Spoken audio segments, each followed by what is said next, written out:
to an ABC News special. Trump and Kim face to face, the historic summit. From ABC News headquarters, here is correspondent Aaron Katersky. The eyes of the world turn to Singapore, where less than 2 hours from now, President Trump and Kim Jong-un meet one-on-one in the first ever meeting between leaders of the U.S. and North Korea.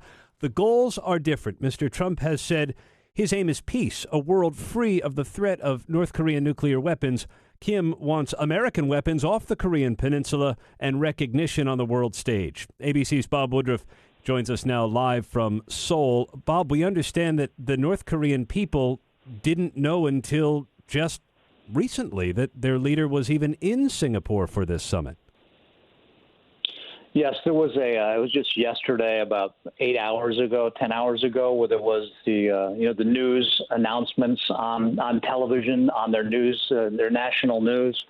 And when, she wearing in pink, which is the traditional anchor of the show, and she just announced that the leader had gone down to meet President Trump, and that they're going to discuss this possibility of denuclearization, which that's the one to some degree shocked me that they were actually saying that, because now the pressure is on him to do something with that. Now, we don't know exactly what will be told publicly on that announcement, on that television news when the summit's over. But now it'll be very interesting to me what we will hear on those news reports up there on television in North Korea when the summit is over and either something's accomplished or it's not. But I'm sure that it'll look as if Kim Jong-un, the great leader of that country, will have succeeded and accomplished remarkable things, will be the official note to the people up there in North Korea. Yeah, Bob was going to say both leaders were really eager for this summit and also seem eager to declare it a success. Well, they both are saying they're filled with optimism about it. That is absolutely true. I think. Listen, all of this interesting is that we don't know anything about what's in the mind of Kim Jong-un. We really don't know much about him at all. And in fact, before the beginning of this year, when he started to have some communications with South Korea, that we knew nothing about him. He came to the Olympics. Sent a sister to the Olympics. He met twice with the president of South Korea, President Moon. And people started finally to start meeting with him to learn something about him. Interesting, Mike Pompeo, of course, met with him. Moon Jae-moon met with him twice. And now we're going to have the President of the United States going to meet with him as well. Then we'll know what's in his mind. But it's really difficult to know exactly actually, it's hard to understand exactly what both of them are thinking inside. We know that they're both talking about things now. But it'll be interesting to see what happens. For someone who until this year had not left his country to represent it as a head of state and had not met with world leaders, sitting with the American president's it's not a first, but it's a pretty good overture into the world. Well, yeah, he really started moving into the world was, of course, first with Xi Jinping, the president of China. That was always shocking to all of us covering this story for so long, since he came into power on 2012 from his father Kim Jong-il, is that he just had not had any attempt to talk to their only remaining ally, is Xi Jinping, until finally he did, and he came to Beijing. A few months ago, when I was in Beijing at the time, no one knew he was coming. Suddenly he shows up, talks to Xi Jinping for the first time. You know that China has huge interest in what's happening at this summit, because China feels like they're being kind of shut out of all of this. But then for the first time he met with Xi Jinping, and that was really the beginning where he was appearing to be very smart, the way he is handling all of this different than his father did. So that would begin with that, and then moved on to Moon Jae-in, and now the President of the United States. And, I think that both of them have so much to lose if nothing happens. President Trump, as you know, has put a lot into this one. This could be his biggest accomplishment, certainly ever in his administration so far, serving as the President of the United States. But if nothing happens, who knows who will be blamed for it? If Kim Jong-un does not accomplish something here, what will their people think? They certainly will be blaming the United States for this falling apart if it does. And Trump, I assume, will do the same. from the other way. But they have to do something. They put so much in both of their careers with this. Kim Jong-un just needs to survive. He wants his regime to survive, and that's his number one goal in all of this. Nuclear weapons have been at the core of North Korean propaganda, Bob, for so long. Is the country simply going to be okay with giving them up if, in fact, that is what is in the offing? Well, this is all 100% speculation of what he will ultimately do and what he can do. Again, the very first American really got to know him was actually Dennis Rodman, which is ironically enough. So he was the one that knew the most about what his intentions were in terms of denuclearizing in the peninsula. But I think we said from the very beginning that he wants to guarantee his survival, and he wants the U.S. and the UN sanctions to be withdrawn from the U.S. and the United States in the United Nations. But to do that, he realized early on that he has to be declared as a nuclear state. Now, essentially, which means he has to keep his nuclear power, nuclear weapons. Now, he really has, even though no one has, actually called them or gave them the dignity of being a nuclear state. But the fact that he's going down now to meet with the U.S. president face to face means that he really is being treated now as somebody as a nuclear state, because he's got that. That was not really propaganda, Aaron, as you know, the use of having nuclear weapons. It was one that is actually making all of this happen for him. The idea of him giving it up, I think most of the experts have said this for years, certainly since he started to develop these very quickly compared to his father did, Kim Jong-un. We've known that he probably is. Why would he give this up? He would only because he absolutely has to, especially given what happened with Gaddafi in Libya when he gave up his nuclear weapons in exchange for lifting of sanctions and surviving as a leader of that country. Then suddenly it all turned around and his own people overthrew him and killed him. That has been cited absolutely many times from those in North Korea. So why would he give up these nuclear weapons? But we don't know. It's unpredictable because he's entered a whole new world that we had never seen coming out of North Korea before. This possibility of putting some trust in the West is changing. Part of it is Moon Jae-in, is a different president of South Korea in handling North Korea.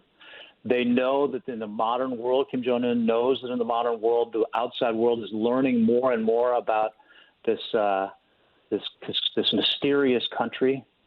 He knows that. He's got to do something significant, and maybe it's time. Maybe this is the moment where he does decide to do it. But on what terms? Who's he going to listen to? This is going to do exactly what Trump wants him to do? Does he want to do what Xi Jinping wants to do?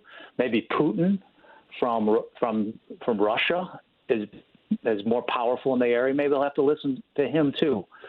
But he's got options now that they never had before in that country because of their nuclear weapons. And Bob, real quick, to take advantage of where you are in Seoul, is there optimism? Is there hope on the streets for what's about to take place? Well, there's range of politics certainly down here. Those that supported the previous president, President Park, who was much more conservative, and then President Moon comes in much more liberal. Opened up this possibility because he's the one set up this entire summit, really, between Kim Jong-un and President Trump. So there is some political differences amongst people, but generally, most people in South Korea don't look at this summit as a possibility of something negative. So they think it can only be positive. Either everything will remain the same or something better will happen.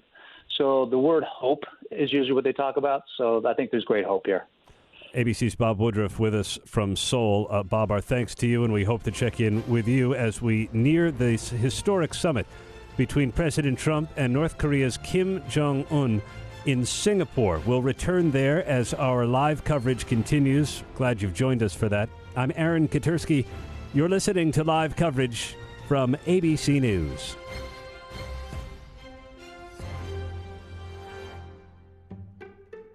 The following is made possible by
listening to an ABC News special, Trump and Kim Face to Face, the historic summit.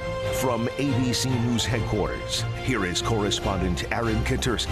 Secretary of State Mike Pompeo left his hotel for the summit in Singapore a short time ago. It's where President Trump and Kim Jong-un are due to meet one-on-one less than hour and a half, I should say, from now. And ABC's James Longman is there with us live. James, this landmark meeting offers a tantalizing prospect, a deal to pack away nuclear missiles that North Korea put in years of effort to develop. That's right. And, you know, I think a lot of people are asking themselves, why would Kim give up nuclear weapons? Because, to be frank, they got him here in the first place. And so I think we're all waiting here in Singapore, expectant of these amazing pictures between Donald Trump and Kim Jong-un shaking hands. I mean, this really will be, as you say, totally unprecedented, the first time a U.S. sitting president meets with the leader of North Korea. But really, what are they going to be able to get done? Donald Trump has said that this is really a meet and greet to get to know each other. He said, I think it made headlines around the world when he said, I know by touch and by feel, I'll get to know in the first minute whether a deal can be done. But it's going to be in that first minute that he meets him, just one-on-one with their translators. There's not going to be anyone else in the room with them. So, all the pre-game meetings that we had yesterday between the different delegations led by the U.S. ambassador to the Philippines and the North Korean vice foreign minister, all of the kind of the setups, all of that doesn't matter anymore because it's just between these two guys in that one room. And we know now that Kim will leave here earlier than we thought at 4 p.m. Local time, which means that Donald Trump could have stuck around. He said he was willing to stay and to keep talking with Kim, but we know now that Kim will definitely leave at that time. So it's not going to be a huge amount of time for the two men to get to know each other.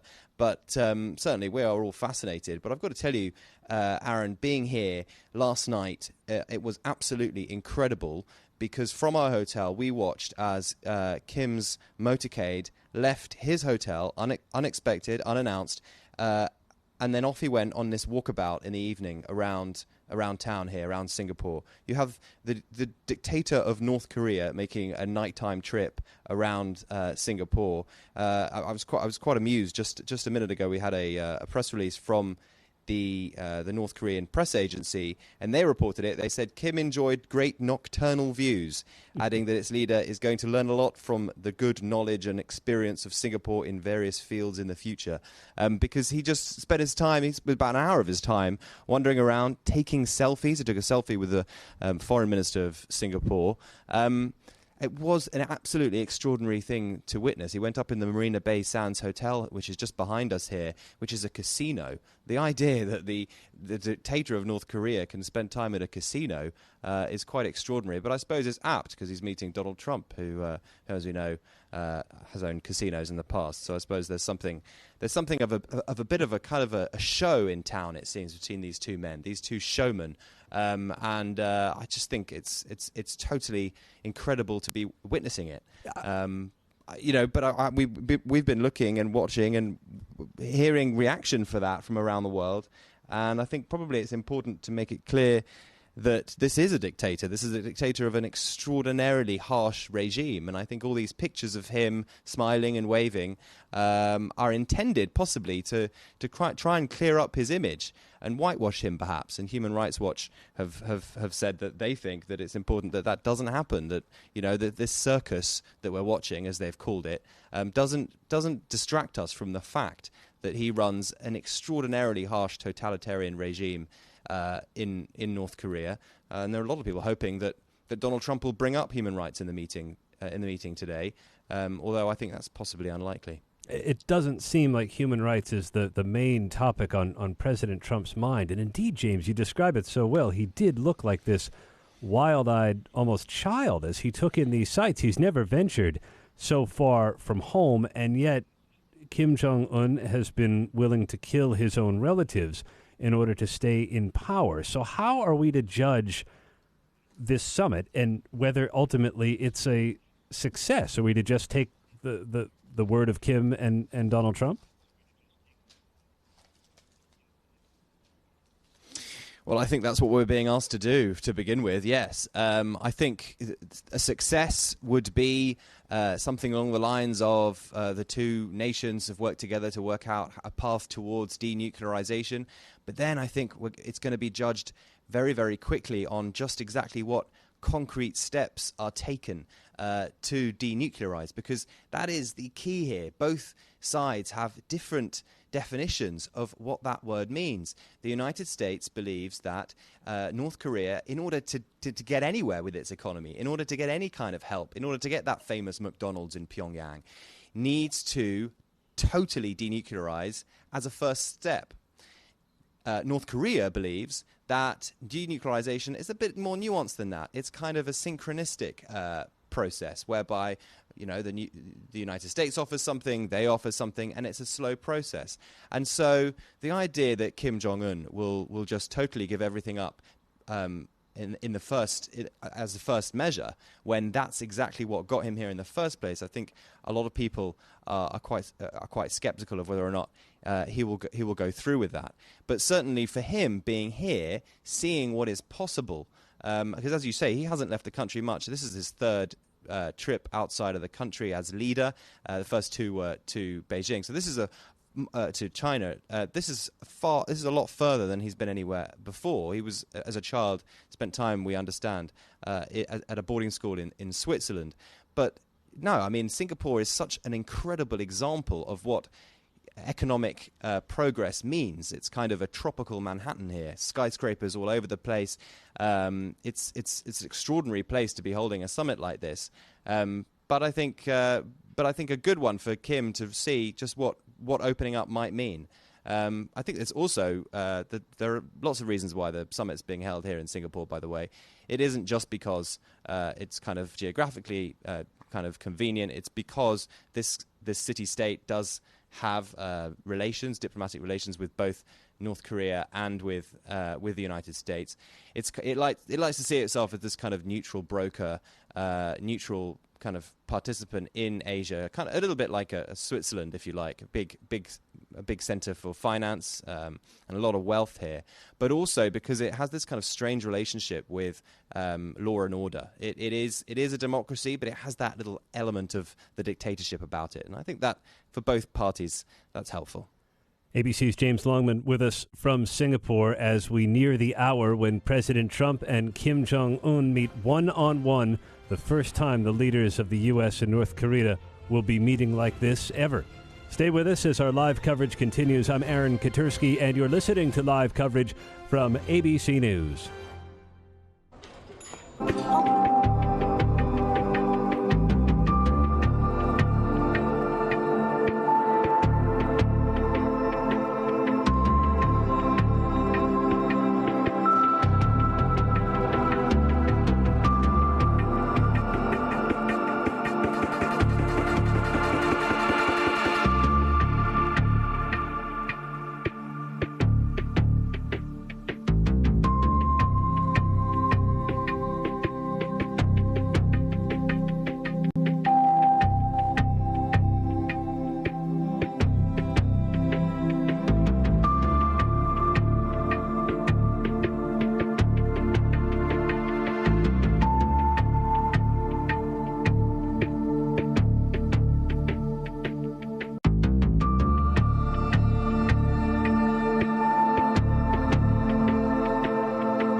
to an ABC News special, Trump and Kim Face to Face, the historic summit. From ABC News headquarters, here is correspondent Aaron Katersky. In little more than an hour, President Trump and Kim Jong-un hold the first ever meeting of their countries. For both men, their most prominent moments yet on the world stage. And a moment ago, the White House told us President Trump spoke with President Moon of South Korea. The two vowed, we're told, to continue close coordination following the summit that's now about an hour away. And we are joined here now by Benjamin Frieden, a defense scholar at George Washington University. Benjamin, thanks for the time. As you see it, an hour, 15 minutes from now, what are we to expect? I don't think we should expect much beyond ceremony and a lot of photographs and media attention, which is one of the things certainly our president likes. But the odds of a real agreement that even sets us on a path to North Korean disarmament, substantial disarmament, I think are pretty low. And the odds that an actual formed agreement comes out of this summit are negligible. I mean, this summit is historical for the lack of preparation that went into it and the kind of ad hoc nature. So I don't think we should expect much. Ad hoc being kind of a characteristic of both men in the room. For Donald Trump, for Kim Jong-un, they sort of pride themselves and relish even their unpredictability. Yeah, I guess so in different ways. I mean, you know, the North Korean unpredictability seems, for better or worse, sort of a tactic. Whereas I don't think we can really say that with the president. It seems more like a personality defect. But anyway, yeah, it's hard to say exactly what will happen. I mean, you have to worry a little bit, I think, that our president's ego issues might get in the way and cause some sort of flare-up as happened at the G7. But hopefully that won't be the case, and at least something positive can come out of it that will lead to further negotiations at a minimum. And I wanted to ask you a little bit, going on that road. President Trump has even said nothing is going to happen because of one meeting. It may take two or three or a series of meetings, because denuclearization for each country seems to mean something different. Right. I think for the United States, we've been using the term denuclearization, that is, the Trump administration has, without any real assurances, despite what President Moon of South Korea says, that the North Koreans have ever agreed to denuclearization. And I think there's good reasons to believe that they never will, that they view nuclear weapons as an important insurance policy, that they saw what happened to Gaddafi and Saddam Hussein when they didn't have nuclear weapons, and that they're not going to do that. In fact, they may think that nuclear weapons are sort of what got them to the table where they can negotiate with the United States this way without maybe the fears they had the last time around in the 90s and so forth. So I don't think they'll give them up, but certainly the United States negotiators are trying. But I think there may be just a bridge too far. I don't know if we can come up with something less than the full denuclearization. As we watch aides starting to arrive at the summit location in Singapore, we're speaking with Benjamin Frieden, who's a defense scholar at George Washington University. And I want to ask you about something that Defense Secretary Mattis said today. He did not seem to see this as a military-type issue. He said what's going on today is diplomacy left to Pyongyang and Washington and Seoul. How do you think the U.S. military is eyeing what's about to happen in Singapore? Well, I don't think, regardless of what Matt has said, that the two issues, diplomacy and military issues, are separable. Diplomacy is what gets you into or out of wars, and so the way the U.S. military will look at it, I suppose, is that it's at a minimum a way of reducing tensions and reducing the odds that we wind up in a war where we're coming to the defense of our South Korean allies. And besides that, it seems likely to maintain our if we don't achieve anything, which is likely, we're going to wind up where we are, which is in a deterrent relationship with the North Koreans, which I think arguably or almost certainly is something we can live with. So in the end, the military situation may not change very much at all. So what does success look like? Well, I think that if we're realistic, success would mean a deal that involves some degree of disarmament by the North Koreans, let's say agreeing not to develop long-range ballistic missiles that range the United States, and perhaps a reduction in the U.S. Force posture on the peninsula, and then a lot of reduction in sanctions and more economic opening. Benjamin Friedman is a defense scholar at George Washington University, helping prepare us for this summit that's little more than an hour away now. One-on-one, President Trump, North Korea's Kim Jong-un. I'm Aaron Katersky. It's good to have you along as we continue our live coverage of this historic summit from ABC News.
You're listening to an ABC News special, Trump and Kim Face to Face, the historic summit. From ABC News headquarters, here is correspondent Aaron Katersky. There's movement underway now in Singapore as the delegations get into position for the first one-on-one meeting between an American president and a North Korean leader. ABC's White House correspondent Karen Travers with us once again from Singapore. Karen, the White House told us a short time ago that the president spoke to President Moon of South Korea just ahead of this summit. No surprise there. President Moon has ushered this summit into existence. He's been a very critical player in these conversations, and the fact that this meeting was even scheduled in the first place. And remember, after President Trump canceled the summit in that letter to Kim Jong-un, that personal letter, it was South Korea's Moon who then met again with Kim Jong-un to try and restart these conversations, to get the negotiations back on track in order for President Trump to reschedule this meeting.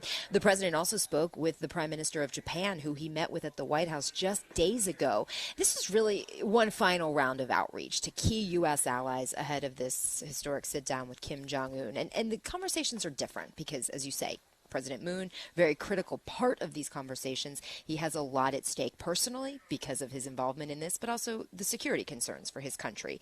Prime Minister Abe of Japan has really been on the sidelines. China's President Xi has met with Kim Jong-un. President Moon has met with Kim Jong-un, and now President Trump will. But Prime Minister Abe has not had that same engagement. And the fact that he came to the White House last week, he could have met with the president in Canada on the sidelines of the G7 summit over the weekend, but it was clearly very important for him to get that audience in the Oval Office with the president. They're really trying to push their own security concerns, and they'd also like to see the president bring up the issue of human rights. So far, there's no indication from the White House confirming that that will be part of the agenda. Karen, set the picture, if you would, a bit, because as we look at some of the images that are coming in from Singapore, the security is extraordinary. And, of course, we saw the security detail of Kim Jong-un jogging right alongside his motorcade as he went out and about for his city tour. At a pretty rapid clip, too. I mean, we've been seeing video of that in previous visits where they're kind of sauntering next to the motorcade, but last night it was a much more high-speed run for those bodyguards of Kim Jong-un. We're watching pictures now of Kim Jong-un's hotel where his security detail and other officials seem to be getting ready for him to leave to head over to Sentosa Island where the summit will take place with President Trump. The city has obviously a big security operation underway right now. 2 hotels where 2 world leaders are staying, getting them out to the island, all the motorcades that will be moving, but you know, officials say there's a reason Singapore was picked to host a summit like this. They're very good with logistics operations. They have already a tightly controlled city. And for the most part, everything seems to be running as normal. Traffic is flowing. Traffic is flowing, and so soon will the leaders be on their way to this historic summit in Singapore. A first, President Trump and Kim Jong-un face-to-face about an hour from now. Stay with us as we continue our live coverage of this historic meeting. I'm Aaron Katersky. You're listening to live coverage from ABC News. When breaking news changes the world, ABC News, accurate, credible, and unmatched. On Twitter at ABC News Radio.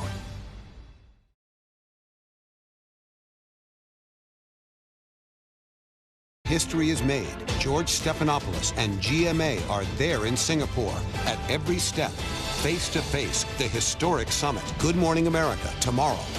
A late-night stroll through Singapore. North Korean leader Kim Jong-un posing for selfies as he explored the city hosting the summit he and President Trump hope can lead to peace. It's a one-time shot.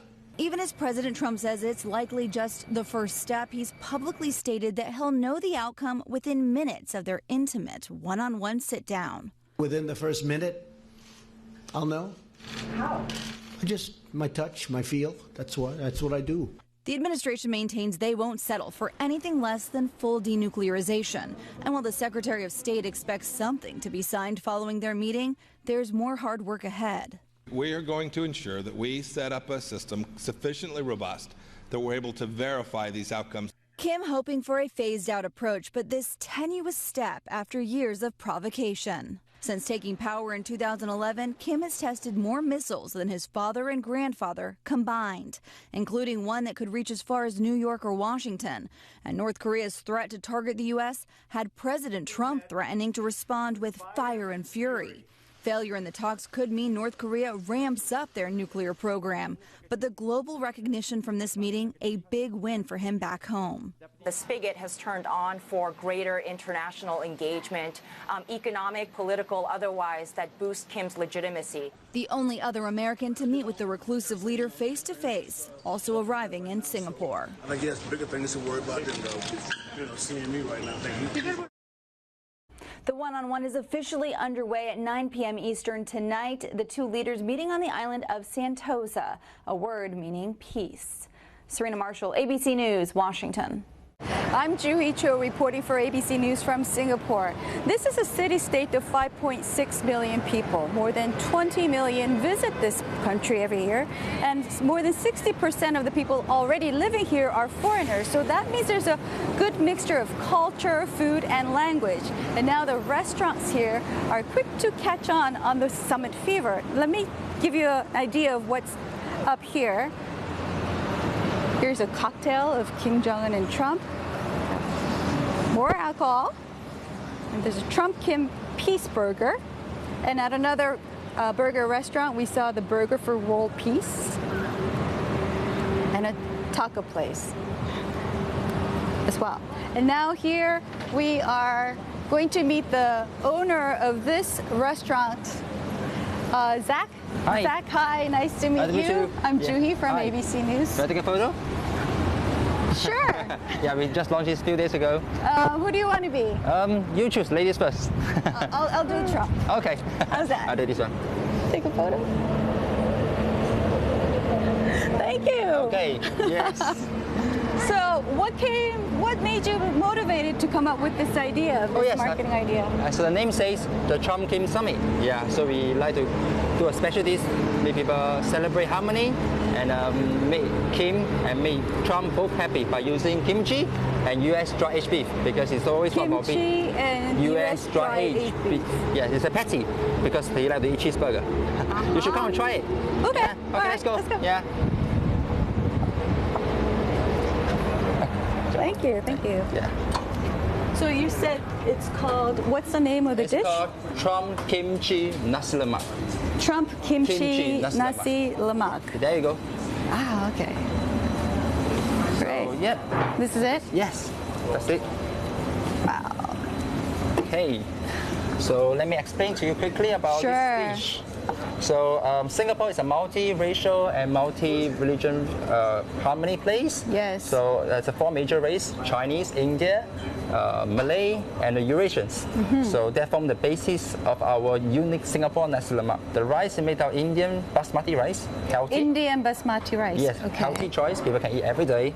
So the way of cooking the rice is chicken soup. So in Singapore, the national dish or the Chinese most popular dish is chicken rice. Chicken rice. So you inspired by using chicken rice cooking method to cook this one. So it's more fragrance, more rich. Right. Yes, the chili is from the Indian Malay heritage. So it's a sambal chili. We marinate. So Malaysian sauce. Yes, Malaysian chili. Right. Yeah, so it's very rich. So we represent the Malay heritage. And of course, the egg is a very sunny egg. You know, yeah, it's a Eurasian, but yes, you use honey to fry it, so it's a Eurasian. Yes. And this so should be the dry aged beef patty. Yes. Ah, so this from the Singapore Foundation hosts the summit, and we welcome Mr. Donald Trump by using his famous U.S. export beef, the beef patty, because I like to eat cheeseburger. And yeah, it's a dry aged premium because he's a billionaire. And, he's a billionaire. Yeah, he's a billionaire, yes. Okay. Of course, kimchi, we use a premium one because Kim Jong-un, yes. And we a national Korean dish. Yes. You thought about this. Yeah, we quite put a lot in detail. Yes, a lot of thought into it. So we put in a bowl, and because that symbolizes Chinese heritage of peace, and as well as we slice the beef so to make it easier to eat, because normally people eat with fork and knife or fork and spoon, but because Asian we call it chopstick diplomacy. Chopstick diplomacy. No poking, no slashing, peace. You should try it. Come, presenting to you. Can I try? Yeah. The kimchi. Wow. Donald Trump. Do I mix this like bibimbap or what do I do? Up to you. Some people mix it up. Some people eat by the open burger style. Okay. So there's rice, there's beef. Okay. So up to you. Yeah. Well, I'll try the you can billionaire dried aged beef first. Yes. It's yummy. Yeah. Thank you. Yeah. You should. This is an acid test for us because you're Korean. Yes. Meanwhile, can you explain to me that flyer? What does it say? The flyer, okay. So this from our poster, our marketing girl drew it. And he says, amazing, because that's what he's learned. And they are using US dry aged beef because they want to export US beef. And this is in every trade negotiation. So makes him happy. So when he's happy, he says, let's make harmony again. Yeah. And let's make harmony great again. Yes, make harmony great again. That we hashtag it originally. Yeah, of course, Kim will say, kimchi is our national pride. So it's definitely going to spice up the global sales of it. So no war, no nuclear, do business. Oh, great idea. Thank you. This is an ABC News special. Trump and Kim face to face, the historic summit. North Korea best not make any more threats to the United States. They will be met with fire and fury like the world has never seen. Rocket Man should have been handled a long time ago. He is a sick puppy. Rocket Man is on a suicide mission for himself and for his regime. Based on the recent statement of North Korea, I've decided to terminate the planned summit in Singapore on June 12th. We're going in with a very positive attitude, and I think we're going to come out fine. But I've said it many times. Who knows? Who knows? May not work out. From ABC News headquarters, here is correspondent Aaron Katursky. Over the last 200 years, Singapore has been at turns a colony, a trading post, and a key financial hub, but this nation has never played a role like this. Tonight, President Trump is on his way to a small Singapore island for a whole new chapter in history. The leaders of North Korea and the United States meeting for the first time. For North Korea, led by a young, inscrutable dictator, the stakes could not be higher. A hermit kingdom with a struggling population, it has seen none of the benefits of modernity. America may not be poor and strangled the way North Korea is, but these two nations have gone to war before. And it was just a year ago when Mr. Trump and Kim were taunting each other with a combination of personal insults and descriptions of force of their nuclear arsenals. And so tonight, it is either peace in our time, or maybe just a photo op to satisfy the egos of the men at the center. We begin in Singapore with ABC's Chief Global Affairs correspondent Martha Raddatz. Martha, how's this going to go? Well, I think that's the big question, Aaron. It certainly will go. They certainly will meet. As you know, President Trump had a pretty low bar. He said, at the very least, we will meet, we will see each other, hopefully we'll like each other. I think the first two of those are absolutely going to happen. There will be lots of photo ops. We'll look at those photo ops. It's fascinating watching Kim Jong-un traveling around this city. He's gone from a pariah to kind of an international celebrity. So we have to remember where this man came from and what he has done in the past. But those two leaders will be shaking hands in just a short time, sitting down together with just their translators in the room, a getting to know you session. We do know, of course, that President Trump and Kim Jong-un believe this may be the first of many meetings, that it will be a process. But Kim is willing to talk about denuclearization. So he says, or I don't think this meeting obviously would have taken place at all.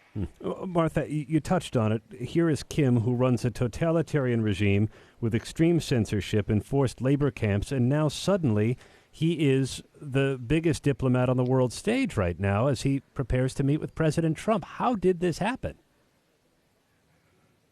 It really is quite extraordinary, and gradually it happened. Of course, we saw him on the demilitarized zone meeting with President Moon of South Korea. That was really the beginning. And what was most remarkable to me about those images and seeing him on the DMZ was how completely relaxed he looked. We've talked about him in the past as not knowing much about him. We certainly know the conditions in North Korea are horrible and horrendous. But to see him there relaxed and smiling and giving the image of a world leader. And then, of course, he met with President Xi of China. So he has gradually worked his way to being with the President of the United States. We remember it was Kim who suggested this.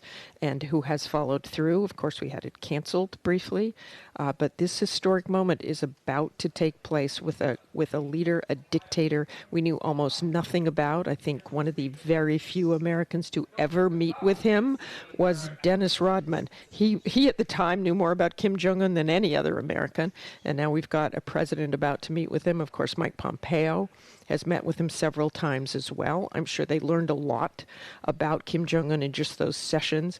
Remember that Mike Pompeo was director of the CIA for a short period of time. I'm sure he was studying Kim Jong-un in any way possible and passing all that information on to President Trump. And Martha, what of President Trump? How does he enter this summit? He had just picked a couple of fights with some key American allies, and now the image is going to be shaking hands with Kim Jong-un. How does that play?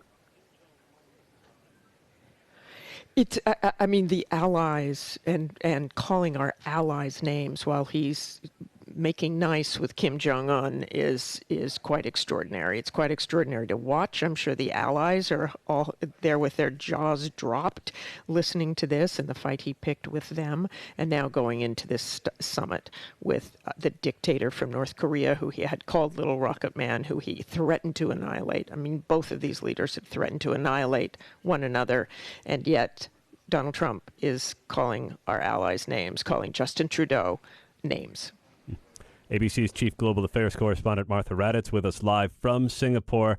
Martha, thank you to you. And we now see the motorcade of President Trump rolling to the site of this summit, this historic meeting, as he goes one-on-one with only translators present with Kim Jong-un. ABC's Karen Travers, our White House correspondent, is there for this summit as she travels with the president in Singapore and with us live. And Karen, the president has seemed at ease, blowing out birthday candles on a cake that he was given upon his arrival in Singapore.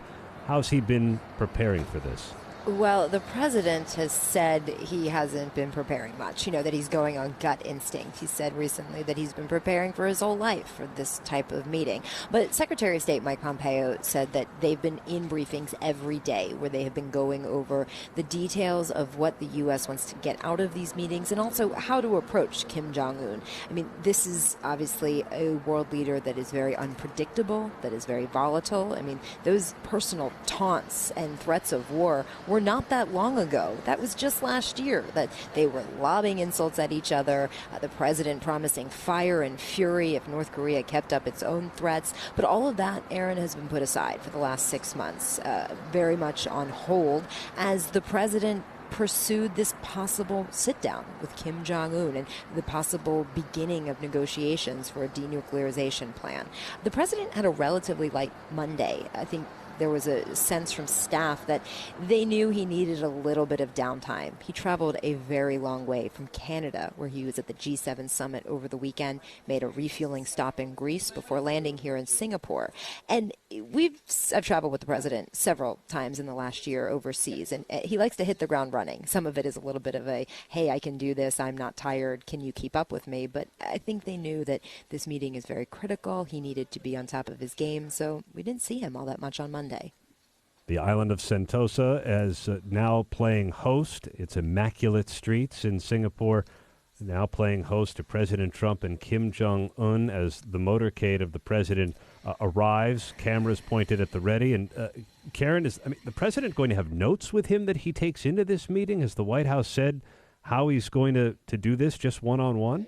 The White House has not given any hints of that. I mean, we've seen in the past when the president has had meetings at the White House or abroad, he carries some notes with him with some bullet points. But for the most part, he's described it almost as winging it. But he really likes to go in and get a feel for who he's meeting with. He's made that very clear, that the personal connection and potential chemistry is very important to starting a good relationship. And he's really keying it on all of that, the relationship is very important. The president is not going to be sitting down and discussing the nuts and bolts and details of a denuclearization plan. That's all been happening at the diplomatic level. U.S. officials and North Korean officials for the last few weeks have been meeting at the DMZ, here in Singapore, for some intense meetings. Secretary of State Mike Pompeo was asked many questions about this on Monday of where those negotiations stand, what has been agreed to, where are they in the process. Aaron, he would not give any hints as to where things are. But we will get a statement of some kind at the end of this, right? That's the expectation, that those meetings have been pushing towards some type of joint statement that would indicate where they agreed, where they go next. I think a key thing to look for is whether or not the president, when he comes out, middle of the night, Eastern time, and does a press conference, does he say that they agreed to meet again? Are they already talking about another sit down? That will be a key, I think, to show how far and how much progress they felt they made. ABC's Karen Travers with us from Singapore, where both President Trump and North Korea's Kim Jong-un are in the car, the motorcades, on their way to the historic first one-on-one meeting between the two leaders of the United States and North Korea. It's good to have you with us this Monday evening. I'm Aaron Katersky. You're listening to live coverage from ABC News.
listening to an ABC News special, Trump and Kim Face to Face, the historic summit. From ABC News headquarters, here is correspondent Aaron Katersky. President Trump has arrived at Singapore's Sentosa Island for his landmark meeting with Kim Jong-un. He has called it his mission of peace. Kim's convoy is on its way, winding through Singapore's immaculate streets. ABC's Connor Finnegan covers the State Department for us. He is in Singapore and with us live. Connor, good evening. This is about to go down with military precision. That's right, Aaron. You know, this entire setup, this entire summit has been so well choreographed. So much of diplomacy is in that symbolism. It's in that choreography.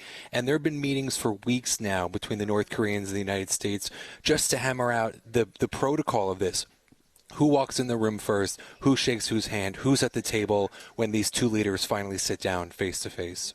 You've been traveling with Secretary of State Mike Pompeo, who's there and who has played such a pivotal role for President Trump in all of this. And he has set expectations, I think, fairly high, saying that at least North Korea is willing to talk about denuclearization.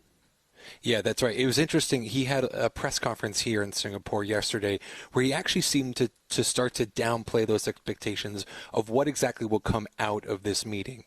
The U.S. has said that North Korea has expressed interest in talking about denuclearization, but that's a very broad statement. You know, that could mean a lot of things, and there's a great difference between the United States and North Korea on exactly what it is. The North Koreans talk in general terms about denuclearization, about the entire world, you know, denuclearizing, giving up their weapons, not necessarily about their specific program. So a lot of what this meeting will be about, in the end, may be more getting to know each other, building a level of trust between the two countries, the two governments, to have those conversations down the road. And that was the indication we were getting from Secretary Pompeo yesterday.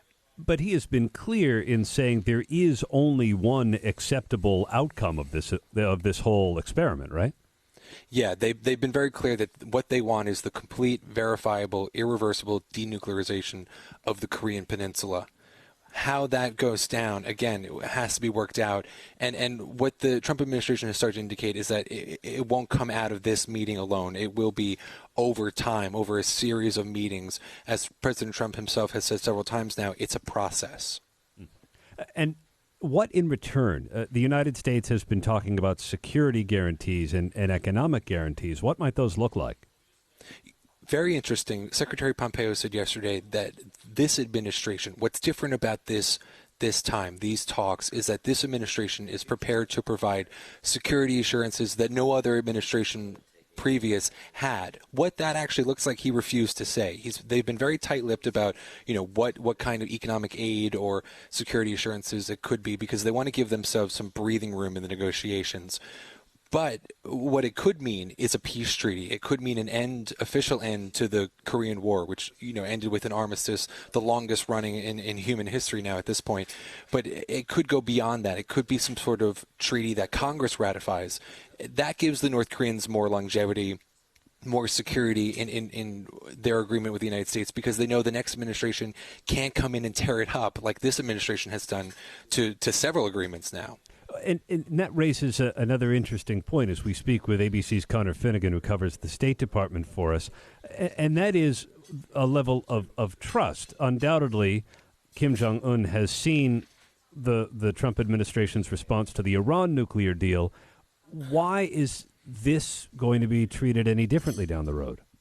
That's such an interesting point. And I was talking to a Western diplomat who serves in Pyongyang recently about this. What they were saying to me was that actually the argument may be, the way it may be viewed in Pyongyang is that this gives the United States more leverage. What they're indicating to the North Koreans is that anything less than total denuclearization is not acceptable. That was what the Trump administration always fundamentally disagreed with the Iran deal, was that at the end of the day, Iran was allowed this civilian nuclear program with these, sunset clauses, so to speak, that allowed that program to grow bigger and bigger over time. By tearing that accord up, the Trump administration says to Kim Jong-un, you get nothing. And we will accept nothing less than that. Connor Finnegan covers the State Department for us, joining us live from Singapore, where President Trump has arrived at Sentosa Island for his historic meeting with Kim Jong-un. Kim's motorcade is also en route to Sentosa Island. We're seeing some of the advanced security on motorbikes that are arriving, these immaculate streets and carefully manicured flowers and trees, just a beautiful setting for this historic meeting in the morning hours there in Singapore. And ABC's Bob Woodruff joins us now as well. He's live in Seoul. Bob, as Koreans wake up to these pictures that are unfolding before them, I imagine many thought they'd never see the day. They've never seen these kinds of pictures, that's for sure. I mean, first of all, he's never traveled outside the country much, and now they're seeing something in as it's happening instead of delayed until he returns back to the country. They've always been worried about security everywhere he goes. Nobody even knew he was in China for the first time in Beijing until after he crossed the border back into North Korea. But now they're seeing, all the people of North Korea are seeing pictures of him in a different country. They've never seen anything like this before. Extraordinary how at ease he looked, too, as he took his little tour around Singapore late at night before this summit. Appeared very relaxed as he takes his place on the world stage, and yet his reputation precedes him as a dictator and a despot. It is. It's interesting. It's just almost like the strange opposite irony that is a guy giving a selfie. I think this has never been the case with any dictator that I've ever known about to do a selfie. But then at the same time, the guy who's always smiling, and he's meeting with our own country. It seems to be there's not going to be any real demands to changes in human rights that may be asked of Kim Jong-un by President Trump, but who knows? Anything can happen. But, here's a guy that certainly there was great hope when he came to power in 2012. He, compared to his father, Kim Jong-il, who never spoke, he gave one short little speech years ago, Kim Jong-il, his father. Kim Jong-un talks all the time. But even though in the beginning it looks like he wanted to change the economy, he wasn't going to return to the same kind of dictatorship, or at least the kind of killing and torture that his father had been engaged with. But then suddenly it all changed. Kim Jong-un turns out that he was just as brutal as his father, maybe even more so. Clearly is all accused of having ordered the killing of his own his uncle, also then his half-brother in Kuala Lumpur airport, and a guy who obviously a lot of people were executed as he outed the old team and brought in a new team as he came to power.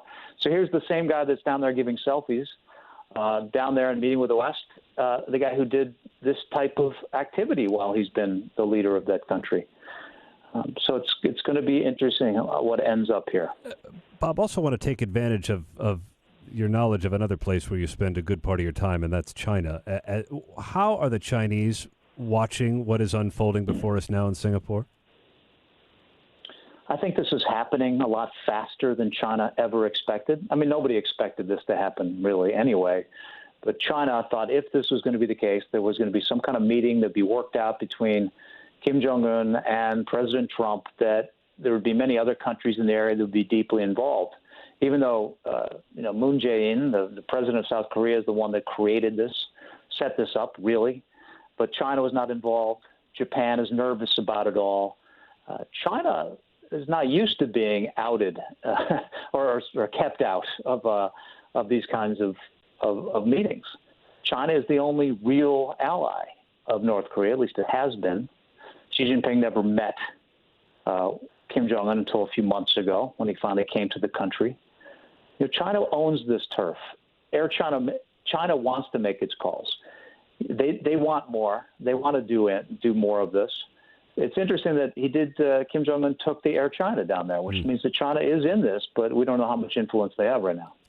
ABC's Bob Woodruff, who covers that whole region for us, speaking to us from Seoul, as we're about a half hour away now from the historic first meeting between President Trump and North Korea's Kim Jong-un. It's good to have you with us this Monday night. I'm Aaron Katursky. You're listening to live coverage from ABC News.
listening to an ABC News special. Trump and Kim face to face, the historic summit. From ABC News headquarters, here is correspondent Aaron Katersky. President Trump is now at the Capella Resort on Sentosa Island in Singapore, where he is set to meet with Kim Jong-un less than a half hour from now. We should see them shake hands on a red carpeted stage before their private meeting with only translators present. Kim Jong-un's convoy just pulled into the resort. ABC's Bob Woodruff is watching all of this with us from Seoul in South Korea. Bob, it's going to be striking to see the flags of these two countries side by side. They have been bitter enemies since the Korean War. Yeah, about 65 years. Other than that, it's okay. It's interesting. My father was in the Army during the Korean War. He lost two of his close friends who were in the sleeping next to him right there in Fort Bliss back in 1953. He fortunately did not lose his life in that war. He, of course, went on to have us. But imagine my father he's 88 years old, watching all this and watching our country and that country we had that war with all those years ago now actually talking. So, his response to all of this will be pretty interesting once I talk to my father again, back there in the United States. Fascinating you say, because I remember my dad and I talking about Vietnam in the same kind of terms, and he couldn't believe that people went to Vietnam as tourists. I mean, will we ever see that day where Americans go to North Korea without the threat of being thrown into a labor camp? Yeah, I was there covering President Obama's on his last foreign trips that he did while president, and to see walking around the streets of Saigon and Hanoi and just all of these local the Vietnamese people were just hugging him. We're just loving America because about 75-80% of all the citizens of Vietnam were born after the war ended. So we're waiting to see what happens probably first someday with Iraq and Afghanistan. But then what's going to happen with this war 65 years ago? When will that be resolved? I mean, we are technically still at war. That has not been settled yet. There is no treaty.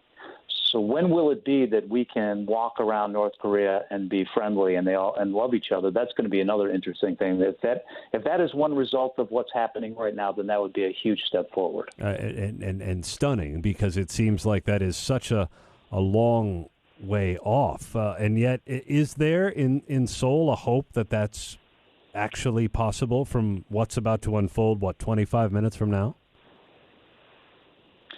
People walk the street, the ones we spoke to before this a couple days ago, right when I arrived here, and they were out there doing a march hoping for peace. And the word they always used was hope. They thought there's nothing to lose by having this summit. But let's just say there is somehow agreement of denuclearization. That's one thing for the United States, because that means that we will not be targeted by an ICBM. But what will happen with the other nuclear weapons that could be targeting countries like Japan? That's another one. Let's just say all of those nuclear bombs are eliminated and taken out, and there's no more nuclear weapons up there in North Korea. There's also these other rockets that can be launched that are not nuclear, right, at Seoul and destroy the entire city. Are those going to be taken away? And then take one beyond that. Let's just say those are taken out. If you're going to have a reunification of the Koreas, who's going to run it? If Kim Jong-un thinks he's going to then take control of the two Koreas together, that is an illusion too, because I think nobody would ever allow that to happen. So what will peace mean? What will be the definition of all this? What's actually going to pursue? Who knows? That elusive promise of peace, Bob, balanced against the specter of a growing nuclear threat. ABC's Bob Woodruff joining us from Seoul. And I want to turn now back to Singapore, where this historic summit is about to get underway in about 20 minutes' time. ABC's Karen Travers is there with both leaders now at the resort where this is going to take place. Any word from the White House yet, Karen, on what the president's thinking, how his mood is, late preparations?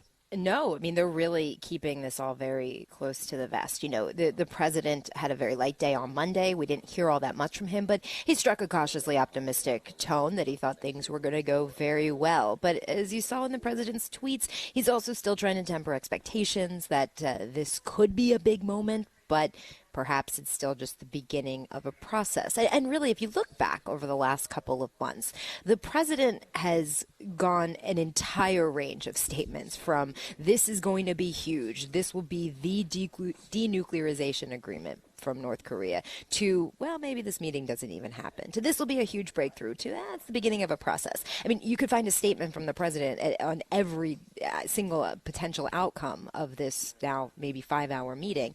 But it's very clear that the president himself has been personally driving the push to have this meeting. He canceled it, very notably in a letter to Kim Jong-un, but even within hours after canceling it, he was talking as if it could be back on track. So I think a lot of this is driven by the president. I mean, the fact that there won't be a very detailed denuclearization plan. They just didn't have enough time to get to that.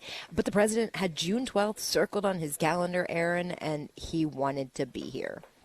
And here he is, along with Kim Jong-un, now arriving at Sentosa Island in Singapore. And Karen, even as the White House remains tight-lipped about last-minute preparations, the president himself has just tweeted, although about an entirely unrelated subject. Yeah, this is remarkable because the president's motorcade had just arrived a few moments ago at the Sentosa Island Hotel where the meeting is taking place. And the president 4 minutes ago tweets, quote, "Our great Larry Kudlow, who has been working so hard on trade and the economy, has just suffered a heart attack." The president adds he is now at Walter Reed Medical Center. So a bit of breaking news there from President Trump as he's just moments away from sitting down for this historic summit with Kim Jong-un. Larry Kudlow over the weekend had some really tough talk after the president's contentious G7 summit in Canada. Trade issues were, of course, at the top of the agenda there, and allies like Canada, Japan, France really upset with the Trump administration for those tariffs on steel and aluminum imports that the president went ahead with. Larry Kudlow over the weekend in a television interview accused Justin Trudeau, the Prime Minister of Canada, of stabbing the United States in the back. That's what he said, Aaron. He said that Trudeau did a disservice to the whole G7. That was part of a really aggressive attack by White House officials after the president left Canada to really point the finger back at the host, Justin Trudeau, because Trudeau said that Canada would be moving ahead with retaliatory measures in response to the Trump administration's tariffs. ABC's Karen Travers with us from Singapore, where President Trump is about 20 minutes away from meeting face-to-face with Kim Jong-un, and at least for a moment, his mind and his heart with Larry Kudlow, the director of the National Economic Council, who has suffered a heart attack, according to a tweet from the president. He's now being treated at Walter Reed Medical Center. We'll keep an eye on that as we get near the time of the historic meeting and handshake coming up. I'm Aaron Katersky. You're listening to live coverage from ABC News.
from now. Good evening once again. The two men are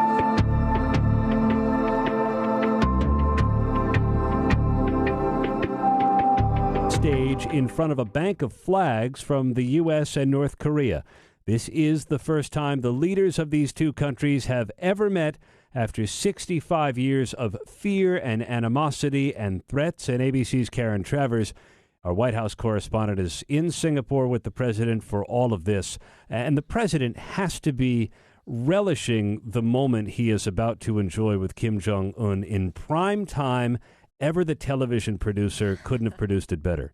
Oh, absolutely not. I mean, it's a highly choreographed photo opportunity, and it's one that the president has been signaling for months that he wanted. I mean, this is the ultimate end for these ups and downs and back and forth cancellations, but now here he is, the president, just moments away from meeting with Kim Jong-un. And you're right. I mean, this is a president with a reality television background. Everything about this is going to be choreographed down to the second. Which leader comes in from which side? How do they stand? Where do they look and pose for the cameras? There are flags draped behind the red carpet where they will meet. Before they head in for their one-on-one meeting, just their translators will be present.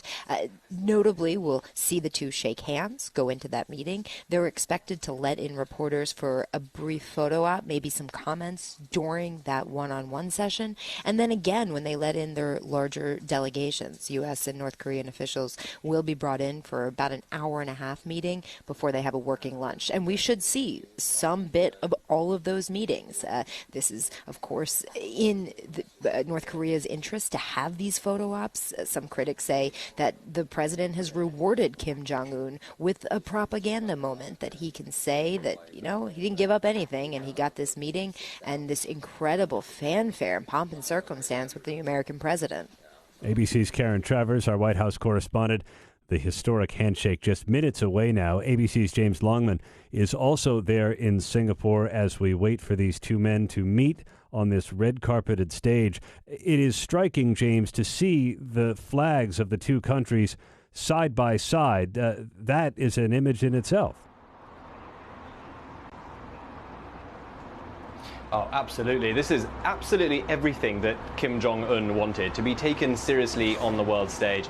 You know, this is something that his father, his grandfather, neither of them were able to make this happen. So as Karen was saying there, I think this is very much for Kim Jong-un already a huge win.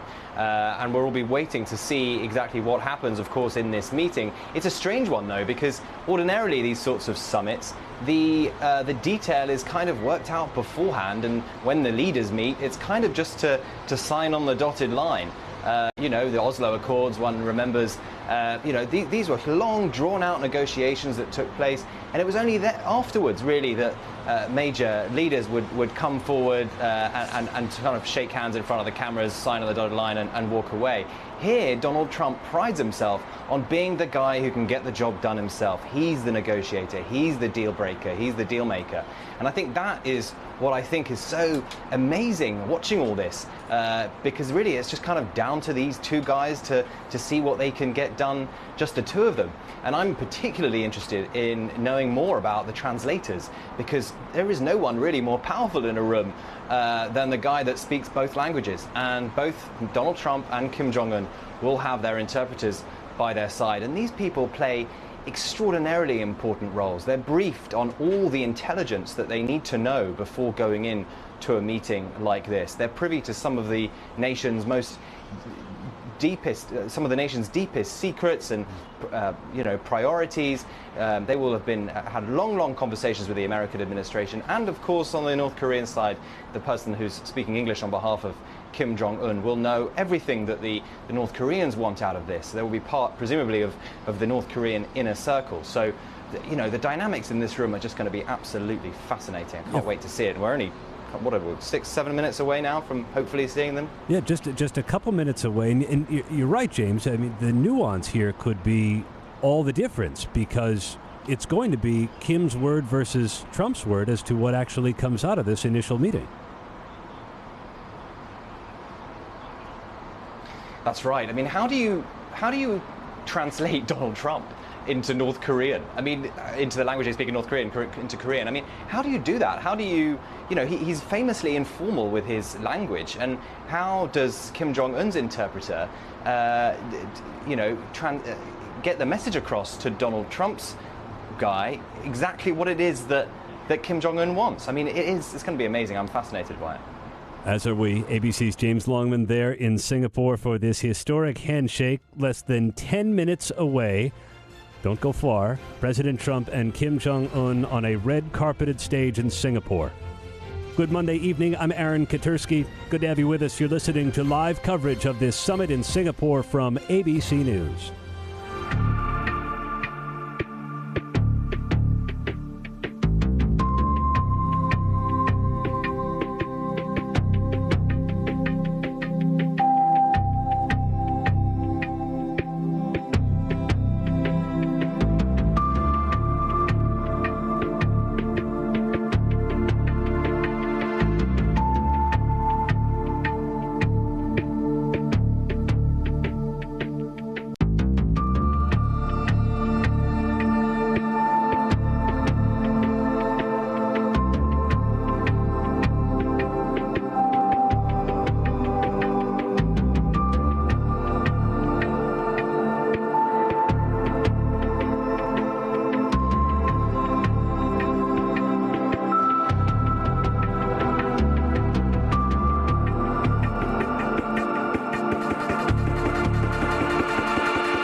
listening to an ABC News special, Trump and Kim Face to Face, the historic summit.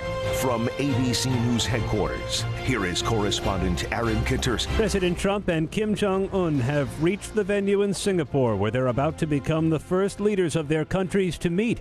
It is a moment rich with opportunity and risk. Kim's motorcade pulled in just a short while ago into the Capella Resort. ABC's Karen Travers is watching all of this with us. She's live in Singapore. And Karen, if the president is thinking about anything at all, the only hint we have is his tweet about the leader of the National Economic Council. Yeah, this was quite a surprise. As the president arrived at the Capella Hotel on Tessa Island, he said that Larry Kudlow, his top economic advisor, had had a heart attack and is currently being treated at Walter Reed Military Hospital in Maryland. That's, of course, a familiar name. That's where the First Lady just recently underwent her surgical procedure in May. She spent 5 days at that hospital. The president, Aaron, wrote in his tweet that Kudlow has been working so hard on trade and the economy.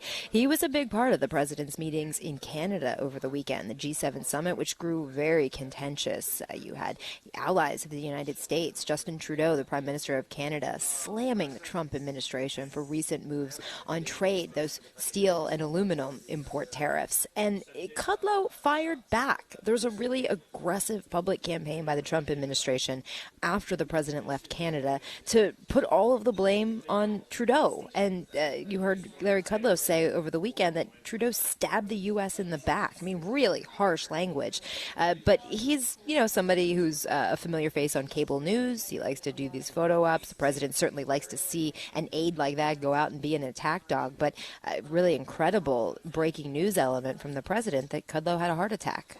The matter at hand involves an American hope that what is about to unfold in Singapore could eventually lead to the dismantling of a North Korean nuclear weapons program that does now threaten the United States.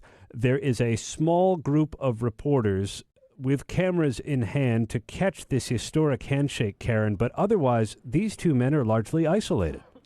It's really remarkable that the first meeting they'll have is just President Trump and Kim Jong-un. I mean, you just kind of imagine this scene. They have translators there, but there's no other official who can say exactly what either leader promised or committed to. Both could walk out, issue a statement that might not be close to what actually happened in the meeting, but we'd have to take each side's word. It's just the two of them and their translators. I think another thing we're looking at, Aaron, is just the physical dynamics when they first have that greeting. I remember last year we were traveling overseas with President Trump, and he had that first meeting with French President Emmanuel Macron, and they had that handshake that people described as a death grip. I mean, it went on and on and on, and neither side wanted to give in and be the one that pulled away. The president likes to be the alpha dog in these types of situations, and I think what we see him do will be a very clear sign of how he's feeling heading into this meeting. ABC's Karen Travers with us live from Singapore, where this historic handshake is about to begin as the two leaders are sent toward their rendezvous point on a red-carpeted stage in front of a bank of American and North Korean flags for this historic moment. I'm Aaron Katersky. You're listening to live coverage from ABC News. President Trump, North Korea's Kim Jong-un, set for this historic meeting in Singapore. The president is some 40 years older, certainly much taller than Kim, and they are about to meet one-on-one, beginning with a handshake that holds so much promise, but also so much peril. The motorcade of President Trump pulling into a portico. ABC's Karen Travers is watching all of this with us. Karen? Like we were saying, but just the physical nature of this meeting, there's a big height difference. It may seem like a silly thing, but it was notable that when Kim Jong-un had met with Mike Pompeo, the Secretary of State, the images that we saw were them seated together. You're going to see President Trump, a good 7 or so inches taller than Kim Jong-un, standing together, shaking hands. All of these things are incredibly choreographed and, might not seem like a big deal, but when you are a leader like Kim Jong-un and you're trying to make this incredible moment on the world stage, things like that matter. So we're paying close attention to just what this looks like as they stand in front of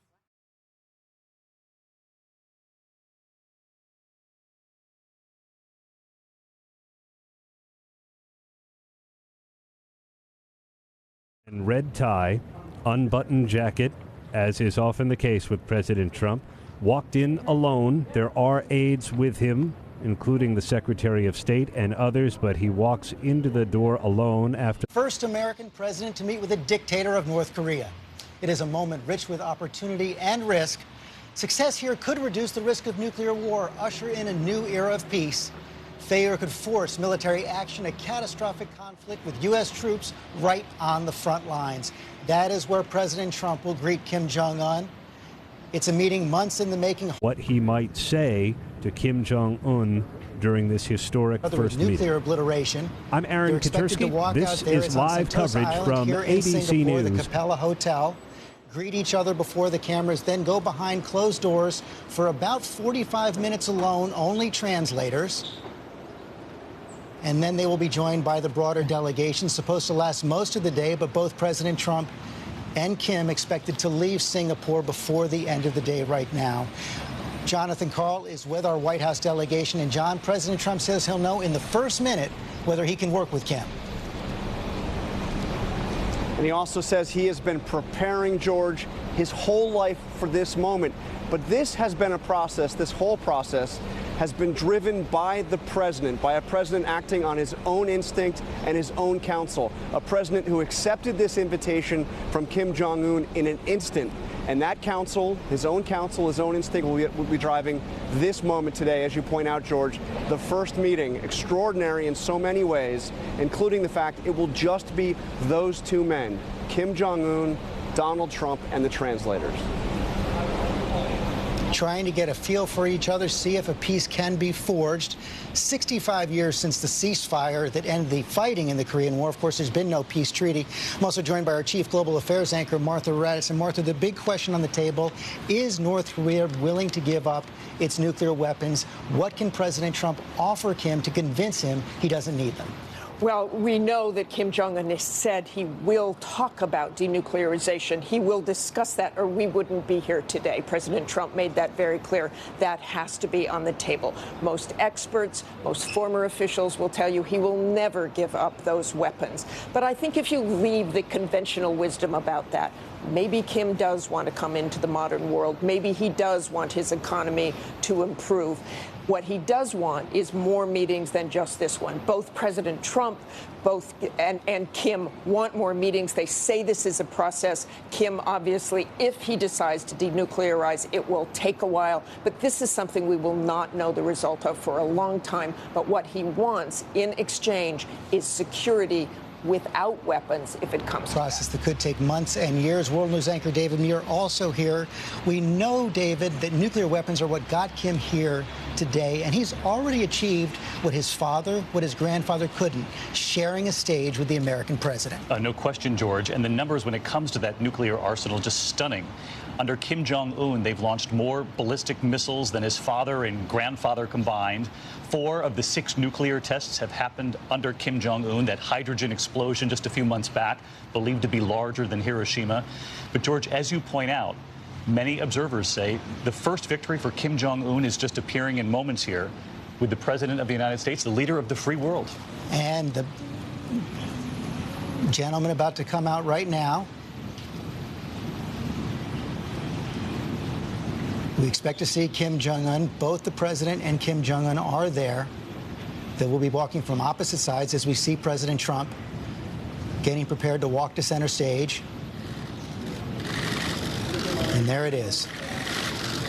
The first handshake between the United States president and North Korean dictator, Donald Trump, Kim Jong-un, 65 years in the making.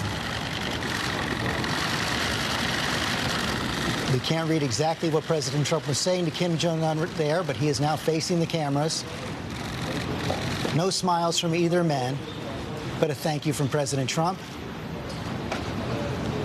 And they will now go behind closed doors for that one-on-one meeting with translators. Some smiles now that they're in the corridor.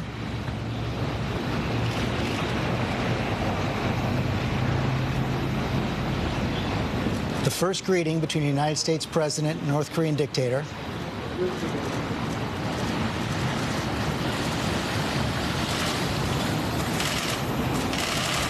Guess they're getting started before they go behind closed doors, Jonathan Karl.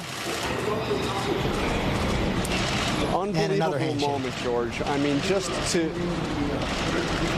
look at those two individuals, those two leaders, two of the most unpredictable leaders in the world, standing together over the most of the past year, George. The conversation back and forth was taunting, was personal insults, was talk of war. And there you see getting that. Now, I think what we've just seen. Yeah, the cameras are getting together now to go inside, John. Yeah, that was tightly choreographed. The question is what will happen when they get behind those closed doors. We're going to see a minute of that. And David Muir, let me bring you in there as well. They both kept on their game faces before the cameras, and then when they got behind that pillar, you saw them both break into smiles. Into smiles with the world watching. And I'm so curious, George, how much English Kim Jong-un actually understands. We know he was educated in Switzerland along with his brothers. We know he's a lover of Western culture, movies, James Bond, Jackie Chan, American basketball.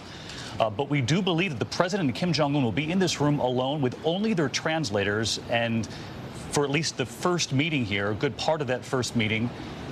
And what's unclear is how much they'll be actually speaking in English that Kim Jong-un will understand, and perhaps it will offer some English in return. Martha Raddatz, up until the last several months, the American who probably knew Kim Jong-un best was Dennis Rodman, the former basketball player. Mike Pompeo, though, the Secretary of State, has met with him in recent months heading up to this meeting.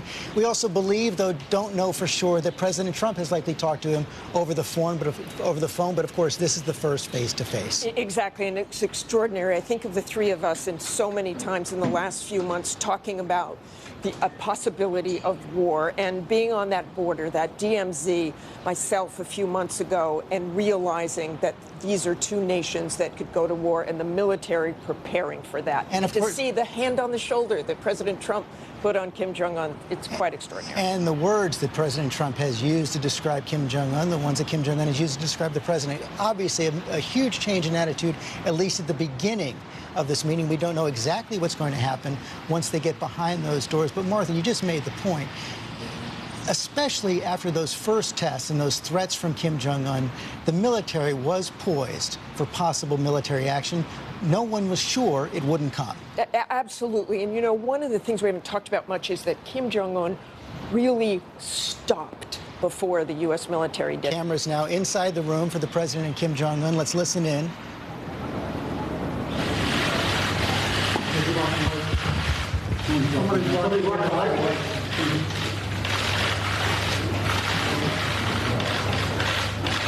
Mr. President, how do you feel on the first night?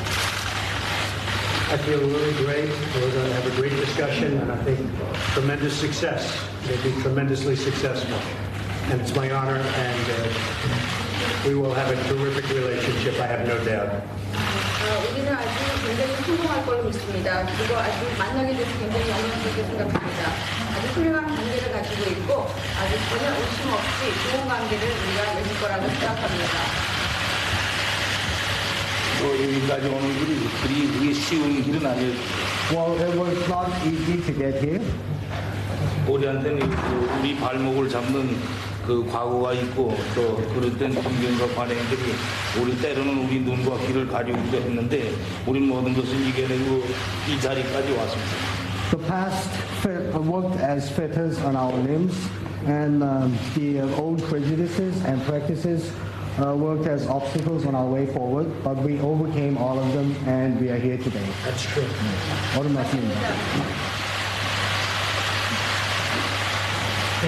Thank you very much, everybody. Thank you. Thank you very much. And another handshake there for President Trump and Kim Jong-un. President Trump says,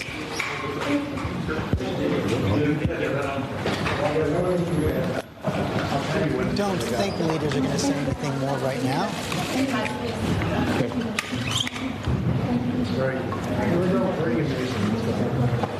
All right, guys, let's go.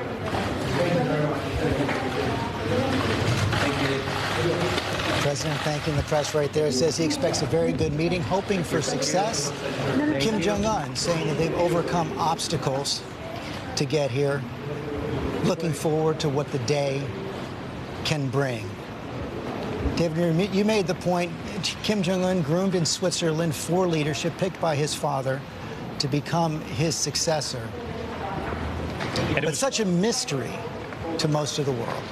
We know so little about him. In fact, it was the president, George, as you'll recall, just a few weeks back, saying he was just 27 years old when he took over the regime, when his father died. The president saying, say what you want, but that's not easy, especially at that age, saying, I'm not giving him credit or not giving him credit. I'm just saying it's a very hard thing to do, a moment of respect from the president for that leader. But keep in mind, this is a brutal dictator. He killed his uncle, his trusted uncle, when he believed that the uncle began plotting a coup. It's widely believed that he was behind the assassination of his half-brother at Kuala Lumpur airport, that nerve agent administered by those two women. And of course, millions of North Koreans back home that have faced starvation, George, food shortages, and those rolling blackouts. The fact that he's sitting here beside the President of the United States, the leader of the free world, is historic for him and a victory already. One of the questions, Martha Redis, how much of that the president will bring up, how much he will confront Kim Jong-un in this meeting on issues beyond the nuclear program? Well, there's certainly a call for him to do that, to address those human rights issues in a big way. But President Trump, of course, wants this to be a successful meeting. You heard him say, I think it will be tremendously successful. And it is my honor to meet Kim Jong-un. That certainly stood out in his remarks. They're off to a friendly start. So far, they've gone more than a minute, for sure. And President Trump said he would know within a minute whether he thought the meeting would be successful. I think it took about a minute and a half before he said he thought it would be tremendously successful. But let's go back to what we were saying a little bit before, George, and the military confrontation that we thought was so real. Our U.S. military was practicing all the time for what may come. If Kim Jong-un decided to do an atmospheric test, we probably would have had to respond in some way, or at least try to stop that in some way. But Kim Jong-un decided not to go forward with that because he already, if he doesn't now, could very quickly gain the ability to put a nuclear warhead on a missile. Of course, if this meeting fails, that prospect of military action could come to the fore again. But for now, we've seen handshakes, we've seen smiles from both leaders, both looking confident, both hoping there will be success, meeting one-on-one now with their translators. Their wider delegations will follow. We're going to stay here all night long, all through the night, with breaking reports as it warrants. The first summit between the United States president and a North Korean dictator. For all of us at ABC News, back now to our regular programming. This has been a special report from ABC News. And thanks for joining us here on ABC News Digital Live Platforms. I'm Devin Dwyer in Washington with continuing live coverage of this historic summit now underway in Singapore. We'll be here all night, and we're glad you're with us tonight. Underway, this historic meeting, the first of any American president and a North Korean leader. You just saw history unfold before your eyes there. What a handshake that was. We have full team coverage across the region and around the world, including experts here in Washington, D.C. to join us for an analysis. But let's go first to our James Longman, who's out on the scene there in Singapore. James, you watched that unfold. Simply incredible to see them touch each other like that. Devin, it was absolutely extraordinary. Just think about this past year. All the insults, the press releases against one another, the dotard, the little rocket man. And now here we are, the leader of the free world meeting possibly, arguably, one of the most dangerous men in the world. And that was absolutely extraordinary to see. We saw first Kim Jong-un arrive. He went straight into that room. And then Donald Trump afterwards, their game faces on, no smiles. Until we saw both of them join together on that stage with the Stars and Stripes and the North Korean flag behind them. I mean, what a scene. And remember, Donald Trump said that he would know in the first minute if he could get a deal. We've certainly had more than a minute now, so perhaps Donald Trump knows just what he's going to say and do. Because just after they met on that stage, off they went to the side, and then you saw the smiles start to crack. It was extraordinary. Both men talking. You could see Donald Trump talking to him, obviously, in English. Kim Jong-un not responding very much. Their translators just behind them. And Kim Jong-un, I think, wanting to keep speaking in Korean. We don't know just how much English he might speak. He was educated earlier in his life, we understand, in Switzerland. So we're not sure just how much English he has.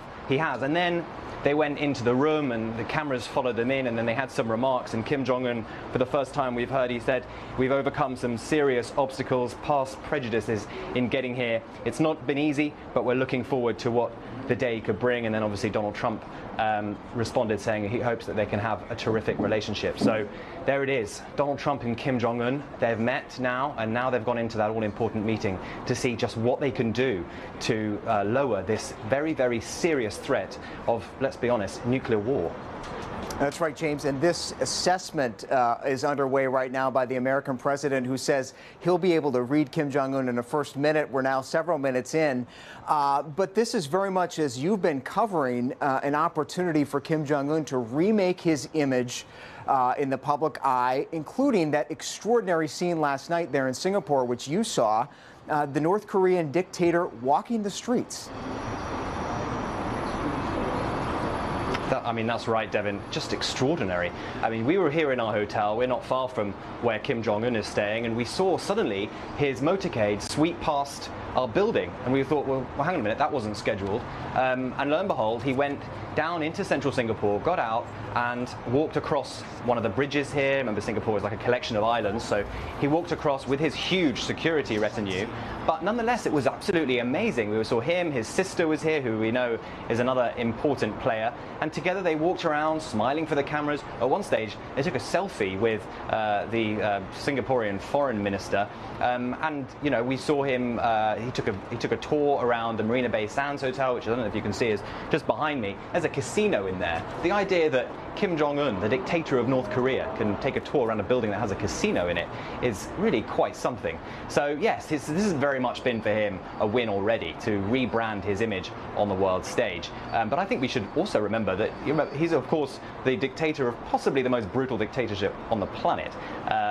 Thousands of people remain in labor camps. He's killed members of his own family to get into power. He's part of a 3-generation dynasty that runs North Korea. So he will be very keen to rebrand this image as a world leader, and he's already done it. I mean, look at that. The motorcades, the outriders, the police, the cameras. This has already been a win for Kim Jong-un, I think. It certainly has, from our vantage point, does seem like he's scored some points indeed, James. But let's go to our resident expert here at ABC News, Bob Woodruff, who, of course, has been to North Korea many, many times. Bob, you know the North Korean people better than most. What are they making of this extraordinary meeting that's underway right now, which was announced overnight on state media in Pyongyang? You know, it's first of all, we are all speculating about the reactions from the people in North Korea. We just really don't know much. Even when you go to North Korea, you don't have access to the private homes of people. They never speak honestly to any of us journalists when we get there. They are absolutely in fear that they will be punished if they say something to us that they're not supposed to say. So exactly what they think in North Korea, it's hard to say. But it's interesting that James talked about how extraordinary it is for the leader of North Korea to show up in some other country and wander the streets and take selfies with former prime ministers or just other officials down there. I mean, that is absolutely shocking. That is true. We've never seen any leaders from that country to leave, at least not his father, Kim Jong-il. He never spoke. We never got any closer to him. He was up on the balcony doing all of his speeches, and it didn't even do speeches, just his appearances. I shouldn't say that. He's only given one speech in his entire life as the leader of that country of North Korea. So his son, Kim Jong-un, early on when he came to power in 2012, it seemed fairly hopeful that he was going to talk about the economy. He was going to open to talk freely.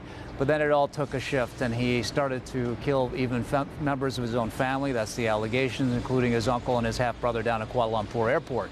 So what's he going to be like, after all of this? Who knows? What's the reaction from the North Koreans? Hopefully we'll hear something. I mean, even the national television up there in North Korea said things that I had never really heard out of them before. They actually showed pictures of their leader outside the country while he is still outside the country. Kim Jong-un did go to Beijing in China a couple months ago when I was there in Beijing. Nobody even knew he was there until he returned to his country. Even China did not report about that until he had gone back over the border to North Korea, because they're always afraid of his security if people know that he is somewhere else. This one is completely different. Of course, he couldn't hide it very well because this had so much attention. But this has never been seen before. Here in South Korea, they know as much as we do about what they're going to talk about, how it's going to result. But we're all going to be watching it, and I'll tell you more about what the South Koreans' reactions are as the day goes on. All right, Bob Woodruff, stand by. Thank you there in Seoul. Let's get a little bit of context about this meeting. Of course, it's not taking place in a vacuum, as we've been talking about. The history leading up to this moment is also extraordinary in its own right. And I want to bring in Juju Chang, who, of course, has studied this, and she knows the long history of the Korean War. Juju, this is something that is not lost on many people on that Korean peninsula, but across the United States. That war touched so many lives. And this is simply another beat in that long journey. Absolutely. It is impossible to overstate how big a deal this is for not just Koreans in South Korea, but Koreans living all over in the diaspora. Literally 2.5 million Koreans were killed during that war period. So there's not a family that goes untouched or unscathed. I mean, I personally, my grandfather was kidnapped by the North Koreans and never to be seen again. My parents were war refugees and they had their lives turned upside down. And my family is no exception. Every single Korean family you talk to was affected in this way. And it has created such an imprint on the Korean psyche. I will tell you honestly, Devin, I never thought in my lifetime that I would see that image of Kim Jong-un, the grandson of the founder of North Korea, shaking hands with an American president on the world stage and talking about peace and denuclearization. These are epic changes that happen so swiftly because if you recall, when President Moon Jae-in came into office, he was seen as not just a peacemaker, but somewhat naive, that this is, a lot of bluster and there was no way that he was going to be able to achieve any meaningful peace. And yet within short order, the polls in South Korea, even the polls here in the United States, have gone towards optimism. Now, granted, there are generations and generations of South Korean politicians and American administrations who have gotten agreements with North Korea. Whether or not they'll be able to get, full compliance is an open question. And as you alluded to there, we've been here before. History, in a sense, is repeating itself. These agreements brokered between the United States and North Korea have been broken. South Koreans have lived under the threat of nuclear war for so many years. It's been a pendulum swing of threat and then anti-threat. What makes this moment so different in your view? Why is this making so many people more hopeful? I think that because of American engagement, I will say that President Moon Jae-in and all of his surrogates have been very clear about giving credit to Donald Trump. And their view is that the blustery rhetoric helped bring North Korea to the table. I think there's also a sense that he has gone as far as he can in terms of the nuclear technology, not just the nuclear missile technology, but the ballistic capability of reaching the continental United States.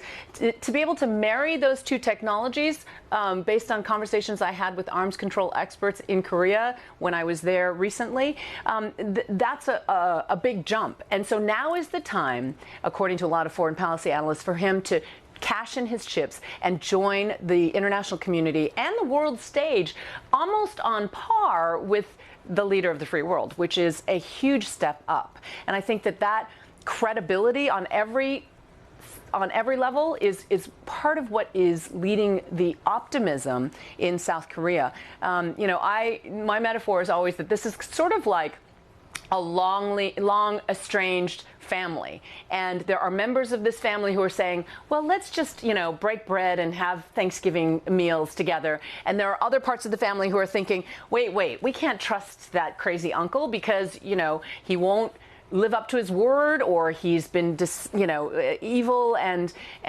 deceptive in the past. So there's a squabble going on despite the euphoria and the popularity of the peace summit in South Korea and abroad, for that matter.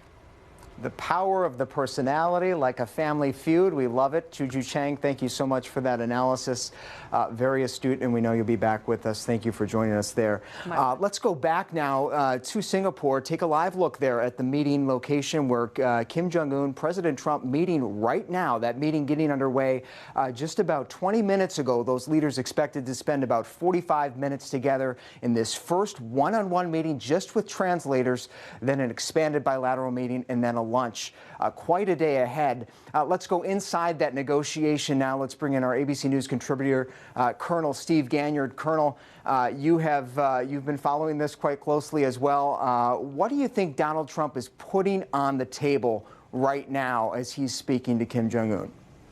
Don, I think he's putting everything on the table. I think he has everything he has said is we're willing to discuss anything. I haven't heard anything out of the president or the administration that has held back anything as long as the U.S. can get complete, verifiable, irreversible denuclearization, CVID. So you'll hear that acronym from time to time, but that is the goal. And what it takes to get there, the president's been quite open that we're willing to discuss whatever Kim may want to discuss. And we'll see what he's willing to give up himself. Steve, you and I have talked over the past several days about what makes this moment different. Juju just said that it perhaps is the power of the personalities of these two leaders. What do you see here? What makes you optimistic that perhaps this could be a turning point in this long story? Yeah, as Juju was noting, I was thinking about what she was saying. Back in 1983, when I was a young Marine Corps First Lieutenant, deployed to Japan for the first time, I had a target that I was responsible for, and there was a standing war plan called 5027, and that target was in North Korea, and I memorized that route, and I knew everything about that target. To this day, I can see that target, and I know exactly where it is and what I would have to do to get there. And to have had that and to think about the unthinkable for so many years, for decades, and then to watch this was quite stunning. Yeah, that threat for so long, so devastating. 28,000, I think, American troops there on the border as well in harm's way. We're just getting a first translation, stand by, Steve, of what Kim Jong-un said in his encounter with President Trump. This was in Korean. It was remarkable to hear these words from the North Korean dictator. He said it was not an easy path here. There's a history of holding on to our ankles, and it appeared there were times that there were unfortunate practices where they were trying to block our eyes and our path, but we've overcome everything to come to this place. Simply a willingness there by the North Korean leader, rosy optimism from President Trump in response. He thinks this will be a tremendous success. Which brings the question, Steve, what is success here? We've heard the State Department say that today's meeting is simply an entree to more meetings, but how would you measure a successful outcome from today? Devin, everybody has different interests here. So we have the U.S., we have South Korea, we have North Korea, and most of all, we have China, whose interests are very much involved. So I think if you look at it from the Chinese perspective, they want to gain influence in the region. They want the U.S. troops to come off the South Korean peninsula, and they want the U.S. to lose influence in the region. For the U.S.'s perspective, we want to have the North stop pointing nuclear weapons at us, and so this CVID, this complete, verifiable, irreversible denuclearization of the peninsula is key. But I also think that the real thing that has to happen here is there needs to be a peace treaty. Remember, as we keep emphasizing, there was an armistice. There were two military officers that said, we're going to stop fighting in 1953. What we need now is a peace treaty. And from a peace treaty, we can do things like embassies. We can begin to normalize diplomatic relations. From the North's perspective, remember that the Kim family is like a mafia family, and everything revolves around maintaining power. So survival of the Kim family regime is job number one. But, as Juju noted, within North Korea, particularly, within South Korea too, President Moon has staked much of his political capital on the idea of reunification. So the end state for most of the Korean people, both North and South, is reunification in peaceful ways. But from Kim's perspective, he wants that on his terms, while President Moon wants it on his terms. All right, Colonel Steve Ganyard, stand by. We'll come back to you for more on the negotiation underway. Those security assurances sure to be a top topic coming out of this. There will be a White House briefing later. But for now, we'll reset our coverage here on ABC News Live. Thank you so much for joining us. I'm Devin Dwyer in Washington. We have full team coverage around the world of the historic summit between North Korea and the United States that's underway right now inside that building you see there just moments ago. President Trump walked down that colonnade to meet Kim Jong-un, the first American president to shake hands with the North Korean leader while in office. There it is. President Trump, the only leader there to speak. President Trump speaking in English. It's unclear whether Kim Jong-un understood what he was saying. Those translators waiting off in the wings. And there, as you see them turn to the cameras, let's take a listen. Very serious.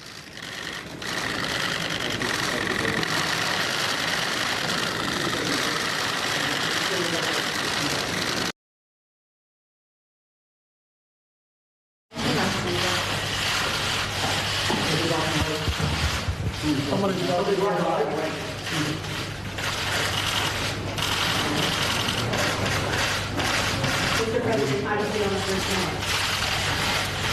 feel really great. We're going to have a great discussion, and I think tremendous success. We'll be tremendously successful. And it's my honor, and we will have a terrific relationship, I have no doubt.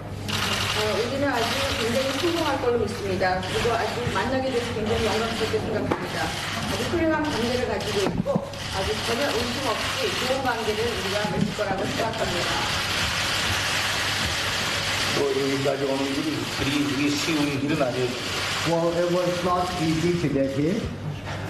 우리한테는 우리 발목을 잡는 그 과거가 있고 또 그릇된 국민과 관행들이 우리 때로는 우리 눈과 귀를 가리우기도 했는데 우리 모든 것을 이겨내고 이 자리까지 왔습니다. The past worked as fetters on our limbs, and the old prejudices and practices worked as obstacles on our way forward, but we overcame all of them, and we are here today. That's true.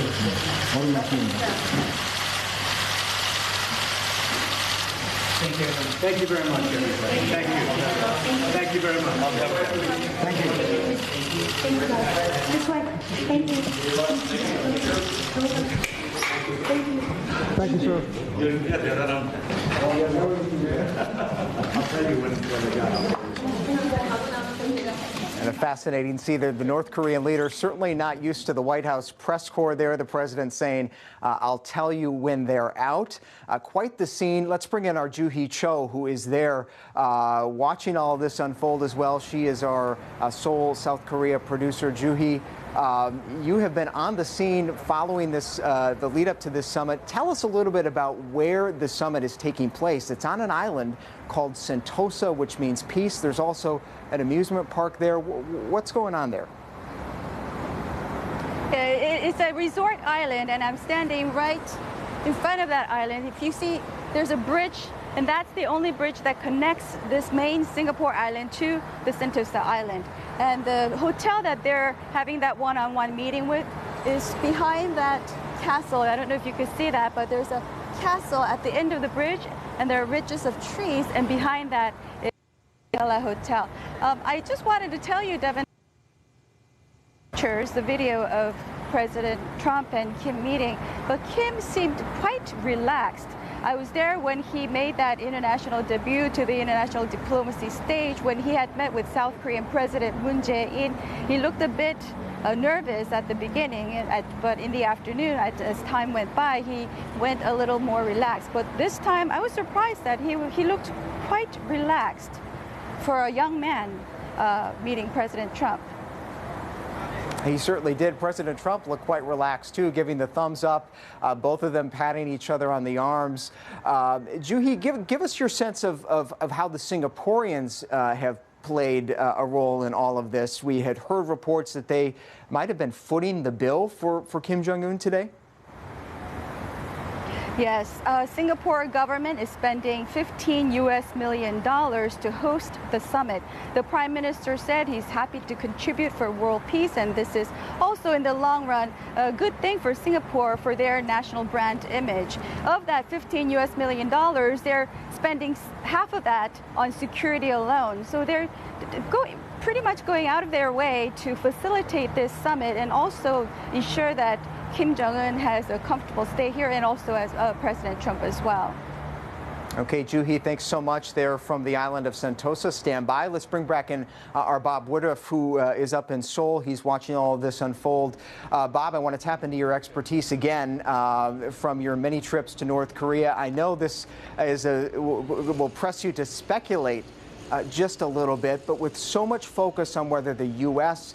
can trust the North Koreans, what's the thinking in North Korea about whether they can trust President Trump?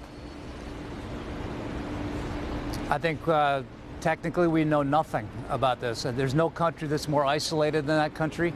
I think it's of all the countries in the world, the CIA knows the least of it. So the only way that we've really learned much from the inside, at least before this year, is from defectors who have gone over the border into China and then ultimately came under the control of intelligence within South Korea or the United States. So that's the only way that we know something about what's happening within North Korea. As journalists, when we go there, all we're able to see really is Pyongyang, the capital. We're not able to go out of the countryside, I always say. They don't allow us into the slave camps, ever. And we cannot really interview any of the people in North Korea on these visits. I've been there 8 times. We've tried to interview people, and they just reiterate pretty much what the government wants them to say.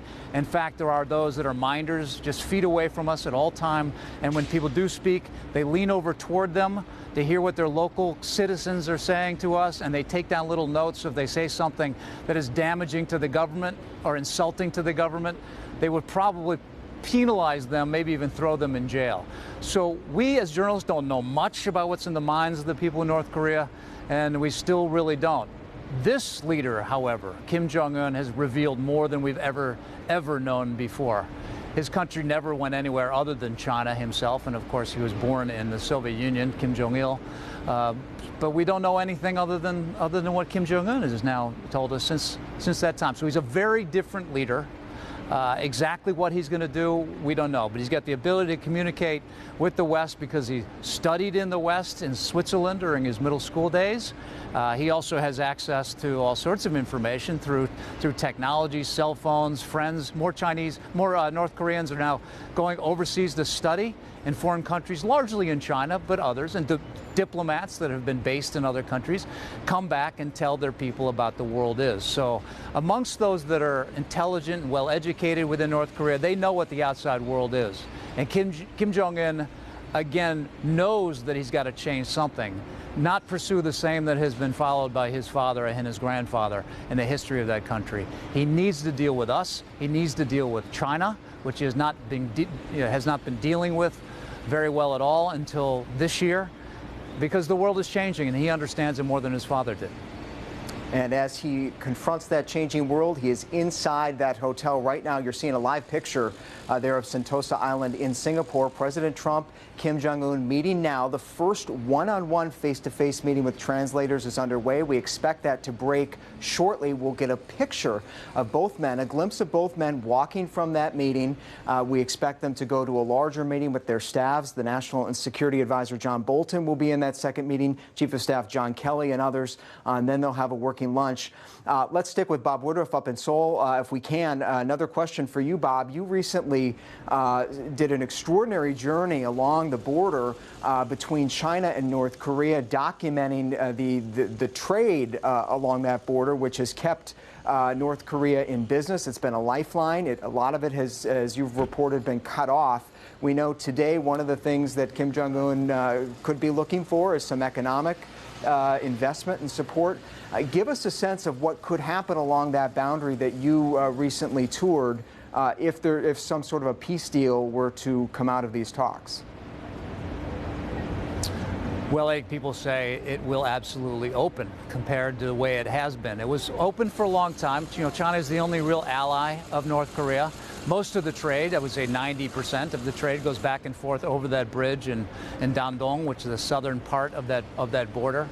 That was actually getting worse for North Korea. There were sanctions that were imposed by China on North Korea, which slowed down some of that trade. That was damaging the economy within North Korea. But if something now starts to change, and North Korea, especially Kim Jong-un, includes China into these kinds of negotiations or messages or whatever may be happening, then China will, of course, start opening that border more and more.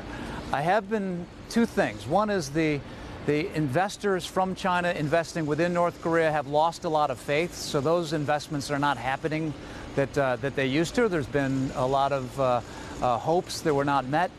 But in terms of the economy along the border between China and North Korea, that's really starting to boom. Real estate has gone up in that town of Dandong along the border with North Korea. So people are seeing, as they know, they're anticipating that there will be some economic changes in terms of the relationship between China and North Korea. But there's one thing we have to remember, is that China has always used North Korea as a buffer, a country that sits between China and South Korea, where the U.S. forces, of about 28,000 of them, are in South Korea, and all sorts of American companies and American influence in South Korea. That was the buffer that stood between China and South Korea, which their fear has always been two things. If North Korea falls apart, then all of the people in North Korea will defect. They'll go like across the border into China and damage their economy. And secondly, the U.S. forces, or at least the South Korean forces, could move right up against the border of China.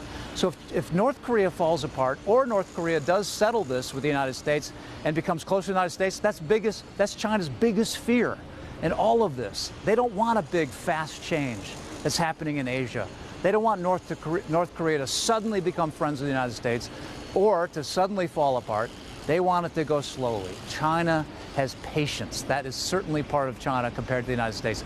They would rather wait for a long period of time to have this thing fixed very, very slowly. You know, this trip now by Kim Jong-un down to meet with the United States, I think a lot of people within China are thinking, oh my goodness, this is going to be like Mao Zedong and Nixon meeting in 1972. Nixon went to China for the first time to try to get that relationship stronger.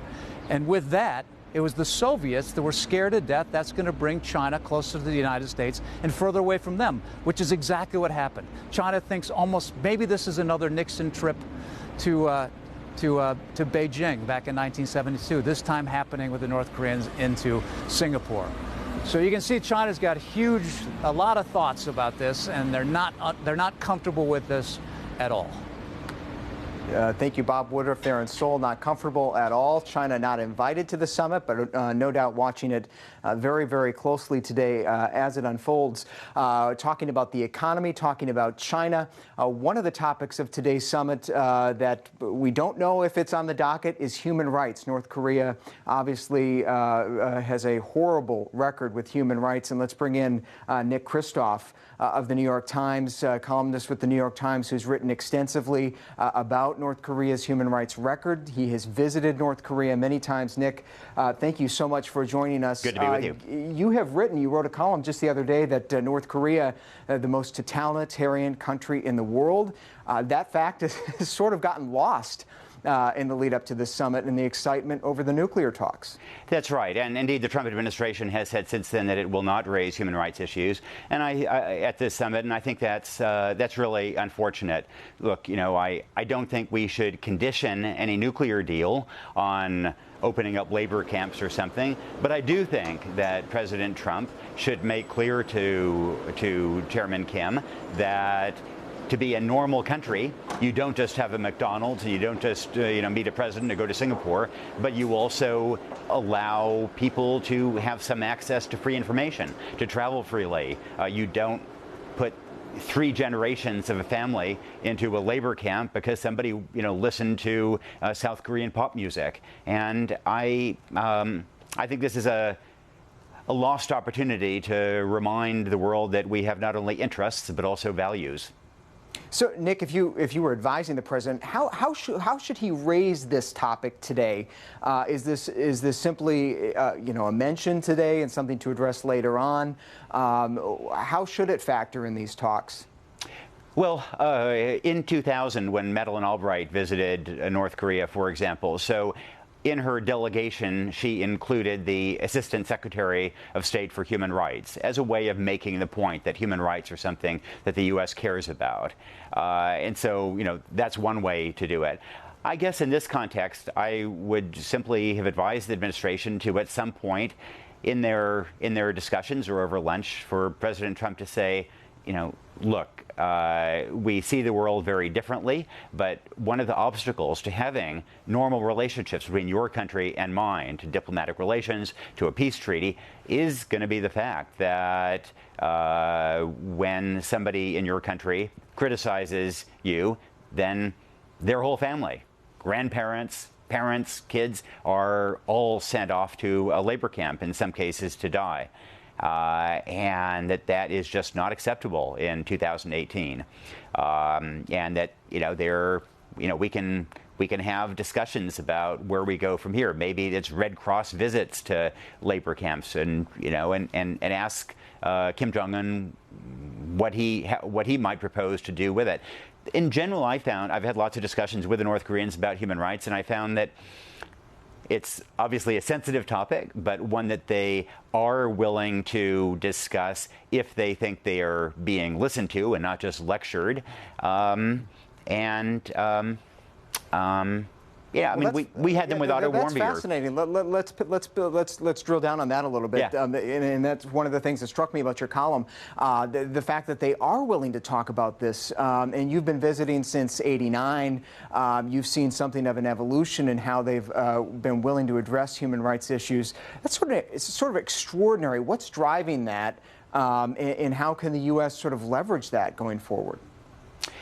Yeah, on my first visit, when I asked about labor camps, they denied that there were any prisons in North Korea. There were no criminals, no dissidents, no nothing. And then over time, they acknowledged that, well, some people had been misled, or some people might be spies, this kind of thing. And these days, they acknowledge that there are prisons. They argue that there are huge exaggerations. And indeed, I mean, I do think, in fairness, that sometimes the situation is exaggerated. They also say that people misunderstand. So, for example, in North Korea, triplets are taken away from, triplets are regarded as auspicious. And so they're taken away from parents at birth and then raised by the state. And so to Americans, this sounds enormously coercive. The North Koreans say, oh, these kids are voluntarily given up to the state. But, you know, let's have that discussion. All right, Nick Kristof with the New York Times, thank you so much for joining us. I think you're going to stand by a little bit longer. Thank you for being here. Let's go back to Colonel Steve Ganyard and pick up where we left off. Steve, we've been talking about the negotiation, which is underway, and we should tell viewers, you see a live picture there from Sentosa Island. We're waiting for those men to come out of their first one-on-one meeting. We'll see them walk very soon, we think, down that hallway to their more expanded meeting with aides to talk about some of the details. Steve, one of the big questions that's sort of been floating around out there is, how do we know we're not getting duped by Kim Jong-un? That's going to be tough, Devin. That's going to be part of the negotiation. Hopefully there's a role for IAEA to play, a role for the UN to play in the verification of the denuclearization of North Korea. But again, if they really want to hide something, if they really want to maybe sneak some nukes into China and have the Chinese hold on to them, or something even more, a little more skullduggery of having the Syrians take some of their nukes off their hands, which I'm sure they would like to have, but it's going to be difficult, and the U.S. is going to have to, at a step-by-step process in the negotiation, make sure that that complete, verifiable, and irreversible denuclearization is verifiable. That's the key. And bring us inside, Steve, the view from the military tonight. You, of course, served many decades active duty. Give us a sense of what the view is there. We know that mantra on the border of the DMZ is fight tonight. They're ready to fight. But what's the view from the military around the world watching this negotiation take place? I think people are in awe. This is something, even if this falls back to the status quo ante, this is something that most of us could have never realized. The North was always the war that was going to happen in minutes, and it was the war that those of us who deployed to the Asia Pacific region were always ready to fight. Those were not just words. Those were not just slogans. Everybody knew where their targets were. Everybody knew how the war plan was going to evolve for the first couple days and months of any conflict with North Korea. I wanted to go, Devin, say one thing. I was thinking about something that Nick Kristof said. You know, one of the things that's going to be interesting, if Kim does begin to open up to the world, how he controls his people, and how does he let off pressure slowly enough that he maintains control. I think he's got real risks here. When people begin to find out the pain and suffering that they've been put through to preserve the regime, to preserve the mafia state that the Kim family has been, there's room for retribution. There's also going to be assassination threats, where people who may not like the path that Kim is taking, and they may not want to go down and bring North Korea into the globe of nations. And so I think there's going to be real challenges here.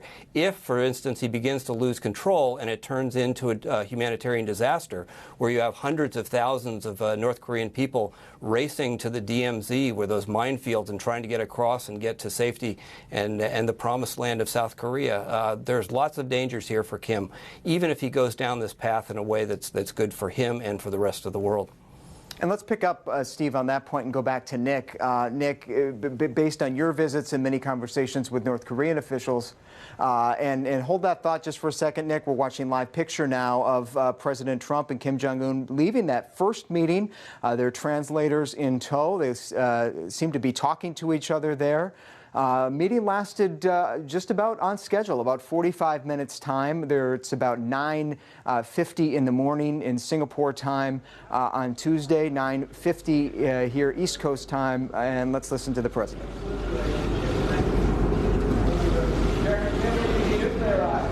Mr. Kim, will you give up your nuclear weapons, sir?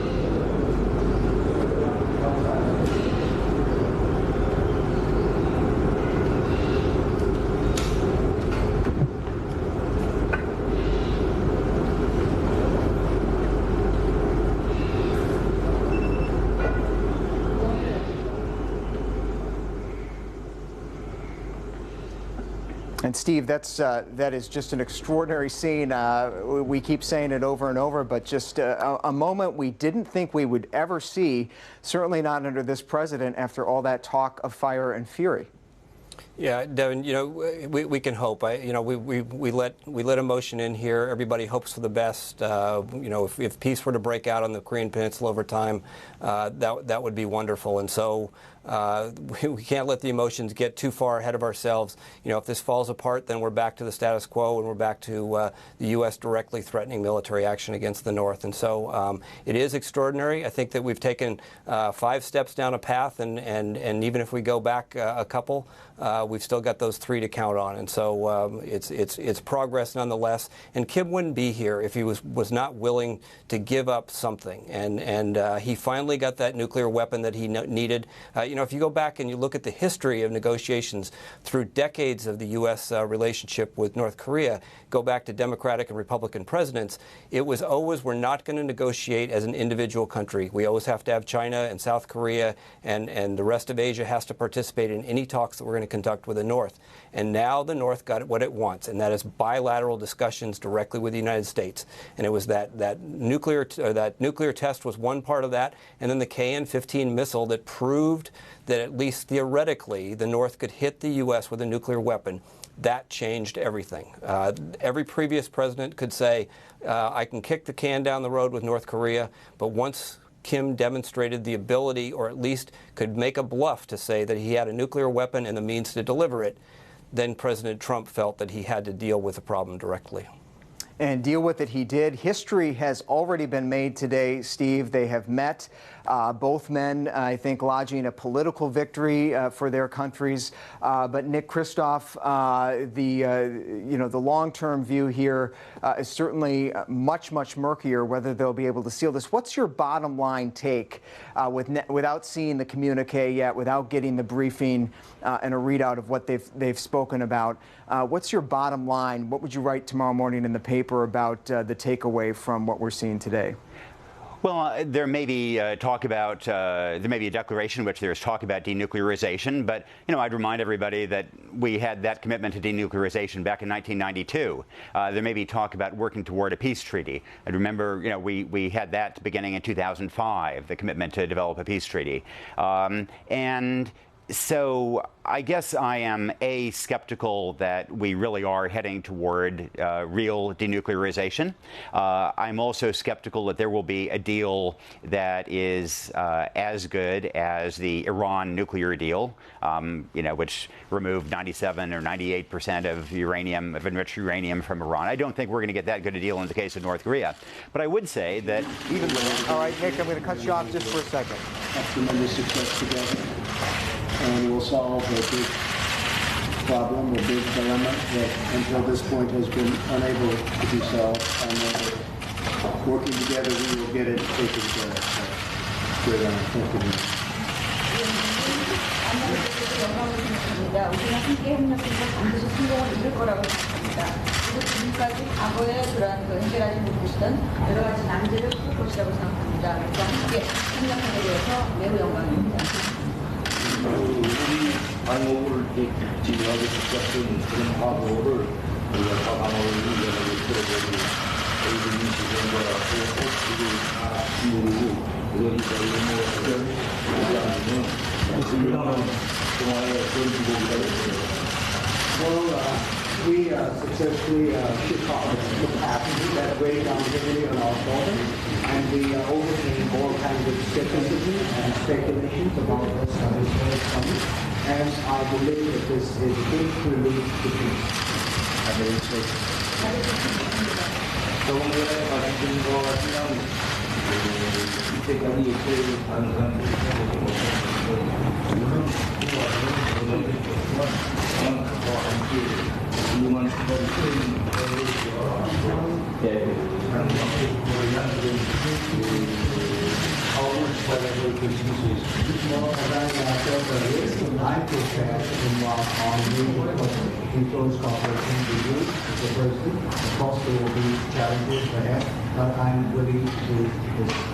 I'm willing to do this very well. We will solve it. We will be successful. And I look forward to working on it with you. It will be done. 우리는 힘쓸 것이고 그 문제 해결하겠습니다. 그리고 함께 해결하는 것을 기대하고 있습니다. Thank you very much. Thank you very much, everybody. Thank you. Thank you very much. Thank you. Thank you. Thank you.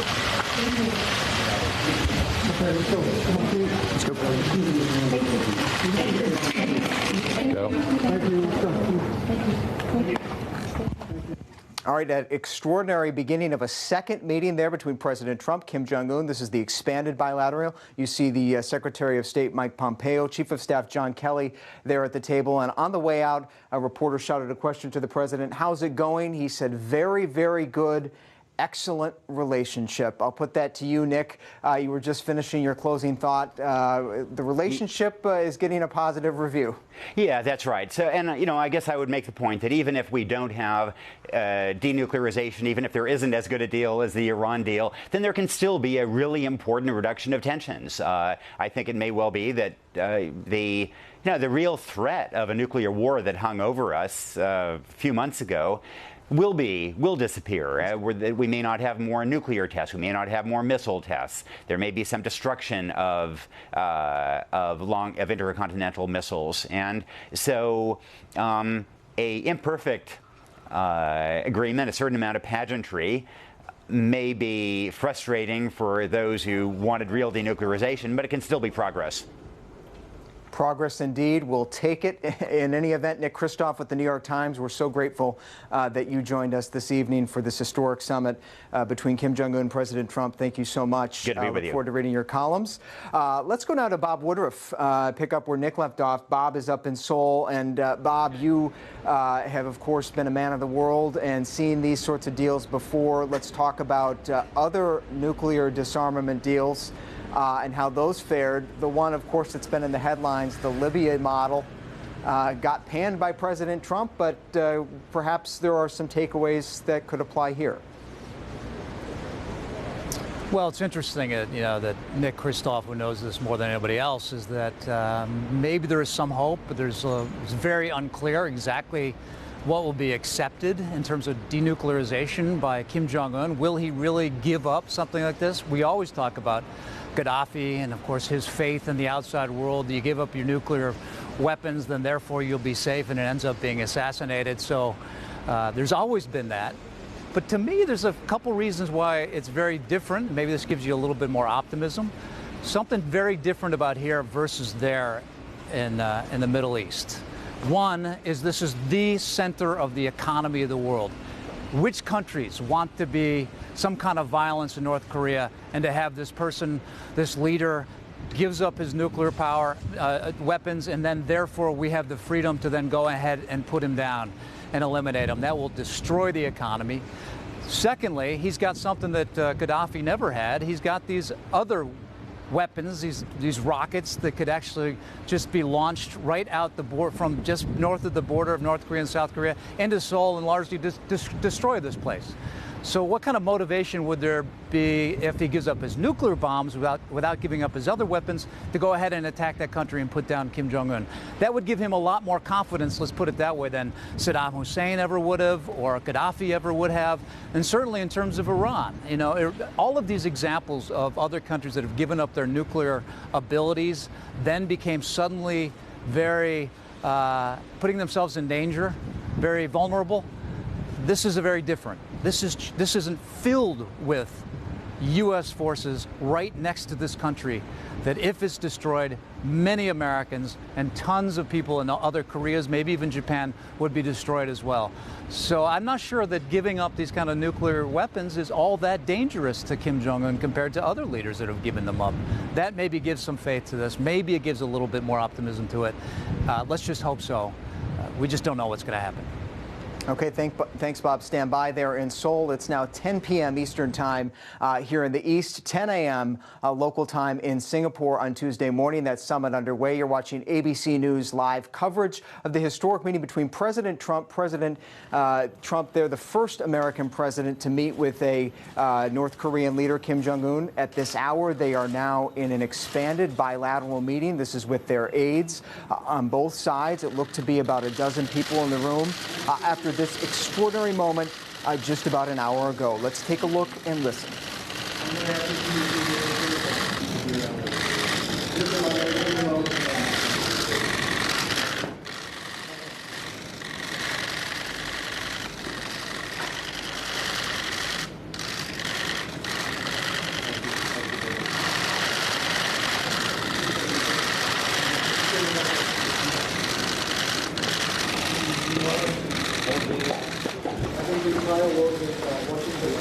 And those men then going into that meeting, which lasted just for about 45 minutes, one-on-one, the two of them face-to-face, and they're emerging with smiles. President Trump saying it's going very, very well. He has an excellent relationship with Kim Jong-un. It's certainly extraordinary, although we've spoken to Steve Ganyard, Bob Woodruff, Nick Kristof, and others. This is just the beginning, and there's a lot of skepticism to be had. Let's bring in our foreign correspondent, James Longman, who's there on the scene, has been watching this unfold.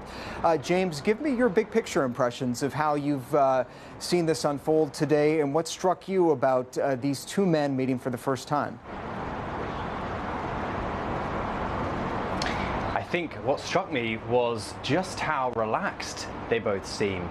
This is an enormously important meeting, and if you just think about the age gap between the two of them, you've got a 34-year-old and a man who's about to turn, I think, what is it 73 in a couple of days?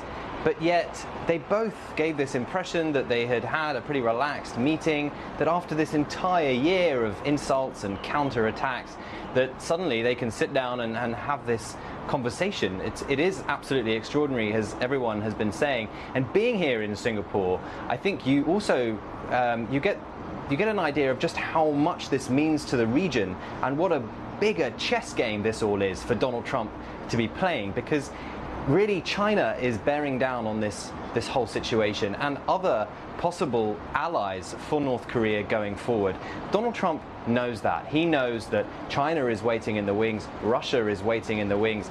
And so really it's get North Korea on board or push it further away into the arms of one of our foes, or at least people who we've got to watch on our radar. So you can see just how much power China has over this entire situation. Kim Jong-un flew in on an Air China plane. I think that symbolism shouldn't go unnoticed, and really because I think in big part because of the sanctions that China has pushed on North Korea at the behest of Donald Trump, that this has been able to come about. But it's going to end when China says it ends, and we know later today Kim Jong-un is definitely getting on that plane. He's definitely going back home to North Korea. And so this bigger chess game of what's at stake here for all the players in the region, I think, is absolutely fascinating, and Donald Trump must know that. He must be absolutely conscious of that. I mean, China's role in this, I think, cannot be overstated, really. I mean, just when you think of just the trade agreements that North Korea and China have had, they're down 35% on just textile exports from North Korea to China. This is a huge issue for North Korea, and one of the big reasons why it's been pushed to the table here. So being in Singapore as well, also you get the sense of just how much this is a city which is the envy of Asia. It is an extraordinary place. It is a kind of a tropical Manhattan, if you like, and a place for Kim Jong-un to really see what economic development actually means. And so I think there couldn't be a better place really for the two men to meet. But I think also we've got to be mindful of the fact that this man is a dictator, and he's taken out members of his own family to remain where he is. And I don't think many human rights watchers today they're warning us about the kind of man that is being brought on to the international stage at this point. Yes, the nuclear threat is preeminent, but there are huge human rights abuses going on in North Korea, and it's perhaps that's something that they're talking about today. Who knows? I think it's unlikely in the first day, but that would, I think, be the hope of human rights watchers going forward, that is addressed, because something like 120,000 people possibly remain in labor camps. People can get arrested for just about anything and hauled off. North Korea has collective punishment, which means that if you do something wrong, then your whole family, in fact 3 generations, taken from your family, because it's the idea is you can be re-educated, your whole family can be re-educated. There are all these little examples of the brutality of North Korea that we've been reading about in the past few days. And I think it's certainly, we've been looking at the reaction of Human Rights Watch, for instance, who said that they hope that this circus doesn't detract from that. And I think that that is definitely a feeling amongst people who've been watching just what's been going on inside North Korea. A larger geopolitical context for sure. James Longman, thank you so much from Singapore. Stand by. And let's go back to Juju Chang now, who's up covering this all from New York. She was born in South Korea, has been back many times. And Juju, one of the things that has sort of been speculated about leading into this summit is the possibility of a peace treaty ending the Korean War formally, and that whether that might lead to reunification of the peninsula. Give us a sense of what that prospect means to people living there and how significant that would be. Well, one of the items on the agenda that was talked on in these two-party talks was this idea that they would resume family reunifications. Now, they haven't had them for years, and most of the survivors are at least 65 years old. So even if they were siblings separated as young kids, they're now, elderly, and yet it's an emotional touchstone for so many Koreans. Now, that's the emotional side of it. From the economic standpoint, think about sort of how far Korea has come. I mean, I hate to give my age on national digital television, but in 1965, the year I was born, South Korea's GDP ranked along with Egypt and Ghana, right? And yet within the span of 50 years, it's now the 11th or 12th largest economy, depending on which list you look at. Compare that to North Korea, which back then, the year that I was born, it was considered wealthier and more industrialized. And now it is ranked in the cellar of GDP. It is like 125th among all nations, and it has suffered from crushing and debilitating sanctions, multilateral sanctions that have crippled the economy. They've gone through famines that have decimated countless tens of thousands of civilians. Some people estimate as high as 100,000. There are, as James Longman suggested, more than 100,000 North Koreans living in gulags. And the human rights issue is a real one, not one we're hearing to be on the negotiating table. But reunification is really something that affects the entire region as well, because if you look at the historical example of Germany, for example, it took West Germany decades to absorb the East German economy, and now it's become a vibrant metropolis. It took decades for that to happen. And North Korea, in terms of regime collapse, was a very scary idea for its neighbors, for China, even for South Korea. So the idea that this might broker a peace that would allow North Korea to rehabilitate itself economically, join the international community, get some trading partners, have sanctions relief, and slowly sort of continue to develop as an economic power is a very intriguing notion to the peninsula. All right, Juju, there's certainly a human impact, a family impact. Healing in the family is a prospect perhaps coming out of any sort of a bigger peace deal between these countries. Thank you so much for that perspective. And for a closing thought, let's go back to our Bob Woodruff in Seoul. Bob, just a couple of minutes left here, but wanted to get your bottom line take as we close out coverage here for this first go round as we wait for this broader meeting to break. If you had to write a headline now, what's your takeaway from this? I would say, I'll tell you this, I talked to my father about 10 minutes ago, and he's a guy that served the U.S. Army during the Vietnam War. And he lost many friends, colleagues from the Army that were lost there. He only got as far as England, but he feels so lucky that he was able to get out there alive. So let's think about all those veterans now that lived during that war and see what their reaction is going to be. First of all, right now, what's it like to have these two leaders of these two countries that were at war 65 years ago and now meeting and talking about the possibility of peace? He's very positive about that, but what's going to happen? You know, these are ones that suffered during this war. What do they think about peace with this country where this was a brutal, brutal battle? So he is hopeful that something will happen out of this. Someday his hope is to get back there, but with my father, he won't. He's 88 years old. He's not going to go back to North Korea, but I think there's a lot that will. I mean, I went with President Obama on his last foreign trips to go down to Vietnam, to visit there where we had a war back there in 1960s, 1970s. And we're just embraced as Americans, this country where we are at war, because 75% of the people of Vietnam were born after the war was completely over. So someday, all these veterans, all of these Americans can then maybe go to North Korea and embrace those of North Korea and say, this was so yesterday, let's put it behind us. But that's a long, long time to go. But it is indeed on the horizon. Bob Woodruff, thank you for that. And as we leave Bob there in Seoul, and we'll come back to the entire team in Singapore, let's take one more look at those pictures from just a few hours ago, about an hour ago, when the president first met Kim Jong-un for the first time, walking down that colonnade for the handshake.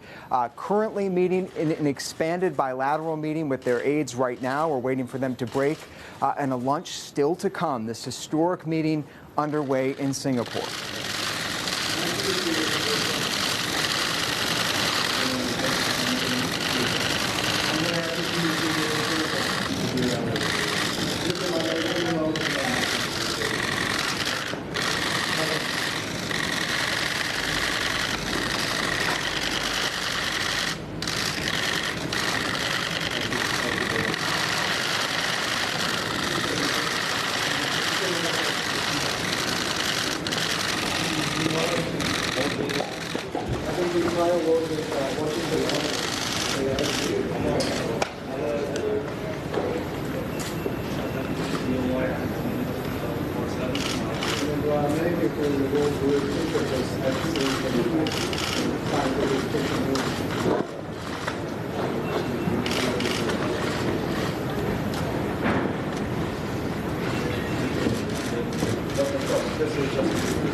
And our coverage continues here on ABC News Live, our full team coverage from Singapore and around the world. Stay with us. George Stephanopoulos now picks up in Singapore.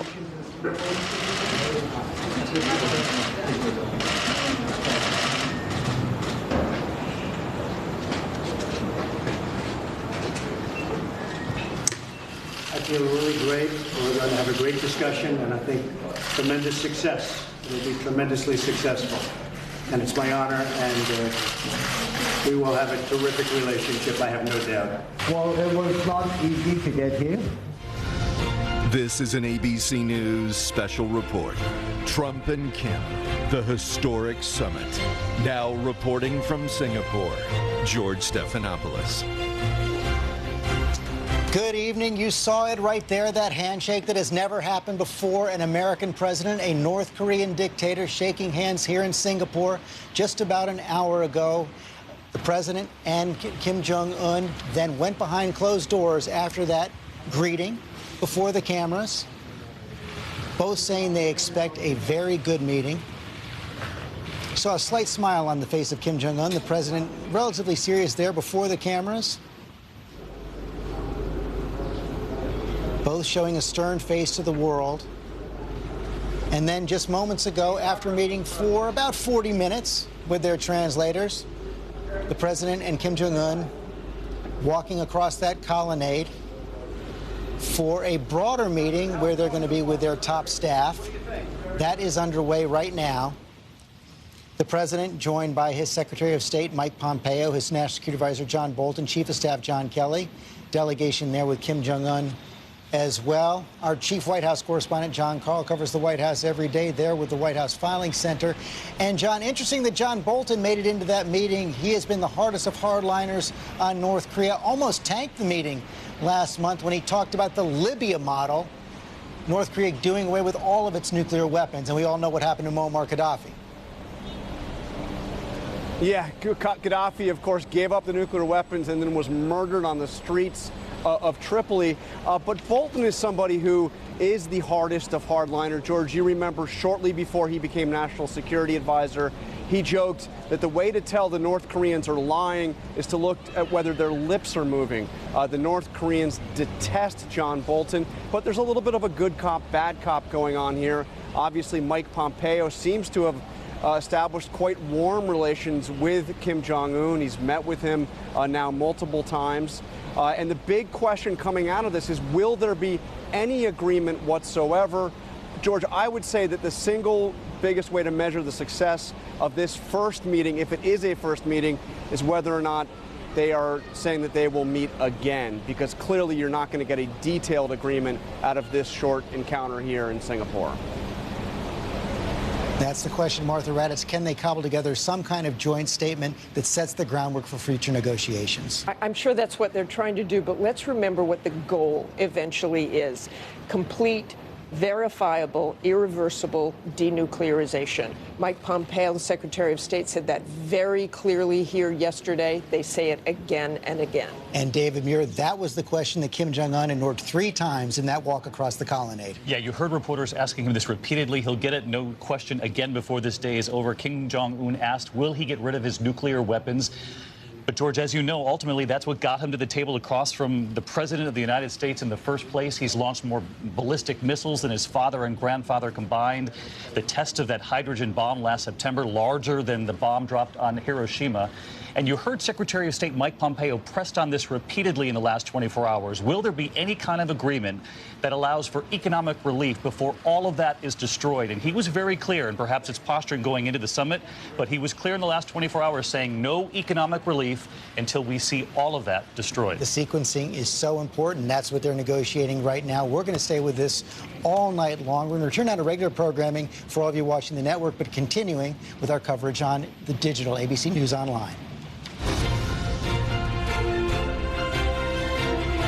This has been a special report from ABC News.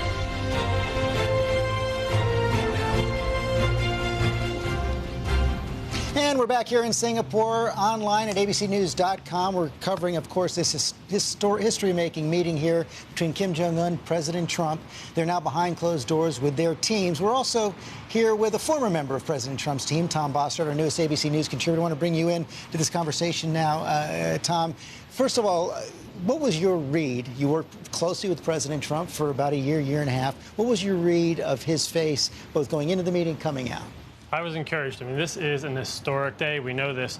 But watching them, it's going according to script right now.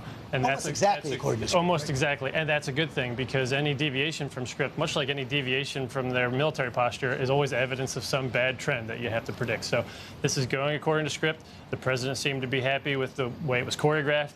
I think he had the handshake just right, and I think that this is right, kind of the optic that we need. On the North Korean side, they need this to look like we're not forcing them to the table to sign a deal under duress. And from our perspective, we gain nothing out of that tough talk. It seemed yesterday, Tom, that Mike Pompeo struck a note of confidence, but it also seemed like they were having a little bit of trouble drafting this agreement behind closed doors. Do you think it was cooked before they went in the room? I think staff cooked it as best they could, but at this point, it's up to the 2 men that we're all watching today. You know, there's an old saying in this field that in God we trust. all others we monitor. And I think at this point, talk is cheap, and we're going to have to look for the outcome, but we're going to have to look for actions. And those actions are going to have to come before any benefits. But so far, it is going according to plan. I also want to bring in, back from Washington, Juju Chang, Nightline anchor Juju Chang, first generation Korean-American. Juju, I think you came here when you were 4. That's right. And honestly, looking at these pictures... And it just... Go ahead. No, I was just saying, looking at those stunning, to me, surreal image of President Trump shaking Kim Jong-un's hand is something that I literally never thought I would see in my lifetime. Just 6 months ago, I would have said no way. And it shows how speedily these changes took place and were able to be executed. And Juju, talk about that a little bit more. You know, this seems like a process that was driven, of course, by these two men that we see right there, President Trump, Kim Jong-un, but also the South Korean leader, Moon Jae-in, who really felt it was he saw all that rhetoric between these two men over the last year, saw the war rhetoric heating up. He stepped in, working hard to get these two men together. Absolutely. And he did it behind the scenes. Many people call him the Trump whisperer in many ways because he has been lavish in his praise, and so have all his surrogates. They have gone out of their way to praise Donald Trump and point out that without his efforts, this summit would not be happening, which is in fact true. But more than that, when he came in, you'll remember, George, he was seen as naive, as somebody who was, you know, looking for this renewal of the sunshine policy of decades past. And these agreements have come to pass before, but the verification process, the devil is in the details. And so we go back now to, you know, it's funny what Tom Bostard said. It is very much like the Reagan era, trust but verify. You don't want to be naive about trying to reunite with this family member, and yet at the same time, there's a lot of optimism out there. Tom, Juju brings up the Reagan era. I'm struck by that anecdote. President Trump, back in the Reagan era, actually reached out to Reagan White House, said he was thinking, you know, would love to be their arms control negotiator with the Soviet Union. He's had an interest in nuclear arms control for a long time. They didn't take him up on the offer. But also, and I've talked to the president about this, it's very clear that in that meeting he had with President Obama just 2 days after he was elected, President Obama said, this is the #1 issue you're going to have to deal with. Your presidency is going to be defined by that. And he took it to heart. Yeah, he did. And, you know, I saw a piece that pointed out that this president was also in a military academy during the Cuban Missile Crisis and studying MacArthur and what he did or didn't do in North Korea, which really set the stage for 68 years later. I am struck by this Korean conflict coming to a potential end here under President Trump's lifetime and presidency. This is something that he has studied from his teen years. Yeah, he studied a long time, and I think we shouldn't get ahead of ourselves. It sure looks like it's a successful summit so far, although we haven't seen any agreements right now. But Martha Raddatz, as we look at what could come out over time, North Korea has agreed with the United States in the past to freeze their nuclear weapons, didn't keep to it. The United States, they would argue the United States didn't keep to its commitments either. We've seen agreements in the past. We haven't seen follow through. No, and that's the problem here. We don't know whether there will be follow through. They're indeed following a script. But again, I just have to point out that what the United States says is success is complete, verifiable, irreversible denuclearization. That is a very, very tall order. And I think, you know, along with Tom said, verifiable. That's what they have to do. That could take a very long time. No matter what happens here today, no matter what happens in future meetings, we're not going to know really if this is successful for many, many years, although what's happened so far is stunning. Well, let me bring in Steve Gaynor, a military contributor on that as well. When we talk about verifiable, when we talk about denuclearization, the devil is in the definitions, and we have the United States and North Korea have very different definitions of denuclearization. But talk about what verifying an agreement like this would look like. To begin with, we'd have to know what the North Koreans have.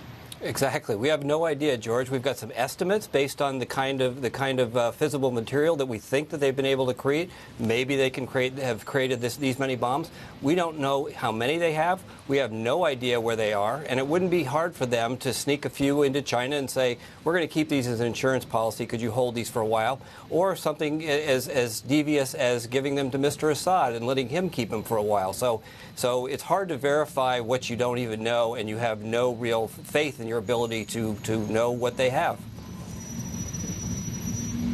Tom?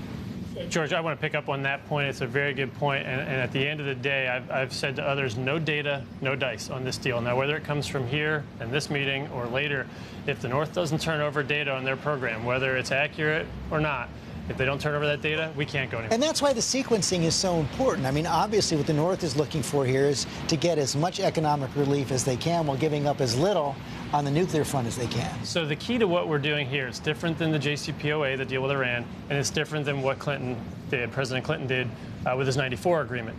There, it was a decremental or incremental return, benefit for concession, benefit for concession. So freeze is a bad word in this case. We don't want to use freeze. We want to talk about halt, and we want to do it irreversibly.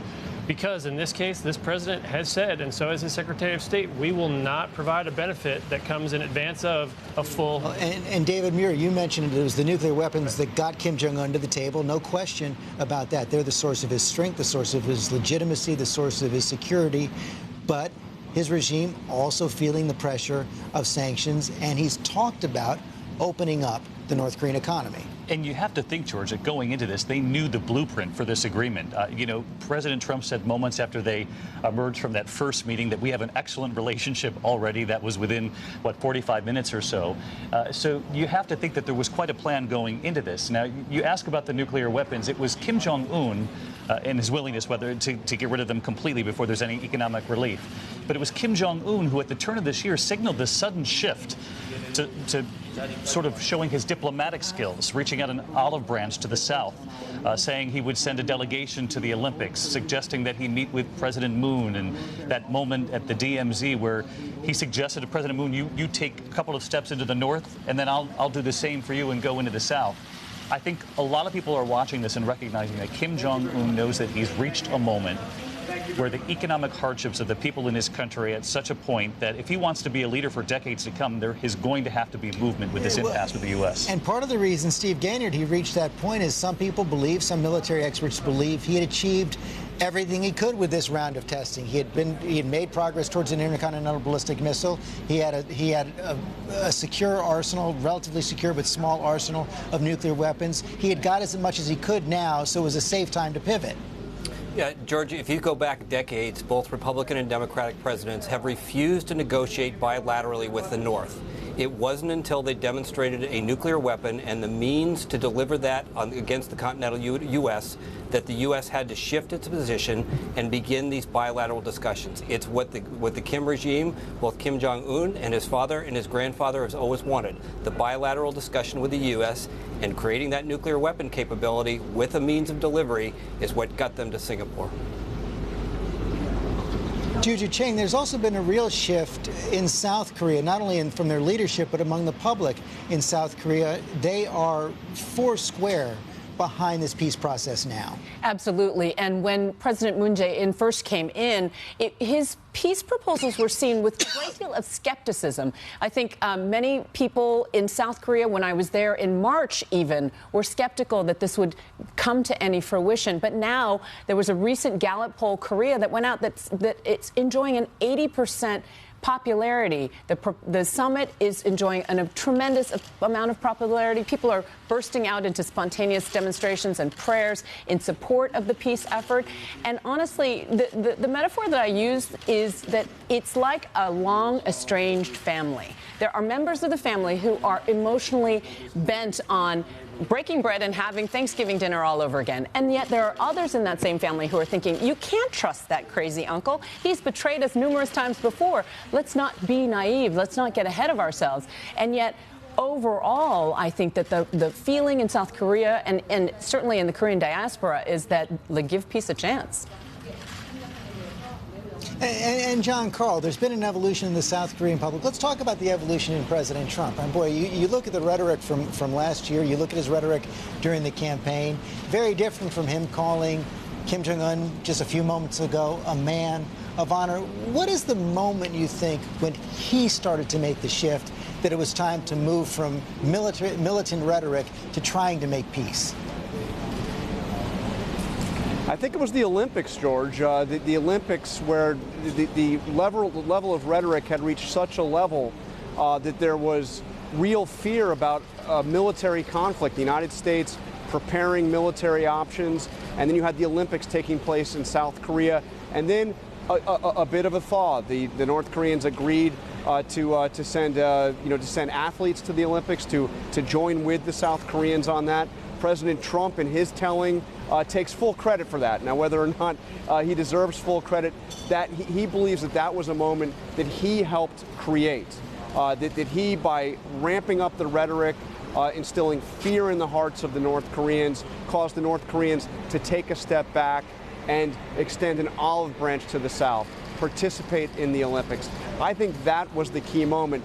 But George, when you had the South Koreans come to meet with the president at the White House earlier this year and say that they had this offer from Kim Jong-un to meet with President Trump, an invitation that came with the promise that they would suspend testing of their nuclear weapons, suspend testing of their ballistic weapons, of their ballistic missiles.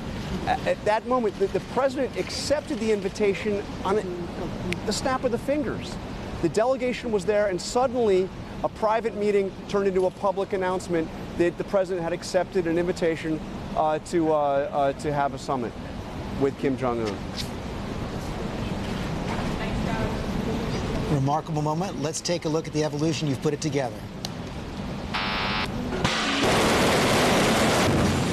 A rogue nation armed with nuclear weapons, led by an unpredictable dictator. He's acting very, very badly. I will tell you, he's acting very badly. A war of words, raising fears the world was on the brink of a real war. 미국 번터 전역이 우리의 핵 타격 사정권 안에 있으며 They will be met with fire and fury like the world has never seen. In 2017, North Korea launched over a dozen missiles. Among those, an intercontinental ballistic missile last July, the highest and farthest North Korea missile launch ever. U.S. intelligence analysts said it had the capability of reaching the U.S. mainland. Mr. President, will you attack North Korea? In September, the regime detonated a hydrogen bomb, its sixth and most powerful nuclear test to date, continuing to provoke the president. Rocket Man is on a suicide mission for himself and for his regime. He announced punishing new economic sanctions, and the Pentagon prepared military options. But then, an unexpected thaw. North and South Korea teamed up for the Winter Olympics in Pyeongchang. In April, a series of diplomatic breakthroughs. Secretary of State Mike Pompeo made a secret trip to Pyongyang, paving the way for President Trump to be the first American president to meet with a North Korean dictator. The administration's goal? Convince North Korea to give up their nuclear weapons. A flurry of gestures from North Korea followed. The regime vowed to suspend nuclear and long-range missile tests. Blast! And shut down a nuclear test site. And North Korea released 3 American prisoners. They are really 3 incredible people. In early May, the date for this unprecedented summit was set. President Trump came into this confident in his negotiating skills. I think I'm very well prepared. I don't think I have to prepare very much. It's about attitude. Well, let's do that.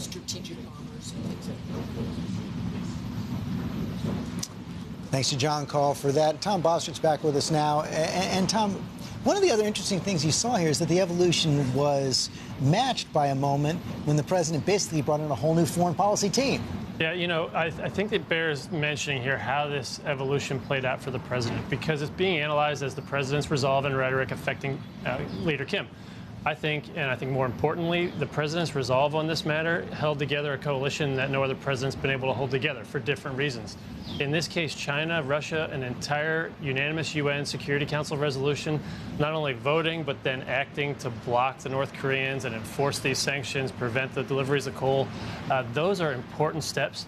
Those are the things that I think, more than the actual demonstration with the missile, have brought Kim Jong-un to this table in this summit. And then what you also saw, David Muir, is that neither side, neither leader wanted this to go away. We saw that reaction once the president tried to cancel. Oh, absolutely. And this just adds to what John Karl was saying a moment ago when you have President Trump saying that he'll take credit for the ratcheting up of the rhetoric that led to that sort of healing moment at the beginning of the year when the North said, we'll send a delegation to the Olympics, the president taking credit for getting them to that breaking point. It's interesting, you know, after he canceled the summit, we saw that trip to Washington. We know the spy masters in the room, Kim Yong-chol, the chief negotiator in this from the North Koreans. He's in the room there today for these talks across from Secretary of State Mike Pompeo. But when he arrived at the White House in the last couple of weeks, remember, he went in there and met for an hour and 25 minutes or so with the president in the Oval Office. Secretary of State was in the Oval Office as well, among others. But that meeting lasted a lot longer than many thought. And when the president emerged, he came to the cameras and said to the reporters there at the White House, you know, we're going to Singapore. Pack your bags. Big smile with that big letter, even though he hadn't read it yet. And Martha, the president quite defensive about the idea that giving Kim this meeting is a victory for Kim and a concession by the president. But let's talk a little bit more. Let's dig into what kind of step-by-step confidence-building measures and concessions each side can make as we talk about assuring the North Korean security, assuring the United States denuclearization. You know, several months ago when I was in Seoul and was talking to a U.S. official, I said, how do they possibly square this? If we want denuclearization, this complete, verifiable, irreversible denuclearization, and they are fudging on that a little, they just want security, they want that, how do you do that? And he said, it could all be just in how they talk about it. The North Koreans can say, we're part of the world, we're part of arms control, we're going to do this a little bit at a time. But I think you might see something like that. They both obviously have different people they have to please. Kim Jong-un doesn't really have to please anybody, I suppose, as a dictator. But they could do that. They could do it in stages. I mean, you heard John Bolton say to me one Sunday morning that we're going to send their weapons to Oak Ridge. I don't. And then the meeting was canceled. You're right. And then right after that, the summit was canceled. Yes, they didn't like hearing that because that again brought to mind that Libya. But what they want and what you've heard Kim Jong say is this process is a staged process. Does that mean you pull them out slowly and we give up sanctions? Mike Pompeo's not saying that. Mike Pompeo was saying again yesterday, we're not giving them sanctions relief until we see this. And Steve, again, part of the problem here is that both sides have had very different definitions of denuclearization. On the North Korean side, denuclearization means the United States does away with its nuclear guarantee over South Korea, basically starts to pull U.S. troops out of there. One of the other shockwaves to the system over the last several months was when President Trump himself talked about pulling United States troops out of South Korea. Yeah, George, this is not on the table tacitly, but it is the discussion behind the scenes. The secret here is that South Korea can defend itself. It's got a GDP that's 35 times the size of the North. Its military is far more capable. If the North were to attack the South would win. It would be bloody. Perhaps the U.S. could stop it before it got bad. But South Korea can defend itself. So if there's a peace agreement, and I think we need to emphasize that, this is not just about a nuclear drawdown. This is about the peace agreement that needs to happen between North and South. If that happens, there's really not much reason for the U.S. to keep troops, at least at that level, on the South Korean peninsula. So that would make the North happy. It would also make China very happy because their interest here, Martha talked a little bit before about what the U.S. wants. Let's think about what China and what North Korea want. China wants the U.S.'s ability to influence the region to come down. But Tom Bosser, though, this also appeals to President Trump on a gut level. There's a few ideas that he's held for an awful long time, basically his whole adult life. One of them is that our allies take advantage of us. We spend too much money protecting them. They had to carry their own weight. Yeah, look, you know, this, as I've said before, is the beginning of that American involvement around the world. The Korean conflict, what we chose to do with the National Security Council Directive 68 after that, which was an expansion of our military and a large, costly maintenance of it around the globe, has been what President Trump believes to be the biggest mistake that we can sustain as a nation, as a country. And as a world leader. Clearly, John Karl, this also appeals to the president's desire to be a bold man of history, a big man on the stage, to go there and get it done all by himself. One of the resonant phrases from his convention speech. In that convention speech, George, he said, I alone can solve these problems. And in this case, he has taken the world stage. He has taken on what was clearly the biggest, most difficult foreign policy and national security challenge that he faced when he took the oath of office, an issue that had bedeviled all his previous three predecessors, Bill Clinton, George W. Bush, Barack Obama, all dealt with the growing threat from North Korea, the growing nuclear threat from North Korea, all tried to deal with this, all failed pretty spectacularly, and we don't know. President Trump may fail as well, but he has gotten to this point. He has done something that none of his predecessors did. He has brought a promise. We've had moments of hope before in negotiations with the North Koreans that have failed, but he has brought us to a moment of hope here. Martha Raddatz, it's not overstating it to say the president didn't get along with his previous Secretary of State, Rex Tillerson, did not get along with his National Security Advisor, H.R. McMaster, now has people he's much more comfortable with in those positions. Talk a little bit about the man on the National Security team who's been there the whole time, General Mattis. He's been silent throughout this process. What kind of role is he playing behind the scenes, and what do you think his attitude towards this process is? Well, I think, first of all, he would be the first to tell you, and if you ask him questions about this on the record, he will say, I'm not the diplomat. That's up to the State Department. But he has indeed been a very calming voice. I'm sure Tom Bossert would agree with me there. He stays behind the scenes. He doesn't play politics at all. He is probably the least political person in that administration. He keeps his head down. But he's a hardliner. I mean, he was not backing off with North Korea either. He's a hardliner about what North Korea has done, what their capabilities, that you cannot let them get away. I think he was probably very much behind some sort of reaction if North Korea went too far with their testing. I think that's right. And to pick up on that, I think, and this is a big difference, President Trump might doctrinally wish we didn't have a role of protecting the world, and he's asking how we're going to pay for it. But Secretary Mattis is asking the very practical reminder question of who else is going to do it, and think before you remove those presences, because if you do it and you do it fast, you're going to leave a whole lot of exposed allies, and that's not a good thing. So the one point I will make here is that we did hear Secretary Mattis uncharacteristically speak, and right before the summit, he went out over the weekend leading up to the summit and reminded China and others that aggression in the West Pacific wouldn't be tolerated. Tom, talk a little bit about, there was the president's first choice to be ambassador to South Korea, Victor Cha, pulled back. It was reported that this happened after there was talk inside the administration of those who thought the United States could carry out a successful military strike against the North Korean nuclear program. How close did we get to that? I don't think we got close to that in practice. I think the president asked the right foundational questions of whether we could do it and how we might achieve that.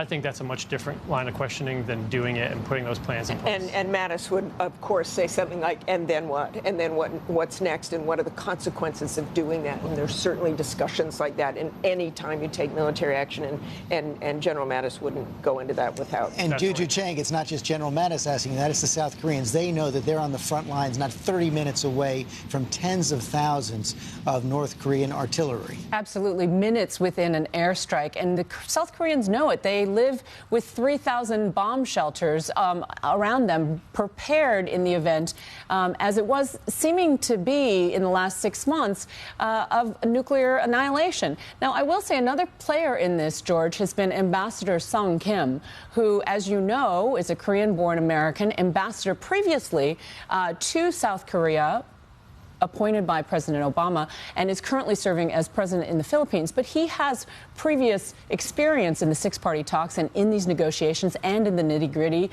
of who he's meeting with. And he's the one who led the delegation to Panmunjom and has been conducting a lot of these talks. He's been conducting these talks, so we're having some Korean-American input to that as well. John Karl, the president says he didn't need to prepare all that much, but Secretary Pompeo said he actually has had hours of briefings from his team at the State Department, his team on the National Security Council. And Secretary Pompeo, of course, was CIA director before he was confirmed as Secretary of State, said that in virtually all his intelligence briefings while he was CIA with the president featured some discussion of North Korea. And George, you remember that meeting that President Trump had in the Oval Office with Barack Obama just days after he won the election.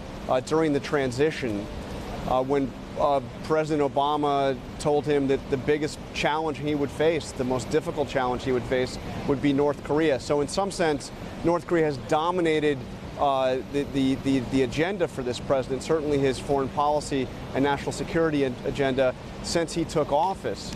And the president did say that he didn't need to prepare for this, that this would be about instinct, that that's the way he operates. He also said separately that he's been preparing his whole life for this moment. And there has been some consistency from the president on North Korea. If you go, you remember the interview he did back in 1999 with Tim Russert, where back then, Kim Jong-il was then the leader, of course, of North Korea, Kim Jong-un's father. He said that the president of the United States should meet with the leader of North Korea. You know, I can verify that just having been in just about every one of the daily intelligence briefs. But I think maybe the important point here isn't that we brought it up to him every day. Often we did, but often he raised it even if it wasn't on the agenda. And so it's on his mind, and it's something that he wanted to focus us on passively and indirectly by asking us to think about it every day. But it had to be on his mind because unlike all those other presidents before him, and we've said this before, Kim Jong-un made enormous progress in that weapons program with his nuclear weapons, with his missiles, much faster than intelligence community thought they would. He is the first president to have to deal with Kim Jong-un, with a North Korean leader who had the capability or was just about to get it to hit the U.S. And he is dealing with it right now, that expanded bilateral meeting. The president, Kim Jong-un, and their teams meeting right now. We're going to continue to cover it all night long here online. Also more live coverage on the network as President Trump and Kim Jong-un come before the cameras. President Trump also having a media availability overnight. We'll cover that as well. And we'll all see you later on a special edition of Nightline. Once again, here's the sound of President Trump and Kim Jong-un at their historic first meeting. I feel really great. We're going to have a great discussion, and I think tremendous success. It'll be tremendously successful. And it's my honor, and we will have a terrific relationship, I have no doubt. Well, it was not easy to get here. And the old prejudices and practices worked as obstacles on our way forward, but we overcame all of them, and we are here today. That's true. I'll tell you when we got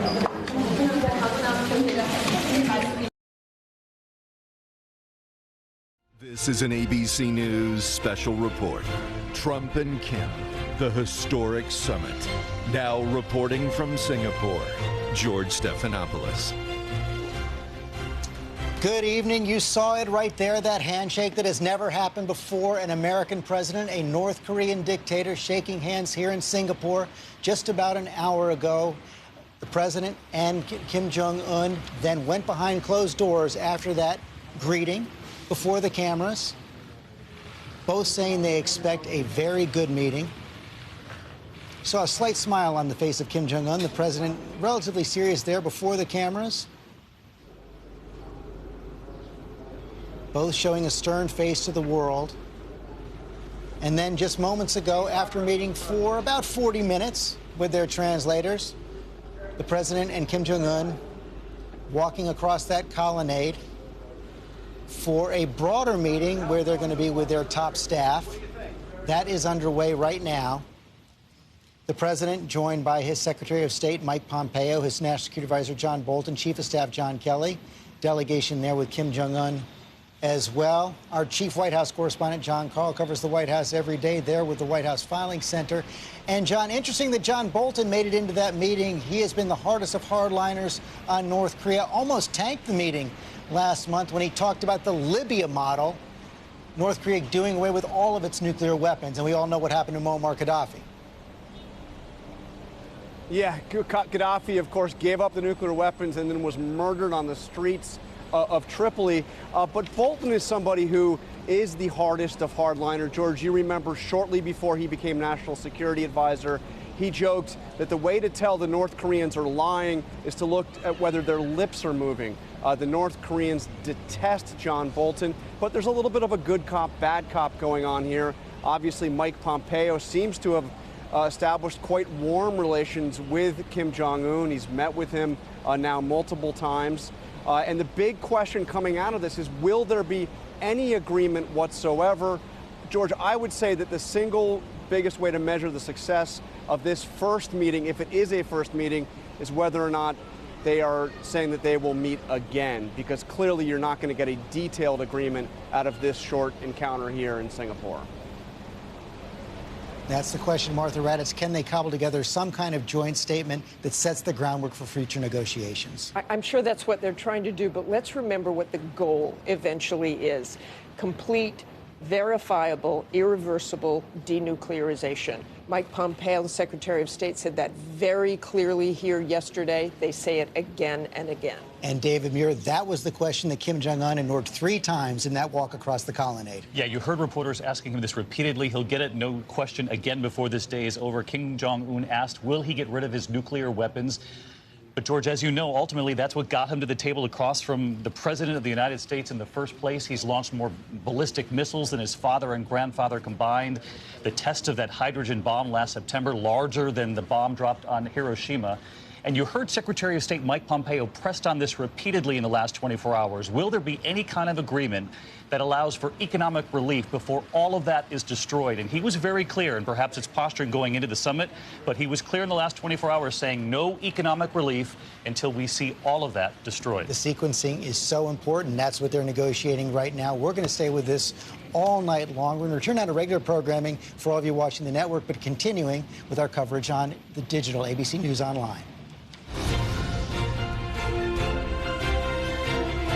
This has been a special report from ABC News.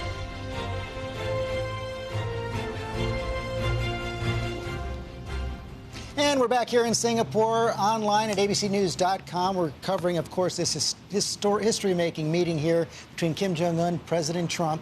They're now behind closed doors with their teams. We're also here with a former member of President Trump's team, Tom Bostard, our newest ABC News contributor. I want to bring you in to this conversation now, Tom. First of all, what was your read? You worked closely with President Trump for about a year and a half. What was your read of his face, both going into the meeting, coming out? I was encouraged. I mean, this is an historic day. We know this. But watching them, it's going according to script right now. And almost exactly according to script. Almost exactly. And that's a good thing, because any deviation from script, much like any deviation from their military posture, is always evidence of some bad trend that you have to predict. So this is going according to script. The president seemed to be happy with the way it was choreographed. I think he had the handshake just right, and I think that this is right, kind of the optic that we need. On the North Korean side, they need this to look like we're not forcing them to the table to sign a deal under duress. And from our perspective, we gain nothing out of that tough talk. It seemed yesterday, Tom, that Mike Pompeo struck a note of confidence, but it also seemed like they were having a little bit of trouble drafting this agreement behind closed doors. Do you think it was cooked before they went in the room? I think staff cooked it as best they could, but at this point, it's up to the 2 men that we're all watching today. You know, there's an old saying in this field that in God we trust, all others we monitor. And I think at this point, talk is cheap, and we're going to have to look for the outcome, but we're going to have to look for actions. And those actions are going to have to come before any benefits. But so far, it is going according to plan. I also want to bring in, back from Washington, Juju Chang, Nightline anchor Juju Chang, first generation Korean-American. Juju, I think you came here when you were 4. That's right. And honestly, looking at these pictures... And it just...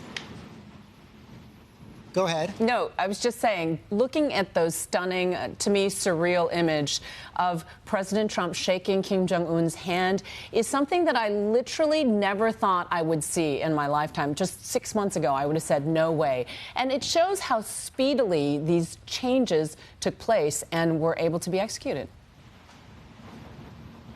And Juju, talk about that a little bit more. You know, this seems like a process that was driven, of course, by these 2 men that we see right there, President Trump, Kim Jong-un, but also the South Korean leader, Moon Jae-in, who really felt it was, he saw all that rhetoric between these 2 men over the last year, saw the war rhetoric heating up. He stepped in, working hard to get these 2 men together. Absolutely. And he did it behind the scenes. Many people call him the Trump whisperer in many ways because he has been lavish in his praise, and so have all his surrogates. They have gone out of their way to praise Donald Trump and point out that without his efforts, this summit would not be happening, which is in fact true. But more than that, when he came in, you'll remember, George, he was seen as naive, as somebody who was, you know, looking for this renewal of the sunshine policy of decades past. And these agreements have come to pass before, but the verification process. The devil is in the details. And so we go back now to, it's funny what Tom Bostard said. It is very much like the Reagan era, trust but verify. You don't want to be naive about trying to reunite with this family member, and yet at the same time, there's a lot of optimism out there. Tom, Juju brings up the Reagan era. I'm struck by that anecdote. President Trump, back in the Reagan era, actually reached out to Reagan White House, said he was thinking, would love to be their arms control negotiator with the Soviet Union. He's had an interest in nuclear arms control for a long time. They didn't take him up on the offer. But also, and I've talked to the president about this, it's very clear that in that meeting he had with President Obama just 2 days after he was elected, President Obama said, this is the #1 issue you're going to have to deal with. Your presidency is going to be defined by that. And he took it to heart. Yeah, he did. And, I saw a piece that pointed out that this president was also in a military academy during the Cuban Missile Crisis and studying MacArthur and what he did or didn't do in North Korea, which really set the stage for 68 years later. I am struck by this Korean conflict coming to a potential end here under President Trump's lifetime in presidency. This is something that he has studied from his teen years. Yeah, he studied a long time, and I think we shouldn't get ahead of ourselves. It sure looks like it's a successful summit so far, although we haven't seen any agreements right now. But Martha Raddatz, as we look at what could come out over time, North Korea has agreed with the United States in the past to freeze their nuclear weapons. Didn't keep to it. The United States, they would argue the United States didn't keep to its commitments either. We've seen agreements in the past. We haven't seen follow through. No, and that's the problem here. We don't know whether there will be follow through. They're indeed following a script. But again, I just have to point out that what the United States says is success is complete, verifiable, irreversible denuclearization. That is a very, very tall order, and I think, along with Tom said, verifiable. That's what they have to do. That could take a very long time. No matter what happens here today, no matter what happens in future meetings, we're not going to know really if this is successful for many, many years, although what's happened so far is stunning. But let me bring in Steve Gaynor, a military contributor, on that as well. When we talk about verifiable, when we talk about denuclearization, the devil is in the definitions, and we have the United States and North Korea have very different definitions of denuclearization. But talk about what verifying an agreement like this would look like. To begin with, we'd have to know what the North Koreans have. Exactly. We have no idea, George. We've got some estimates based on the kind of fissible material that we think that they've been able to create. Maybe they can have created these many bombs.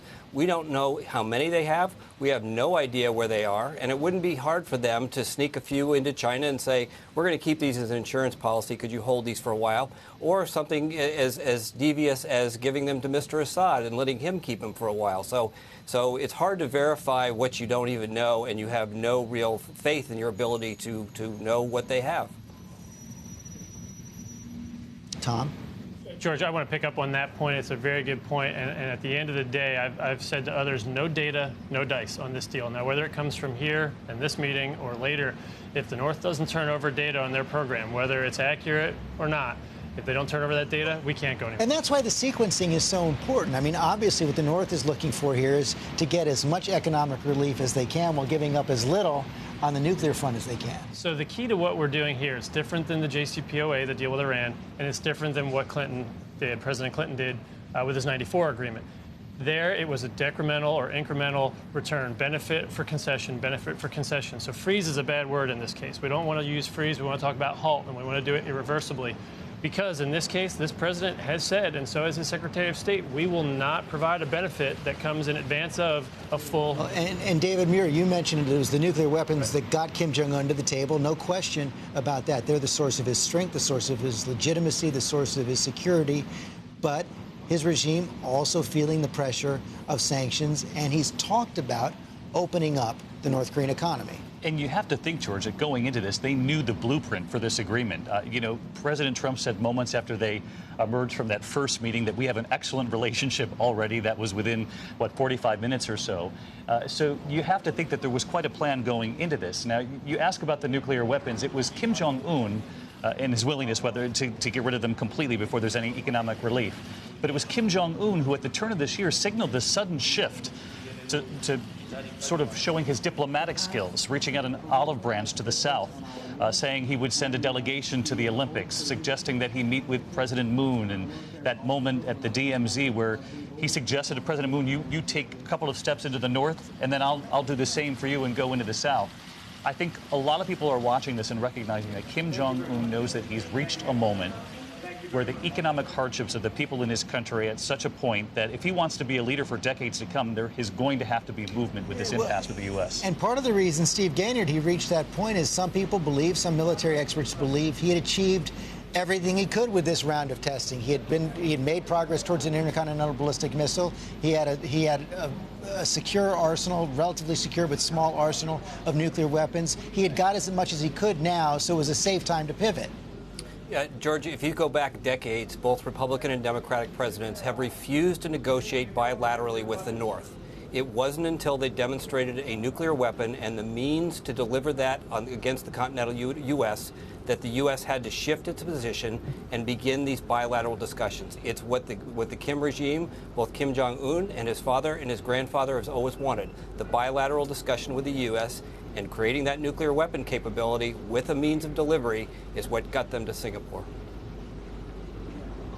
Juju Chang, there's also been a real shift in South Korea, not only from their leadership, but among the public in South Korea. They are foursquare behind this peace process now. Absolutely. And when President Moon Jae-in first came in, his peace proposals were seen with a great deal of skepticism. I think many people in South Korea, when I was there in March even, were skeptical that this would come to any fruition. But now there was a recent Gallup poll, Korea, that went out that it's enjoying an 80% popularity. The summit is enjoying a tremendous amount of popularity. People are bursting out into spontaneous demonstrations and prayers in support of the peace effort.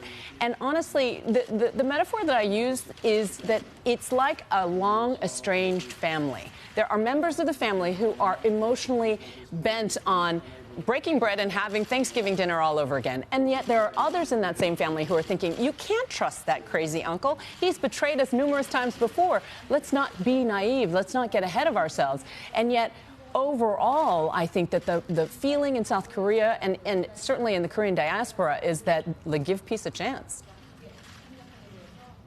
And John Karl, there's been an evolution in the South Korean public. Let's talk about the evolution in President Trump. And boy, you look at the rhetoric from last year, you look at his rhetoric during the campaign, very different from him calling Kim Jong-un just a few moments ago a man of honor. What is the moment, you think, when he started to make the shift, that it was time to move from militant rhetoric to trying to make peace?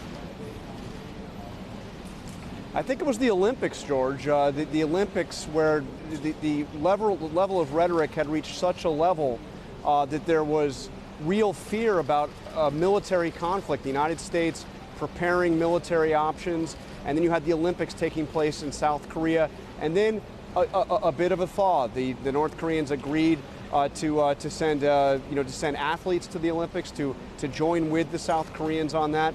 President Trump, in his telling, takes full credit for that. Now, whether or not he deserves full credit, that he believes that was a moment that he helped create. That he, by ramping up the rhetoric, instilling fear in the hearts of the North Koreans, caused the North Koreans to take a step back and extend an olive branch to the South, participate in the Olympics. I think that was the key moment. But George, when you had the South Koreans come to meet with the president at the White House earlier this year and say that they had this offer from Kim Jong-un to meet with President Trump, an invitation that came with the promise that they would suspend testing of their nuclear weapons, suspend testing of their ballistic weapons, of their ballistic missiles. At that moment, the president accepted the invitation on the snap of the fingers. The delegation was there, and suddenly a private meeting turned into a public announcement that the president had accepted an invitation to have a summit with Kim Jong-un. Remarkable moment. Let's take a look at the evolution. You've put it together. A rogue nation armed with nuclear weapons led by an unpredictable dictator. He's acting very, very badly. I will tell you, he's acting very badly. A war of words, raising fears the world was on the brink of a real war. 미국 번터 전역이 우리의 핵 타격 사정권 안에 있으며 They will be met with fire and fury like the world has never seen. In 2017, North Korea launched over a dozen missiles. Among those, an intercontinental ballistic missile last July, the highest and farthest North Korea missile launch ever. U.S. intelligence analysts said it had the capability of reaching the U.S. mainland. Mr. President, will you attack North Korea? In September, the regime detonated a hydrogen bomb, its sixth and most powerful nuclear test to date, continuing to provoke the president. Rocket Man is on a suicide mission for himself and for his regime. He announced punishing new economic sanctions, and the Pentagon prepared military options. But then, an unexpected thaw. North and South Korea teamed up for the Winter Olympics in Pyeongchang. In April, a series of diplomatic breakthroughs. Secretary of State Mike Pompeo made a secret trip to Pyongyang, paving the way for President Trump to be the first American president to meet with a North Korean dictator. The administration's goal? Convince North Korea to give up their nuclear weapons. A flurry of gestures from North Korea followed. The regime vowed to suspend nuclear and long-range missile tests. Blast! And shut down a nuclear test site. And North Korea released 3 American prisoners. They are really 3 incredible people. In early May, the date for this unprecedented summit was set. President Trump came into this confident in his negotiating skills. I think I'm very well prepared. I don't think I have to prepare very much. It's about attitude. Well, let's do that.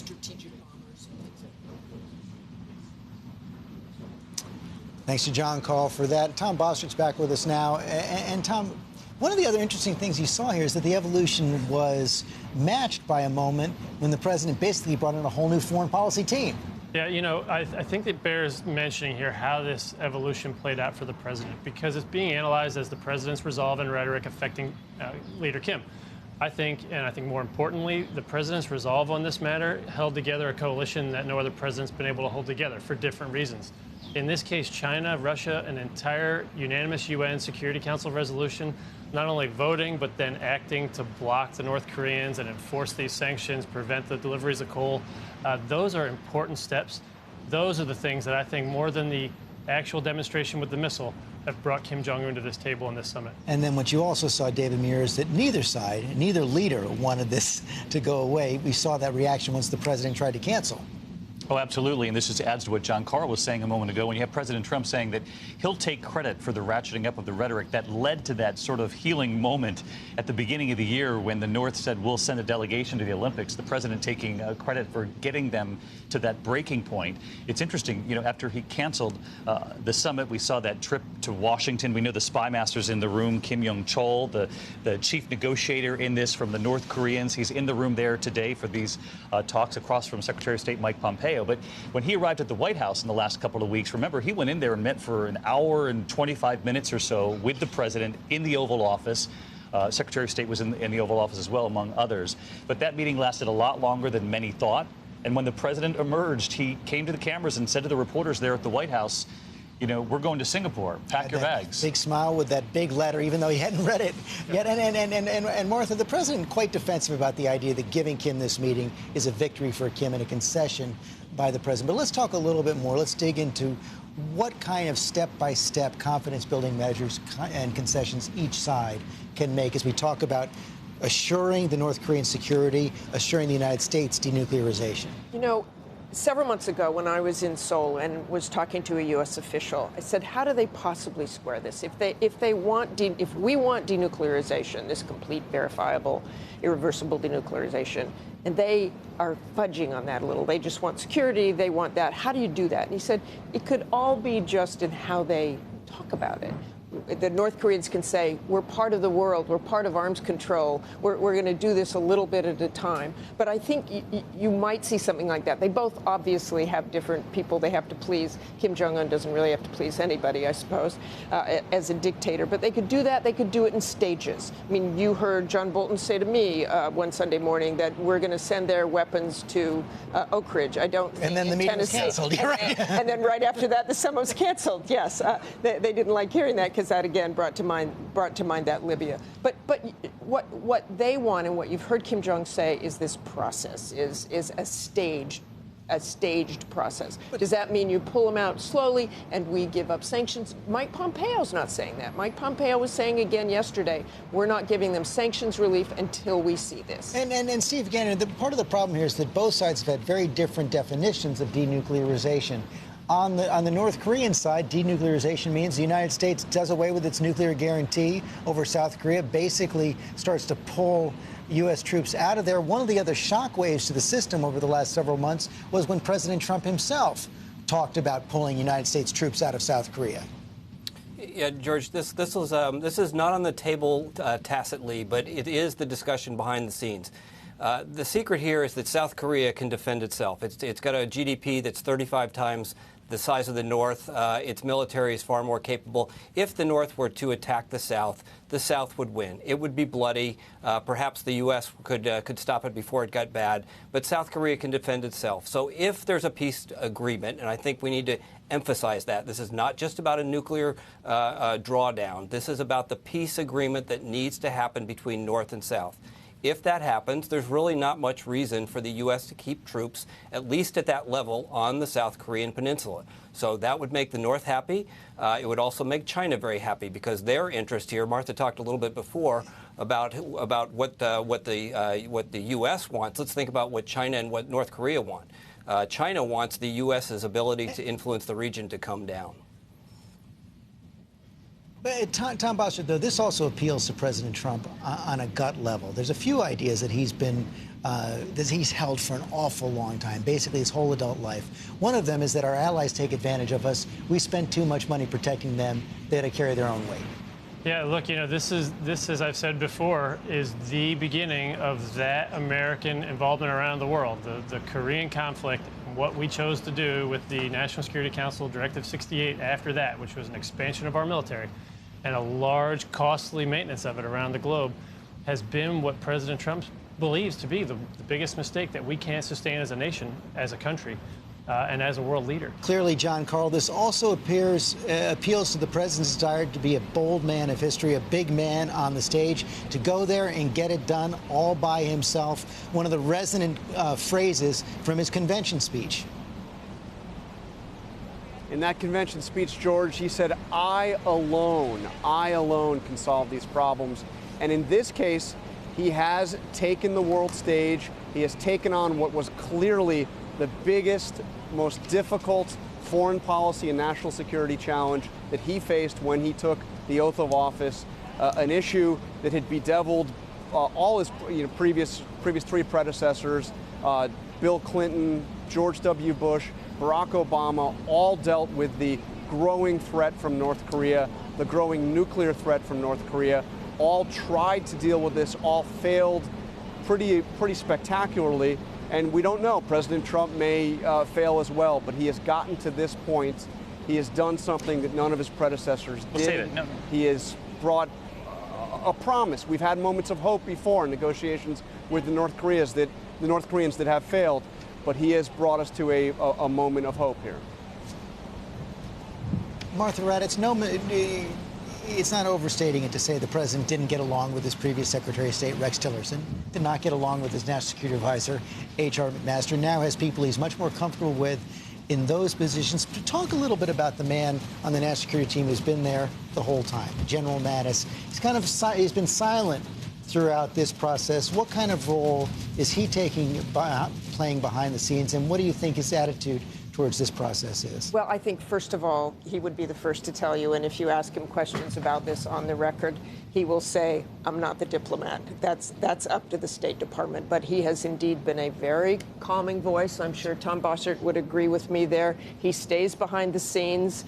He doesn't play politics at all. He is probably the least political person in that administration. He keeps his head down. But he's a hardliner. I mean, he was not backing off with North Korea either. He's a hardliner about what North Korea has done, what their capabilities, that you cannot let them get away. I think he was probably very much behind some sort of reaction if North Korea went too far with their testing. I think that's right. And to pick up on that, I think, and this is a big difference, President Trump might doctrinally wish we didn't have a role of protecting the world, and he's asking how we're going to pay for it. But Secretary Mattis is asking the very practical reminder question of who else is going to do it, and think before you remove those presences, because if you do it and you do it fast, you're going to leave a whole lot of exposed allies, and that's not a good thing. So the one point I will make here is that we did hear Secretary Mattis uncharacteristically speak, and right before the summit, he went out over the weekend leading up to the summit and reminded China and others that aggression in the West Pacific wouldn't be tolerated. Tom, talk a little bit about, there was the president's first choice to be ambassador to South Korea, Victor Cha, pulled back. It was reported that this happened after there was talk inside the administration of those who thought the United States could carry out a successful military strike against the North Korean nuclear program. How close did we get to that? I don't think we got close to that in practice. I think the president asked the right foundational questions of whether we could do it and how we might achieve that. I think that's a much different line of questioning than doing it and putting those plans in place. And Mattis would, of course, say something like, and then what? And then what's next? And what are the consequences of doing that? And there's certainly discussions like that in any time you take military action. And General Mattis wouldn't go into that without. And Juju Chang, it's not just General Mattis asking that, it's the South Koreans. They know that they're on the front lines, not 30 minutes away from tens of thousands of North Korean artillery. Absolutely, minutes within an airstrike. And the South Koreans know it. They live with 3,000 bomb shelters around them, prepared in the event, as it was seeming to be in the last 6 months, of nuclear annihilation. Now, I will say another player in this, George, has been Ambassador Sung Kim, who, as you know, is a Korean-born American ambassador previously to South Korea, appointed by President Obama, and is currently serving as president in the Philippines. But he has previous experience in the six-party talks and in these negotiations and in the nitty-gritty of who he's meeting with. And he's the one who led the delegation to Panmunjom and has been conducting a lot of these talks. He's been conducting these talks, so we're having some Korean-American input to that as well. John Karl, the president says he didn't need to prepare all that much, but Secretary Pompeo said he actually has had hours of briefings from his team at the State Department, his team on the National Security Council. And Secretary Pompeo, of course, was CIA director before he was confirmed as Secretary of State, said that in virtually all his intelligence briefings while he was CIA with the president featured some discussion of North Korea. And George, you remember that meeting that President Trump had in the Oval Office with Barack Obama just days after he won the election during the transition, when President Obama told him that the biggest challenge he would face, the most difficult challenge he would face, would be North Korea. So in some sense, North Korea has dominated the agenda for this president, certainly his foreign policy and national security agenda since he took office. And the president did say that he didn't need to prepare for this, that this would be about instinct, that that's the way he operates. He also said separately that he's been preparing his whole life for this moment. And there has been some consistency from the president on North Korea. If you go back, you remember the interview he did back in 1999 with Tim Russert, where back then, Kim Jong-il was then the leader, of course, of North Korea, Kim Jong-un's father. He said that the President of the United States should meet with the leader of North Korea. You know, I can verify that just having been in just about every one of the daily intelligence briefs.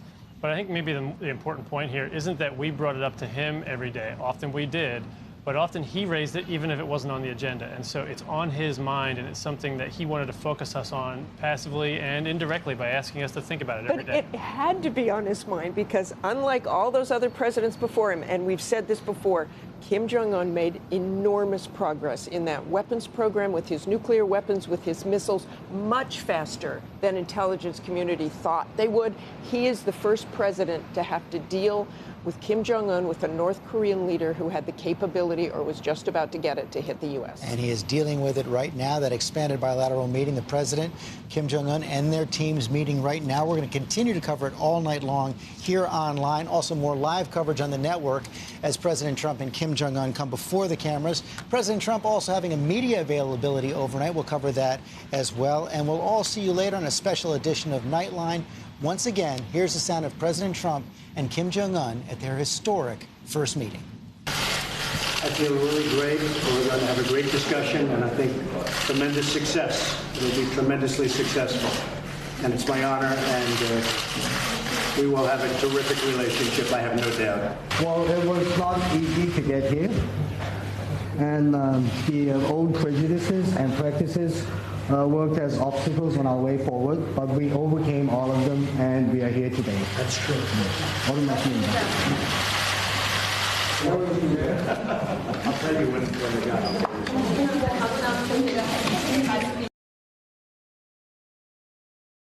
From ABC News, this is live coverage of the historic summit.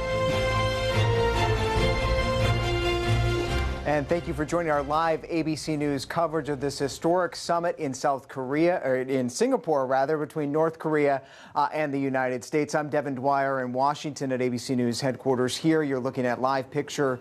Actually, this is a tape picture a little bit earlier tonight.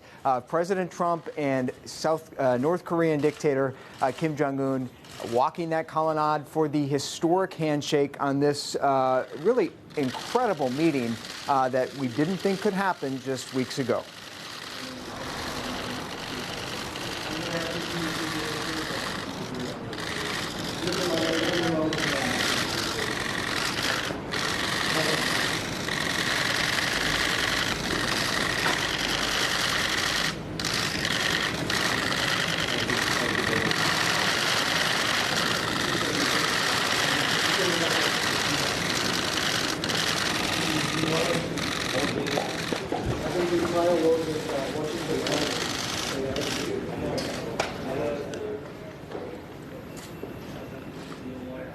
I feel really great. We're going to have a great discussion, and I think tremendous success. It'll be tremendously successful. And it's my honor, and we will have a terrific relationship, I have no doubt.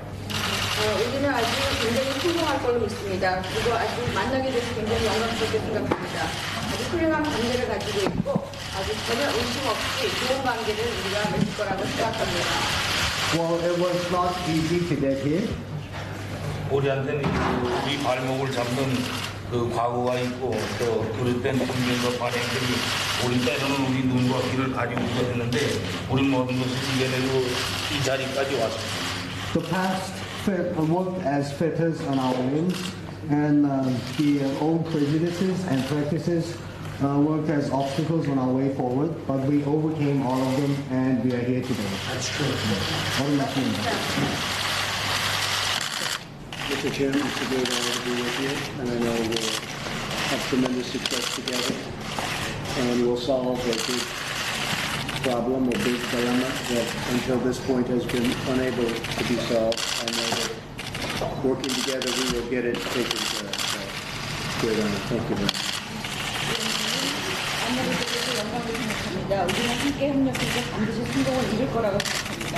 그리고 지금까지 저도 있었지만 난 그와 함께 그동안 출발을 끈 언어를 기억하러 앞으로 당분간에 그에 대한 그런 사업을 시작해서 이렇게 지킬 수 있습니다. Well, as I said earlier, I prepared to embark on the close cooperation with you as the president. Of course, there will be challenges ahead, but I'm willing to do this great work. We will solve it. We will be successful. And I look forward to working on it with you. It will be done. 할 것이고 그 문제를 해결할 것입니다. 그리고 함께 해결하는 것을 기대하고 있습니다. Thank you very much. Thank you very much, everybody. Thank you. And President Trump there with Kim Jong-un declaring we will be successful. Just moments ago, Kim Jong-un overheard saying many people might think this is a science fiction movie. Watching these pictures play out, certainly captivating many Americans tonight as they watch this live coverage from Singapore. Let's go to Singapore now, where our James Longman, foreign correspondent, has been covering this summit all week long. James, bring us up to speed on where things are right now in this summit. We know the men met one-on-one for 45 minutes in that extraordinary meeting. We just saw pictures of the expanded bilateral, and they are getting ready to go to lunch. What's on tap for the rest of the day? Well, Devin, they'll have this lunch, and then at some stage there will be a press conference that Donald Trump will give before he heads back to the United States and Kim Jong-un heads back to North Korea. But I think purposefully they haven't released too much information about what is in the schedule, because these two men are pretty unpredictable characters. I think that's why there's been so much interest in this event, because these two guys really call the shots when it comes to the choreography of these sorts of events. And I think it's important to underline that both men are good at shows. They're good at these sorts of things. North Korea is kind of built on an idea of everything very carefully choreographed, very carefully controlled, and Donald Trump certainly likes the kind of pomp and pageantry of these sorts of events. But I think we're going to drill down into the meat of what an agreement might look like, and the real work is still yet to come. But I think it was interesting that comment that Kim Jong-un made, that the whole thing feels, people, if they're watching, they might think it's a science fiction movie. I mean, it was really appropriate. His wife is an entertainer. His sister is the head of propaganda in the country. We know that he loves kind of US culture, James Bond movies, Jackie Chan movies. We all saw Dennis Rodman go over to North Korea and play basketball with him. And then, of course, Donald Trump, the TV reality star turned president. So there couldn't be a more appropriate description of what this whole thing has been like. And certainly from our point of view, watching it, it has been surreal at times, especially last night during that walkabout where the North Korean dictator, as he is, I think we should continue to say that, was walking around here in Singapore, taking in the sights, even dropping by a casino behind me. So today is about show from both men, about reimagining, I think, for Kim Jong-un, wanting the world to reimagine him. But I think now, obviously, the work really does begin about what a deal might actually look like. And James, as you talk about Kim Jong-un, I think it's one of the things captivating so many Americans today, seeing these pictures not only of President Trump producing this show, as you alluded to it as, but also seeing Kim Jong-un up close for the first time, to hear his voice with an American president. And I know that you have been following Kim. This is sort of a coming out moment for him. In fact, you were very close to his motorcade earlier today. Give us a sense of what his entourage is like there, the security around him, the cult that he's really brought to Singapore, which is the furthest he's traveled, correct? That's right. I mean, he's been outside of the country as leader 3 times, and the first 2 times were to China. So this really is as far as he's gone, and to really a whole other world when you think about it. Singapore is seen really as the envy of Asia. It is an extraordinary place. It's like a tropical Manhattan in many ways. And so for him and his entourage, it certainly has been an eye-opener. And we were outside his hotel, the St. Regis, where, as you can imagine, the world's press are decked out, waiting to catch a glimpse of him or any of his entourage. And that close personal security detail, those guys that you see jogging alongside his motorcade, they're there down in the lobby, and of course there is huge amounts of security around him, but there's only so much they can really control, because let's not forget, this is a very built up, very busy city, and when he drove into town last night, he was feet probably only under a meter away from kind of regular people just walking around. Yes, his entourage was with him, but he was there experiencing Singapore, and indeed the North Korean press agency put out statements, and they've been running these pictures on their newspaper this morning on their front pages to say that he's been exploring the economic possibilities that are in front of him. He brought the education minister with him to look at just what's possible in Singapore, because that's really the image, that's the message he wants to send back to North Korea. Yes, I'm meeting the great enemy, as it's often called, the United States, but it's for our good in North Korea. It's for a better future. It's for a better economy. He made a statement earlier in this year, at the New Year, in fact, his New Year statement, saying just that. The first exercise in North Korea was about military progress. Now we've completed that. We've got our nuclear capability. Now it's on to economic progress. And in a way, he sees it as it's the bargaining chip that he can use to improve his economy. So there's no better place, really, for North Korea to come to see what's possible in Asia as a result of a booming economy. Okay, James, stand by there in Singapore. I want to bring in our Nightline anchor, Juju Chang, who's getting ready for East Coast edition of Nightline. Juju, the context of this summit is not lost on many of us. In fact, for millions of Koreans all around the globe, it's hard to overstate the significance of this moment. No, I like to say there isn't a Korean on the planet who has not been touched by the Korean War, and it's really marked personal family histories. And I think I shared with you, Devin, the idea that, in my own family, my grandfather was kidnapped by North Koreans, never to be seen again. My parents were war refugees, but my family story is not unusual. Every Korean family I know has suffered some huge loss or upheaval because of the Korean War. So these historic images are images that most Koreans would never have imagined would have transpired so quickly. And it's huge. And yet, if you just picking up on what James was saying about the economic divide that now exists between South Korea and North Korea, I mean, every indicator that you could look at, whether it's height differentials between North Korean refugees and South Koreans, it is stark. If you look at, everyone knows about the satellite images, but if you look at cell phone subscriptions, in North Korea, 1 in every 10 North Koreans owns a cell phone. In South Korea, there are more cell phone subscriptions than there are humans, 51 million plus. And so we're looking at economic differentials, even life expectancy. In South Korea, the average life expectancy is 82. In North Korea, it's 70. There's a 12-year life expectancy gap. That kind of gap is what we're talking about Kim Jong-un trying to bridge between North Korea and South Korea. And what he's doing by going out there, I mean, and the other fascinating thing for me is that you could be a career North Korean policy analyst and not have heard his voice until 6 months ago. And I speak Kitchen Korean. I moved here when I was 4 years old, and anyone in my family would laugh at the idea that I can speak Korean.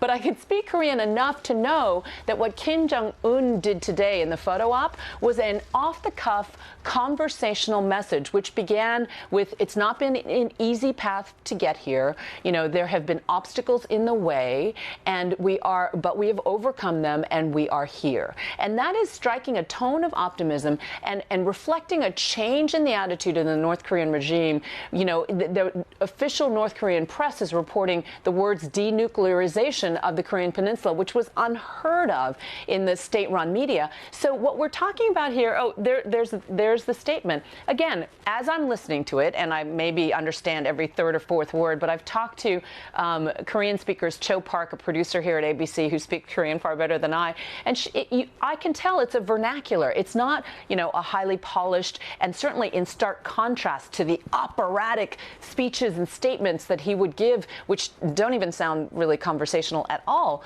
And so what we're seeing is somebody who has come of age as a world leader, who has met now with many foreign heads of state, South Korea, China, and now the leader of the free world, Donald Trump. And seeing it happen so swiftly, I cannot tell you how surreal that is, Devin.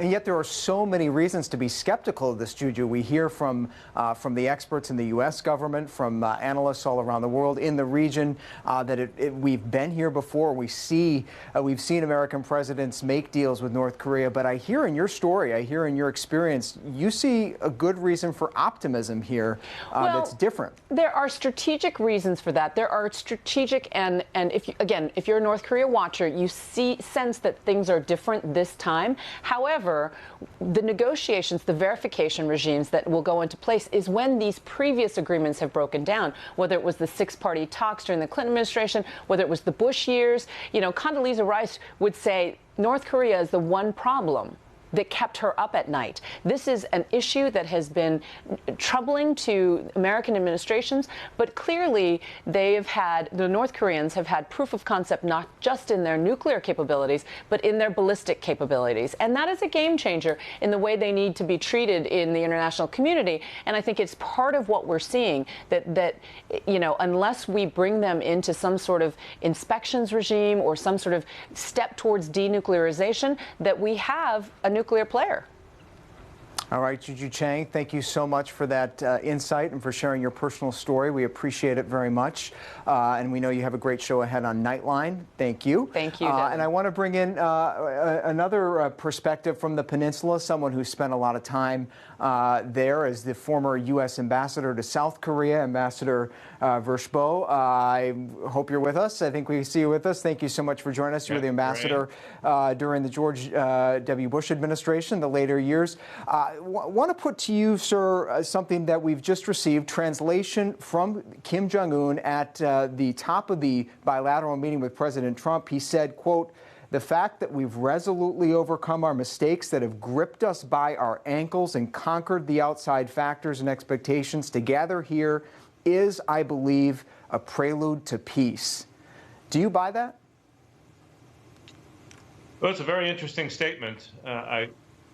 He may be criticizing the West and the United States, but I think he's also giving a bit of self-criticism of the North Koreans for perhaps being too isolated, too reclusive, too confrontational with the rest of the world.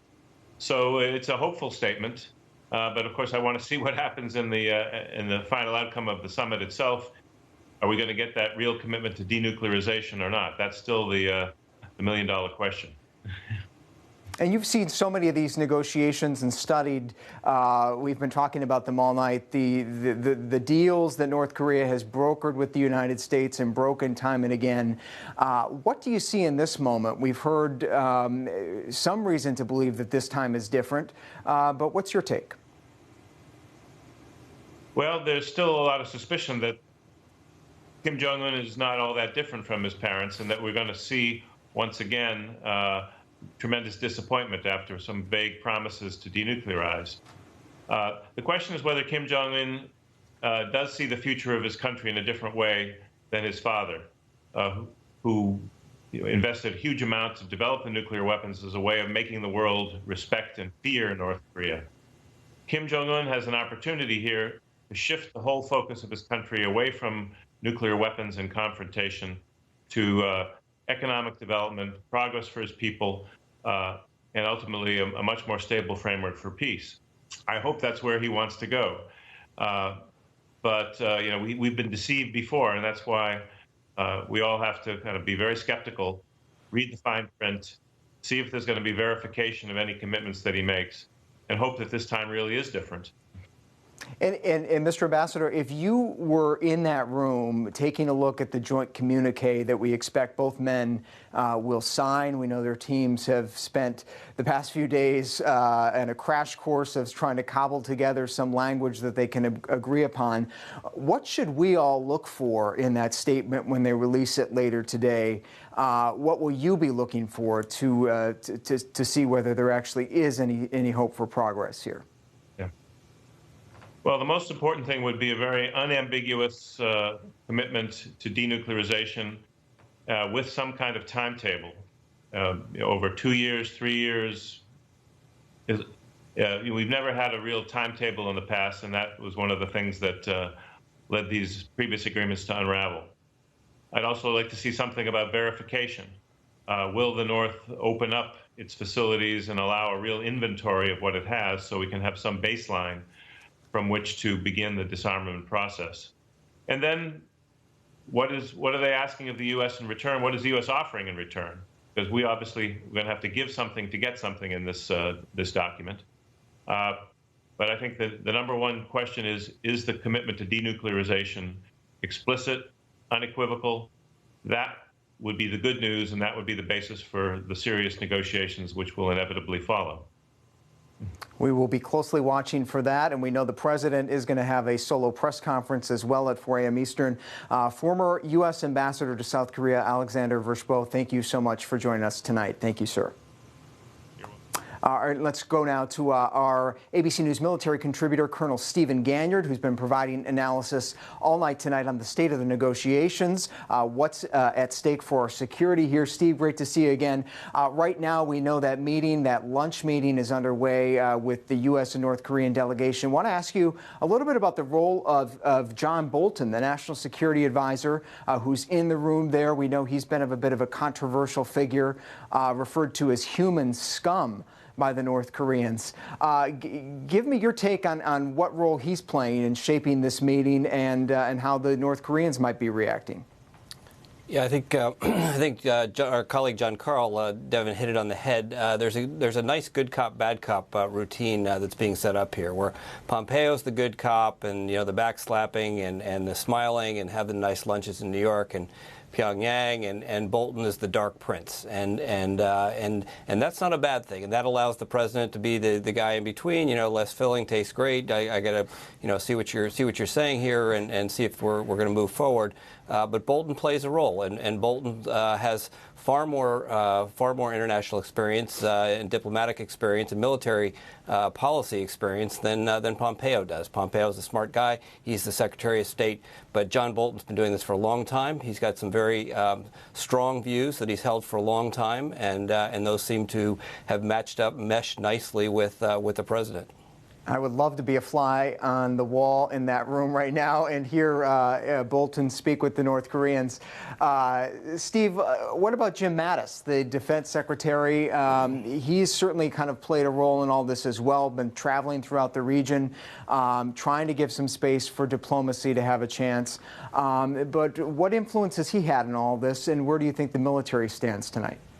Yeah, Devin, I think it's a little bit ironic that the retired four-star Marine general is probably the most diplomatic or the guy who believes most in diplomacy of anybody in this administration. So he is doing what the military is required to do, and that is maintain vigilance, maintain the capability to strike North Korea at any time or to deter an advance by North Korean forces. So nothing has changed from the military perspective, and so Jim Mattis is doing his job, but he's sitting back in the back and saying it's time for diplomacy to do its work. Much of what has brought both of these countries to the table can be attributed to that military pressure. Now, whether the ramping up and the rhetoric of the Trump administration played a part in that, we may not know for years, if ever, what the calculus was for the North Korean decision to come to Singapore. But Jim Mattis is playing the role that a Secretary of Defense should and letting diplomacy work its bolt. All right, even tonight, Steve noting there that the U.S. military standing watch, ready to fight tonight there on the Korean Peninsula. Steve, thanks so much for your assessment all night long. Really appreciate it. And now I want to take a slightly lighter turn. Go to our Seoul Bureau Chief, Joo-hee Cho, who is in Singapore today following the summit, and she has seemingly tracked down impersonator of Kim Jong-un. Joo-hee, introduce us there, and what's this all about? Yes, this is Howard X from Hong Kong. Mr. 안녕하세요. You speak Korean? 나는 김정은이다. He just said, I am Kim Jong-un in Korean. Hello, America. I'm just taking a little break from my summit with Mr. Trump. It was getting a bit too hot and too tense in there. So I decided in my break time I'll talk to your reporter. Well, thank you for joining us. Well, thank you for stopping by. We just happened to run into him here while we were standing by for the Trump-Kim summit to finish. But did you see the first handshake this morning? Yes, of course. Of course. What was it like? How did you feel?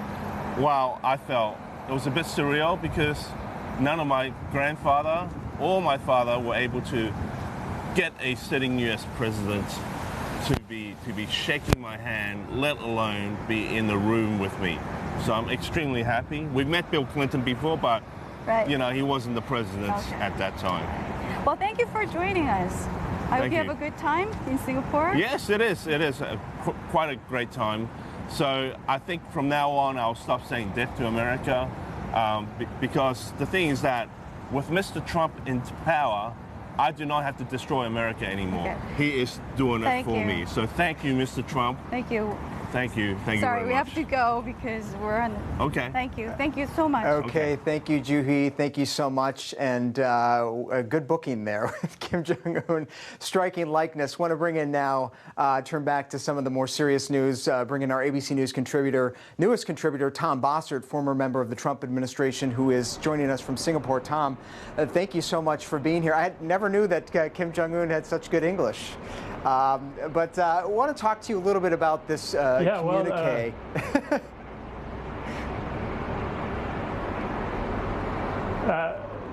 Yeah, well, I think we're all learning a lot about him. I think it's no surprise he can speak English, but we weren't sure if he'd do it.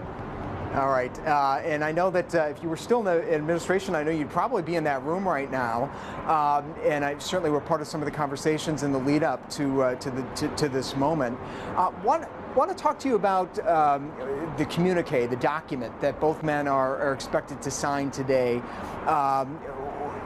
The president has talked about this being a success already. He is very optimistic about coming to some sort of agreement with North Korea. What will you look for in the document that both countries signed today to determine if that's the case?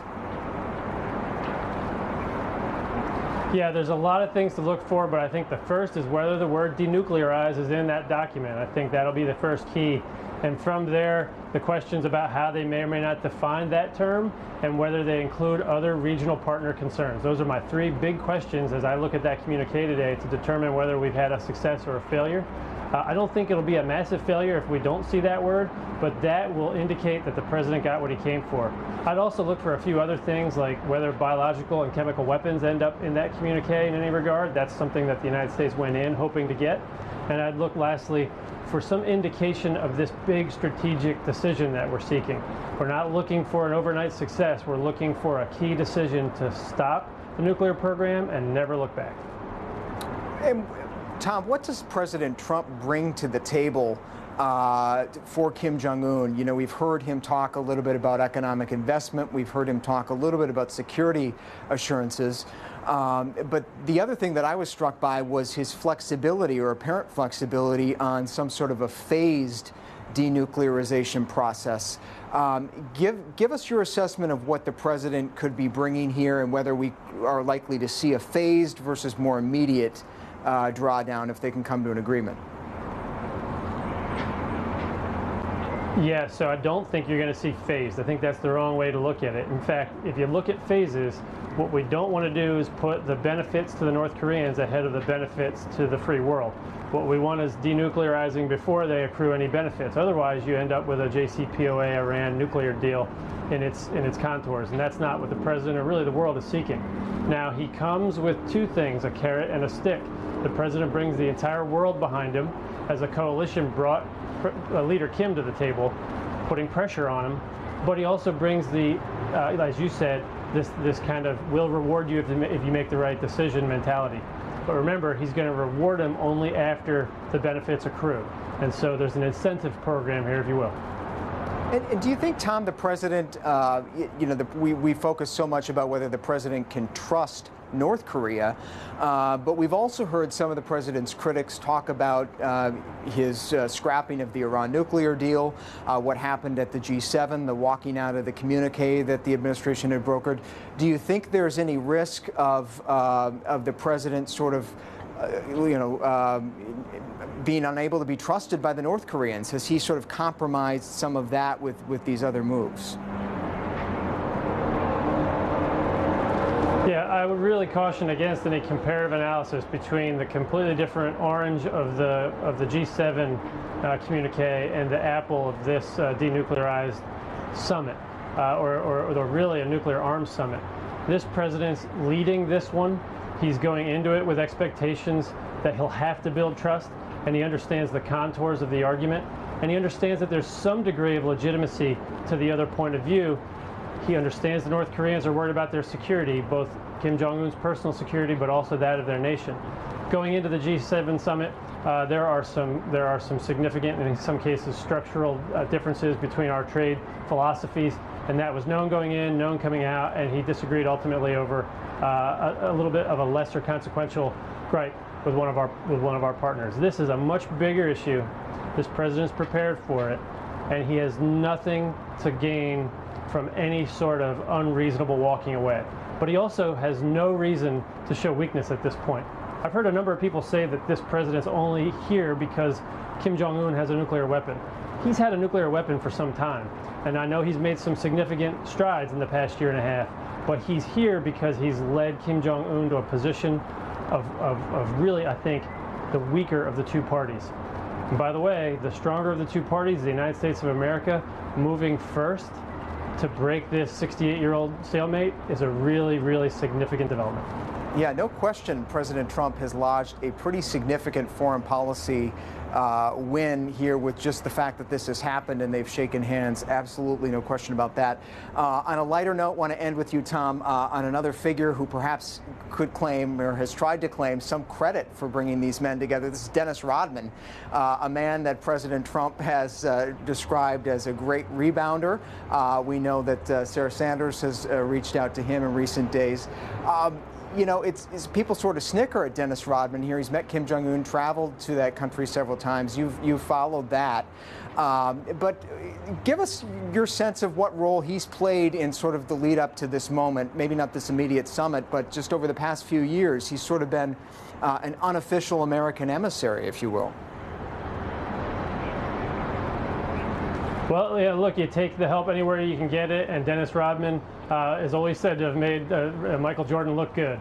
And I think in this particular case, he was a great player on the team, and he seems to have brought some goodwill to start the process of building trust to the United States, and for President Trump to embrace that, good on President Trump and good on Dennis Rodman. All right, and we'll see if Dennis Rodman shows up for a photo with those two leaders. Tom Bossert, our newest ABC News contributor, we thank you so much for your analysis and for being here, Tom. Thank you. Want to go now back to Colonel Steve Ganyard, who has been chatting with us all evening long here on our live ABC News coverage of this summit, which is still underway at this hour. Steve, wanted to talk a little bit about the lunch menu with you, if we can, Steve. They're just sitting down for lunch right now. We've gotten word from the White House what these men are going to eat. Let's see, I think we can put it up. The White House has just released some of these details that the men are going to have a prawn cocktail and avocado salad. They're going to have some green mango and octopus, some Korean stuffed cucumber. Those are just the starters.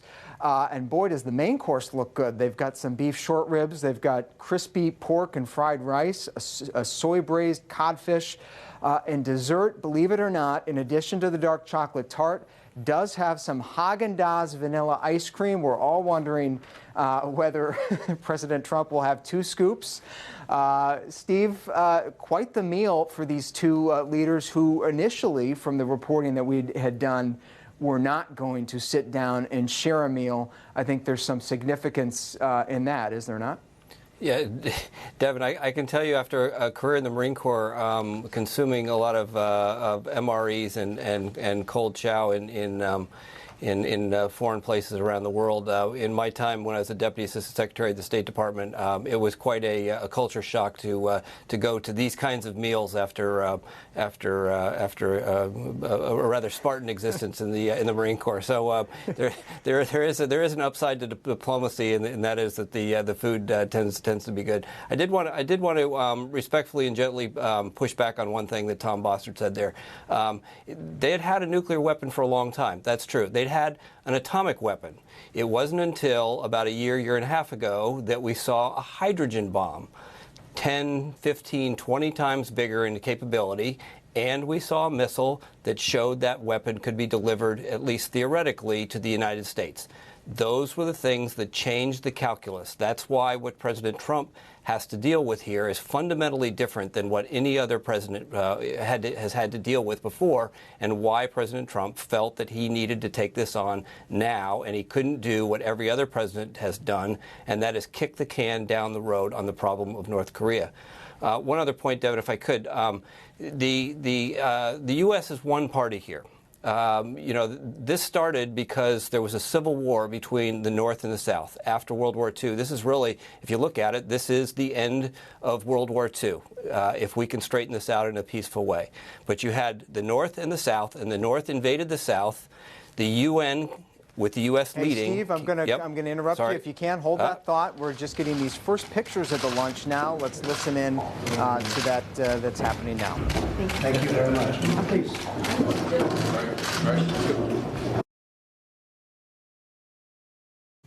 All right, it was a very short pool spray of the lunch. I'm sorry, Steve, if you want to pick up that thought. You were saying that this is really an unusual moment that prompted the president to act.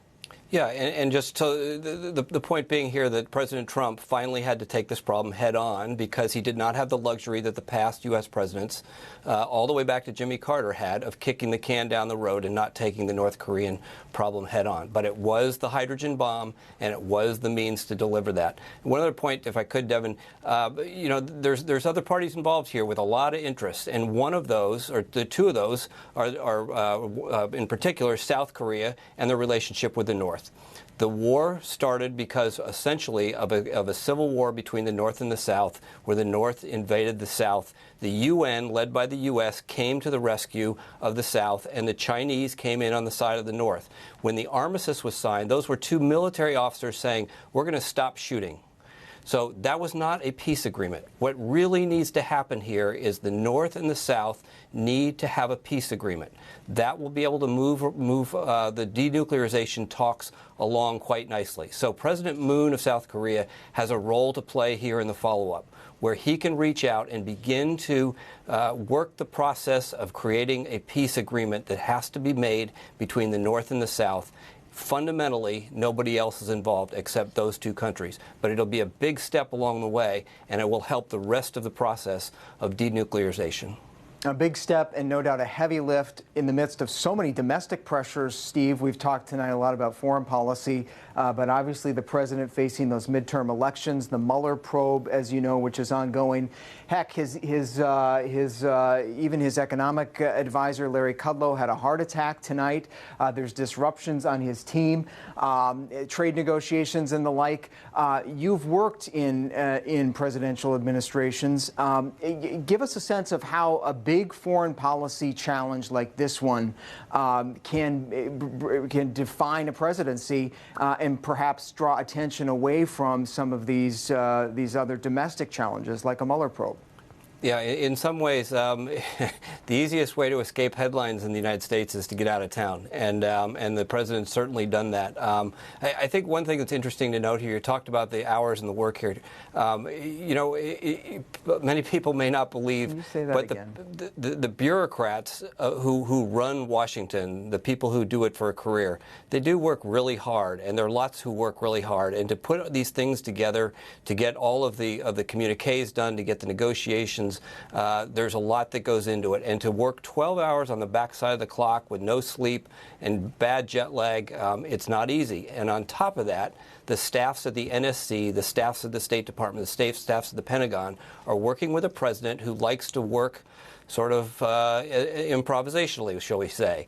And you have a North Korean ruler who, because we don't understand the way he thinks, is also going to appear to work improvisationally. So if you're a staff trying to prep your principal or trying to prep your boss who doesn't like to take direction in the first place, this is a really challenging. The other side of the world, 12 hours time difference, lots of moving parts, and you don't know what your boss is going to do, and you're going to have to either pick up the pieces or be reactive.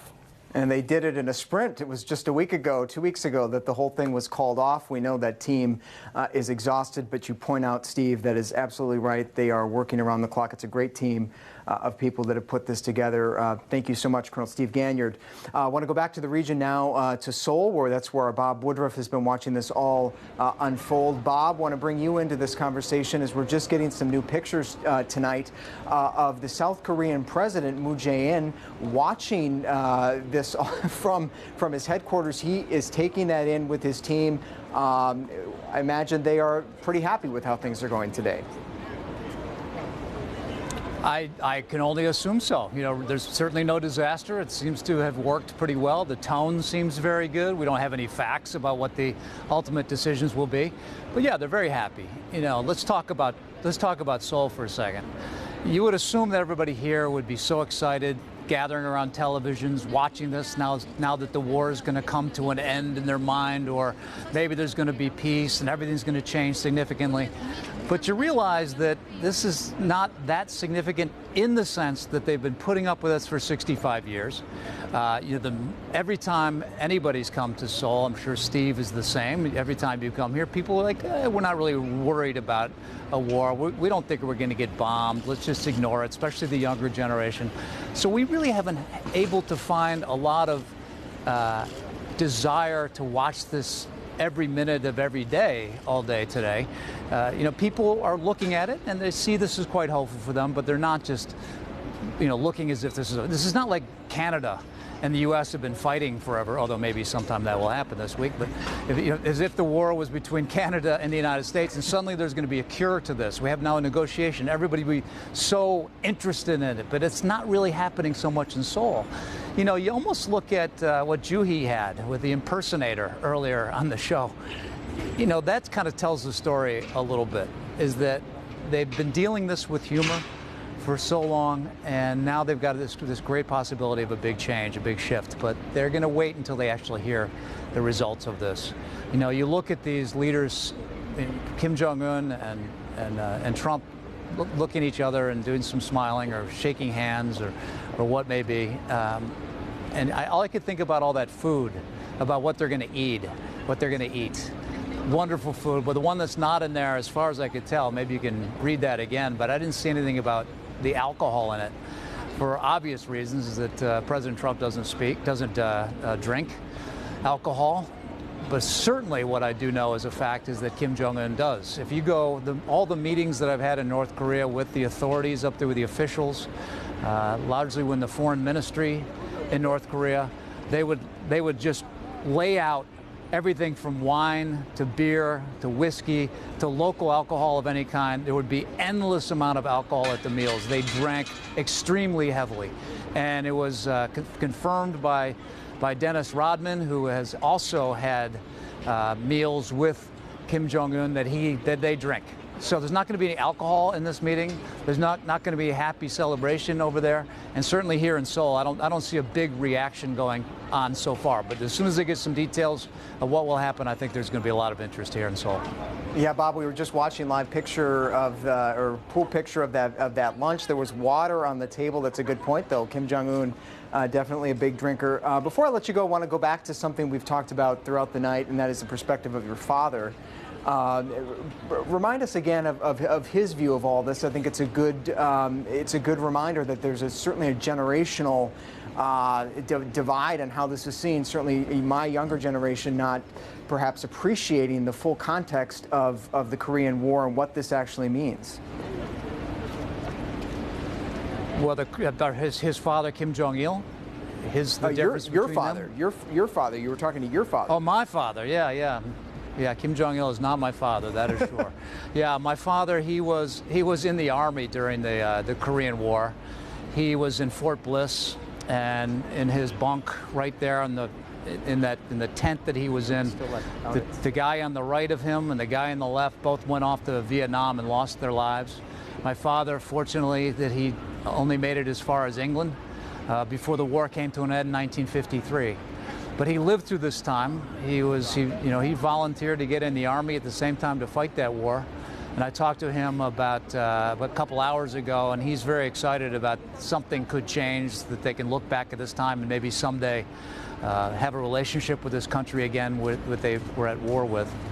But that is the hope. That's the hope, right? That the veterans from those wars, although my dad's 88, so they're not going to be that many around still when the possibility to go back to North Korea. Some have, even now. But if something comes to peace, then maybe more will. That's going to be a very important part of all this as well. As Juju said earlier, that the Koreans in this world, so many of them have suffered, including her own grandfather, because of what's happened in the last 65 years. And they someday will be able to go back to the north, and those in the north can come back to the south and reunite these families that have done this. And then maybe Americans could do the same. Actually, all within the UN forces. They can somehow go back to North Korea and see something that's different than it was all those years ago. So I think we're all crossing our fingers. And not only will this bring peace and end the danger to the United States and to all of the other countries, especially Japan, which is especially vulnerable to any possible attacks from North Korea. If all of this comes around in something very different, then I think we'll have a happiness and a better economy in Asia than there was before. But let's see. I think all of us could use a good dose of that optimism and hope. Bob, this is quite the moment to watch tonight, and I know you'll be tracking it in the days ahead, and perhaps back for many more follow-up summits if what the White House is saying holds true. Bob Woodruff, thank you so much for your reporting tonight. Absolutely terrific from Seoul, South Korea. It's great to have Bob with us. Want to go back now to what's been called a tropical Manhattan. That's Singapore, where all of this is unfolding. It's a sweltering day. We can see the pictures there where President Trump just sitting down now for lunch with Kim Jong-un. This is the third and final event of the day. Let's take a listen.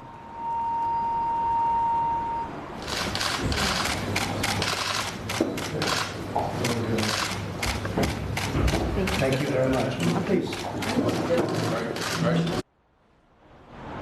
Very quick shot there of the president and Kim Jong-un. They're ready for a feast, really, a big three-course meal, including some Haagen-Dazs vanilla ice cream. James Longman is there watching this unfold. James, you know, as this wraps up today and both leaders prepare to head home, what's left behind? What role did the Singaporeans play in all of this? You were talking earlier about the geopolitics of the region. Where do we go from here? Well, I think the other regional and larger global players will then want to know where they fit in, because this has been a big show. Trump and Kim, they're good at shows. But what of China? What of Russia? They are going to want to be briefed by Kim Jong-un on just exactly what's gone on here, because they want to make sure that their interests have been represented properly. We understand that Kim may even meet with Vladimir Putin sometime this year, and he's certainly going to be meeting with, you would imagine, the Chinese president as well as their main backer. So I think that, yes, we've had a good day of a summit having gone to plan. I think most people can see that looks to have been the case. It has gone as planned, but really none of the meat really has been really properly shown to have been worked out yet. So that will be really what people are looking to. But I think what I'm left with here after having watched this in Singapore is the surreal nature of this whole thing. This dictator, Kim Jong-un, coming down here to Singapore, walking about here. I mean, that casino behind me that he went into and took a look at, this is a communist dictator. But it's so apt because, you know, you have a guy like Donald Trump who owned a casino, both big gamblers, and this was certainly a big gamble for both of these men. And as we're looking now, watching this meal that they're having, this very lavish and expensive meal, I'm left thinking about those 18 million North Koreans who don't have enough to eat. And yes, you know, the nuclear threat is the preeminent thought. It affects all of us, all over the world, wherever we live. But I think for Koreans, this truly could be the beginning of something extraordinary, and it could be peace on the Korean Peninsula. All right, James Longman in Singapore, thank you so much for your terrific reporting from there all night long. We know you'll stay on the story. And thank you for watching us here on ABC News Live for our coverage tonight. Our coverage continues here all night long on ABC News Live. Of course, you can download the ABC News app and follow the latest updates on this story there. That summit still underway now, almost 2 hours. Kim Jong-un, President Trump in Singapore. It'll stretch a little bit longer before a press conference at 4 a.m. Eastern Time. We'll, of course, cover that here. For now, I'm Devin Dwyer in Washington. Continuing coverage now on ABC News Live. This has been a special report from ABC News.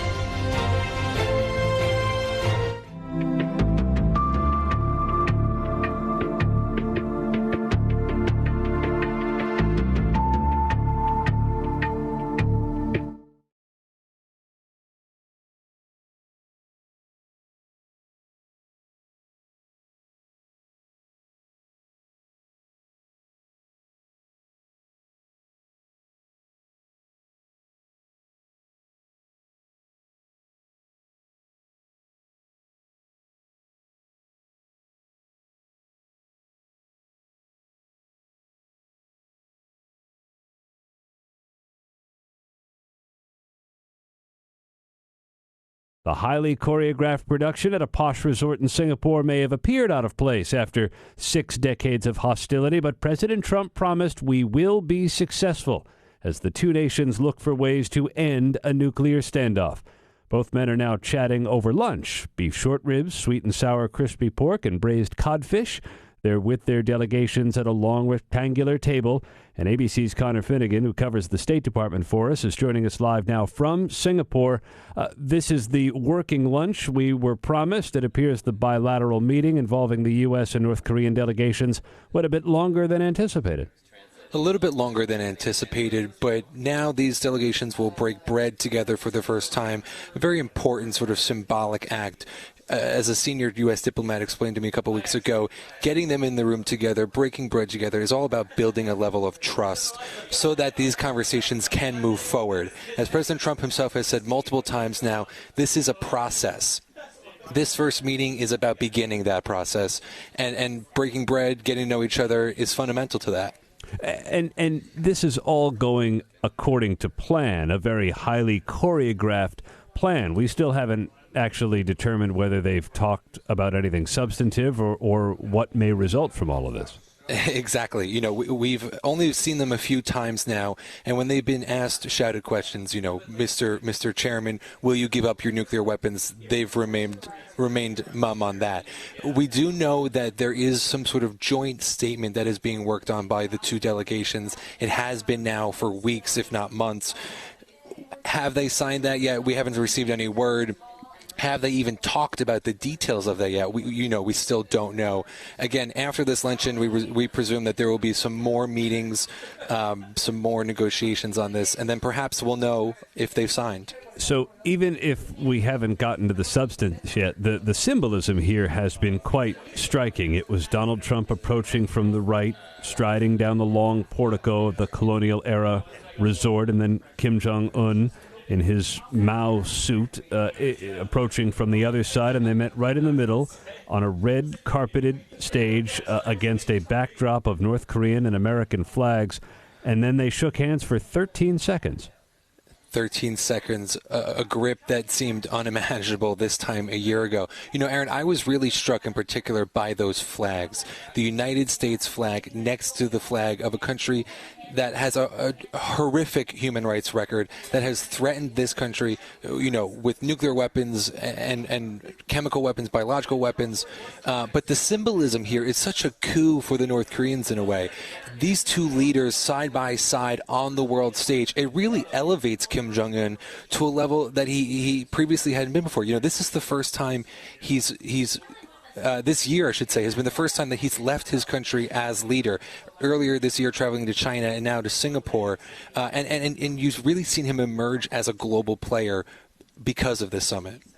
And there are other global players who have been watching this, Connor, with great interest, in addition to those analysts here in the United States and in Pyongyang looking at this handshake. I mean, there's the South Koreans, the Japanese, and others in the wider world that are wondering just exactly how these two men are getting along.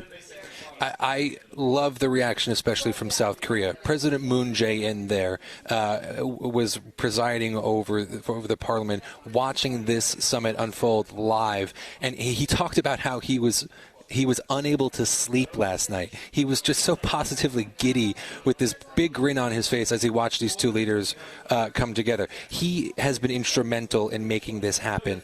Last year, as President Trump unloaded with his fire and fury rhetoric, Moon Jae-in really was, concerned that war could break out on the Korean Peninsula, and he began these talks with North Korea. He saw an opening on New Year's Day when Kim Jong-un declared that he would be interested in sending a delegation to the Winter Olympics in South Korea. And President Moon has run with that. He met with Kim Jong-un himself twice now, that very symbolic first meeting, shaking hands, walking together across the demilitarized zone in North Korea, into North Korea, and then back into South Korea. He is nothing but happy seeing these two men finally come together. And for all of his, I guess, sort of novice status at this whole diplomacy thing, Kim has seemed remarkably at ease, Connor, and struck all the right notes. He said it wasn't easy to come here. We have had a past that kept us from moving forward. Prejudices and wrong practices have covered up our eyes, and here we are, he said, trying to work through this. Yeah, Aaron, that's what really has struck me as well. You know, they seem on an equal playing field, and they seem to really like each other. Watching them, you know, from a distance walk on these colonnades, walk into the luncheon, there's a lot of shaking of hands, a lot of touching of arms, smiles, even laughter at some point. And what they've both been striking the same tone rhetorically, as you said. You know, they both talk about this historic moment, wanting to take advantage of it, and how they're both uniquely positioned, talking about themselves as uniquely positioned to finally make a change in this decades-old relationship of animosity. Connor Finnegan covers the State Department, and he is traveling in Singapore with Secretary of State Pompeo. Connor, don't go far. I want to bring in ABC's James Longman, who is also there in Singapore, for his thoughts as this grand gesture on the part of Trump and Kim, who are now having lunch together. James, the way this moment came together was fascinating, but the pomp and the choreography have been incredibly engaging.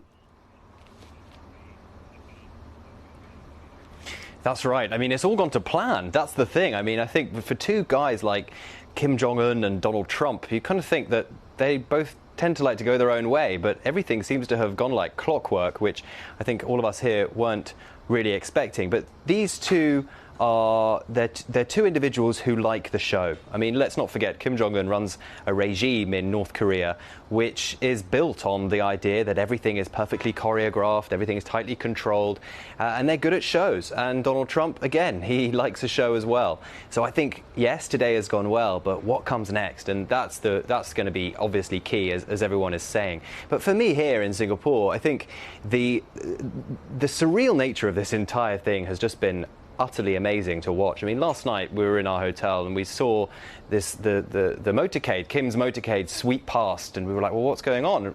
And we heard that he had left his hotel and he was going on this walkabout. And to see this individual with his sister walk in the streets, smile at people, wave, take selfies. At one point took a selfie with a member of the Singaporean government. I mean, this is something that just a couple of months ago you would never have expected. And to hear his voice today as well, something that Koreans only very rarely hear. And his father and his grandfather before him, virtually never. You would never hear a North Korean leader speak. So the turnabout has been incredible. But I think we have to be really, really careful here, because as much of this is a show and it's an amazing, surreal spectacle to watch, this is what North Korea wants. They want to be on this platform and they want to kind of whitewash their image in many ways. And I think there are certainly human rights watchers today who are being very vocal. Human Rights Watch itself, the charity, saying that we should not lose sight of the grave, grave human rights violations that are continuing in North Korea. So this is very much a first step, obviously, towards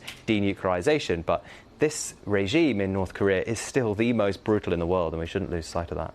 ABC's James Longman there in Singapore for us. Indeed, Kim runs a totalitarian regime with extreme censorship and forced labor camps, and there he is acting as the very diplomat he so wishes to be as he meets with President Trump, the American president, for the first time. And in this meeting, we still have not yet a good read on the substance of the discussion, but we have seen a number of images that indicate a very easy relationship, seemingly, with a good deal of physical intimacy as the two men shook hands at the outset for 13 seconds and then repeatedly at different points, grabbing one another at the elbow, leading them along walks, and now having a working lunch with other representatives of their countries. And we'll get into who is sitting at that table and what might come out of this discussion as our coverage continues. I'm Aaron Katersky, ABC News.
listening to an ABC News special.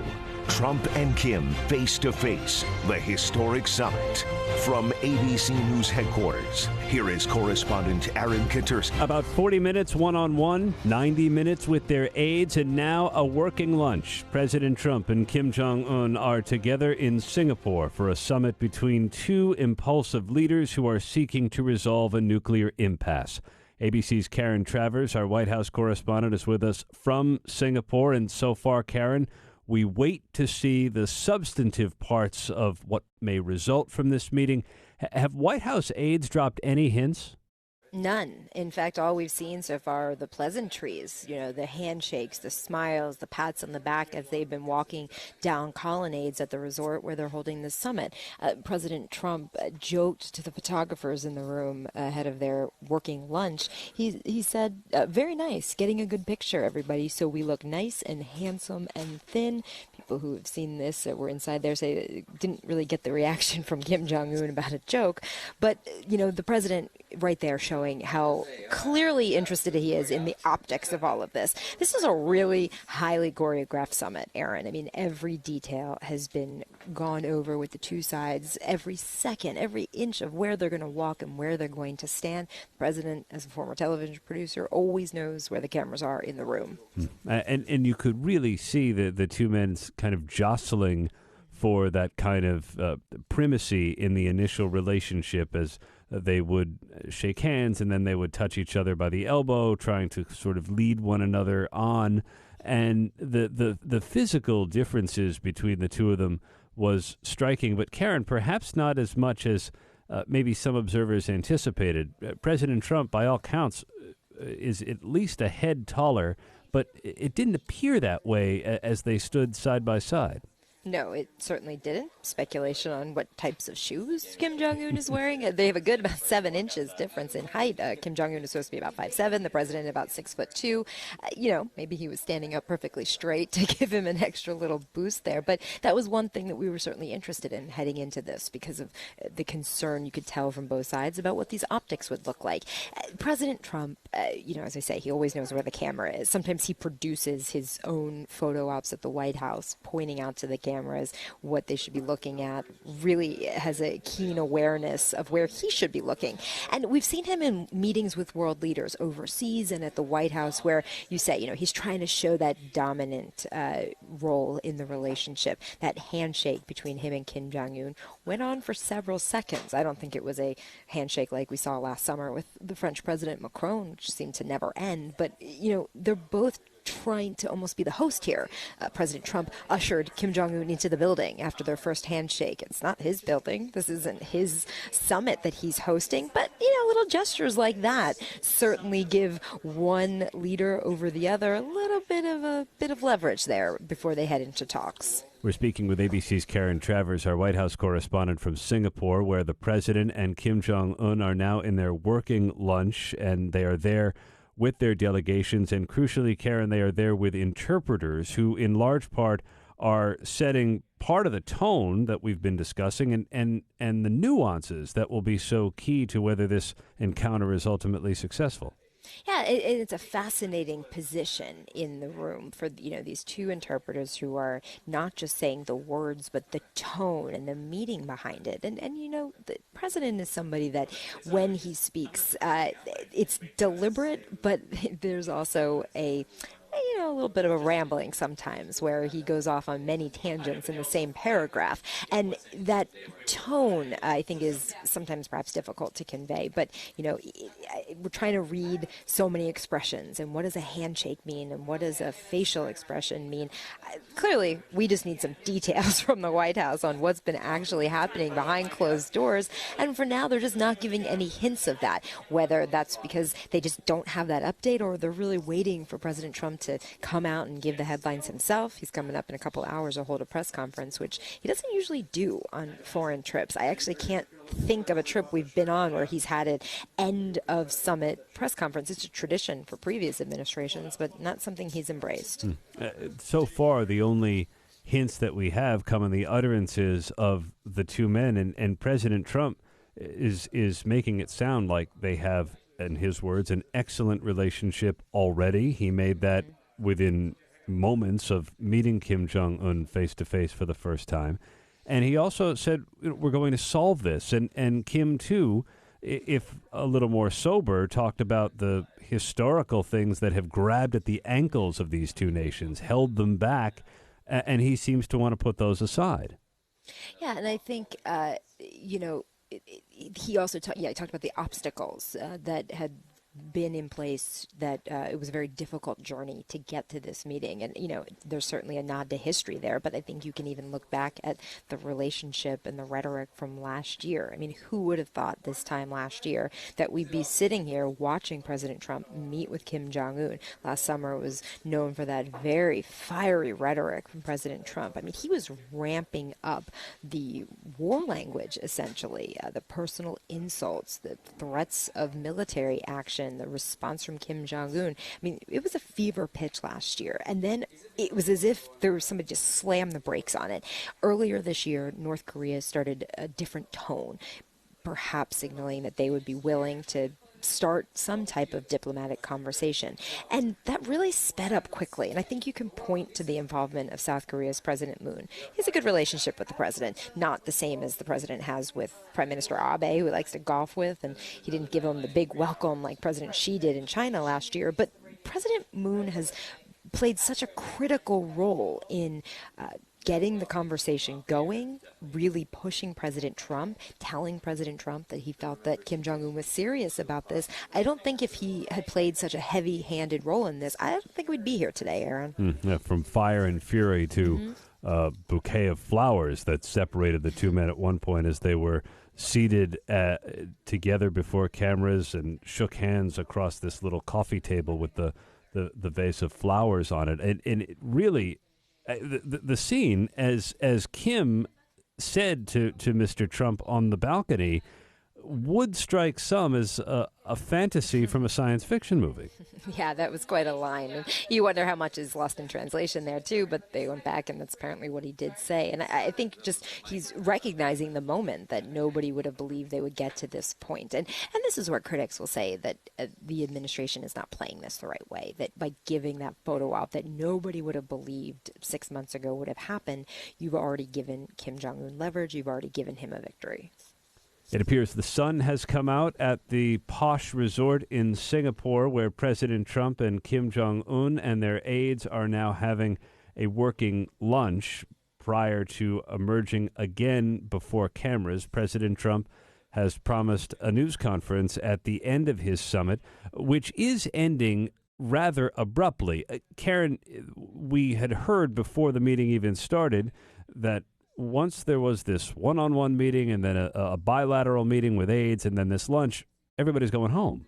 Yeah, that's it. There have been rumblings over the last 24 hours that Kim Jong-un was leaving at 2 in the afternoon, so coming up in about an hour and a half. That took people by surprise, but he's also really not, doesn't have his own travel means. You know, he's at the liberty of when his plane that China had provided gets him back home.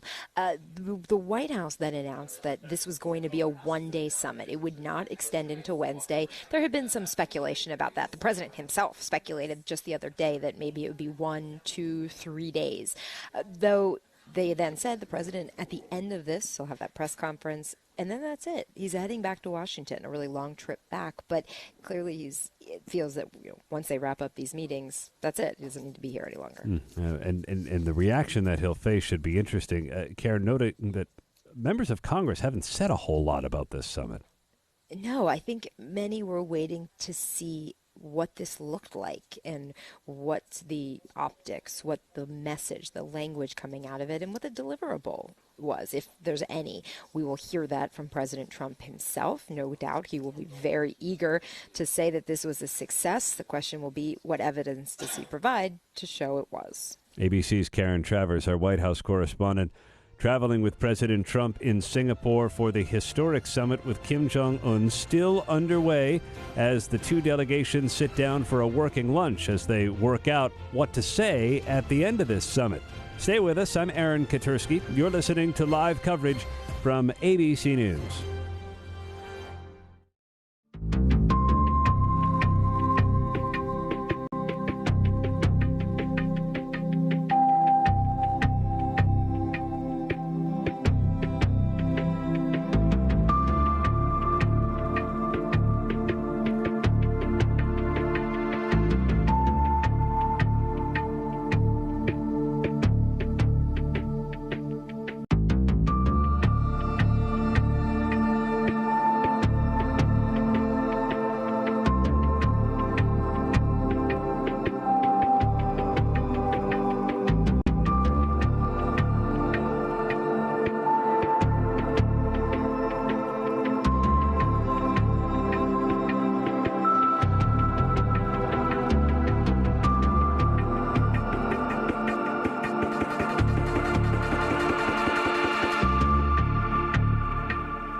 listening to an ABC News special.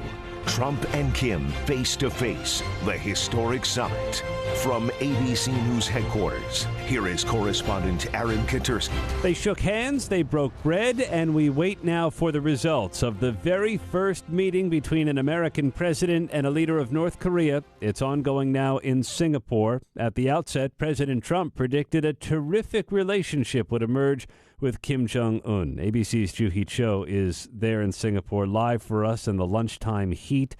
Joo-Hee, you traveled there from Seoul, and I imagine a terrific relationship between President Trump and Kim Jong-un was rather unimaginable just a short time ago. Yes, absolutely unimaginable. But I want to point out that, I was there at the Inter-Korean Summit back in April. And Kim Jong-un, when he first appeared in front of international media and television, he looked a little tense to meet President Moon, although he joked and all that, but that was probably a calculated move. But this time, he seemed pretty relaxed when he saw President Trump. So he's getting used to this international attention worldwide. It seems so. And it was, Kim who helped usher the President Moon across barriers and borders and doing the very same thing now with the American president. How's it play in Seoul? In Seoul, I was just reading some notes from our colleagues, reporter colleagues in Korea. What Kim said at that opening remark, we need to think about it a little bit. He said that it was not an easy path here. There's a history of holding on to our ankles, which is a very Korean expression. And it appeared there were times that there were unfortunate practices where they were trying to block our eyes and ears. But we've overcome everything and come to this place. Now, Kim Jong-un, he uses metaphorical expressions. And this was obviously a calculated comment. When he say unfortunate practices that held onto their ankles, bias and custom that blindfolded eyes and ears, was he self-reflecting or was it resentment towards the U.S.? You can't really tell. There was no subject in that sentence if you read it in Korean language.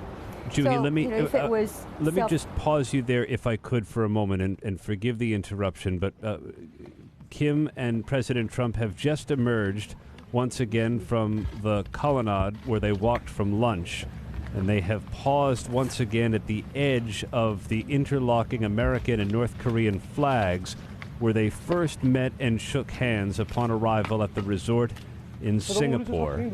And now the two men step away from their interpreters and once again walk on that red carpeted stage down a short flight of steps as their aides leave them, and the two men walk together, pointing out different things along the way. They are now walking along gray bricks, along a small pathway, side by side. President Trump and Kim Jong-un. They don't appear to be saying anything to one another. They don't appear to be looking at each other, but they are walking side by side to the next part of this summit through a grassy path.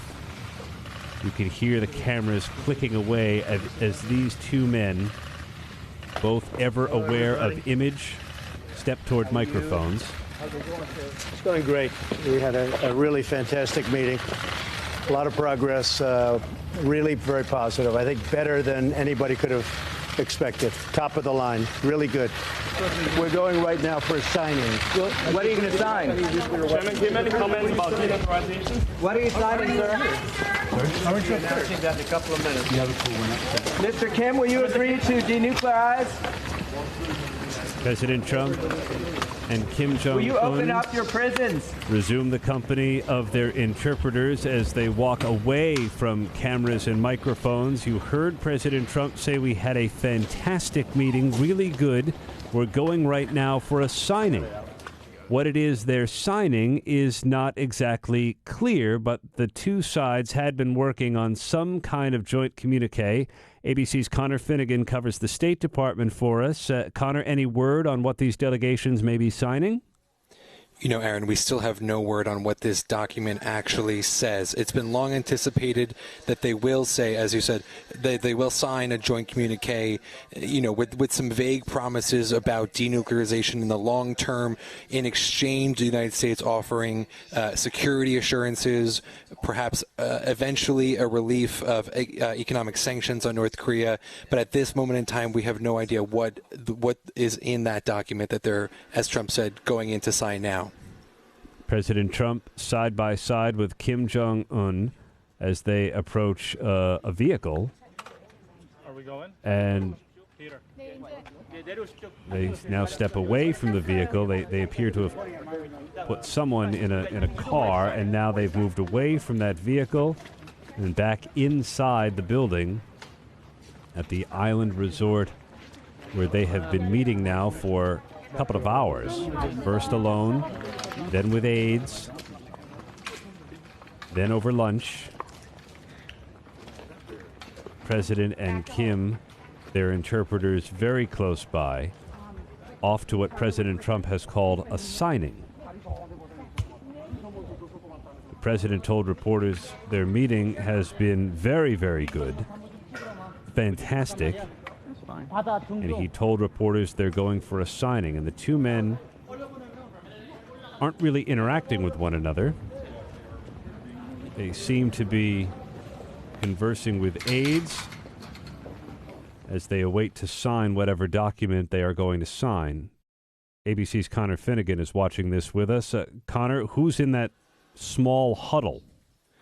Most importantly, on the North Korean side, you see Kim Jong-un's sister, Kim Yo-jong, a top aide to Kim Jong-un. You also see Kim Young-chol, who's really been the lead negotiator for the North Koreans. He's met with Secretary Pompeo 3 times, including in New York City. And now the National Security Advisor to President Trump, John Bolton, has also joined this huddle. He is on President Trump's left-hand side, and this party is conversing. I'm not sure exactly, you know, what the mix-up is at this point, but they appear to be heading somewhere.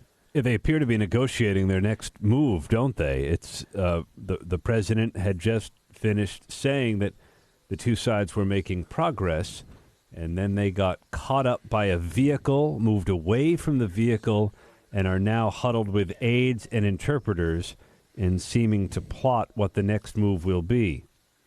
The president's national security advisor, John Bolton, is by his side and seems to have joined the conversation along with an aide to Kim Jong-un. Their translators are there trying to catch all of this conversation. I'm Aaron Katersky. You're listening to live coverage from ABC News. President Trump and Kim Jong-un appear to be nearing the end of their summit. The two men nodding at one another, shaking hands with one another, and now leaving each other's company, retreating with their respective delegations to different parts of the building in Singapore. Whether they have signed what the president said they were expected to sign is not immediately clear, but we can see Kim Jong-un walking rapidly away down a colonnade beneath or side by side with white pillars, leaving the company of President Trump after a nod and a handshake. President Trump has done the same, huddling with his team behind closed doors at what may be the end of this summit in Singapore. Connor Finnegan, who covers the State Department, is traveling in Singapore, and he's with us live. Any ideas, Con? You know, Aaron, we know that at some point in time, the two men were expected to sign a joint communique, a statement that had a broad outline of denuclearization by the North Koreans in exchange for security assurances and economic relief from the United States. But at this point in time, we don't know what the specifics of that document are. That will be the most important thing to watch. Out of all this pageantry, all the symbolism, all of the handshakes and the grip and grins, what's most important is what is in that document. Again, President Trump saying they were going for a signing, but at this point in time, the two men, as you said, have dispersed, huddled with their teams, perhaps we'll regroup after that to sign this joint communique. If there has been a signing, it was not apparent as they paused for a good couple of minutes and appeared to be negotiating the next move. ABC's James Longman is watching all of this unfold in Singapore. James, kind of a remarkable moment there, because until now there had been a precise choreography with this summit, and this appears to be, if it's a hiccup, the only one so far. Yeah. Yeah, it was extraordinary. We were just sitting here watching it. It looks a little bit like, when you're at a major event and the most important person at the event wants to go through a security door and there's some security guy saying you can't come through here. That's what it looked like. I mean, it was very strange. I mean, for a moment, if you look, you could see pictures now. We're seeing the Beast, the presidential Cadillac that takes the president everywhere he goes. It might have been that Donald Trump wanted to show Kim Jong-un his car. I mean, that's the kind of thing that you'd expect a president like this to do. And Kim Jong-un has enjoyed seeing the sights here in Singapore, so it looked a little bit like that because they were walking towards it. But we were thrown off guard a bit there by Trump saying we're going to go and sign something. And that's what we've all been waiting for. That's the communique. That's the agreement. That's some kind of wording about the denuclearization process and what it might mean. So if they are not going to do that, then it begs the question, well, what exactly was this day for? It looks like that probably will happen because Trump has said that a signing will happen. But, what's in it? What does denuclearize actually mean? Have these two men worked out what that definition is? Because we know that going into this, the United States was very clear. Denuclearization meant total and complete removal of the capability to develop nuclear weapons and an irreversible effort to do that.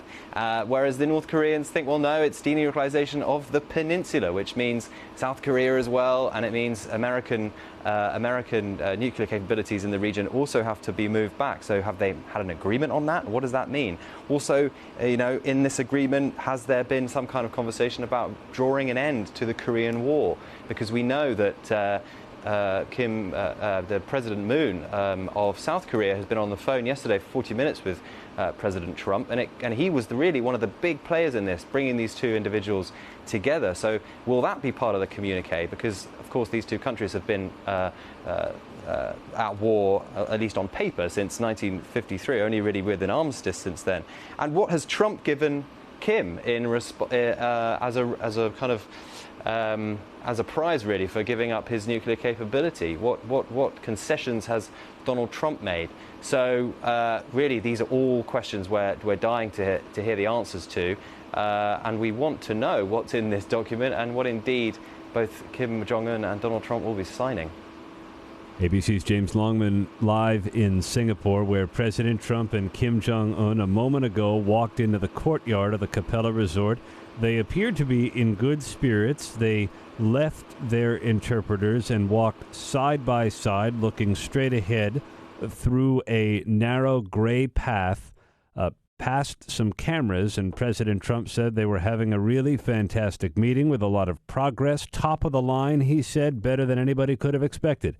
You're listening to live coverage from ABC News as this historic summit continues in Singapore.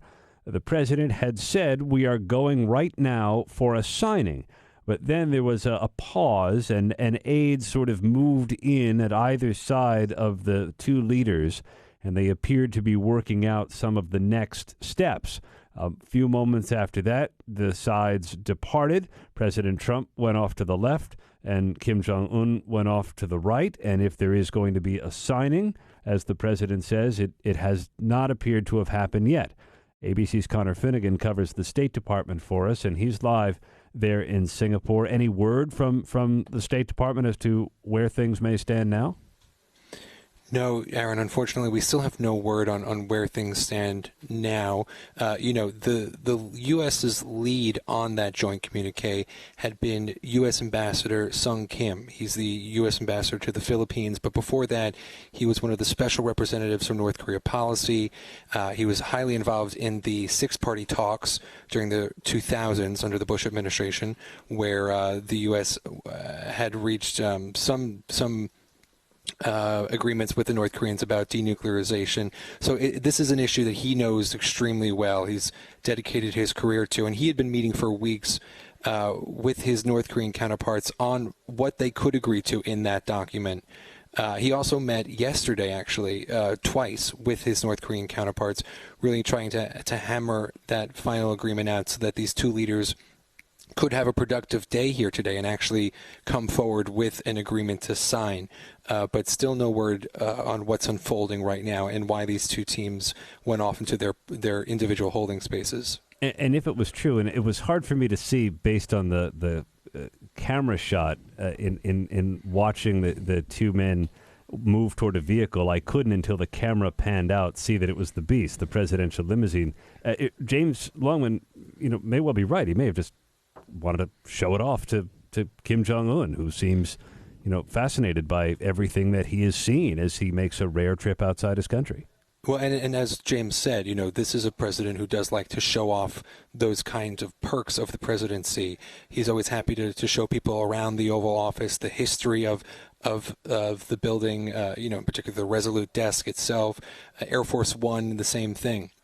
So perhaps he was showing Kim Jong-un the Beast, but it also looked like for a moment that they were going to get in the vehicle together. We were not sure where they would head. All of the meetings have taken place here at the Capella Hotel on Sentosa Island in Singapore. So unclear where they would go from here.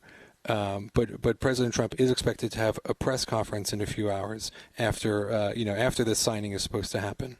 And I was struck too when John Bolton came into frame, the new national security advisor, who really has clashed in approach with the Secretary of State, Mike Pompeo, who seems to have taken more of the lead role in organizing this summit. Yeah, it's interesting. I was told by a State Department official a couple of months ago that one of the reasons why Rex Tillerson was fired, in addition to the fact that he and the president didn't really have a great relationship to begin with, was because President Trump wanted Mike Pompeo to be his top diplomat on this issue in particular. He had been given the lead as the CIA director. Those initial back-channel talks through intelligence channels. And then, of course, he was the first U.S. official in this administration to go to North Korea, visiting Pyongyang at the end of March, early April, going again, and having these hour-long meetings with Kim Jong-un. He obviously has been a big proponent of diplomacy, what he would call muscular diplomacy. He's talked about getting the State Department's swagger back and really, putting this agency forward. National Security Advisor John Bolton, as you said, has a much different tact on this. He said in an op-ed as recently as this February, I believe it was, that the best way to deal with North Korea was to strike first. Connor Finnegan, who covers the State Department, with us live from Singapore. Much more to come, and you're listening to live coverage from ABC News. Hope you enjoyed your meal.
basketball court all wet. Because the players kept dribbling all over. You're listening to an ABC News special. Trump and Kim face to face, the historic summit.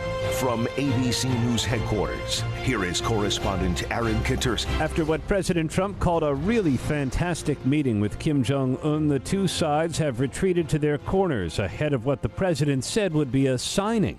Whatever they sign will represent the substance of this historic encounter, the first between leaders of the U.S. and North Korea, meant to discuss diffusing tensions and nuclear disarmament. Watching with great interest, South Korea. ABC's Bob Woodruff joins us live from Seoul, where these images have been seen by countless South Koreans, Bob, who must be marveling along with the rest of the world. I can imagine that people must have some mixed emotions about what they're seeing. I think the emotions are pretty positive, and I think we've been following this now for the last day and a half, since 2 days, I guess, that both Trump and Kim have been landing there in this country not far from 3,000 miles south of here. And now they're getting more excited because the possibility of a signing of something is one I think that was not really expected. There has been a huge push from the people up here in Seoul. Their number one hope, their number one thought is that maybe we could get some kind of peace treaty, and maybe that would emerge somehow out of this one particular summit. But I think in the beginning they were thinking, no, that's not going to happen now, but they'll talk about it and then maybe sign something later. But what are they going to sign? That is the one that I can't wait for now. They're getting more interested and more excited as this thing moves on. Is it really as good as it looks to be? We don't know, but people are looking for some kind of change. The images, at least, have showed two men who appear to be relaxed, maybe against the odds. They rather convivial display. And that's something of a change from the harsh rhetoric that the two men have exchanged in recent months. And as Kim said, it was not easy to get here. It wasn't. And if you think about the very intense rhetoric, as you talked about it, the names they were calling each other not long ago, now I guess you come out of this and you just think, there's no chance they're going to use that kind of language against each other anymore unless something horrific happens, that someone makes a huge, stupid mistake.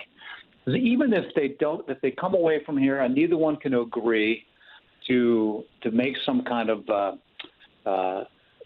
give something to the other side, to give up something, if that doesn't happen at all, they're not going to walk away, I don't believe, and start yelling at each other again. ABC's Bob Woodruff with us live from Seoul. South Koreans and indeed the rest of the world wait to see what President Trump and Kim Jong-un are prepared to sign. The president said a signing is in the offing toward the end of this historic summit in Singapore. Stay with us for more as we continue to wait for the substance. I'm Aaron Katersky. You're listening to live coverage from ABC News.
This is a special edition of World News Tonight with David Muir, reporting tonight from Singapore. And good evening tonight from Singapore. And as we come on the air in the West, we are witnessing truly an historic moment here in Singapore. I want to take you to the images just moments ago. Take a look. The leader of the free world, President Trump, meeting face to face with one of the world's most brutal dictators, North Korean leader Kim Jong-un. You can see them there. That's the Capella Hotel on Sentosa Island here in Singapore. The president emerging from the right there, and then a handshake with the North Korean leader who President Trump not long ago called Little Rocket Man, among other names for him. Of course, the North Korean leader testing countless ballistic missiles in recent years, in fact, launching more missiles than his father and grandfather had launched combined. Also launching that hydrogen blast last September, believed to be bigger than the bomb dropped on Hiroshima. But here they are, him standing on the same stage as the leader of the free world, the President of the United States, many looking at this as the first victory for Kim Jong-un, the chance to be greeted on the world stage in such a manner. But now the hard work begins as they walk into that room, and ABC's chief White House correspondent Jonathan Karl is right here in Singapore with what President Trump said to the world just moments ago. Tonight, history in a handshake and promising words from the president. I feel really great. We're going to have a great discussion, and I think tremendous success. They'll be tremendously successful. And it's my honor, and we will have a terrific relationship, I have no doubt. This is Donald Trump's moment. Even for this showman president, no move has been bolder, riskier, no spotlight more bright, more intense. At lunch with Singapore's prime minister, he sounded confident but restrained. Great to be in Singapore, he tweeted, excitement in the air. Even more, this is Kim Jong-un's moment. Will this 36-year-old dictator make an historic turn? He spent the eve of the talks sightseeing. Even this night on the town for the world's most isolated leader of the world's most isolated nation is without precedent. Surrounded by a phalanx of bodyguards, the same well-dressed security force earlier seen jogging alongside his car. Not since taking power 7 years ago has he ventured so far from home. He visited Singapore's Garden by the Bay, smiled as the foreign minister snapped a selfie. His next stop, a casino resort, waving at stunned tourists as he made his way. The government of Singapore is picking up his hotel tab. Kim telling the prime minister, if the summit proves successful, the name of Singapore will go down in history. President Trump says he'll know instantly if Kim is serious about making a deal. I think within the first minute, I'll know. How? Just my touch, my feel. That's what I do. I think I'll know pretty quickly whether or not, in my opinion, something positive will happen. The two men spent most of last year trading insults and ominous words of war. Rocket Man is on a suicide mission for himself and for his regime. Kim Jong-un posing more and more of a dire threat, testing missiles capable of hitting the United States and a hydrogen bomb some 10 times more powerful than the bomb dropped on Hiroshima. What will happen?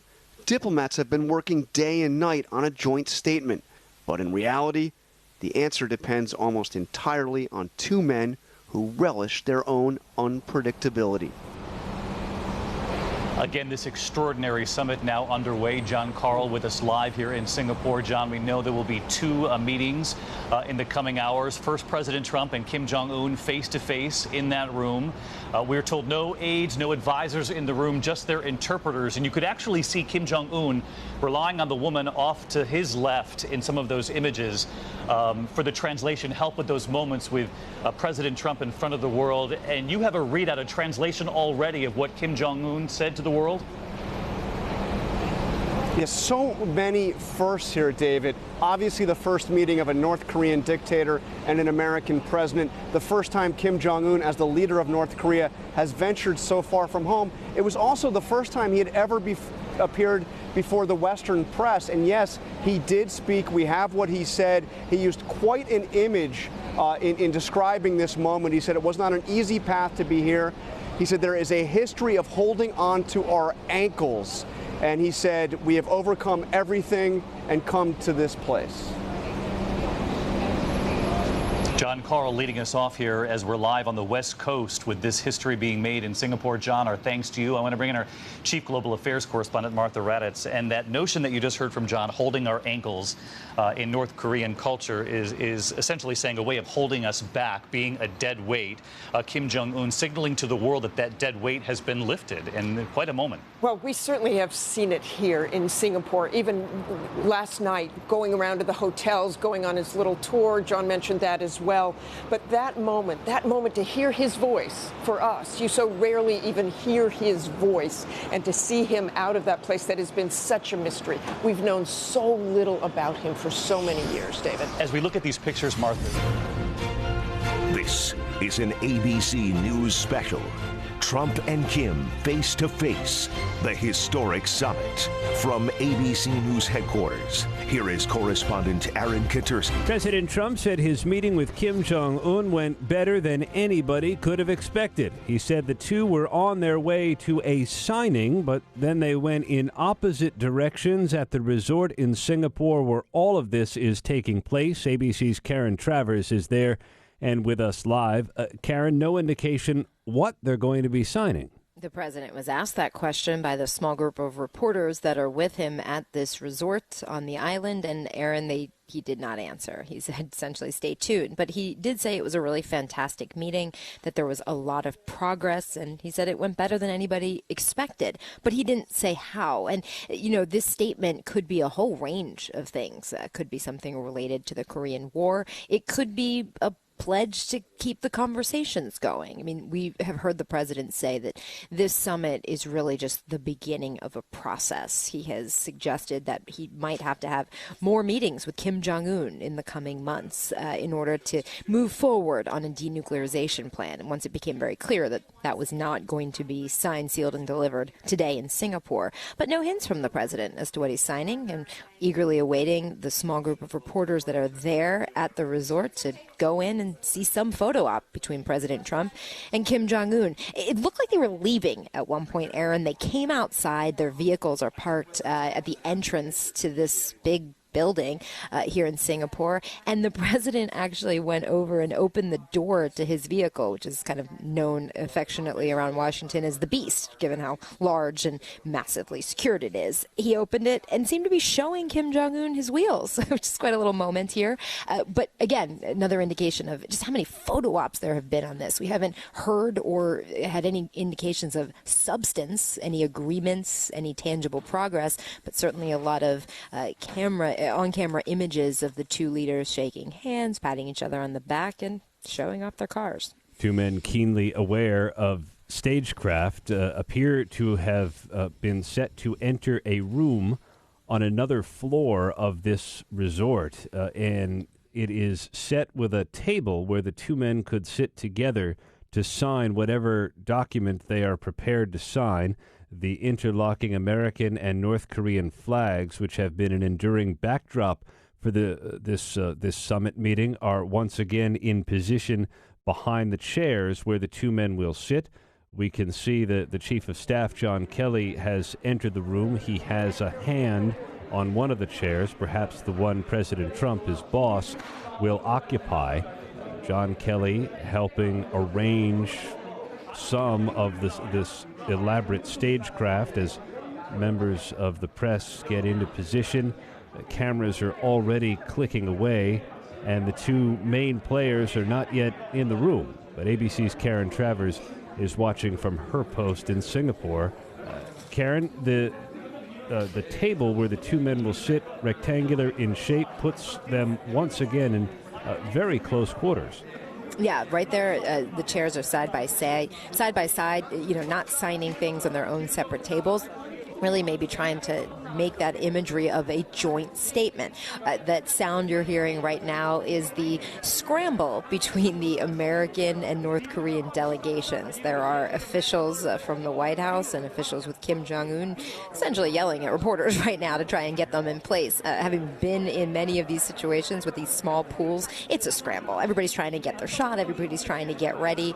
And the White House very keenly aware of what they want this to look like. I think that's an indication that they're not close. The leaders aren't about to walk in any second, given that everybody's still getting in position. But all of this really has been what we're coming up on now, 4 hours of photo ops and not a whole lot of substance just yet. Karen, President Trump, when he was asked last week, when he was with the Prime Minister of Japan, whether there would be something signed at the end of this summit, he said there could be, but he said it would only represent a first step. What did he mean? Yeah, he was asked specifically if there would be an agreement to end the Korean War, which, is, of course, a big thing still on the peninsula. And he says it could be an agreement, but he said, yeah, it'd be a first step. I think he wasn't perhaps answering that in a way that indicated he felt solidly that it was going to be that type of an agreement. I mean, sometimes you see after these world leader summits, the APEC summit in Asia, the NATO summit in Brussels, other world leader gatherings, they sign these statements at the end of it. And it's very diplomatic, flowery language to say we agreed on X, Y, and Z. We are committed to A, B, and C going forward. And it's a nice photo op. But on this, we really don't have an indication as to what they're going to be signing and what signals we might get from this statement about what the next steps are, because I think that's something to really emphasize.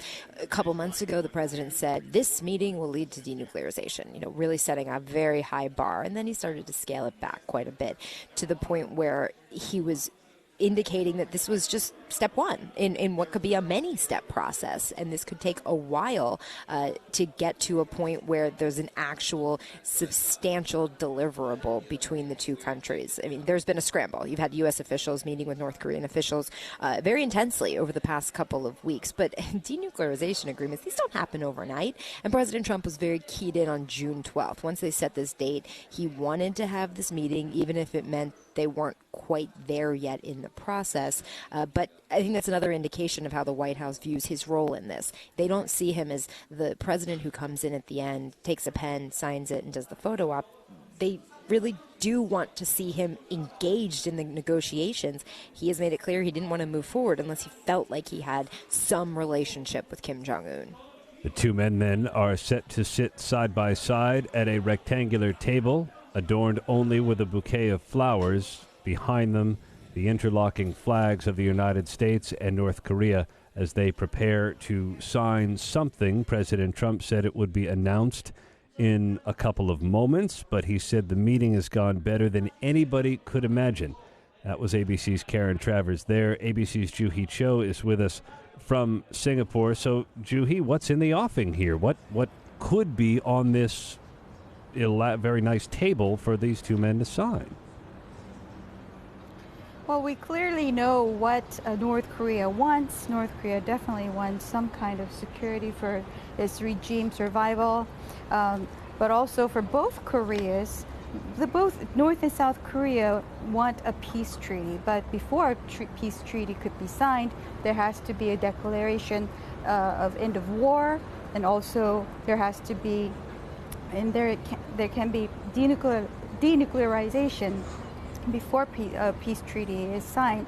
So you could probably imagine President Moon Jae-in, South Korean President Moon, sitting in his office, crossing his fingers and wondering, what would be on this joint communique. President Moon said he didn't sleep last night because he was excited about this summit. And he sat with his cabinet members to watch the handshake and the first meeting with Trump and Kim live at his office in Seoul. Juhi, if in fact, as you say, there does have to be this end of war declaration, that's not between the U.S. and North Korea. That's between North and South Korea. The U.S. doesn't have a whole lot to do with that, do they? No, actually, both North and South Korea believe that the U.S. has to be a good part of it. But when it comes to signing a peace treaty, that's a different matter. Back in 1953, the U.S. signed armistice treaty with China and North Korea on behalf of South Korea. And so it was the U.S.-led United Nations that signed that armistice treaty. So if there has to be a peace treaty, China now has to be involved. China, North Korea, and the U.S. But South Korea does want to have a part in this. North Korea wants South Korea to have a part in this. So to get South Korea in this circle, they're thinking of this declaration of end of war. It's a little complicated, Aaron. A lot of steps. But there are many different analysis on this. It's been a fraught relationship, to say the least, for the better part of 7 decades. ABC's Joo-Hee Cho helping to understand all of the moving parts as President Trump and Kim Jong-un near the end of their summit, and they are about to, at some point soon, we think, walk into a room set with a long rectangular table where they can sit together. Pens have been placed in front of each chair.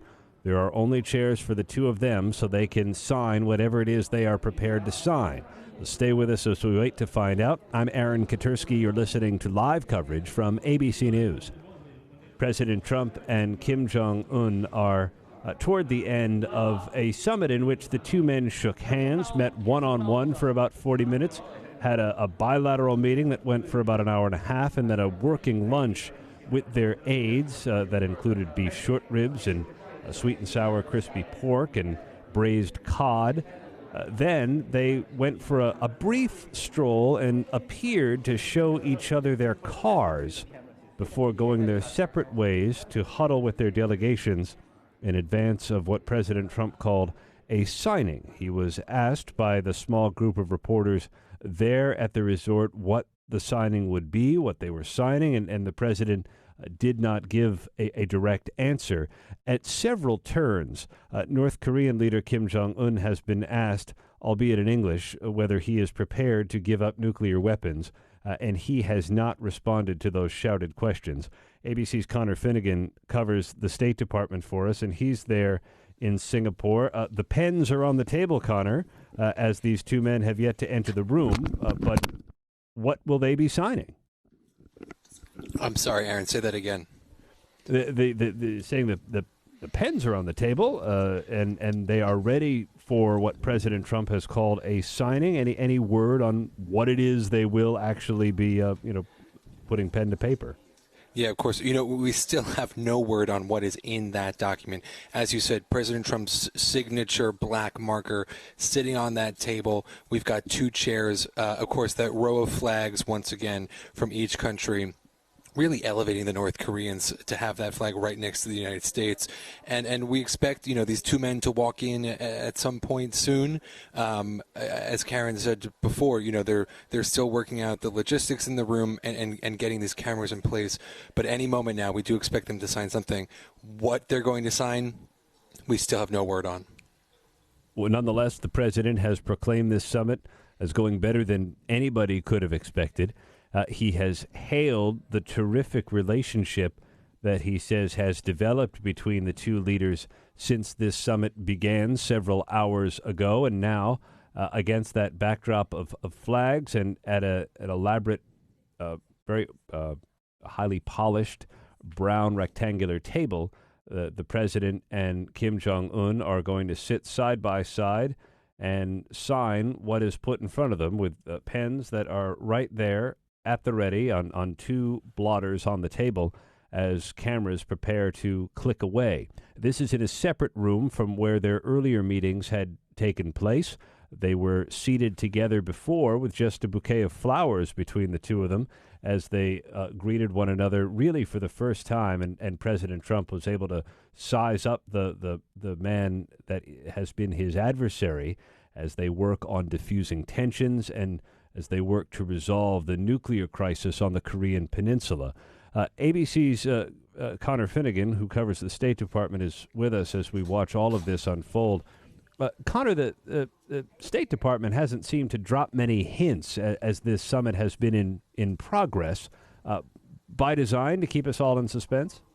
Yeah, by design, and in part, they haven't given many hints leading up to the summit because they want to give these two teams breathing room. They want to give them some space to actually negotiate.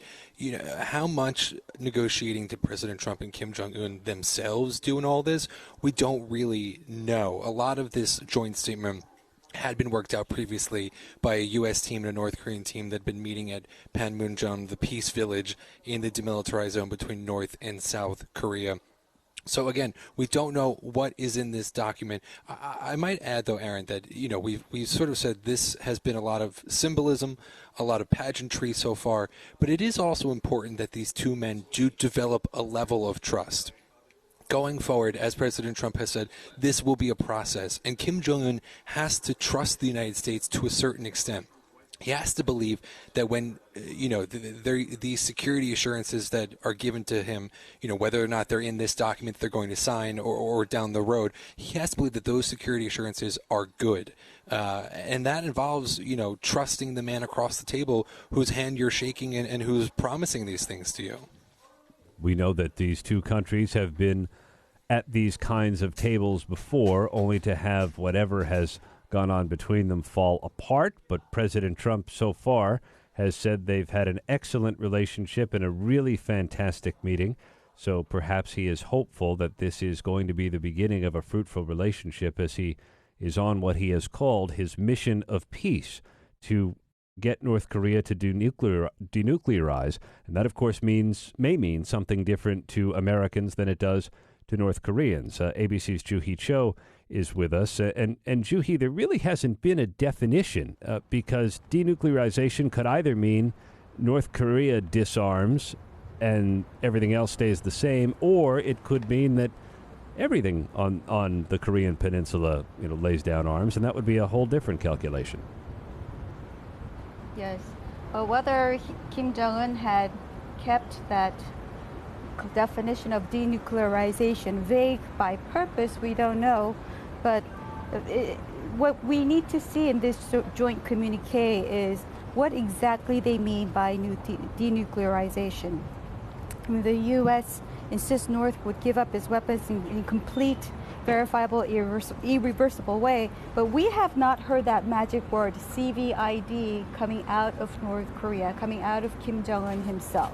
We all talk about that's what we want, and that's what they should be doing in order to get this deal done, but he has not said that. So if in that joint communique that CVID is in there, then that would be a huge success for President Trump.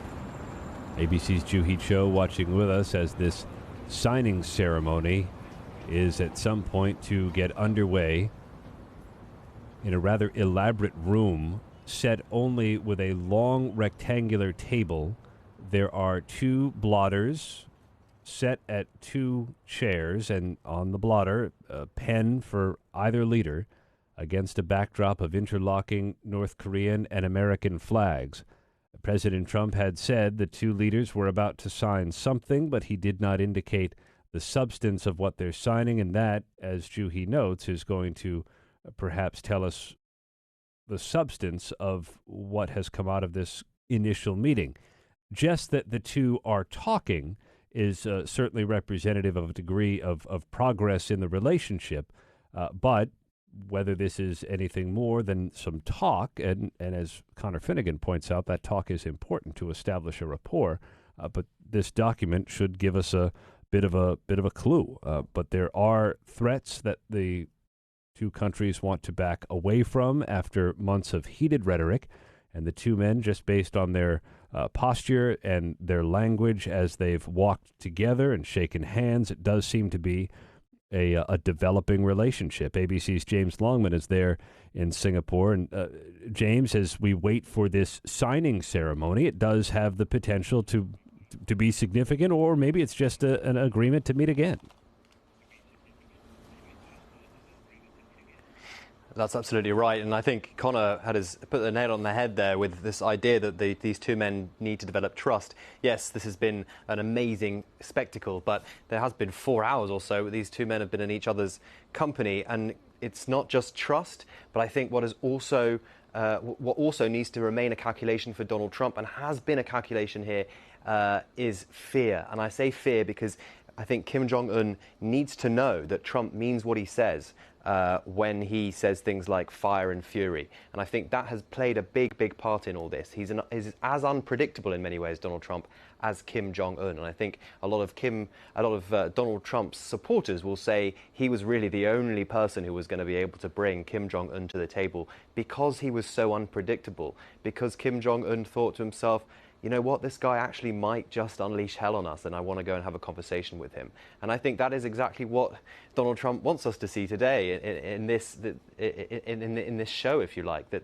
this long year of threat and counter-threat, of attacks, of all this sort of verbal abuse that's gone on between the two sides has been part of a long strategy of kind of carrot and stick, if you like. And we've had a lot of stick, and now we're getting a little bit of carrot. And I think that's been an amazing thing to watch over this process. But of course, now, where do we go next? Watching all this, of course, as well, has been amazing to me to see Kim Jong-un in such close proximity to journalists shouting questions. I mean, just a minute ago, we had him out in the garden just outside this building where he was confronted with one journalist as he walked away, when are you going to open your prisons? I mean, the idea that the North Korean leader can hear someone like that shout in close proximity to him a question like that, I think this has been a very, very big learning experience for him, not just today, but yesterday. We've been noting the walkabout that he did around downtown Singapore. So, you know, a whole new world that Kim Jong-un certainly is experiencing at the moment. But after this, where does it go next? And I think that, you know, the rest of the world will be very, very keen to check in with Kim Jong-un. We know that Russia wants very much to get a debrief. We might see a Putin Kim Jong-un summit of some kind at some point. Of course, the Chinese have been the biggest backers of North Korea for some time. They will want to know exactly what's gone on. No bigger symbolism, really, of just how omnipresent they are, that they sent their own aircraft, an Air China aircraft, to bring Kim Jong-un here to Singapore. So a lot has gone on today. We're yet to see what's in this communique. But I think whatever happens, the real work is probably still to come. And yet the president was fairly free with words of optimism in overcoming and talking about overcoming the many differences between the two nations, James. We will solve them. We will be successful. I mean, he seems to be making a promise that this is going to amount to something. Yeah, I mean, I think in many ways he kind of has to. We know that Donald Trump is you know, he's big with the rhetoric. He likes the superlatives, the best meeting ever, better than anybody could have expected. That is certainly, he needs to project an image of success, and he likes to project that image at all times. But it's hard to come to any other conclusion that this summit was a success in and of just the meeting of these two men, because everything seems to have gone to plan, apart from that slight kind of confusion just outside. We were told they'd meet for 40 minutes, they did. We were told there'd be a working lunch, there was. And they seem both in kind of high spirits. I mean, and if you just think about that quote that we heard from Kim Jong-un saying that if the world are watching this, they might think it was a science fiction movie. You know, they both have these terms of reference. It's really interesting to watch and to see and to breathe it all in. It certainly feels like history in the making, that's for sure. Yeah, in that handshake, there's so many different things. I mean, shock, relief, worry, and all of those feelings may be simultaneous. Yeah, I mean, look, these are two men who on the face of it have nothing in common, a 34-year-old and a 73-year-old. One the despotic ruler of a totalitarian state, the other president and most powerful man in the world, leader of the free world. But actually, they're both showmen, and I think they both understood the significance of today.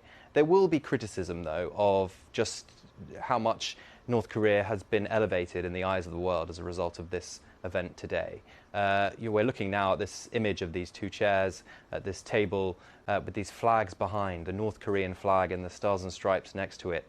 Parity in the eyes of the world. And I think there will be people who say, look, this was too much, we gave away too much too soon. So for Donald Trump, he needs to show that something came of this, that it was a success. He was never going to walk out in front of the cameras and say, I can't do anything with this guy, I'm going home. I mean, he threatened it, but I think the idea that he would do that, I think possibly was never going to happen. And it's so good to see that this thing has progressed as they'd hoped. So, but now we're watching these doors for these two men to come out and sign this communique.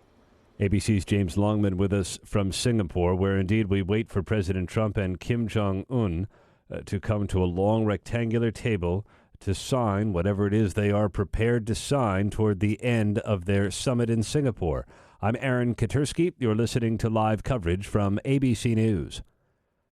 A white-gloved security guard appears to have checked the seat of Kim Jong-un, where he will sit down and sign the document that he and President Trump are going to sign at a long rectangular table. There are 2 chairs, a blotter in front of each chair, a pen on each blotter, and a bouquet of flowers at the front of the table. The backdrop, the interlocking flags of North Korea and the United States, as President Trump and Kim Jong-un prepare to enter a signing ceremony. ABC's Connor Finnegan covers the State Department for us. And Connor, there are a number of options as to what this piece of paper could be.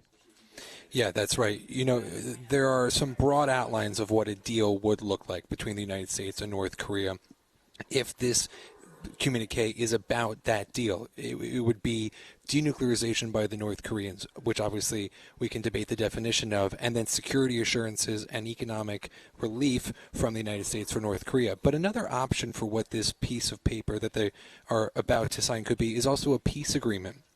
President Trump said last Thursday that he would be willing to sign something that would officially end the Korean War. You know, since 1953, we've had this armistice in place, and the United States and North Korea have technically still been at war.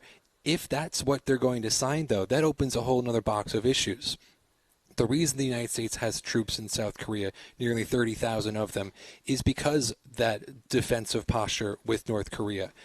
The ultimate goal of North Korea here is to get rid of those troops, to get rid of what they see as the threat from the United States. That's also an important goal of China, North Korea's foremost and most important partner.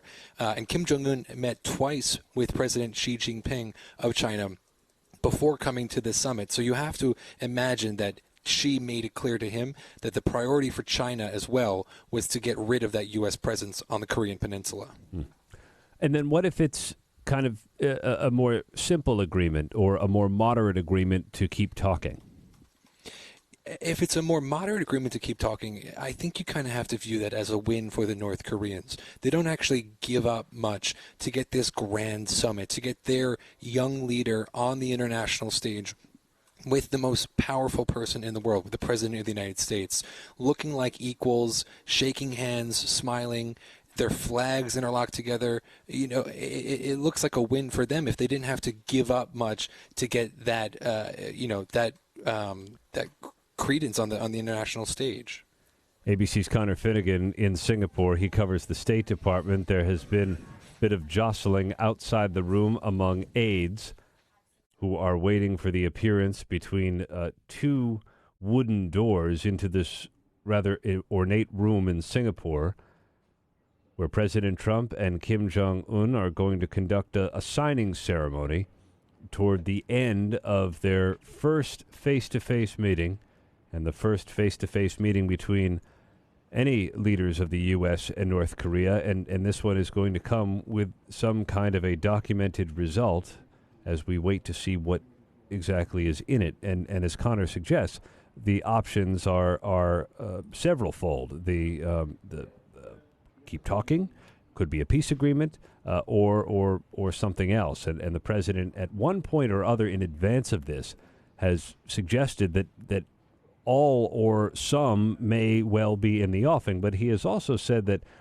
a signing is only the beginning. And he said during an appearance with Japan's prime minister last week that the real work would begin after this summit is over. And it is nearing its end now with this signing ceremony to come. You're listening to live coverage from ABC News. I'm Aaron Katursky. President Trump and Kim Jong-un have met. They have shaken hands. They have broken bread. They have given each other a look at their cars. And now they are about to sign something. This signing ceremony is set at the same resort where the 2 men have been meeting. Items have been placed at their seats at a long rectangular table set for just the 2 of them, where aides are now jostling about. Pens are there. Books are there as well, containing whatever joint communique President Trump and Kim Jong-un are about to sign as the world pays attention. There is a backdrop of interlocking American and North Korean flags and a bouquet of flowers on the table as President Trump and North Korea's Kim prepare to enter the room for this signing ceremony. There are large wooden doors behind the table where the two men could walk in. There are also doors on the side made of glass where they could emerge, and there's a small group of reporters that have been allowed to witness this firsthand, to bring the images to us to describe to you as we wait for President Trump and Kim Jong-un. ABC's James Longman is there waiting and watching all of this unfold. We see the binder now, James. We just can't see the words. Yeah, I mean, who knows what's going on behind those doors? Maybe there's last-minute preparations on just what the choreography might look like, where they'll go at the end. They don't want one of those embarrassing situations where they get up and they try to leave and the doors are locked, or which door do they leave out from? And we've seen that before, not just with this president, famously George Bush. I remember there was a shot of him trying to leave a place and he tried to open and it was locked and he looked back at cameras smiling awkwardly. So, they don't want this to happen. They want this to go absolutely perfectly, and I think that's probably what we're waiting for now. The world is watching these pictures. But I think we should also remember that there are other major countries around the world eagerly waiting and watching to see what the result of this will be. I mean, Russia, we haven't spoken too much about Russia, but for 40 years, it was the country that North Korea depended on, the former Soviet Union, for its electricity, for its food.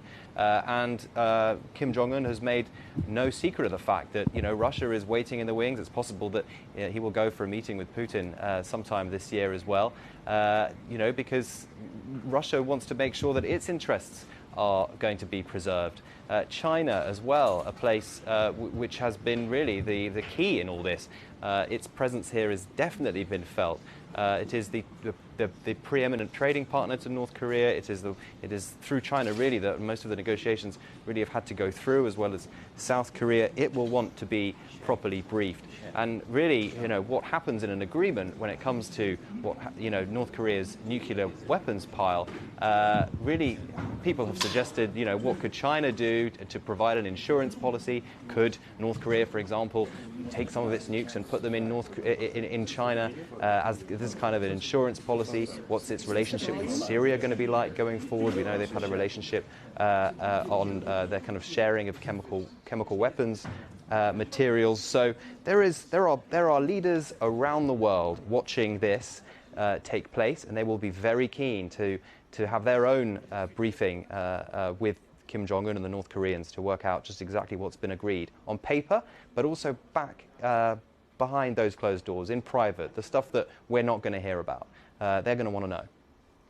ABC's James Longman in Singapore as aides get into position now around a long rectangular table.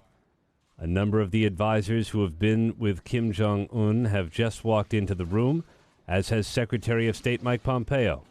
Walking in with John Kelly, the Chief of Staff, John Bolton, the National Security Advisor, Sarah Sanders, the White House Press Secretary, all taking their seats, awaiting the arrival of President Trump and Kim Jong-un. The document that the two men are about to sign at the conclusion of their summit in Singapore has been placed on the table. A long rectangular table set only with a blotter and a pen, otherwise in a bouquet of flowers, and two chairs. They will be the only ones there at the signing. Mike Pompeo has taken his place directly behind the chair where President Trump will sit, and an aide to Kim Jong-un has done the same.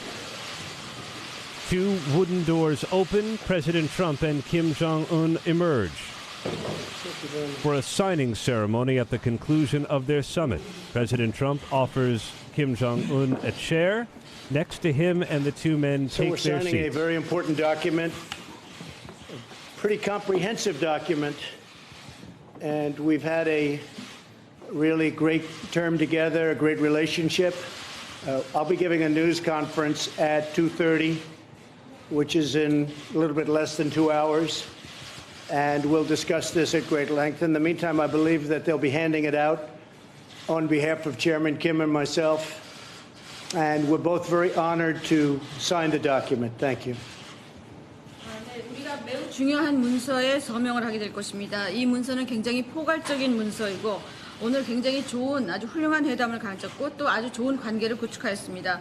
2시 반, 즉 다시 말해서 약 2시간 후에 나는 기자회견을 할 예정입니다. 거기서 좀 더 자세하게 말씀을 드리겠습니다만은 일단 그 와중에 그동안에는 발표문이 기자들에게 배포될 것으로 알고 있습니다. 감사합니다. Would you like to say something to the press?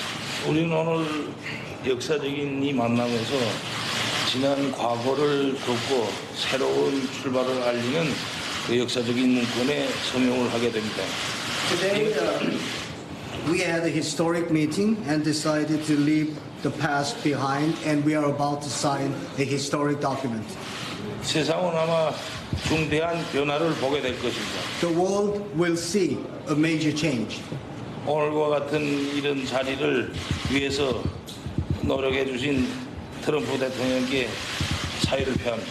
I would like to express my gratitude to President Trump to make this meeting happen. 감사합니다. Thank you. Thank you very much.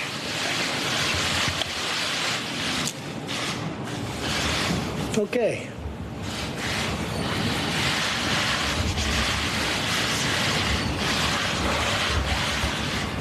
So there you see it.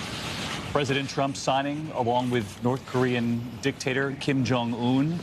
And you heard the comments from Kim Jong-un just moments ago saying we are going to sign a pretty comprehensive document. We've had a great time together.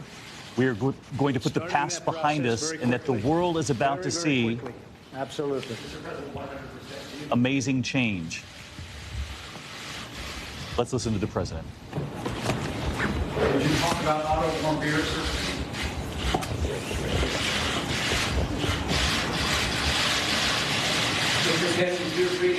The president saying you will begin to see the change quickly. You'll be seeing Reporters everything in room, just a you little can hear while. them asking questions. The letter that we're signing is very comprehensive, and I think both sides are going to be very impressed with the result. A lot of goodwill went into this, a lot of work, a lot of preparation. I want to thank everybody on both sides, Secretary Pompeo and all of his counterparts. They were absolutely fantastic. 네, 조금 후에 우리가 서명한 발표문의 내용에 대해서 곧 알게 될 것입니다. 아까도 얘기했습니다마는 매우 포괄적인 그러한 문서이고 양측이 그 결과에 대해서 굉장히 만족할 만한 결과입니다. 이 문서를 서명하고 또 이런 그 만남을 갖기 위해서 많은 사람들이 선의를 가지고 노력했고 또 많은 준비 작업이 있었습니다. 그 양측의 그러한 작업을 해주신 분들에 대해서 감사드립니다. 거기에는 폼페오 장관뿐만 아니라 조선 측의 그러한 여러 참여자분들에게 감사드립니다.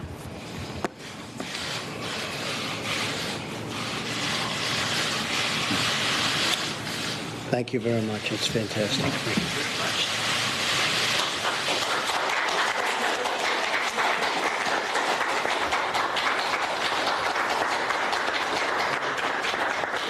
Thank you very much, everybody. We'll see you a little bit later. And we're very proud of what took place today. I think our whole relationship with North Korea and the Korean Peninsula is it's going to be a very much different situation than it has in the past. We both want to do something. We both are going to do something. And we have developed a very special bond. So people are going to be very impressed. People are going to be very happy. And we're going to take care of a very big and very dangerous problem for the world. And I want to thank Chairman Kim. Spent a lot of time together today, very intensive time. And I would actually say that it worked out for both of us far better than anybody could have expected. I think far better. I watched the various news reports. I would say far better than anybody even predicted. And this is going to lead to more and more and more. And it's an honor to be with you. Very great honor. Thank you. Thank you to all of your representatives very much.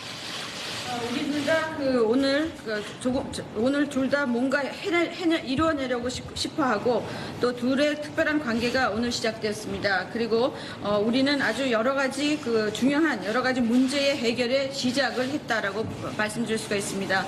김 위원장님께 감사드리고 또 내가 보기에는 오늘 만남이 누가 기대했던 것보다 또 누가 예측했던 것보다도 좋은 만남이고 좋은 결과로 이루어질 것 같습니다. 또 앞으로 더 많은 진척이 있을 것 같고 이렇게 만나게 된 것을 영광으로 생각합니다. 김 위원장님 감사합니다. Thank you very much, everybody. Thank you. Absolutely, I would. Mr. Kim, would you like? And there you have it, an extraordinary scene unfolding here in Singapore, about 1:44 our time here in the afternoon. We're 12 hours ahead of Eastern Standard Time, 1:45 in the morning Eastern Time back in the U.S. President Trump, Kim Jong-un signing paperwork just moments ago, a document. The president said, I think our whole relationship is going to be with the Korean Peninsula, he said, much different than in the past. We want to do something. We're going to take care of a dangerous problem, he said. He called this a letter and said it's very comprehensive. A lot of goodwill went into it, a lot of preparation. They did not offer any more details. And of course, the details are what matter here. There has been debate in the last 24 hours. Would the president in these meetings today get Kim Jong-un to decide to give up his nuclear weapons, a complete denuclearization? Or would this just be the beginning of a new relationship with North Korea, a reset, if you will? Secretary Pompeo saying in the last 24 hours that the sanctions will remain until North Korea completely and verifiably eliminates its weapons of mass destruction. And Martha Raddatz, our chief global affairs anchor, joins me now. And Martha, that's unclear how far we have gotten yet between the president and Kim Jong-un. What is clear is the history made, the fact that they were both sitting at this table together signing this letter. History indeed made. It is an historic day. This is less than 5 hours when they sat down together. I know we said earlier that he's following a script. It seemed like that script went even better than he expected. I think the only thing that the president said that gave us any hint about nuclear weapons was we're going to take care of a dangerous problem. And that, of course, to the rest of us means nuclear weapons. So whether they sign something that says we're going to go forward and talk about this at another time or we're going to address it, it doesn't sound like there's anything concrete, but we just don't know at this point. Let's bring in Tom Bossert, former Homeland Security advisor for President Trump, now an ABC News analyst. And Tom, you were watching this with us, and you have been saying, as we've been on the air for hours now, the devil is in the details. Yeah, it is, and it's hard to read the tea leaves here, but there's this notion of disarming, then disabling, then dismantling that the U.S. was seeking. And I would read a little into Secretary Pompeo's remarks that perhaps we got them to agree to disarming, which would be a massive breakthrough if that was the case. The dismantling and disabling could come later in a sequenced fashion. And at this point, we're speculating to that. But either way, a really historic development that they've signed this mutual agreement. Mutual agreement. And to hear Kim Jong-un say himself that we're going to put the past behind us and that the whole world is going to see change, Martha. Extraordinary statement from him. It's extraordinary just to hear from Kim Jong-un sitting there right next to President Trump. But as we've said all day, all night, David, they have to verify whatever happens. This is not a relationship, and I'm sure Tom Bossert would agree with me, that you can depend on trusting the North Koreans, no matter how friendly that looks, no matter how many pats on the back, no matter how they walk out together, they have to verify this isn't a relationship you can trust. And we heard the Secretary of State say in the last 24 hours, we will not lift these economic sanctions. There will not be economic relief unless we see complete denuclearization. We're in the overnight hours back in the States, and so I do want to bring in Nightline anchor Juju Chang, who's been watching this unfold with us. And Juju, we were getting word that the South Korean president, President Moon, and the cabinet, they were watching all of this unfold today, obviously as they would, but with smiles, including the president smiling when he saw President Trump shake Kim Jong-un's hand. And as Martha points out, that was just a few hours ago, and now they have signed this letter in front of the world. And what strikes me, David, I have to say, is when you see the smiles and you see the handshakes and you see Kim walking around as a tourist in this futuristic city of Singapore, all I can think of is here's a dictator, a head of state, who has sent, according to defectors, people to prison just for watching K-pop videos or taking part in anything that's Western or even engaging in capitalism. And yet here he is today shaking the hand of an ultimate capitalist and making nice with the West, which was just equated with evil for decades under his regime. His family's regime, anyway. You're looking at live pictures right now. President Trump, North Korean leader Kim Jong-un walking down the colonnade there at the Capella Hotel. That's on Sentosa Island. The president was asked at the White House in recent days when North Korea's former chief spy master visited, delivering that letter from Kim Jong-un, if they talked about human rights while meeting in the Oval Office. He said it did not come up. He said perhaps it will with Kim Jong-un. You heard Juju allude to that a moment ago. though obviously we don't have a full readout of their discussions as of yet. Unclear if human rights came up, and unclear, John Karl, who joins us now, whether or not there was any kind of agreement in principle for complete denuclearization, which is what we heard Secretary of State Mike Pompeo pressed repeatedly on in the last 24 hours. And you heard the president, John, asked about that as he walked down the colonnade there at the hotel. Have you gotten Kim Jong-un to agree to give up his nuclear weapons? A lot of unanswered questions, David. A lot of unanswered questions about what exactly was signed, what the mechanisms will be for putting that agreement into action, whatever it was. But on the human rights question, if you think back to the president's State of the Union address and the guest in the First Lady's box, the North Korean defector who the president told the story about how he defected on his crutches and made his way across China. And that emotional high point of the speech, the president in that speech said, and this is an exact quote, "No regime has oppressed its own citizens more totally or brutally than the cruel dictatorship in North Korea." That was just months ago during the State of the Union address. Going into this meeting today, all of the guidance, all that I had been hearing from senior administration officials was that this meeting today would be about the nuclear issue, would not be about human rights. So there are a lot of questions. Is there a real nuclear agreement that will be in place? The president talked about North Korea becoming a part of the real world, as he put it. And as Kim Jong-un wants to make that move, but will there be any insistence that the most brutal dictatorship in the world will have to do something to scale back the repression? What did you learn about him? I can only imagine what. Let's listen to this. This is live. What did you learn about him, sir? I learned he's a very talented man. I also learned that he loves his country very much. When will you see each other again?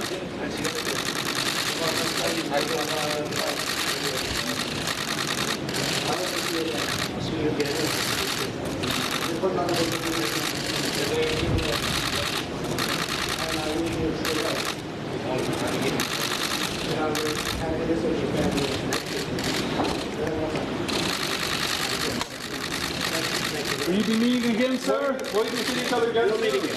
We'll meet many times. Thank you very much, everybody. It has been a day of firsts here in Singapore. The first time a sitting U.S. president has met with the leader of North Korea, and President Trump proving, as he so often does, that he is a skilled television personality from the past, and talking to reporters moments ago, telling them that he will hold a news conference before the International Press Corps gathered here a short time from now. When he does hold that press conference, take questions, offer more detail about the letter that was just signed by these two leaders, we will carry it live. We will also have West Coast Nightline live for you coming up here, more at abcnews.com. And he also said there that we'll be meeting many, many times. You saw the handshake, and one thing that struck me is he said that of Kim Jong-un, I also learned he loves his country too. And those were the final words before they shook hands once again and parted ways. The beginning of a relationship, the president alluding to where there'll be many more meetings to come. Our thanks to John Karl, Martha, Tom, and we'll be joining you again shortly when the president addresses the International Press Corps gathered here in Singapore. I'm David Muir. We'll see you shortly. This has been a special report from ABC News.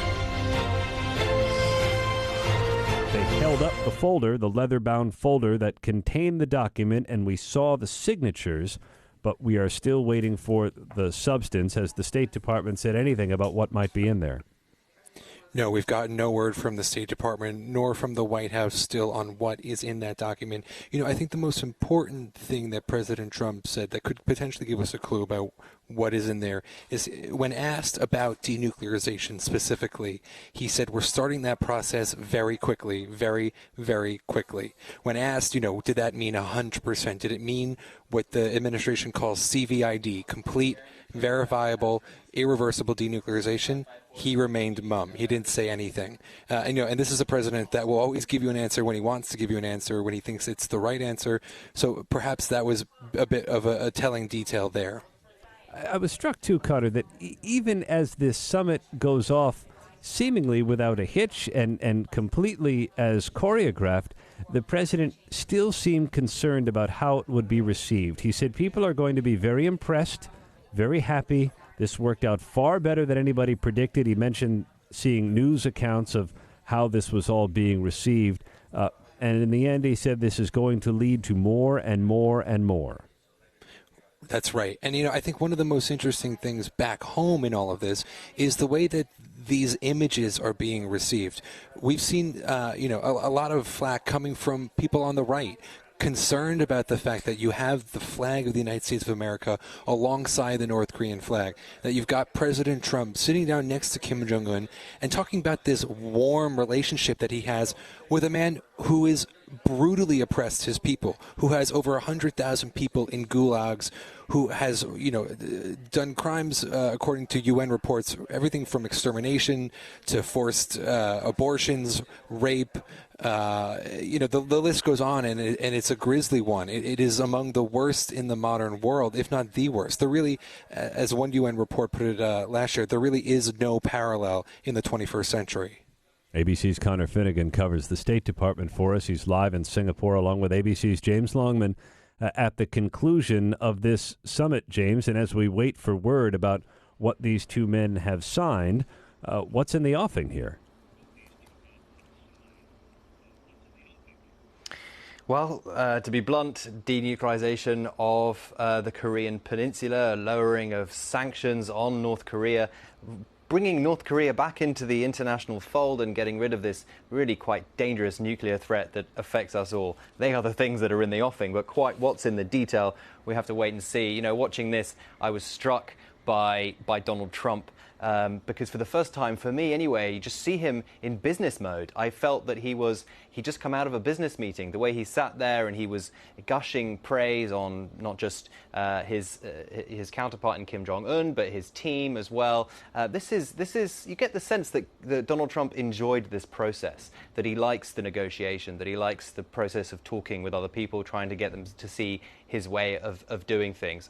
And I think on the world stage, this will play very well for Donald Trump, but it will only play really well if like we've been saying, a pledge to denuclearize is actually given by the North Koreans. I mean, they have already signed some kind of agreement with the South to denuclearize the peninsula, so we know that the North and the South are on the same page. That is because the South's President Moon Jae-in, who's played a huge role in all this, has been very keen to talk with his neighbors in the North. But of course, this all depends on what Kim Jong-un has agreed with the Americans. And if indeed what we've heard from Donald Trump materializes, if there are going to be more meetings, could we see Donald Trump on a visit to Pyongyang?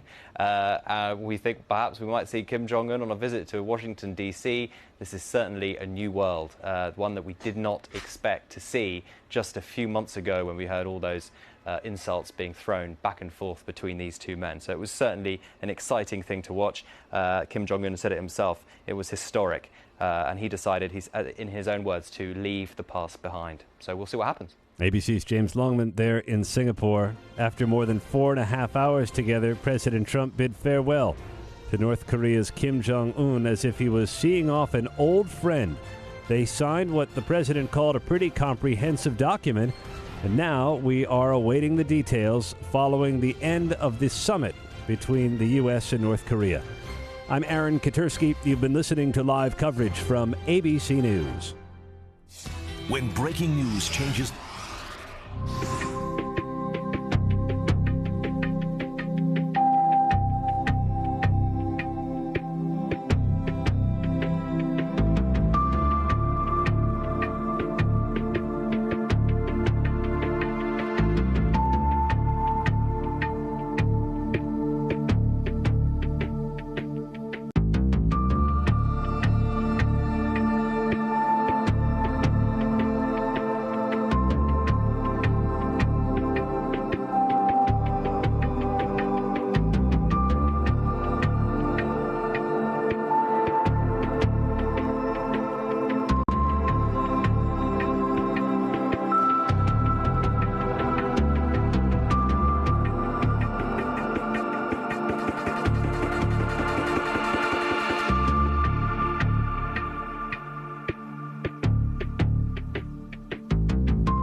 relationship, I have no doubt. Breaking right now, the meeting that has never happened before. President Trump and Kim Jong-un face-to-face in Singapore.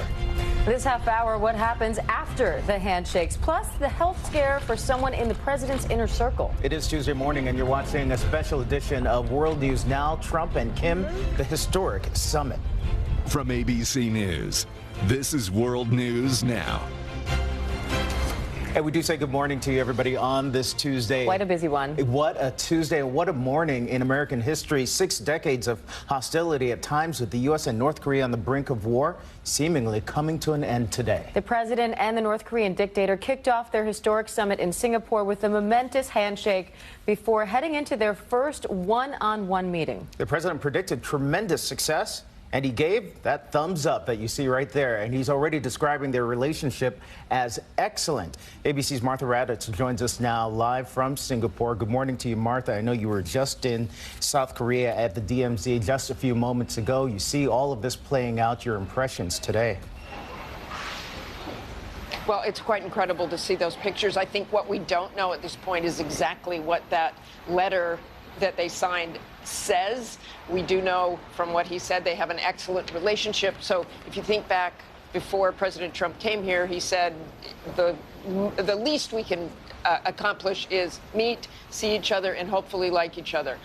That they got for sure. But they clearly alluded to the fact that they talked about the nuclear weapons. He said, we're going to take care of a dangerous problem. Didn't say how, didn't lay out anything. But the key to me is when President Trump, at the very end there, when he walked away, was asked about other meetings, and he said there will be many more. That's certainly what they wanted, a process. That's what Kim Jong-un wanted. So we'll see if they say anything specific about denuclearization, but clearly you're not going to get real specific there, especially if they have more meetings to come. And Martha, I know the president said we'll know more very quickly, but I'm sure people are pouring through this language. He called this an important, comprehensive document. We heard from Kim Jong-un the world will see major change. What are the expectations on both sides of what those kinds of things can mean? Well, for the U.S., of course, it is a complete, verifiable, irreversible denuclearization. For Kim Jong-un, it is security.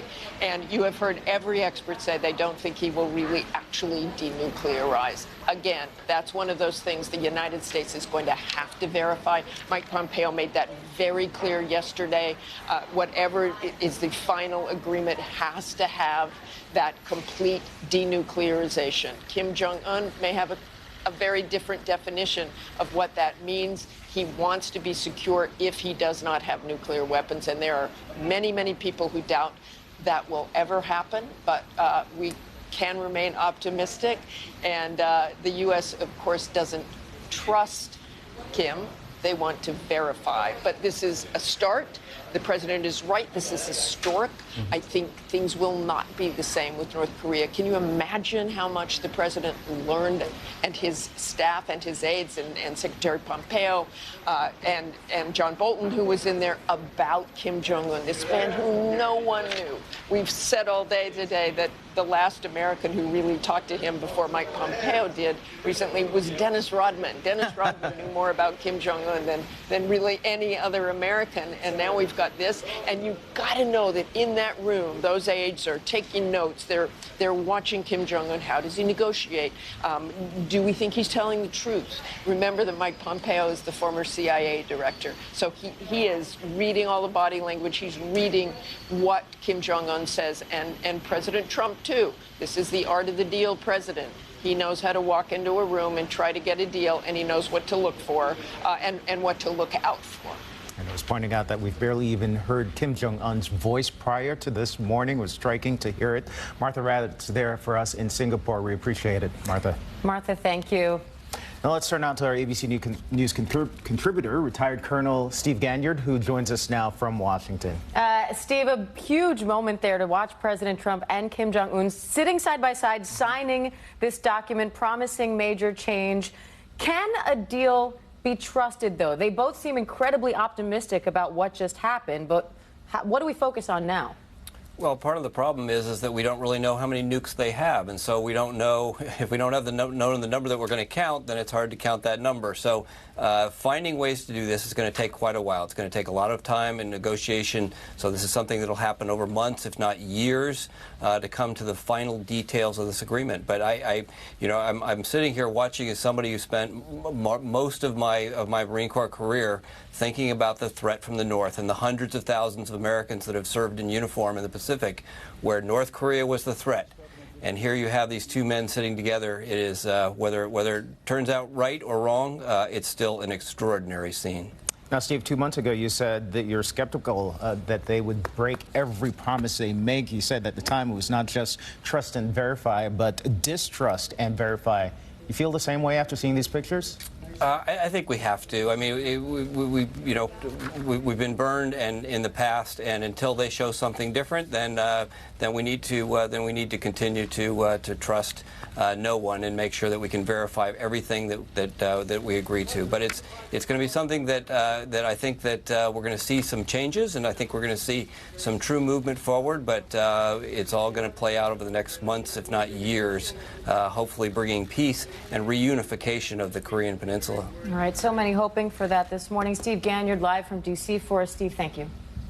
Thanks. And of course, we're going to continue to follow all of the developments that are happening in Singapore, in Seoul, South Korea, as well as in North Korea, their reaction to all of this. Well, and that's the thing. The world is watching this. Not only are the stakes very high, obviously, for the United States. We've heard the president talking about this for quite some time now, and these are two leaders who went from seemingly on the brink of war to now striking a deal, but huge ramifications for South Korea as well. This could change the entire Korean peninsula, as we heard the dictator say. Absolutely, and we heard the president ask, would you invite him to the White House? And he said, yes. Absolutely. Absolutely, yes. All right, coming up, much more. We'll parting shot live from Singapore there as we await the president's news conference.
Some live images there of the Central Business District in Singapore, where that city is basking in the glow of being home to what was a history-making day today for the world. That's right. President Trump and Kim Jong-un signing a deal.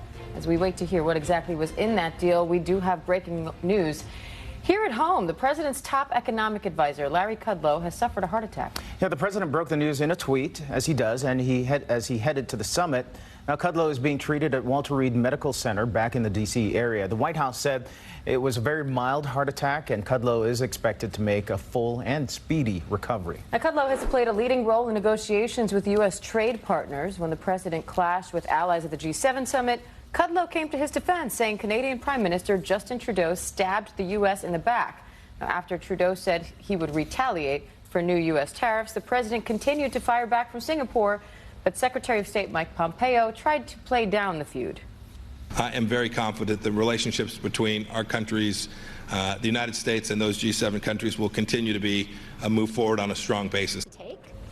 Canada's foreign minister said they don't believe those types of attacks are an appropriate or useful way to conduct relations. German Chancellor Angela Merkel called the president's words sobering and a little depressing. Immigrant rights groups are condemning Attorney General Jeff Sessions for changes he's making about asylum claims. Sessions has told immigration judges they can no longer consider domestic abuse or gang violence as grounds for granting asylum. Now, critics of the ruling say it could affect tens of thousands of people, in particular women who are claiming asylum on domestic violence grounds. The ruling could be appealed in federal court. Also breaking overnight, more than 2,000 homes have been evacuated in Colorado because of an out-of-control wildfire. The 416 fire is now over 20,000 acres in size. ABC's Danya Bacchus has more. Over the weekend, this area is under mandatory evacuation. Officials declaring a code red. More than 2,000 southwestern Colorado residents given just a little time. Do we go this way? Yep. Just head down that way, okay? I'm sorry, I'm freaking out. Nope, that's okay. Thank you. To pack up and leave. The 416 fire in Durango exploding over the weekend, doubling in size. Windy conditions providing a perfect setup to fuel the flames. Huge plumes of smoke taking over the sky. The firefight happening from the air with planes dropping fire retardant and helicopters doing water drops. More than 800 firefighters working to get the fire under control. It's scary for the fact of we don't know how long it's going to last. Officials say flames have come within feet of homes, but as of Monday, no structures have been damaged or lost. And officials say the fire danger is decreasing as cooler temperatures and less wind move into the area. No word on when those evacuation orders will be lifted. Diane and Candace. Right. Our thanks to Danya Bacchus area in L.A. Severe weather now, and the hurricane known as Bud is now a Category 3. It is churning off the coast of Mexico in the Pacific. The maximum sustained winds are now 125 miles an hour. It is expected to weaken before brushing the Baja California Peninsula later this week. You can see the satellite images there. Heavy rain to the southwest U.S. expected as a result of this. Some Spirit Airline passengers received a cold-blooded welcome to Florida. They had to stay on their plane after arriving in Orlando because an alligator was on the runway. The flight was allowed to head to its gate after the gator strolled into the pond, but nothing says Florida like an alligator delay. There you go. Yeah. It's the new greeting committee. It is a new greeting. There. Yeah, you can tip that gator if you want to. And man's best friend proved to be a baby's hero at a house fire in Northern California. So this is the Chai family's pit bull, Sasha, that turned into a four-legged fire rescue team. Now, first, Sasha banged on Chai's door when she noticed a fire at the neighbor's home had spread to theirs. Then she ran in and grabbed 7-month-old Masaila Chai by her diaper, dragging the little girl out of the house, trying to get her to safety. Luckily, everyone got out of the house okay.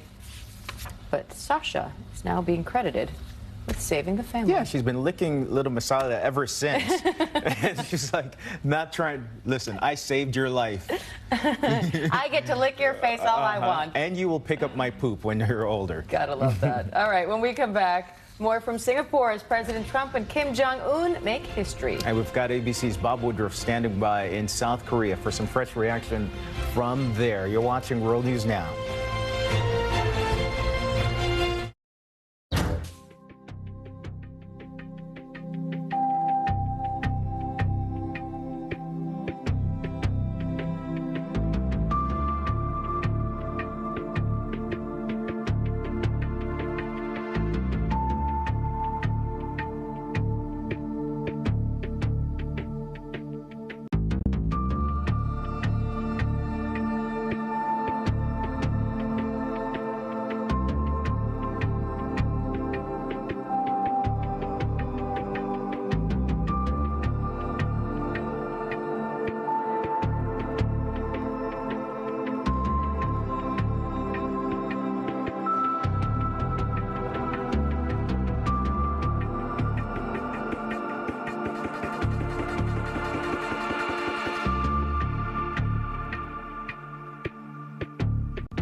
We're back with the live images once again of Singapore, where we're told that Kim Jong-un has now left the nearby Sentosa Island, where that summit had been held hours earlier.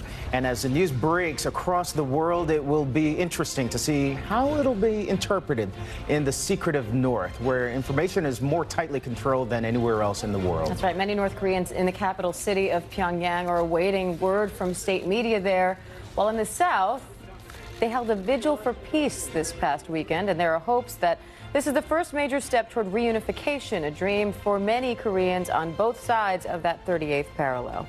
So let's turn to someone who's actually had some incredible access to North Korea over the years. ABC's Bob Woodruff is live for us in Seoul. Bob, good morning to you, and thanks for joining us. What's the reaction so far from the South Koreans?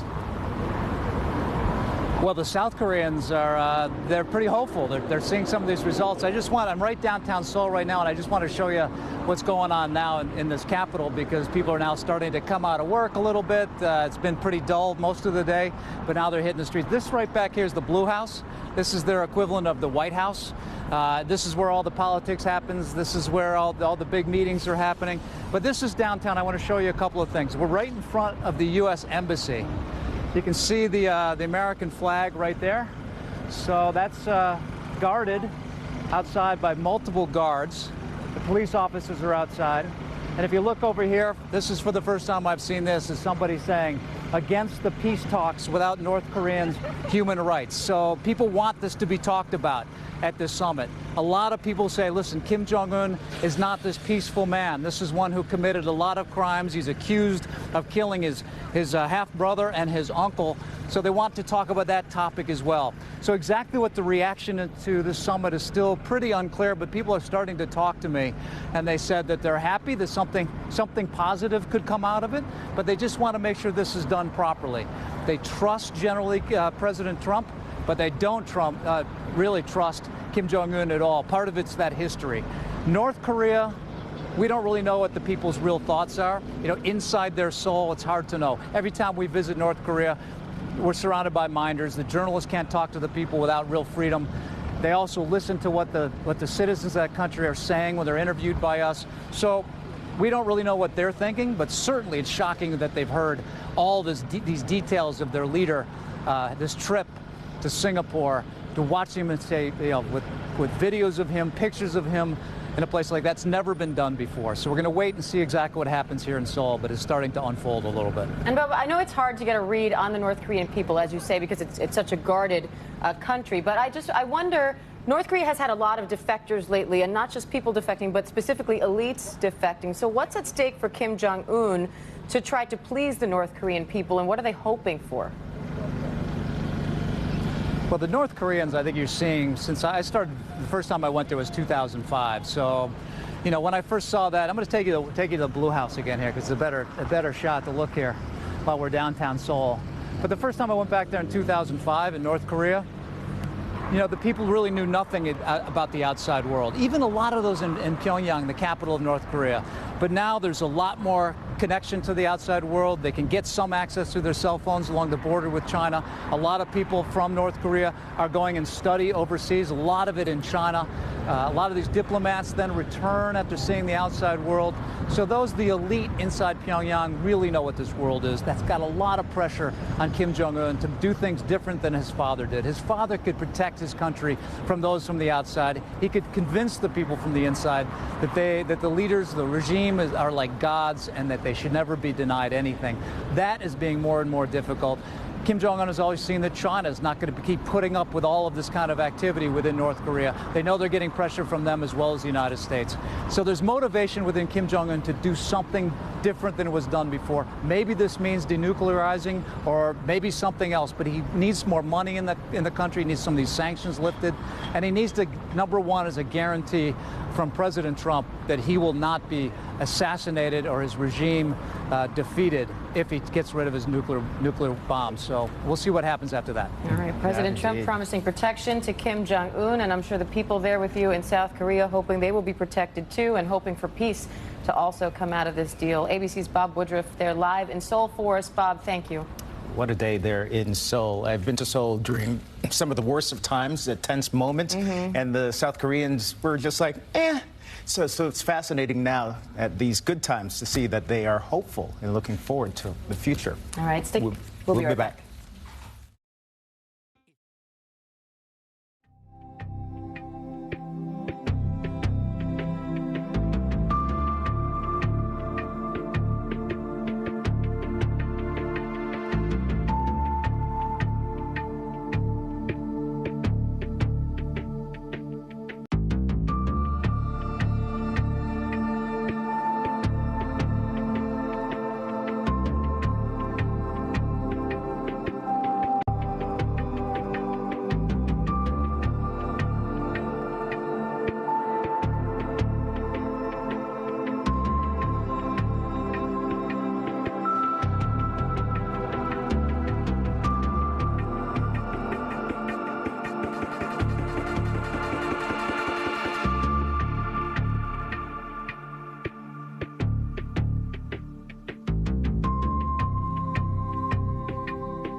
so sorry, but it's fake love, fake love, fake love. The rest we don't know. I want to be a good man, just for you.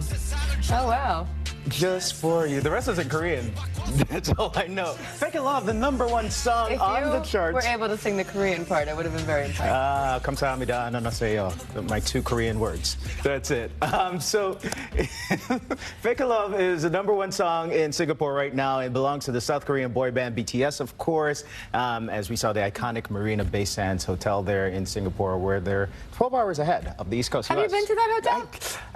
I don't mean to name drop, but just a couple times. Yeah, just 2 months ago I was there. Suite 3604. Okay, anyway, so it's a famous hotel. Lots of people go there. Candace is one of them. But guess who else went there? Oh. Kim Jong-un was checking it out, part of his tour of Singapore before he met with President Trump. Really? It's kind of an interesting dynamic because Singapore is kind of viewed as this example for the developed world. It's so advanced. North Korea is not, suffice it to say. So I wonder if, like, Kim Jong-un, as he's looking around at this place, is wondering, you know, does he aspire to bring North Korea to that point? Exactly. Or saying this is everything that's wrong with capitalism. All 3 towers of the Marina Bay Sands. But it's good to know that he has his bodyguards there and giving them a break from running alongside him. And as he takes his tour. But fascinating sight to see him there Lots of bodyguards, lots of photographers and videographers on hand as well.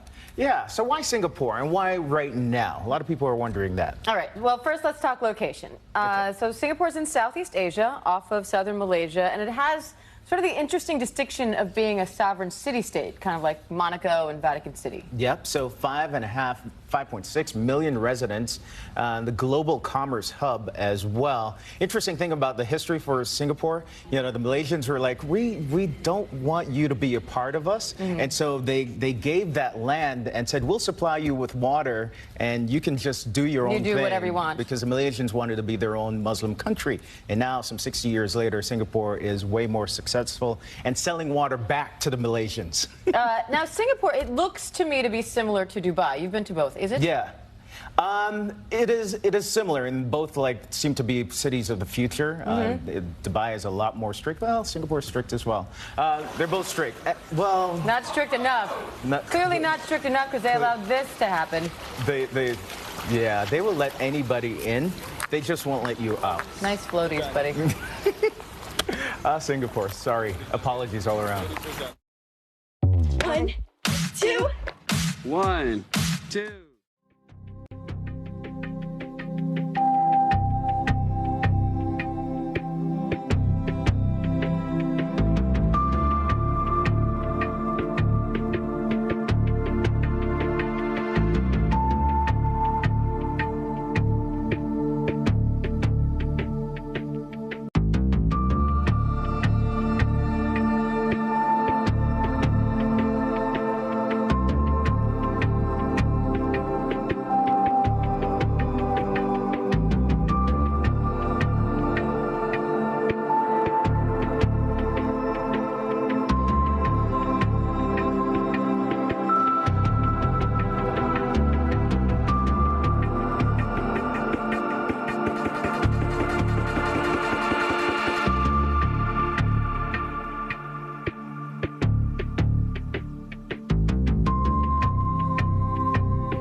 Good morning, I'm Diane Macedo. And I'm Kenneth Gibson. Here are some of the top headlines we're following on this Tuesday morning. Our World News Now, the historic handshake. President Trump says his meetings with Kim Jong-un went better than anybody could have expected. The two leaders declaring a better relationship going forward and signed a letter they described as very comprehensive, but offered few details on what it entailed. And as they wrapped up that summit, the president said he would meet again with Kim many times. He added that he would absolutely invite Kim to the White House, but he gave no indication on when that might take place. And the chief White House economic advisor, Larry Kudlow, has suffered a small heart attack, we're told. Kudlow is working on trade policies and joined the president in Quebec, Canada for the contentious G7 summit. The White House says he's expected to make a full recovery. And to our other top stories, a family of 5 is dead after an explosion at their weekend cabin in Seattle. The cause is under investigation. Foul play is not suspected. Those are some of our top stories on this Tuesday, June 12th. From ABC News, this is World News Now. And we do say good morning to you, everybody, on this really big Tuesday morning with the landmark summit in Singapore taking place aimed at ridding North Korea of its nuclear weapons. That's right. Shortly after this extraordinary first handshake, President Trump declared that he has an excellent relationship with Kim Jong-un, and Kim is calling the summit a prelude for peace. ABC's Karen Travers is live in Singapore, where the summit wrapped up with a signing ceremony. Karen, we were watching from here in amazement. What's the reaction there? Good morning, Diane and Candace. After about 4 hours of meetings, President Trump and Kim Jong-un, as you say, signed a joint statement. The president called it comprehensive and important. Kim Jong-un called it historic, but Diane and Candace, neither of them actually said what was in it. The president said the summit, though, went better than he predicted. A moment for history. President Trump and Kim Jong-un shaking hands, the first sitting U.S. president to meet with a North Korean leader. Mr. Trump and Kim all smiles ahead of their one-on-one meeting. No aides with them, just their translators. I feel really great. We're going to have a great discussion, and I think tremendous success. It'll be tremendously successful. And it's my honor, and we will have a terrific relationship, I have no doubt. Later, U.S. and North Korean officials joining for a meeting and a working lunch. This historic summit takes place on Singapore's Sentosa Island. Sentosa means peace and tranquility, fitting for what the White House is calling a mission of peace. U.S. and North Korean diplomats have been meeting here in Singapore, working toward a joint statement that President Trump and Kim Jong-un could sign after their meetings. Secretary of State Mike Pompeo says a complete, verifiable, and irreversible denuclearization by North Korea is the only outcome the U.S. will accept.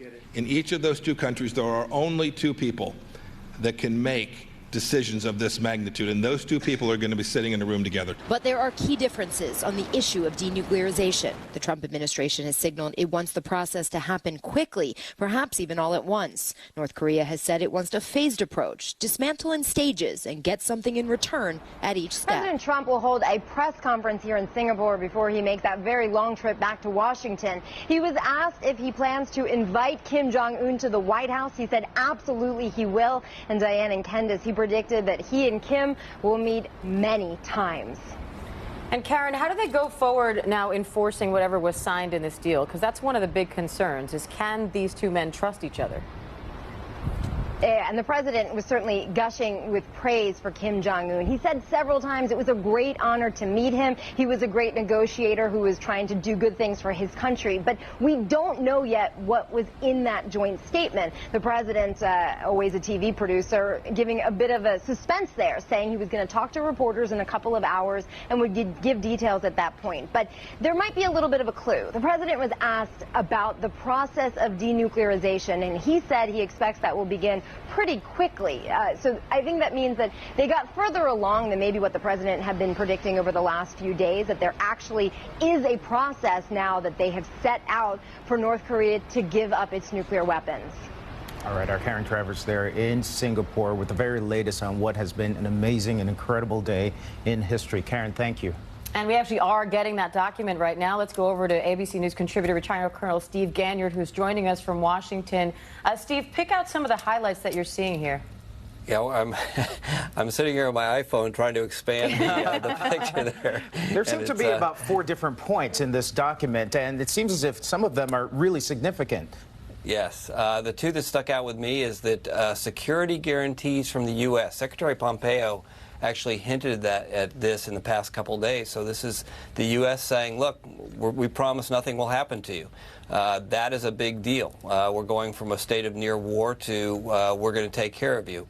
The other part here is the commitment to denuclearization of the Korean Peninsula, not of North Korea. This is a bit of a concession as well. This is what the North Korean style of negotiation has always held, that it needs to be the U.S. needs to get its nukes off of South Korea as well. So those have been gone for quite a while, but the fact is that South Korea and North Korea are going to have to agree on no nukes on the peninsula, and that's going to include any kind of U.S. nukes that might be in the vicinity as well. There's also some talk in the document about recovering POW remains. How significant is that? You know, that's a big deal. There are, I can't remember the exact number, but thousands of missing POWs and remains that have not been repatriated. Do you remember that we've had a a long history with Vietnam of even when we weren't getting along with Vietnam after the war, that of them helping us to repatriate remains of MIAs, and so this is a big deal. You know, we lost what, 37,000 people in that war. The U.S. did alone, and many of those never came home and were never found. And so this is a big step. The one thing you'll notice is, do you remember when Prime Minister Abe met with President Trump? And he said, please see what you can do about bringing home the abductees, the Japanese abductees. I don't see anything mentioned there. So this looks to be pretty much, this is what the U.S. wants, and let's deal with the other details that other countries want later. But it is the very first day, and even the letter itself was a surprise that they were going to be signing any sort of agreement. Steve, you know the dynamics of that region. Anything that Kim Jong-un did today, did it have the permission and the guidance of China? Yeah, that's a very good point as well. And I think, as I alluded to, Secretary Pompeo has been having these discussions with the senior levels of the North Korean government, and alluded to that we would say, okay, look, you do this, you denuclearize, and we will guarantee your survival.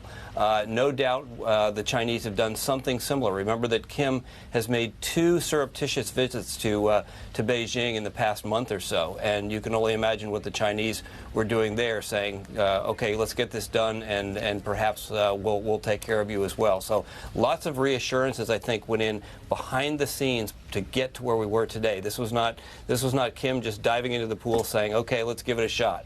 I think that he had lots of assurances from both the U.S., South Korea, and China. And Steve, really quick, I know you also said denuclearization doesn't happen without a peace treaty as well with South Korea. How much of a game changer is this for Seoul, and what are they looking for in this?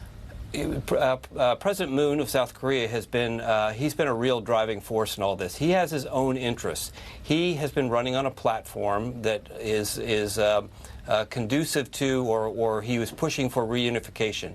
Remember that Kim Jong-un's grandfather, when they started the whole ideology of North Korea, that was based on reunification of the peninsula. So both South Korea, and Juju talks about this, both South Korea and North Korea, for different reasons, want to reunify that peninsula. And so this will allow President Moon to begin to work on that peace treaty, because it's got to be a peace treaty between North Korea and South Korea.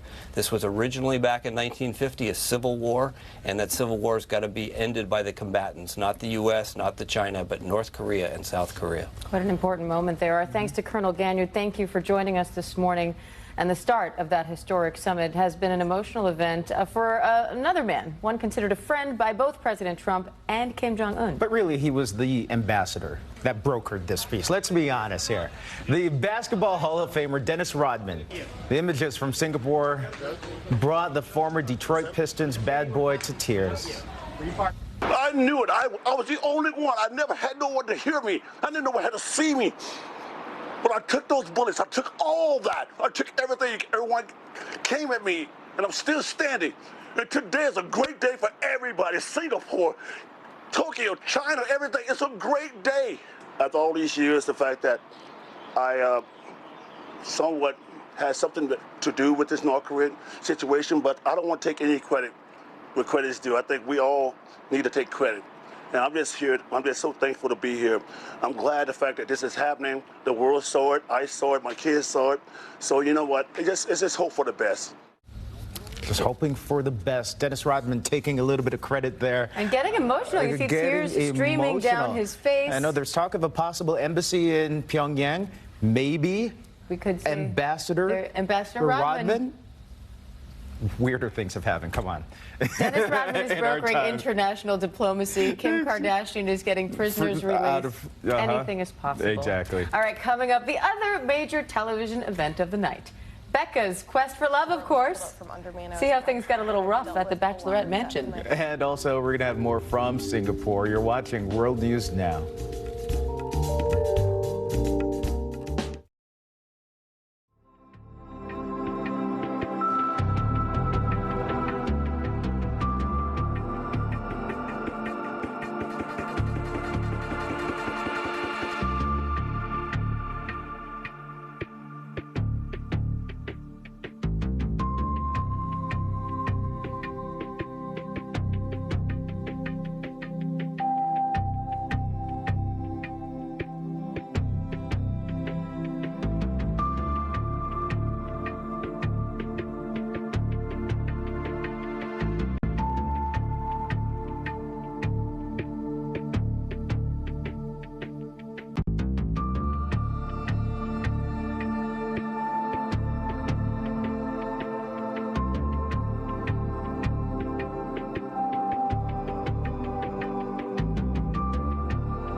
We are taking a live look at Singapore, where we just saw the historic moment of President Trump and Kim Jong-un signing an agreement together. The highlights so far: a promise of protection from the United States and a promise of disarmament of the Korean Peninsula from Kim Jong-un. Well, it's only Tuesday, but it's been a busy couple of days for the Trump administration, few days. In fact, the Trump administration right now slapping new sanctions on Russians and Russian companies for being involved in cyber attacks. 5 Russian firms and 3 executives are on the new sanctions list. The administration says all of them engaged in cyber attacks or assisted with other malicious activities. The sanctions freeze any U.S.-based assets of their targets and bar Americans from doing business with them. We're getting some new details this morning about just how much money the president's daughter and son-in-law are bringing in. Newly released financial disclosure forms show Ivanka and Jared earned more than $80 million last year outside of their jobs as White House advisors. Now, some of that income came from their stakes in family businesses with foreign ties. The couple's attorney says they followed all ethics rules. And a family of 5 is dead after an explosion destroyed a cabin in Washington state. Yeah, the family included 3 boys, ages 2, 8, and 11. They used the cabin frequently for weekend getaways.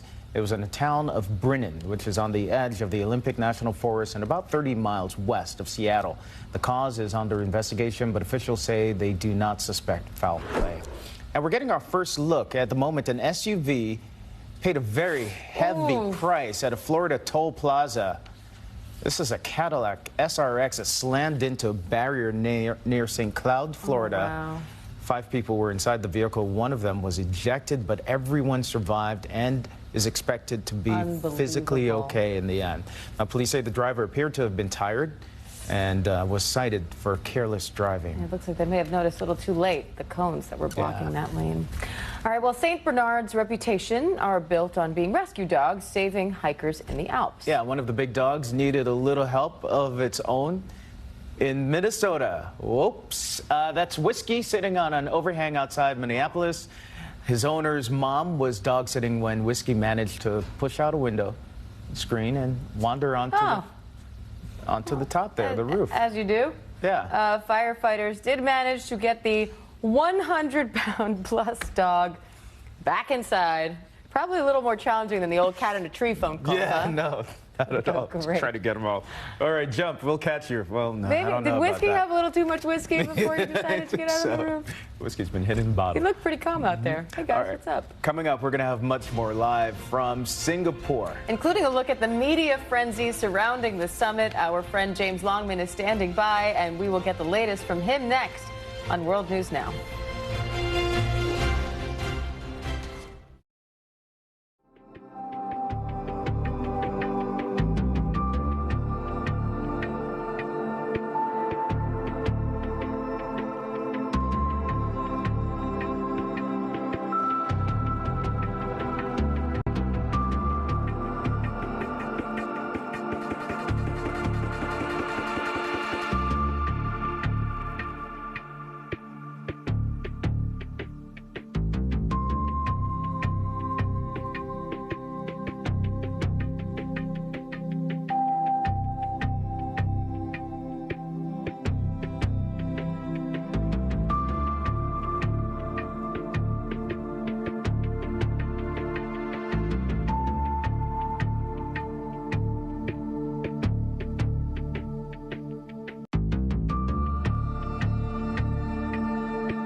and we have developed a very special bond. So people are going to be very impressed. People are going to be very happy. And we're going to take care of a very big and very dangerous problem for the world. And I want to thank Chairman Kim. That's from a press conference that was held earlier this morning with the president and Kim Jong-un, shaking hands yet again there on Sentosa Island near the city of Singapore. ABC's James Longman, who's been covering this historic summit between President Trump and North Korea's Kim Jong-un, joins us now live. James, we were talking to you just a few minutes ago. You called this a surreal trip. Describe for us what it's like to be there. Diane, Candice, I have never experienced anything like this. Being here in Singapore, witnessing a North Korean dictator, the dictator of possibly the most brutal dictatorship on earth, wander around outside there, downtown Singapore last night was very, very strange. It was extraordinary. We were in our hotel here in central Singapore, and we suddenly got word that his motorcade had left his hotel. So we're all thinking, well, hang on a minute, that wasn't supposed to happen, that wasn't scripted. So we kind of rushed to our TVs to watch what was going on, and sure enough, his bulletproof Mercedes had pulled up in downtown Singapore. Out he got, followed by, of course, that massive security retinue that he has. You know those guys that jog alongside his motorcade? They were there too. And then he crosses over this bridge and started waving at people, taking selfies. You know, I mean, this man has been, you know, people allege that he has killed thousands of people in his own country. He's killed members of his own family to kind of consolidate power in North Korea. And here he is in Singapore, what is the envy of Asia in terms of economic development, wandering around, speaking with people. At one point, he took a selfie with a member of the Singaporean government. So it was quite extraordinary. And then he took a tour of that building there, which is the Marina Bay Sands Hotel. I don't know if you can see it. There's a casino in there. The idea that the dictator of a communist regime, or nominally communist regime, can take a tour of a casino is really quite something. But I guess that's the showman. That's the showman in Kim Jong-un, and, you know, what better showman for him to meet than Donald Trump? Both of them certainly like a gamble, and that's exactly what we've seen. So I think for me, watching all this the last couple of days has been absolutely extraordinary, and for everyone here as well, but also seeing what Kim Jong-un is faced with when he steps out of his bubble, because we saw it just a few moments ago. He was out in the gardens outside the Capella Resort, and he was being shouted questions at by reporters. I mean, that was extraordinary. Absolutely extraordinary indeed, considering we haven't heard much from this man for decades or for years. James, really, really quickly here, I knew we just found out about this summit less than 2 weeks ago. It has taken a Herculean effort to get you guys there. Martha posted this video showing the setup for ABC. Tell us about the media frenzy there. I mean, every single media organization is in Singapore. They have taken over enormous hotels at great expense. The Singaporean government has spent something like $15 million on putting on this event, but I think they're going to reap that back by all the people who've come here to watch. Will do. James Longman there for us in Singapore. Enjoy the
It's going to boost your modeling career. What's the look that I'm getting from you right now?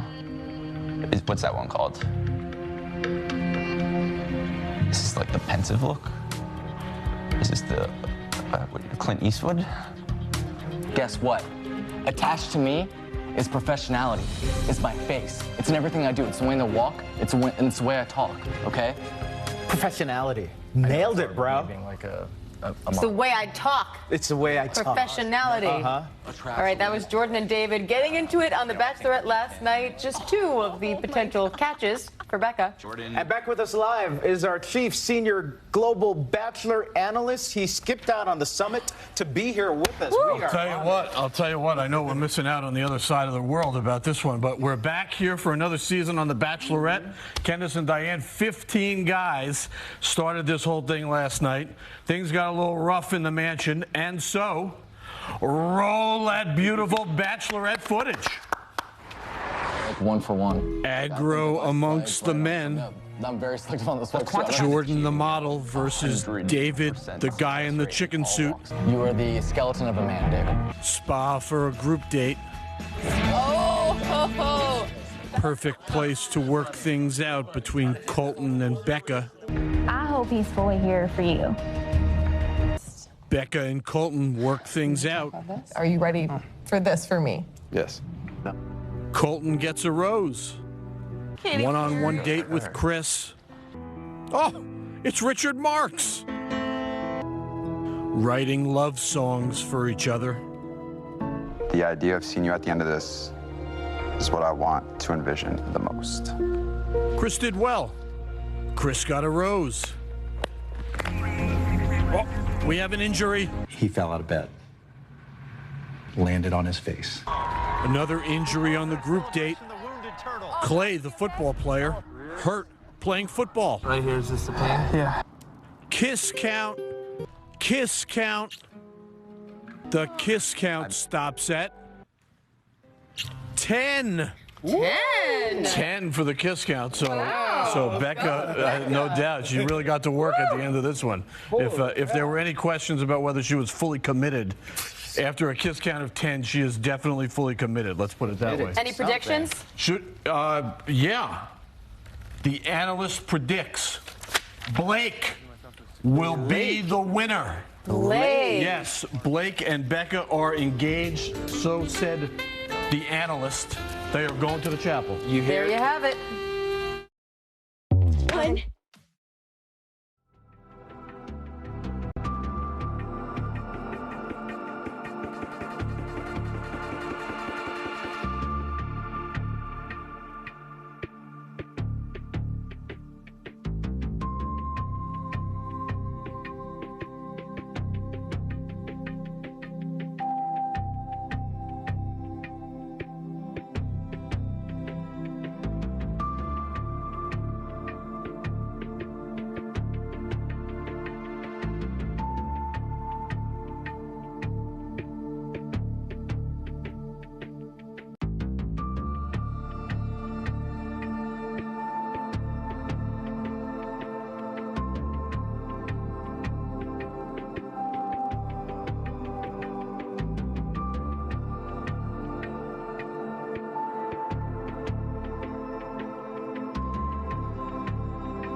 This morning on World News Now, a special edition. Trump and Kim, the historic summit. The two party leaders have parted ways. After several hours together, both signed a document they called historic. Complete coverage ahead. We are live in Singapore on Tuesday, June 12th. What a day. From ABC News, this is World News Now.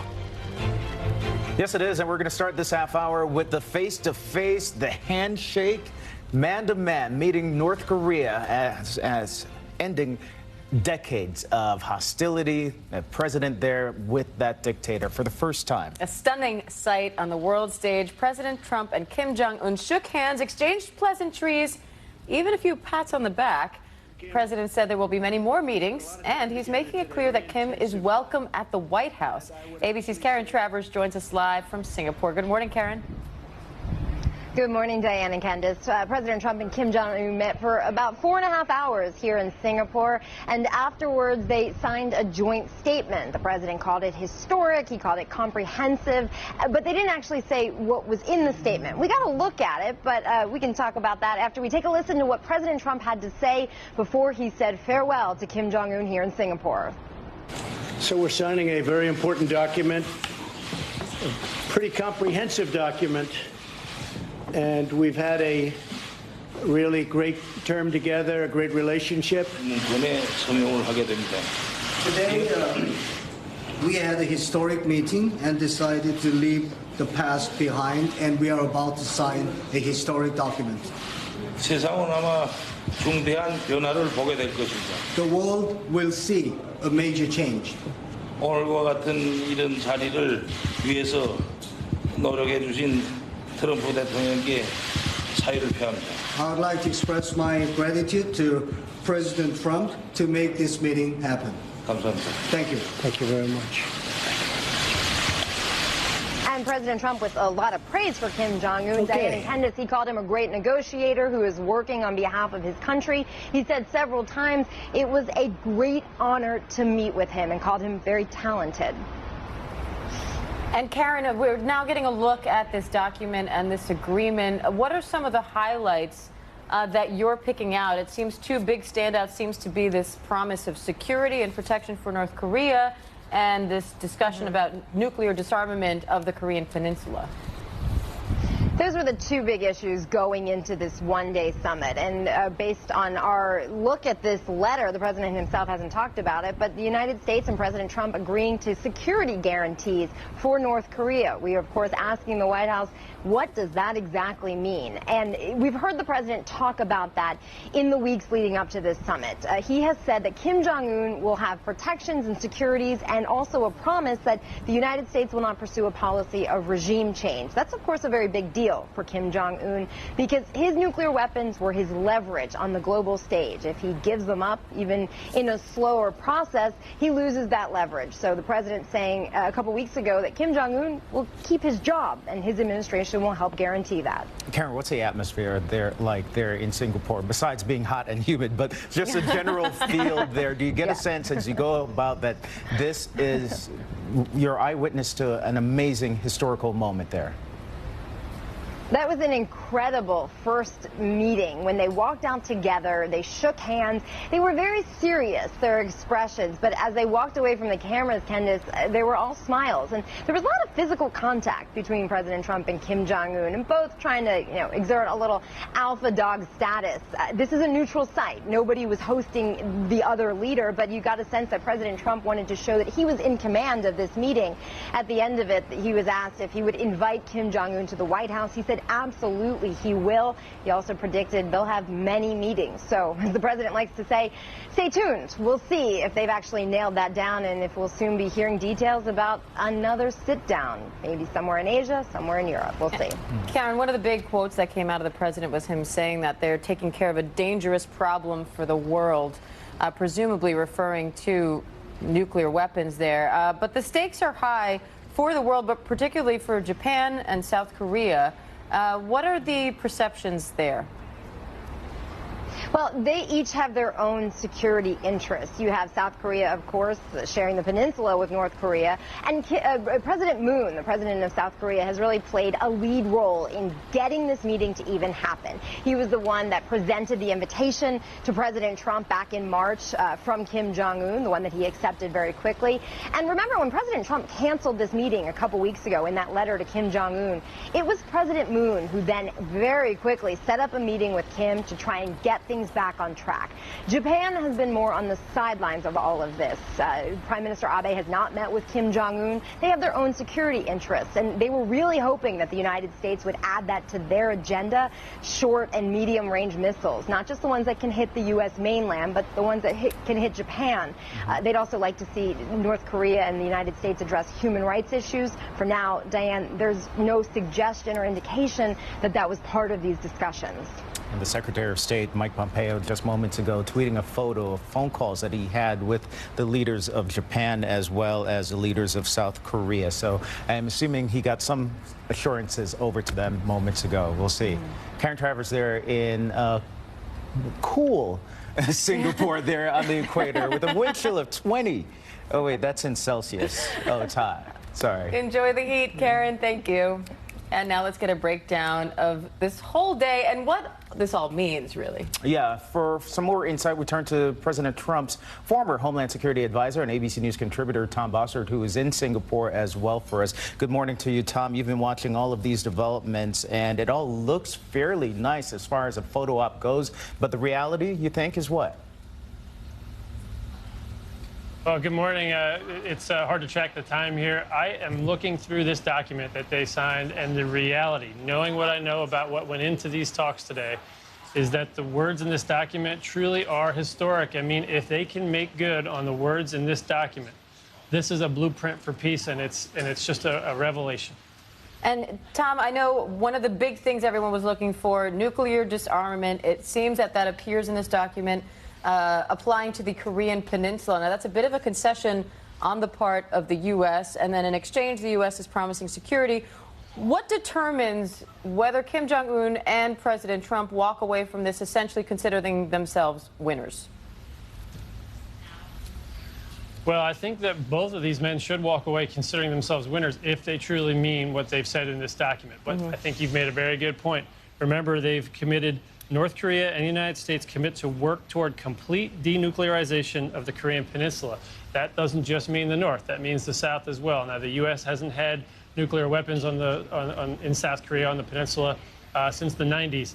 But there are a lot of implications there, too, of the entire peninsula that we're going to have to unpack.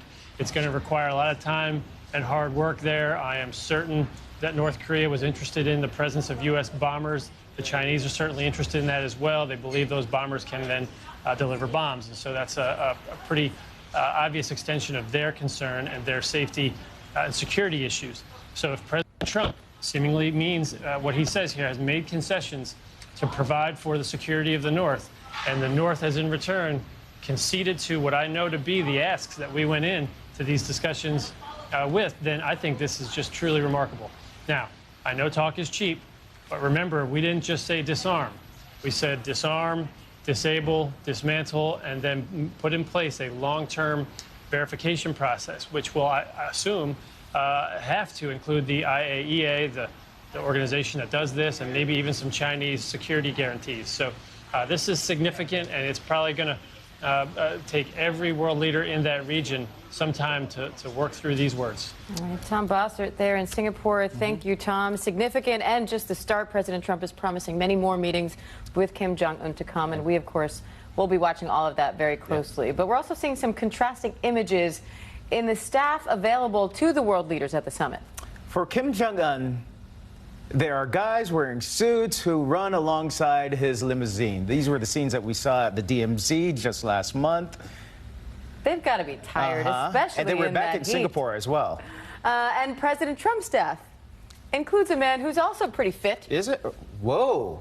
He is known as Chef Rush. Andre Rush is a freelance chef at the White House.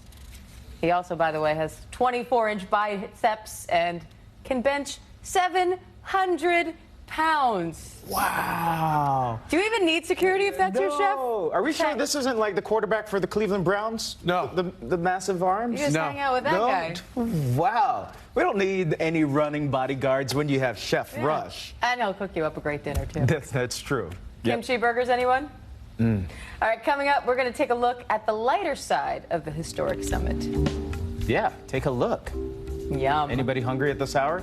Plus, this morning's other headlines. How this car ended up here, dangling from a parking structure. We'll tell you how this all played out next.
We're back with these images of Singapore in the mid-afternoon hours there. The historic summit is now over between Kim Jong-un and President Trump. Both leaders are basking in the glow of that summit. History made with ramifications around the world. But we also have breaking news overnight here at home. A standoff with police in Orlando has ended in tragedy. Yeah, 4 young children who had been held hostage for 24 hours were found dead. Police say they also found the gunman dead from a self-inflicted gunshot wound.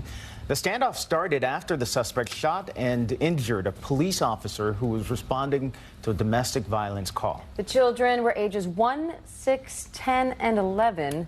2 of the children were his. The man was on probation for arson and other crimes. 1, 6, 10, and 11. Yeah. Wrap your head around that, how horrible that story is there. We are hearing in the meantime from the ex-wife of Anthony Bourdain for the first time since the celebrity chef and TV personality, of course, took his own life.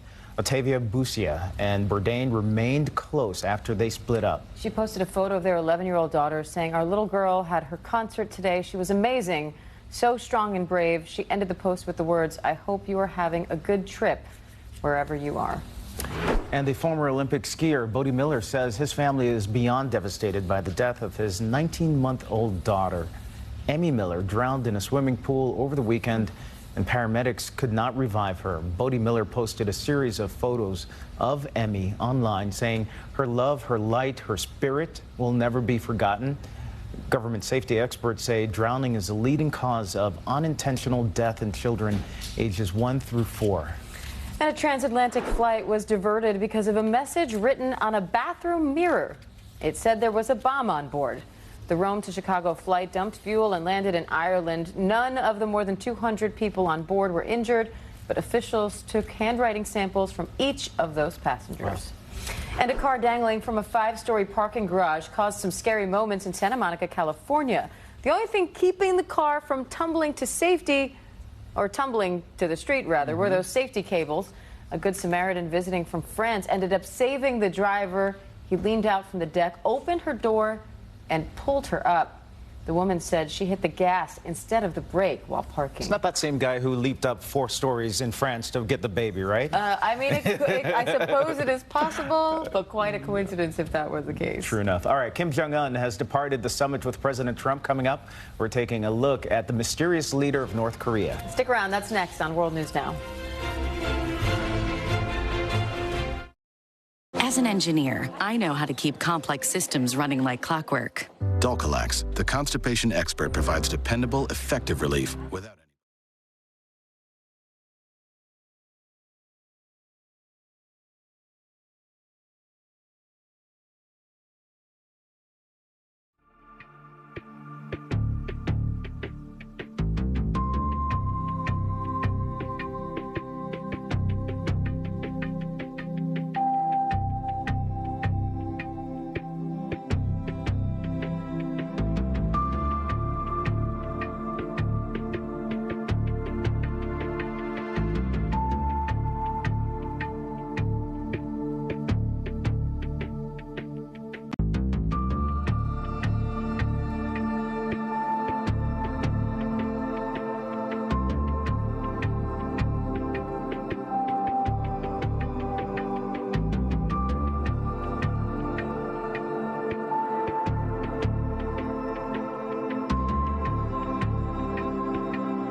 Did you ever think you'd see this in our lifetime? An American president and a North Korean leader there, shaking hands, smiles, shaking hands yet again.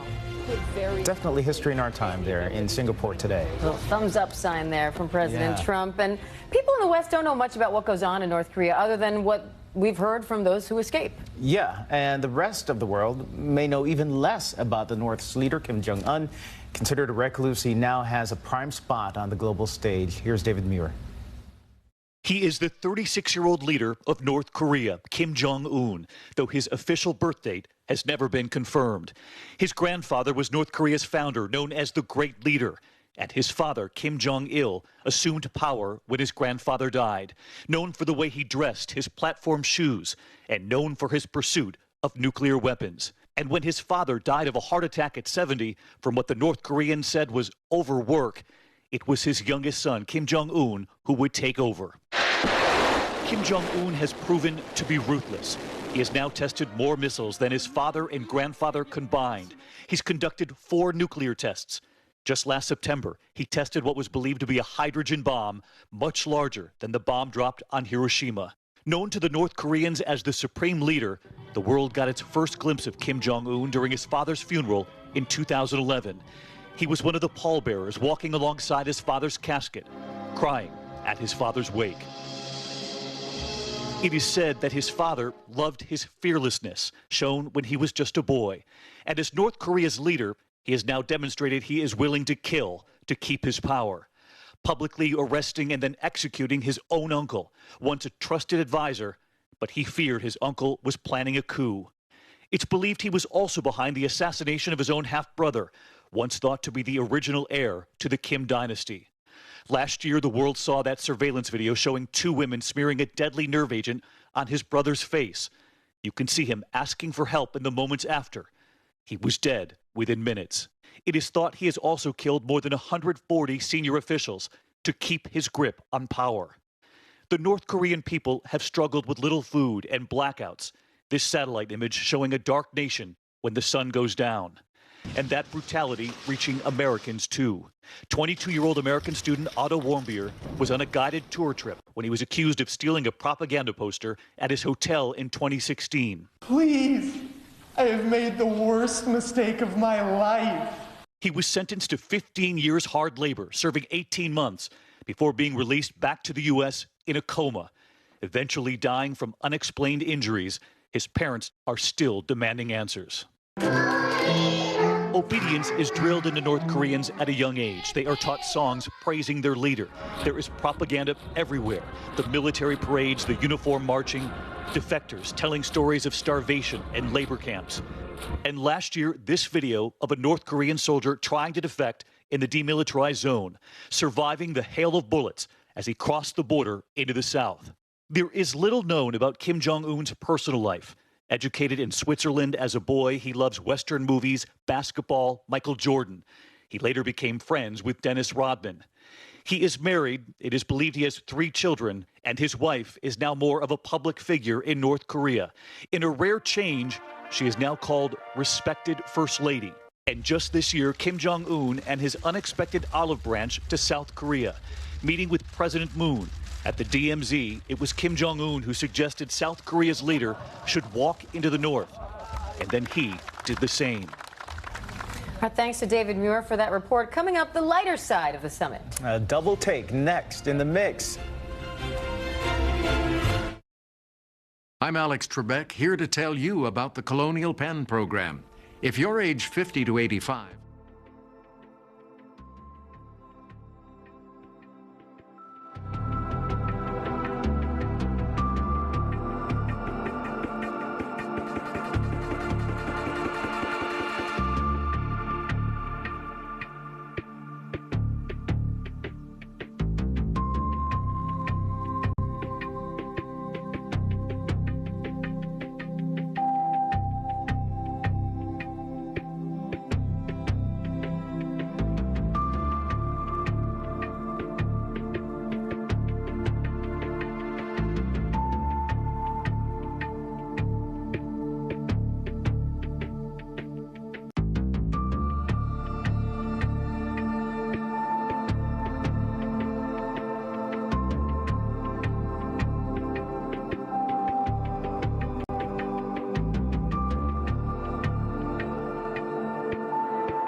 It is time for the mix now, a special edition Summit of the Mix. mix, which Ooh, should you know say. it's a big deal. That's right. Move over, Royal Wedding. There is some new You're swag so May 19th. in town.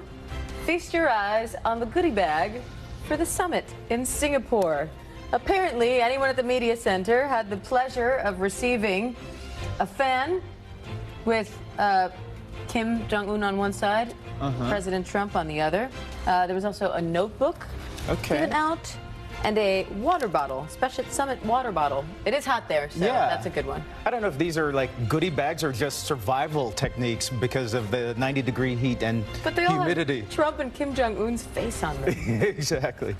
Also, something else. Singapore is getting into this. So even with their food, the Singaporeans are known for their food, but now they've branched out a little bit. Here you have the Trump and Kim burger.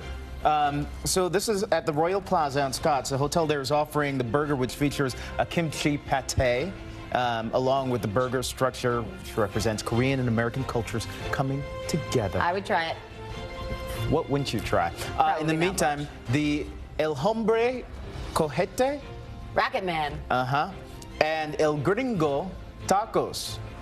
So I assume the El Gringo is referring to the president. You have those tacos as well. And also you have the Trump kimchi nasi lemak, which is a traditional soup dish there in Singapore. All right. Now I'm hungry. And I don't know if you recognize these two. Oh, hey. So those are impersonators, Howard X and Dennis Allen, at it again. They are at the location there in Singapore. They were seen on Saturday broing it up, so to speak, ahead of the summit.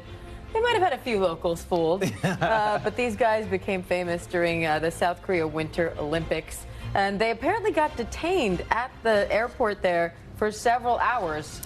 Authorities perhaps were confused by their appearance. They were confused by all of that. Well, look at that. They're having... It kind of looks like the summit itself. They even got to check out the Merlion, which is this weird little thing that Singapore has, which is a half mermaid, half lion there in Singapore. They don't even look that much like the real thing, but the image of both of them walking around together and like slapping each other five and eating lunch, it's still really funny. It is awesome. So much happening there in Singapore. Look at them. What's up, bro? Oh, it must have been so freaky for many people to see the actual real Kim Jong-un walking through that particular area last night. Oh, that's true, because he also did walk through there. Not that far-fetched, I suppose. Right. Thank you, Singapore. Live picture there.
Kim Jong-un face-to-face in Singapore.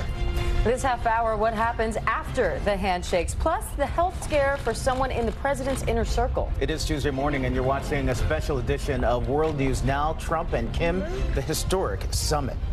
From ABC News, this is World News Now. And we do say good morning to you, everybody, on this Tuesday. Quite a busy one. What a Tuesday, and what a morning in American history. 6 decades of hostility at times with the U.S. and North Korea on the brink of war, seemingly coming to an end today. The president and the North Korean dictator kicked off their historic summit in Singapore with a momentous handshake before heading into their first one-on-one meeting. The president predicted tremendous success, and he gave that thumbs up that you see right there. And he's already describing their relationship as excellent. ABC's Martha Raddatz joins us now live from Singapore. Good morning to you, Martha. I know you were just in South Korea at the DMZ just a few moments ago. You see all of this playing out. Your impressions today? Well, it's quite incredible to see those pictures. I think what we don't know at this point is exactly what that letter that they signed says. We do know from what he said they have an excellent relationship. So if you think back before President Trump came here, he said the least we can accomplish is meet, see each other, and hopefully like each other. That they got for sure. But they clearly alluded to the fact that they talked about the nuclear weapons. He said, we're going to take care of a dangerous problem. Didn't say how, didn't lay out anything. But the key to me is when President Trump, at the very end there, when he walked away, was asked about other meetings, and he said there will be many more. That's certainly what they wanted, a process. That's what Kim Jong-un wanted. So we'll see if they say anything specific about denuclearization, but clearly you're not going to get real specific there, especially if they have more meetings to come. And Martha, I know the president said we'll know more very quickly, but I'm sure people are pouring through this language. He called this an important, comprehensive document. We heard from Kim Jong-un, the world will see major change. What are the expectations on both sides of what those kinds of things can mean? Well, for the U.S., of course, it is a complete, verifiable, irreversible denuclearization. For Kim Jong-un, it is security. And you have heard every expert say they don't think he will really actually denuclearize. Again, that's one of those things the United States is going to have to verify. Mike Pompeo made that very clear yesterday. Whatever is the final agreement has to have that complete denuclearization. Kim Jong-un may have a very different definition of what that means. He wants to be secure if he does not have nuclear weapons, and there are many, many people who doubt that will ever happen, but we can remain optimistic, and the U.S., of course, doesn't trust Kim. They want to verify, but this is a start. The president is right. This is historic. I think things will not be the same with North Korea. Can you imagine how much the president learned, and his staff and his aides and Secretary Pompeo and John Bolton, who was in there, about Kim Jong-un, this man who no one knew. We've said all day today that the last American who really talked to him before Mike Pompeo did recently was Dennis Rodman. Dennis Rodman knew more about Kim Jong-un than really any other American, and now we've got this. And you've got to know that in that room, those aides are taking notes. They're watching Kim Jong-un. How does he negotiate? Do we think he's telling the truth? Remember that Mike Pompeo is the former CIA director, so he is reading all the body language. He's reading what Kim Jong-un says, and President Trump too. This is the art of the deal president. He knows how to walk into a room and try to get a deal, and he knows what to look for and what to look out for. And I was pointing out that we've barely even heard Kim Jong-un's voice prior to this morning. It was striking to hear it. Martha Raddatz there for us in Singapore. We appreciate it, Martha. Martha, thank you. Now let's turn now to our ABC News contributor, retired Colonel Steve Ganyard, who joins us now from Washington. Steve, a huge moment there to watch President Trump and Kim Jong-un sitting side by side, signing this document, promising major change. Can a deal be trusted, though? They both seem incredibly optimistic about what just happened, but what do we focus on now?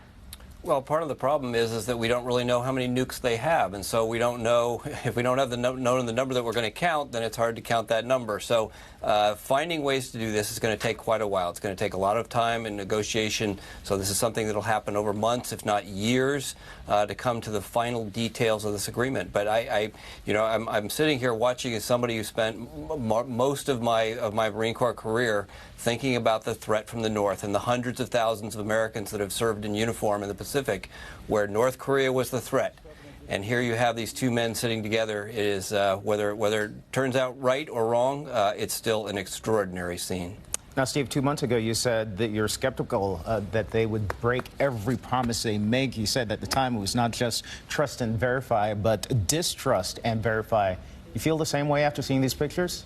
I think we have to. I mean, we've been burned and in the past, and until they show something different, then we need to continue to trust no one and make sure that we can verify everything that we agree to. But it's going to be something that I think that we're going to see some changes, and I think we're going to see some true movement forward. But it's all going to play out over the next months, if not years, hopefully bringing peace and reunification of the Korean Peninsula. All right, so many hoping for that this morning. Steve Ganyard live from D.C. for us. Steve, thank you. Thanks. And of course, we're going to continue to follow all of the developments that are happening in Singapore, in Seoul, South Korea, as well as in North Korea, their reaction to all of this. Well, and that's the thing. The world is watching this. Not only are the stakes very high, obviously, for the United States. We've heard the president talking about this for quite some time now, and these are two leaders who went from seemingly on the brink of war to now striking a deal, but huge ramifications for South Korea as well. This could change the entire Korean peninsula, as we heard the dictator say. Absolutely, and we heard the president ask, would you invite him to the White House? And he said, yes. Absolutely. Absolutely, yes. All right, coming up, much more. We'll parting shot live from Singapore there as we await the president's news conference. Tonight, the historic summit. President Trump and Kim Jong-un signing what they called a comprehensive agreement. We're going to take care of a very big and very dangerous problem for the world. The North Korean dictator vowing to leave the past behind, proclaiming the world will see a major change. David Muir and our team live in Singapore, with adversaries shaking off decades of hostility, fear, and frustration, embarking on a new beginning of possibility and peace. Will you be meeting again, sir? We'll meet many times. Thank you very much. This special edition of Nightline, Trump and Kim, the historic summit. We'll be right back.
Edition of Nightline, Trump and Kim, the historic summit, continues live from Singapore. Now reporting, David Muir. Good evening, and thank you for joining us on this special edition of Nightline. And we are live in Singapore, where just hours ago we witnessed history made here. President Trump and North Korean leader Kim Jong-un meeting face to face. We watched the walkout, the handshake, entering closed-door negotiations, first one-on-one and then with their national security advisors. Hours later, signing an agreement before the world in which Kim Jong-un committed to complete denuclearization of the Korean Peninsula.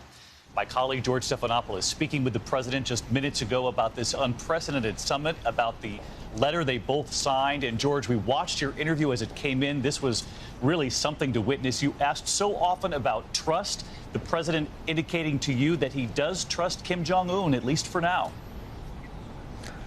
At least for now, that's right. He said, maybe come back in here, I'll say I made a mistake. But for now, he says he trusts Kim Jong-un. This is the room where it happened, David. Look right behind me. There's the table where they signed that joint communique. There are the flags of North Korea and the United States. And the president came in saying it has been in a very, very intense 24 hours. Said he's gone 24 hours straight, no sleep at all, and really was charged up, talking about this meeting with Kim Jong-un, believing it's an historic moment. But as you said, there are a lot of questions over whether Kim Jong-un can actually keep this commitment to complete denuclearization. The president has been very critical of the Iran nuclear deal, says it's the worst deal ever made. So one of the questions is, will this North Korean deal be tougher than the Iran nuclear deal? The president says it can't be any weaker. He says he believes that Kim is committed to complete denuclearization. Says it may take time, says we're going to have to watch the steps, says we are going to have to verify it, but he believes that commitment coming from Kim Jong-un. He also said that Kim Jong-un is prepared to take steps towards that goal that go beyond what was in this communique, and says that those are going to be announced very, very soon. He said, in fact, they could be announced by Kim Jong-un as he returns to his country, and he's already on his way right now, including the destruction of more nuclear sites. Of course, we're going to have to wait and see if that's going to happen. And the big question on the table, as you said, that I asked the president is, can you trust Kim Jong-un? Can you trust a dictator like this? Here's one of the exchanges. Just a few months ago, you accused him of starving his people. And then listen, here's the rub. Kim is a brutal dictator. He runs a police state, forced starvation, labor camps. He's assassinating members of his own family. How do you trust a killer like that? George, I'm given what I'm given, okay? I mean, this is what we have, and this is where we are. And I can only tell you from my experience, and I met him, I've spoken with him, and I've met him, and this was, as you know, started very early, and it's been very intense. I think that he really wants to do a great job for North Korea. I think he wants to denuke. It's very important. Without that, there's nothing to discuss. That was on the table at the beginning, and you see a total denuclearization of North Korea is so important, and he wants to do the right thing. Now, with all of that being said, I can't talk about, it doesn't matter. We're starting from scratch. We're starting right now, and we have to get rid of those nuclear weapons. Little piece of news that, hey, George, I heard you ask him about Ronald Reagan. In our Yep, go ahead. Yeah, well, I was just going to say, he confirmed in that talk that actually he had spoken to Kim Jong-un before this meeting today, spoken over the phone, something the president hadn't confirmed in the past. I did ask him about that famous phrase from Ronald Reagan, trust but verify. The president did say that any agreement he reaches with North Korea, any agreement he reaches with Kim Jong-un will be verified. Of course, the devil's going to be in the details there, David. Is that really something that Kim Jong-un is going to accept? Will he accept inspectors inside his country to verify the destruction of nuclear weapons? We're a long way from there right now, but the president is convinced that they made a start towards that goal today. George, you continue to drill down on how inspectors would verify. I think we're going to have to wait and hear how that plays out. In the meantime, the president also told you that the country loves Kim Jong-un, that his country loves him, that there's a fervor there for him. But as you know, in the days and weeks to come, the president's going to be asked about human rights inside that country and the fact that there's so much propaganda. The people of North Korea are forced, essentially, into loving their leader. Yeah, and that's a turnaround from what the president had said in the past. It said in his own State of the Union, where he talked about Kim starving his own people. That's what we were getting at right there. I mean, you know, those are going to be the kind of questions the president faces coming out of this. Is Kim really someone you can trust? Is he really committed to changing his country and to treating his people better beyond the nuclear program? That's an open question right now. But it is clear, at least right now, that the president believes that he started something new with Kim. You heard him say, you start. Some people will look at that and say, boy, that's not possible. That's hard to believe. It's hard to believe that someone like Kim Jong-un is going to change his ways from being the kind of dictator he's been. We'll have to see what happens in the coming days and weeks. The president said that Secretary of State Mike Pompeo is going to take the lead in these negotiations going forward. He said that based on what happens going forward, he would really like to see Kim Jong-un at the White House at some point. We're far away from that kind of a summit follow-up right now, but the president believes he got things started. He is also, though, open to the possibility that maybe it won't work out. He believes that Kim Jong-un is different from his father, is different from his grandfather, is committed to making a real change, a real agreement with the United States that he's not going to back away from. I think most of the rest of the world is going to wait and see, can he take concrete steps that put meat on those bones, that put meat on the bones of the statement today, and that convince the world that he's really changed and really willing to give up those weapons. And George, one more question for you before you go. This was an extraordinary interview George did with the president just moments ago. And George, you also asked about potential changes for U.S. military in the region. And the president talked about war games in the region and how we could see things evolve over time. His part of this agreement. Yeah, that was a big concession the president said he's willing to make right now. He says he's willing to stop these joint military exercises with South Korea that have antagonized the North, and he went on in some detail about that. Said he's not talking now about taking United States troops out of South Korea or doing away with the nuclear umbrella, the nuclear guarantees we give to protect South Korea, but he is willing to cut back on those military exercises, at least for now, and to see what Kim does in return. That is something that the president has never been a real fan of coming into this meeting, but it is a concession that he made. He wouldn't go into great detail about the other kinds of security guarantees he's willing to give to Kim, but he says that's a start that he's willing to make right now and a concession he's willing to make now. George Stephanopoulos, having just interviewed President Trump on this day of history here in Singapore. George, I know you'll have the complete interview later this morning on Good Morning America. George, thank you. John Karl, our chief White House correspondent, Martha Raddatz, the whole team standing by to talk about what we've just heard from the president on this trust but verify, something we heard from Ronald Reagan so many years ago. Nightline continues in a moment. This special edition of Nightline, Trump and Kim, the historic summit, will continue.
Tonight, a special edition of Nightline.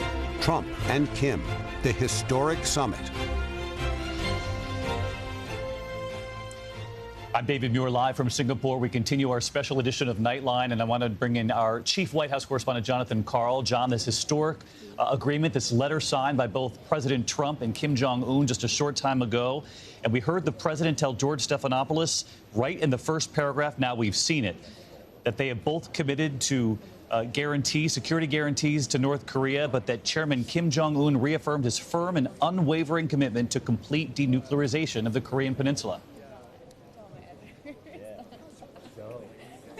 David, I have to say, reading that agreement and hearing what the president told George, it is becoming increasingly clear that Kim Jong-un got a lot out of this summit. There were significant concessions made by President Trump in this process. You mentioned the security guarantees. Also, what he told George about suspending joint military exercises with the South Koreans. That's a major issue for the North Koreans.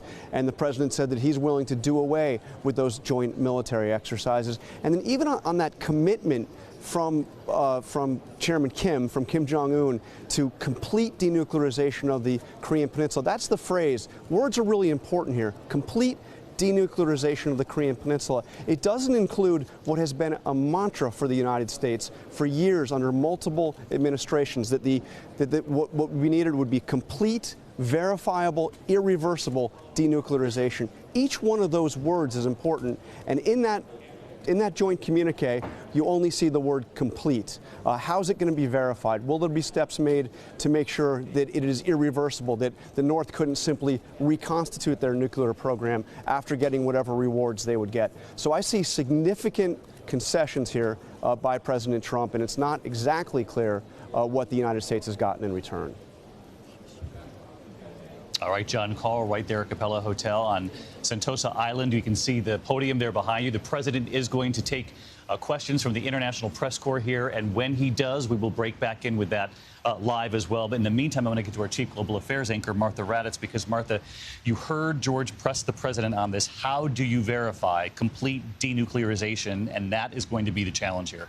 And President Trump made clear that they will have to have that happen. They will have to have denuclearization. But as John pointed out, irreversible, verifiable. They can try to verify. They can get data from the very beginning. But this is going to be a very long process. Whatever happened today, whatever concessions were made, they're going to have to follow up with that and verify. All right, Martha, thank you. And as you heard the president tell George there in that interview, that he did, in fact, trust Kim Jong-un during his several hours with him today, that face-to-face, and then that meeting that grew. They both had their national security advisors in the room. He said, I trust him, at least for now. We'll have much more on the news breaking right here in Singapore in a moment. This special edition of Nightline is sponsored by Swiffer.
David Muir reporting from Singapore live on this special edition of Nightline. We're watching history made here in Singapore. The historic summit, the first time ever a sitting U.S. president has met with North Korea's leader, in this case, dictator Kim Jong-un. They have signed a letter just a short time ago here in Singapore. I've been talking to Martha Raddatz. I want to bring in Tom Bossert as well, former Homeland Security Advisor for the Trump administration. And Tom, I took note that in this agreement that they both signed, this letter, there's no mention of sanctions. And yet in the last 24 hours, Secretary of State Pompeo was pressed repeatedly.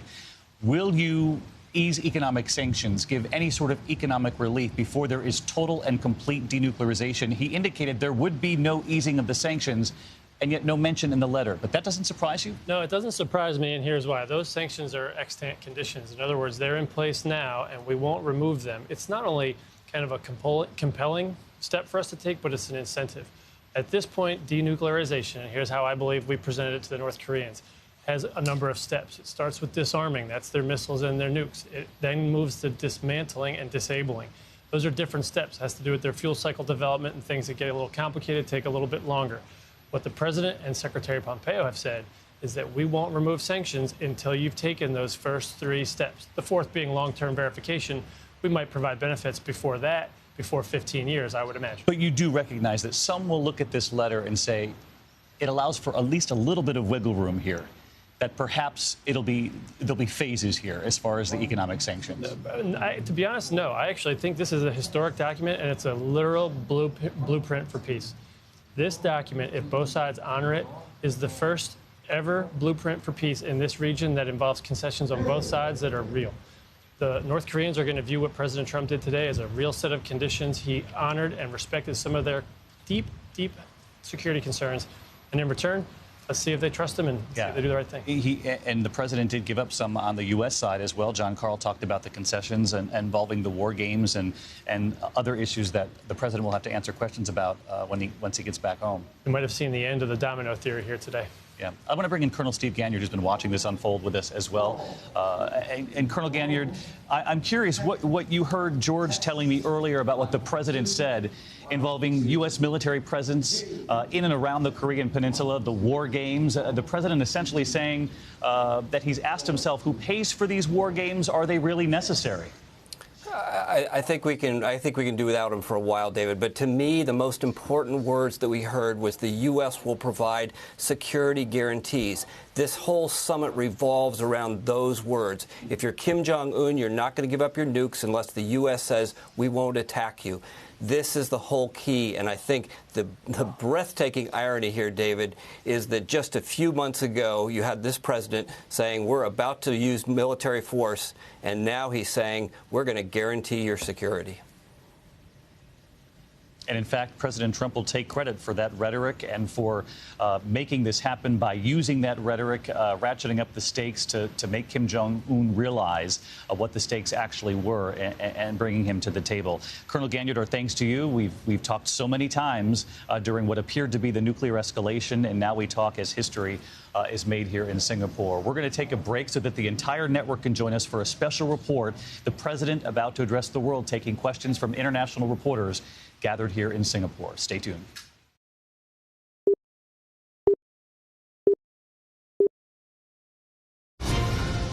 This is an ABC News special report. Trump and Kim, the historic summit. Now reporting from Singapore, David Muir.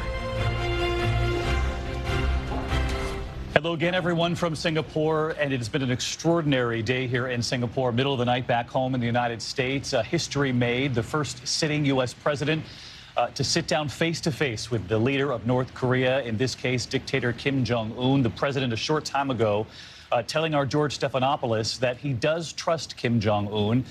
George pressing the president, how will he verify complete denuclearization? And the president said that will be worked out, but that they will find ways to verify, looking back to Ronald Reagan's words, saying trust but verify. The president echoing those words just a short time ago here. I want to take you to the room. You can see it right now. That's Capella Hotel, Sentosa Island, where the president met with Kim Jong-un for several hours this morning. First the face-to-face and then a larger meeting with their national security advisors.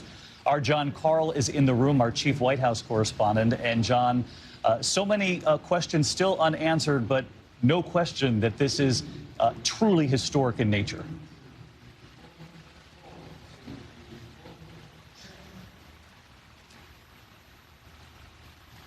And John, in that room, apparently he can't hear us, probably in position, given the fact that the president is expected to talk shortly. But Martha Raddatz, our chief global affairs anchor, who has been watching this unfold with me in these overnight hours, for those of you watching back in the U.S., the key hurdle here is going to be what the president said, which is we must verify, we will verify complete denuclearization. But how do you do that? How do you do that? You check, you recheck. You have a whole program here where you get rid of the weapons, first of all, in a phased basis. But I think what you also have to look out here for, David, is exactly what the president said. Trust. You really can't trust. The president may trust Kim Jong-un, but you can't trust. You have to verify. And the United States has said that again and again, not just verify, but irreversible denuclearization. What you also had in that statement is the president and Kim Jong-un saying that the president committed to provide security guarantees to North Korea. That's key here. That's exactly what Kim Jong-un wanted. He felt threatened. That's why he got those nuclear weapons to begin with, so he could negotiate to a day like today. But Martha, you bring up a good point, because this is something the president will likely be asked about just moments from now. How do we provide that security, and what does that security look like? Does that keep Kim Jong-un in power for years, decades to come? Well, he certainly didn't mention him by name. He talked about security for the DPRK. He talked about security for North Korea. How do they do that? Mike Pompeo said it's a unique kind of security agreement. We frankly don't know exactly what that means and how they will provide that security. You know, a couple of months ago, we were threatening to annihilate North Korea if they dared launch any sort of nuclear weapon or threatened the United States. Remember the incident with Guam? He was promising missiles would be shot towards Guam, and that was probably the most intense period for fears that there would be some sort of conflict. And Martha, we've covered this for years. We know that there have been agreements in the past with North Korea. Back during President Bill Clinton's time, there was an agreement reached in principle. It fell apart not long after, when Kim Jong-un's father died, a short time after that agreement was signed. In this case, when you see those words, and in fact, it's in the first paragraph of this letter signed jointly by these two leaders a short time ago here in Singapore, saying that Chairman Kim Jong-un has reaffirmed his firm and unwavering commitment to complete denuclearization of the Korean Peninsula. I mean, there isn't much room for an opening there. Complete denuclearization is what Secretary of State Pompeo said in the last 24 hours. It's what President Trump has said in recent weeks leading up to this summit that was canceled and then back on. But this has always been the grounds for an agreement. It has always been the reason we are here today, the reason President Trump came to this meeting, the reason for this summit is denuclearization of the Korean Peninsula, of North Korea. We are on the air in the middle of the night back home, 4:08 in the morning in the east. We're 12 hours ahead here in Singapore. I do want to bring in Nightline anchor Juju Chang, who's been monitoring these developments all night long with us here in Singapore. She's back in our New York studio. And Juju, I'm curious, we were talking about President Moon in South Korea and his cabinet watching as the events unfolded here, smiling with that first handshake. But even he could not have predicted how this would have unfolded today. And I know that the Secretary of State now travels to meet with President Moon next to fill him in on how this, they believe, will unfold in the coming weeks, months, years to come. Absolutely, David. We're talking about absolutely astonishing developments that happened so quickly. The speed with which peace broke out on the Korean Peninsula, if you will, it has been wildly popular in South Korea, enjoying 80% approval ratings in some sectors. But there is still a very deep reservoir of distrust built up over decades of betrayals, as you alluded to. We've been down this road before with subsequent American administration striking deals with Kim Jong-un's father and his grandfather before that. They've made agreements to denuclearize, agreements before to strike at peace. And we've even had a previous South Korean president, Kim Dae-jung, win a Nobel Prize for his efforts towards peace, only to have them unravel. Now, the ironic twist is that this South Korean president, Moon Jae-in, has actually suggested that it's Donald Trump who deserves the Nobel Prize, which is fascinating to me on some level as a Korean American. It's as if he's the modern day, General Douglas MacArthur coming to save Korea from tyranny, which is in many ways an astonishing development. It is, Juju, and the president has said himself that he's been long interested in being part of the negotiations that would help take care of the nuclear weapons that still exist in our world. He said he's watched it since the 80s playing out when Ronald Reagan was president, and we witnessed something extraordinary today where, at least for now, we have the blueprint for what could be peace on the Korean Peninsula. Absolutely. I mean, many people believe that Kim Jong-un came to this summit with an eye towards joining the international community, at least economically, and that this letter, this agreement, is really his ticket into the club. And sanctions may not be on the table and may not have been in the negotiations, but that's clearly on the regime's mind. If you look at the economic gaps between North Korea and South Korea is now the 11th or 12th largest economy, depending on which list you look at, and North Korea is 125th. It is in the cellar, and that is not where it was 50 years ago, when the war broke out. And so this is an economic disparity that Kim Jong-un is certainly hoping to change. And Juju, stick with us here, because I know a lot of people watching us back home as this unfolds. We are awaiting the president. He's going to take questions from international reporters. But I wanted to get back to Juju because for many people, not only back in the U.S., but around the world, I'm sure it's also a day of trying to reconcile the person they knew as a brutal dictator, someone who presided over a country with rolling blackouts, with people near starvation, in desperate need of food in some cases, a leader who killed members of his own family to keep his grip on power.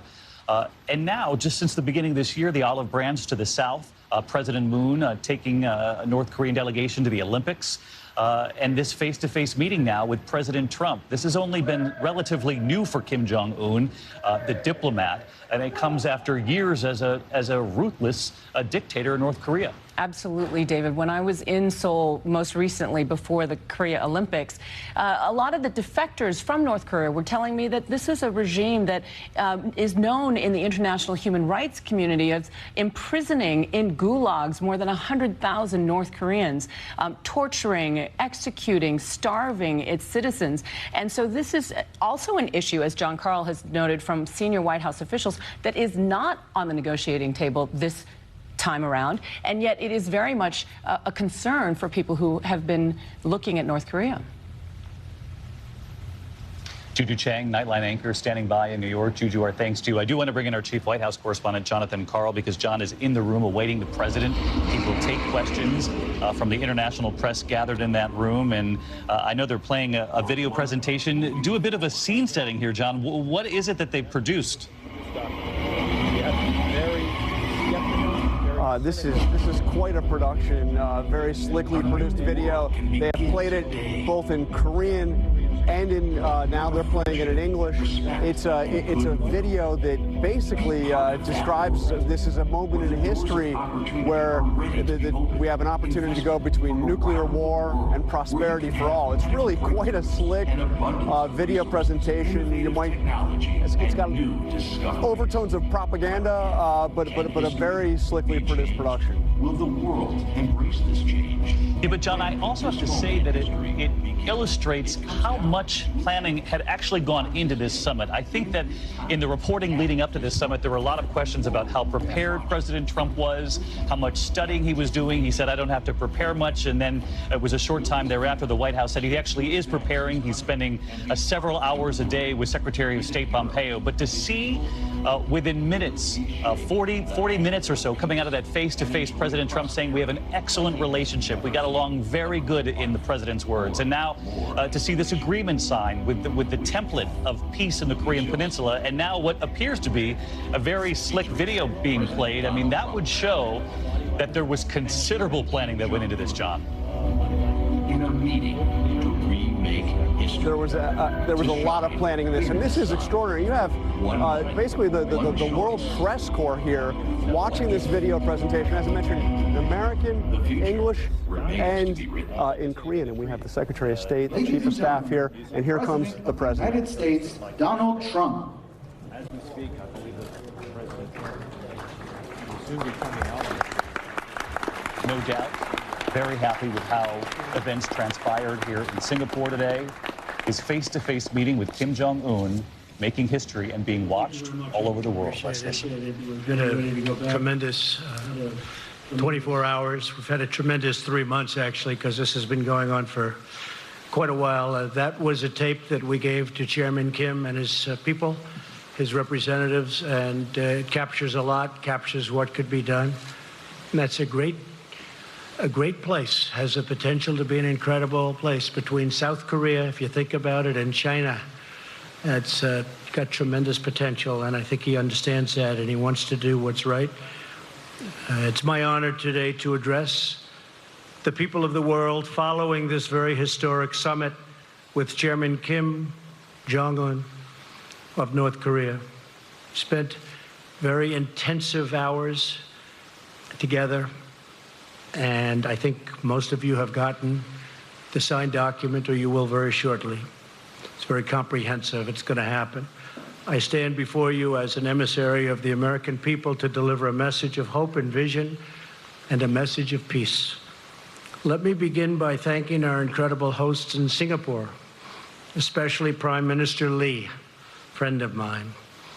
This is a country of profound grace and beauty, and we send our warmest wishes to every citizen of Singapore who really made this visit so important and so pleasant, despite all of the work and all of the long hours. I also want to thank President Moon of South Korea. He's working hard. In fact, I'll be speaking to him right after we're finished. Prime Minister Abe of Japan, friend of mine, just left our country. And he wants what's right for Japan and for the world. He's a good man. And a very special person, President Xi of China, who has really closed up that border. Maybe a little bit less so over the last couple of months, but that's okay. But he really has, and he's a terrific person and a friend of mine, and really a great leader of his people. I want to thank them for their efforts to help us get to this very historic day. Most importantly, I want to thank Chairman Kim for taking the first bold step toward a bright new future for his people. Our unprecedented meeting, the first between an American president and a leader of North Korea, proves that real change is indeed possible. My meeting with Chairman Kim was honest, direct, and productive. We got to know each other well in a very confined period of time, under very strong circumstance. We're prepared to start a new history, and we're ready to write a new chapter between our nations. Nearly 70 years ago, think of that, 70 years ago, an extremely bloody conflict ravaged the Korean Peninsula. Countless people died in the conflict, including tens of thousands of brave Americans. Yet while the armistice was agreed to, the war never ended, to this day, never ended. But now we can all have hope that it will soon end, and it will soon end. The past does not have to define the future. Yesterday's conflict does not have to be tomorrow's war. And as history has proven over and over again, adversaries can indeed become friends. We can honor the sacrifice of our forefathers by replacing the horrors of battle with the blessings of peace. And that's what we're doing, and that's what we have done. There is no limit to what North Korea can achieve when it gives up its nuclear weapons and embraces commerce and engagement with the rest of the world that really wants to engage. Chairman Kim has before him an opportunity like no other to be remembered as the leader who ushered in a glorious new era of security and prosperity for his people. Chairman Kim and I just signed a joint statement in which he reaffirmed his unwavering commitment to complete denuclearization of the Korean Peninsula. We also agreed to vigorous negotiations to implement the agreement as soon as possible. And he wants to do that. This isn't the past. This isn't another administration that never got it started and therefore never got it done. Chairman Kim has told me that North Korea is already destroying a major missile engine testing site. That's not in your signed document. We agreed to that after the agreement was signed. That's a big thing. For the missiles that they were testing, the site is going to be destroyed very soon. Today is the beginning of an arduous process. Our eyes are wide open, but peace is always worth the effort, especially in this case. This should have been done years ago. They should have been resolved a long time ago. But we're resolving it now. Chairman Kim has the chance to seize an incredible future for his people. Anyone can make war, but only the most courageous can make peace. The current state of affairs cannot endure forever. The people of Korea, North and South, are profoundly talented, industrious, and gifted. These are truly gifted people. They share the same heritage, language, customs, culture, and destiny. But to realize their amazing destiny, to reunite their national family, the menace of nuclear weapons will now be removed. In the meantime, the sanctions will remain in effect. We dream of a future where all Koreans can live together in harmony, where families are reunited and hopes are reborn, and where the light of peace chases away the darkness of war. This bright future is within, and this is what's happening. It is right there. It's within our reach. It's going to be there. It's going to happen. People thought this could never take place. It is now taking place. It's a very great day. It's a very great moment in the history of the world. And Chairman Kim is on his way back to North Korea, and I know for a fact as soon as he arrives, he's going to start a process that's going to make a lot of people very happy and very safe. So it's an honor to be with everybody today. The media, it's a big gathering of media, I will say. Makes me feel very uncomfortable. But it is what it is. People understand that this is something very important to all of us, including yourselves and your families. So thank you very much for being here. We'll take some questions. Wow. It's a lot of questions. Go ahead. Sure, go ahead. Thank you. NBC. Thanks, Mr. President. Two questions for you, if you don't mind. First, the man you met today, Kim Jong-un, as you know, has killed family members, has starved his own people, is responsible for the death of Otto Warmbier. Why are you so comfortable calling him very talented? Well, he is very talented. Anybody that takes over a situation like he did at 26 years of age and is able to run it and run it tough. I don't say he was nice, or I don't say anything about it. He ran it. Very few people at that age, you can take 1 out of 10,000 probably couldn't do it. Otto Warmbier is a very special person, and he will be for a long time in my life. His parents are good friends of mine. I think without Otto, this would not have happened. Something happened from that day. It was a terrible thing. It was brutal. But a lot of people started to focus on what was going on, including North Korea. I really think that Otto is someone who did not die in vain. I told this to his parents. Special young man, and I have to say, special parents, special people. Otto did not die in vain. He had a lot to do with us being here today. Okay? Thank you very much. Mr. President, that second question for you, sir, was on the security. Second question, sir, on the security assurances you talked about in your statement. Can you be specific about what assurances you are willing to give to Kim Jong-un? Does that include reducing military capabilities? And just to follow up on your answer. No, we're not reducing anything. We're not reducing. At some point, I have to be honest, and I used to say this during my campaign, as you know probably better than most. I want to get our soldiers out. I want to bring our soldiers back home. We have right now 32,000 soldiers in South Korea. And I'd like to be able to bring them back home. But that's not part of the equation right now. At some point, I hope it will be, but not right now. We will be stopping the war games, which will save us a tremendous amount of money, unless and until we see the the future negotiation is not going along like it should. But we'll be saving a tremendous amount of money. Plus, I think it's very provocative. Yes, John? Yes, John, go ahead. Oh, go ahead. I'm sorry. I thought you were John Roberts. I looked at you. You looked just much better, right? We're frequently confused, Mr. President. Yes.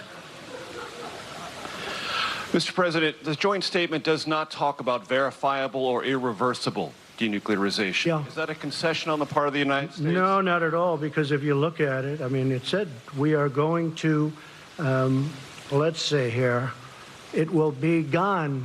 I don't think you can be any more plain than what we're asking. Issues related to the establishment of the new U.S. DPKR relations, the building.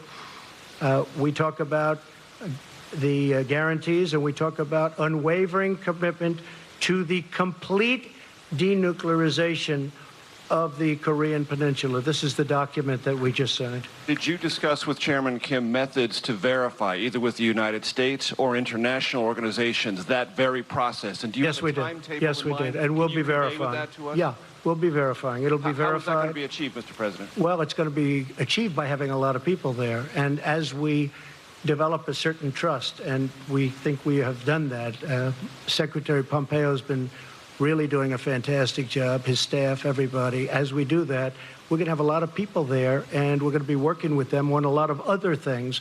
But this is complete denuclearization of North Korea, and it will be verified. Will those people be Americans or international? Combinations of both. Agency people. Combinations of both. And we have talked about it, yes. Yeah, go ahead. Be nice. Be respectful.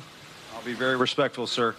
What did Kim Jong-un say to you to give you the confidence that for once in the history of North Korea, they are not cheating the system and gaming the world and gaming the people who will have to go in and make sure that they're actually giving up their nuclear arsenal? Yeah, I mean, very fair question. He actually mentioned the fact that they proceeded down a path in the past, and ultimately, as you know, nothing got done. In one case, they took billions of dollars during the Clinton regime, took billions of dollars, and nothing happened. That was a terrible thing. And he actually brought it up to me. And he said, we have never gone this far. I don't think they've ever had the confidence, frankly, in a president that they have right now for getting things done and having the ability to get things done. And he was very firm in the fact that he wants to do this. I think he might want to do this as much or even more than me, because they see a very bright future for North Korea. So you never know, right? We never know. But I'll tell you what, we signed a very comprehensive document today, and I think most of you have been given that document. But we signed a very, very comprehensive document, and I believe he's going to live up to that document. In fact, when he lands, which is going to be shortly, I think that he will start that process right away. I do. I can only say that I know him for really well. It's been very rhetorical, as you know. I think without the rhetoric, it wouldn't have happened. I think without other things going along, I think the establishment of a new team was very important. They have a great team, but I think he wants to get it done. I really feel that very strongly. There's John. I think, you know, you two guys look alike when the light is right on the hair is very similar. Let me see who has better hair. He's got pretty good hair, John. It's the angelic glow of the backlighting, Mr. President, that makes us look so similar. Of course, the denuclearization and nuclear weapons and biological weapons and whatnot is one problem in North Korea. Another huge problem is the horrible record that they have on human rights. Was that discussed at all? Is that something that you will tackle in the future? Yes, it was discussed. It will be discussed more in the future, human rights. What was also discussed in great detail, John, was the fact that, you know, we have, and I must have had just countless calls and letters and tweets, anything you can do. They want the remains of their sons back. They want the remains of their fathers and mothers and all of the people that got caught into that really brutal war, which took place to a large extent in North Korea. And I asked for it today, and we got it. That was a very last-minute The remains will be coming back. They're going to start that process immediately. But so many people, even during the campaign, they'd say, is there any way you can work with North Korea to get the remains of my son back or my father back? So many people asked me this question, and I said, look, we don't get along too well with that particular group of people, but now we do. And he agreed to that so quickly and so nice. It was really a very nice thing, and he understands it. He understands it. So for the thousands and thousands, I guess way over 6,000 that we know of in terms of the remains, they'll be brought back. The POW MIA issue clearly is a very important one for thousands. Especially to a lot of people that are. But what do you, President Trump, expect Kim Jong-un to do about the human rights record regarding the North Korean people? Right. It was discussed. It was discussed relatively briefly compared to denuclearization. Well, obviously, that's where we started and where we ended. But they will be doing things, and I think he wants to do things. I think he wants to. You'd be very surprised. Very smart, very good negotiator. Wants to do the right thing. He brought up the fact that in the past they took dialogue far. They never were like we are. There's never been anything like what's taken place now. But they went down the line. Billions of dollars were given, and the following day, the nuclear program continued. But this is a much different time, and this is a much different president, in all fairness. This is very important to me. This was perhaps one of the reasons that I won. I campaigned on this issue, as you know very well, John. Okay, whoever those people are, I cannot see you with all the lights, but you don't look like either of the two. Yeah, go ahead. Sure, go ahead. Thank you, Mr. President. And first of all, congratulations. Thank you very much. Appreciate it. Did you touch on the issue of peace treaty? And also, will you travel to Pyongyang anytime soon? Well, at a certain time, I will. I said that will be a day that I look very much forward to at the appropriate time. And I also will be inviting Chairman Kim at the appropriate time to the White House. I think it's really going to be something that will be very important. And he has accepted. I said at the appropriate time. We want to go a little bit further down the road. But what we signed today was a lot of things included. And then you have things that weren't included that we got after the deal was signed. I've done that before in my life. And we didn't put it in the agreement because we didn't have time. And I think most of you have been handed out the agreement or soon will. But oh, you have not? Okay. Well, if you could have those agreements passed out. We just finished them just a little while ago. But if you could have the agreements passed out, you'll see what we're talking about. Yes, sir. Go ahead. I will second the congratulations, President. Thank you. What part did Japan play? And did the abduction issue come up? And yes. Also, the fate of the Christians? And the follow-up question is, when will you be doing an interview with Japanese TV? 50,000 American troops are in Japan. That's true. Congratulations again. 50,000 great troops, that's true. Yeah, it did. Abduction, absolutely. This Prime Minister Abe's, one of his, certainly, other than the whole denuking subject, certainly I would say his main point. And I brought it up, absolutely, and they're going to be working on that. It will be. We didn't put it down in the document, but it will be worked on. Christians, yes, we brought it up very strongly. Franklin Graham spent and spends a tremendous amount of time in North Korea. He's got it very close to his heart. It did come up, and things will be happening. Okay? Thank you. Great question. Yes, John, go ahead.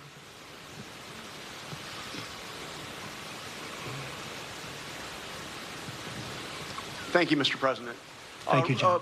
Returning to the question of human rights, you spoke very powerfully on the issue during your State of the Union address. You showed that you had the defector in the First Lady's box with the crutches who escaped.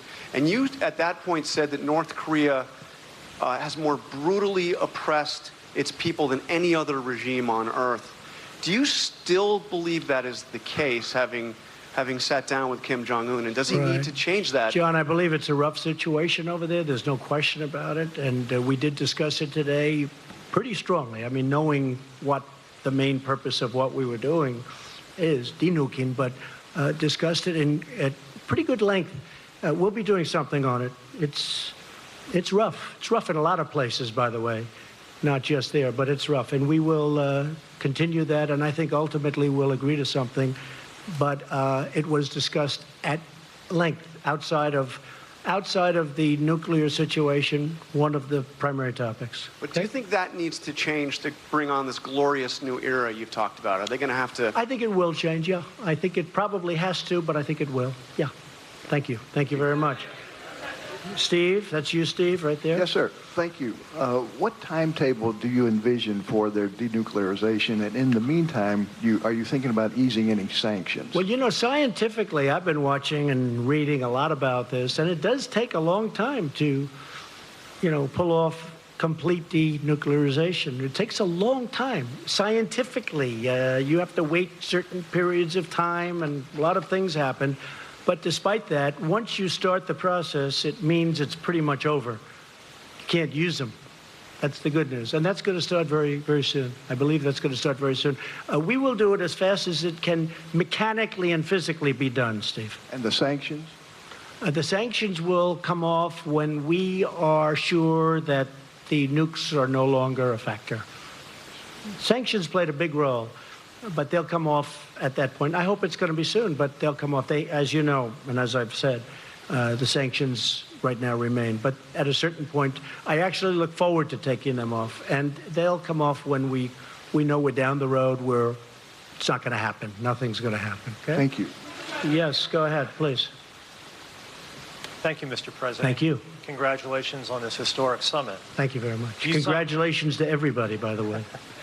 Congratulations to everybody. Go ahead. You signed a document with Kim Jong-un. It's essentially a piece of paper. Yesterday we had a briefing from the Secretary of State, Mike Pompeo, and he said the following: many presidents previously have signed off on pieces of paper, only to find that the North Koreans either didn't promise what we thought they had or actually reneged on those promises. What makes this time different, Mr. President? Well, you have a different administration. You have a different president. You have a different Secretary of State. You have people that are, you know, it's very important to them, and we get it done. The other groups, maybe it wasn't a priority. I don't think they could have done it if it was a priority, frankly. I don't think they honestly could have done it even if it was a priority. And it would have been easier back then. Would have been, for me, it would have been much easier if this were 10 years ago or 5 years ago. And I'm not just blaming President Obama. I mean, this goes back for 25 years. This should have happened. I was given a very tough hand. I was given this. I was given the Iran deal and plenty of other problems. But we're doing really well. And the Iran deal, I have to be honest, I did it because nuclear is always number one to me. Nuclear is number one. But on the Iran deal, I think Iran is a different country now than it was 3 or 4 months ago.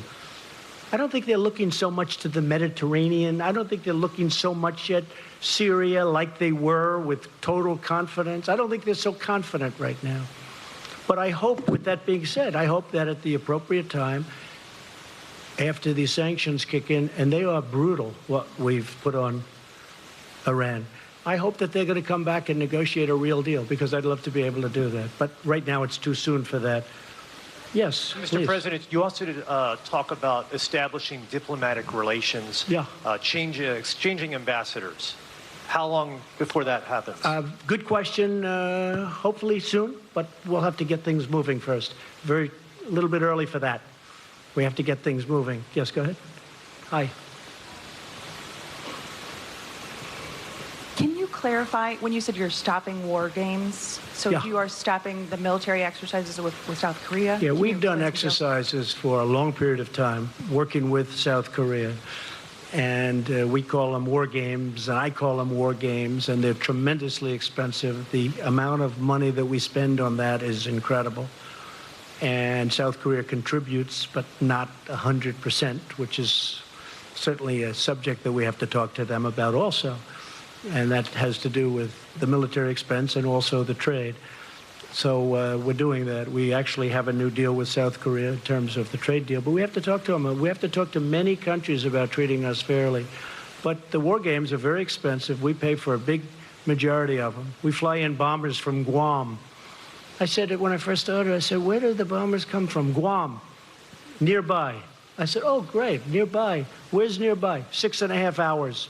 6.5 hours, that's a long time for these big, massive planes to be flying to South Korea to practice and then drop bombs all over the place and then go back to Guam. I know a lot about airplanes. It's very expensive. So and I didn't like it. And what I did say is, and I think it's very provocative. I have to tell you, Jennifer, it's a very provocative situation when I see that, and you have a country right next door. So under the circumstances that we're negotiating a very comprehensive, complete deal, I think it's inappropriate to be having war games. So number one, we save money a lot. And number two, it really is something that I think they very much appreciated.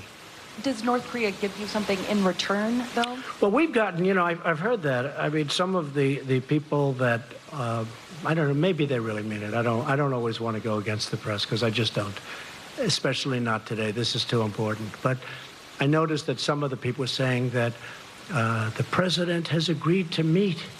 He has given up so much. I gave up nothing. I'm here. I haven't slept in 25 hours, but I thought it was appropriate to do because we've been negotiating for literally round the clock with them and with us and with John and with Mike and a whole team of very talented people. But we haven't given up anything other than, you're right, I agreed to meet. And I think the meeting was every bit as good for the United States as it was for North Korea. But I just wrote down some of the things we got. And they, you know, they got a meeting. But only a person that dislikes Donald Trump would say that I've agreed to make a big commitment. Sure, I've agreed to take a period of time and come here and meet, and that's good. But I think it's great for us and as a country, and I think it's good for them. But what did they do to justify this meeting? Secured commitment for complete denuclearization. That's the big thing. They secured the release of 3 American hostages. They already gave them to us 2 months ago. These people are now living happily back in their homes with their families. And it was pretty rough for them, to put it mildly. Secured the commitment to recover the remains, including, these are of fallen heroes. And they're giving a commitment. They're starting it immediately to recover the remains. And I just went through how many people about it. I was amazed, actually. So many people would ask me, is it possible? Is it possible? At that time, we had no relationship to Chairman Kim or to anybody else in North Korea. You know, it was a very closed society. So we're getting the remains back. Secured the halt of all missile and nuclear tests. For how long has it been? 7 months? You haven't had a missile go up. For 7 months, you haven't had a nuclear test. You haven't had a nuclear explosion. I remember a nuclear event took place, 8.8 on the Richter scale. And they announced, I heard it on the radio, they announced that a massive, you know, earthquake took place somewhere in Asia. And then they said it was in North Korea, and then they found out it was a nuclear test. I said, I never heard of a Richter scale in the high 8s. And if you look, there has been no missile launches. They've blown up their missile area. That's going to take place. That has not been written into the contract. We're going to give you the exact details on that. But they secured a halt of all missiles and of all nuclear tests. They secured the closure of their single primary nuclear test site, all 3 of them. They're in an area that's common around each other. They secured the closure. They secured the commitment to destroy the missile engine testing site. That was not in your agreement. I got that after we signed the agreement. I said, do me a favor. You've got this missile engine testing site. We know where it is because of the heat. It's incredible the equipment we have, to be honest with you. I said, can you close it up? You're going to close it up. We maintain the ability to continue to apply sanctions. So we're applying sanctions. Now, I had 300 sanctions that I was getting ready to put on last week. And I said, you know, I can't really put on sanctions when I'm meeting with. I thought it would be very disrespectful. 300 very big ones, powerful ones. And I said it would be disrespectful. So, Jennifer, when you look at all of those things that we got, and when we got our hostages back, I didn't pay $1.8 billion in cash, like the hostages that came back from Iran, which was a disgraceful situation, what took place.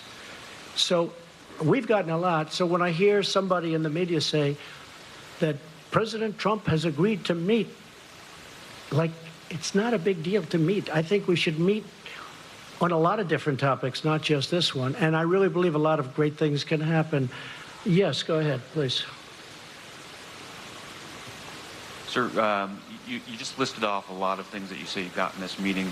It wasn't too long ago, though, that you said you defined success of this meeting by North Korea giving up its nuclear weapons. Well, that's what they're doing. Well, can you talk about how sure, you... Sure, that's what they're doing. Well, I mean, I don't think you pressed Kim Jong-un for a complete, verifiable, irreversible I did, honestly. And can you say why you didn't secure those details in this agreement? Because there's no time. I'm here one day. We're together for many hours intensively, but the process is now going to take place. And I would be surprised, Mike, if they haven't even started already. They have started. They blew up their sites. They blew up their testing site. So, but I will say, he knew prior to coming. You know, this wasn't like a surprise. It wasn't like we've never discussed it. We discussed it. Mike discussed it very strongly with his counterpart in North Korea. They knew that this was, let's say they didn't agree to that, I couldn't sign any agreement. There was no agreement that could have been signed. So they understood that. And it wasn't a big point today because really this had been taken care of more than any other thing because it was all about this. This has been taken care of before we got here. So when we brought that up today, you see the language, it's very strong. It's in the document. Yes, ma'am. Thank you, Mr. President. Could you talk about the military consequences for North Korea if they don't follow through on the commitments that you're talking about? Well, I don't want to talk. Yeah, I know. Action? That's a tough thing to talk about because I don't want to be threatening. I don't want to be threatening. They understood that. And you've seen what was perhaps going to happen. And, you know, Seoul has 28 million people. We think we have big cities. You look at New York where it has 8 million people. We think it's a big city. Seoul has 28 million people. Think of that. And it's right next to the border. It's right next to the DMZ. It's right there. I mean, if this would have happened, I think, you know, I've heard, 100,000 people. I think you could have lost 20 million people, 30 million people. This is really an honor for me to be doing this because I think, you know, potentially you could have lost, 30, 40, 50 million people. The city of Seoul, one of the biggest cities in the world, is right next to the border. You once spoke about fire and fury. Is that no longer the case? Well, at that time we needed perhaps fire and fury because we could not have allowed that kind of capability from the standpoint of the United States. And certainly Japan wasn't going to allow it either. Japan is right next door. One more thing, Mr. President, could you tell us about the video that you showed before this? Yeah. When did you show that to Kim? What was the goal Today. there? Yeah. We had it made up by some, I hope you liked it. I thought it was good. I thought it was interesting enough to show. One in English and one in Korean. And we had it made up. I showed it to him today, actually during the meeting, toward the end of the meeting. And I think he loved it.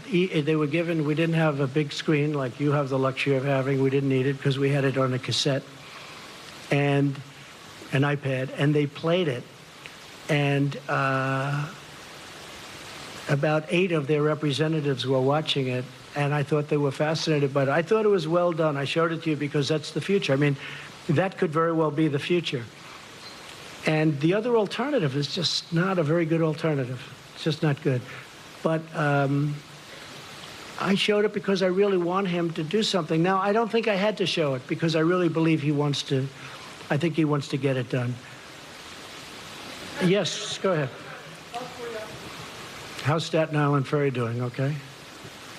He wrote the best story about me with the Staten Island Ferry, and after that, he's never written a good story. It's a long time ago, sir. I don't know what happened. It's a long time ago. Mr. President, it's been a busy week for you on the international stage. You're leaving this summit here in Singapore having determined that Kim Jong-un is a talented man. You left the G7 summit a few days ago in Canada having determined that Prime Minister Trudeau is weak and dishonest. What do you say to America's allies who worry that you might be jeopardizing our long-term alliances and who worry that you might be treating our historic friends as enemies and our historic enemies as friends? Well, first of all, I think it's a very fair question. I had a very good meeting with the G7, and I left the meeting, and I'll be honest, we are being taken advantage of by virtually every one of those countries, very, very seriously. Now, the United States, because of bad management at the top, because of presidents that didn't care about trade or didn't understand it or whatever reason, for many years, with China being obviously the most successful at it, but the European Union is second, 151 billion we lost. They were represented at the meeting. And we're being taken advantage of on trade. Canada does have very big advantages over us in terms of trade deficits. We have a big trade deficit with Canada. I was reading where, it's actually a surplus. Not a surplus.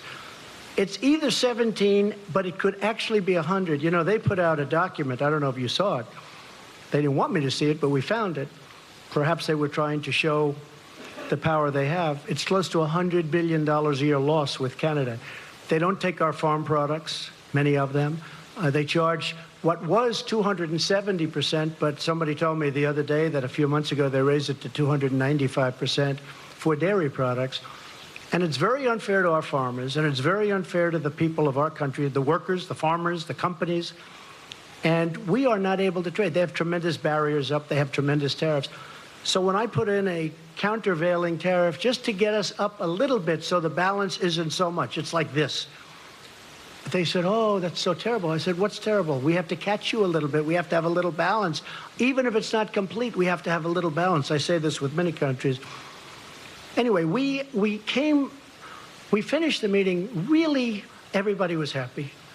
And I agreed to sign something. I asked for changes. I demanded changes, and those changes were made. In fact, the picture with Angela Merkel, who I get along with very well, where I'm sitting there like this, that picture was, we're waiting for the document because I wanted to see the final document as changed by the changes that I requested. That was a very friendly, I know it didn't look friendly, and I know it was reported like sort of nasty both ways. I was angry at her.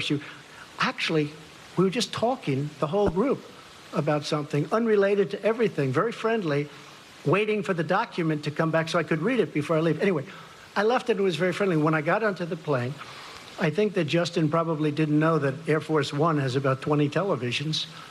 And I see the television, and he's giving a news conference about how he will not be pushed around by the United States. And I say, push him around. We just shook hands. It was very friendly. Look, countries cannot continue to take advantage of us on trade. The numbers are out. Over the last couple of years, and over the last many years, but over the last couple of years, this country has lost $800 billion on trade with other countries, the biggest one being China. $800 billion. $151 billion with the European Union. They don't take our agricultural products, barely. They don't take a lot of what we have, and yet they send Mercedes into us. They send BMWs into us by the millions. It's very unfair. And it's very unfair to our workers, and I'm going to straighten it out, and it won't even be tough. Okay? Thank you. Go ahead. Go ahead.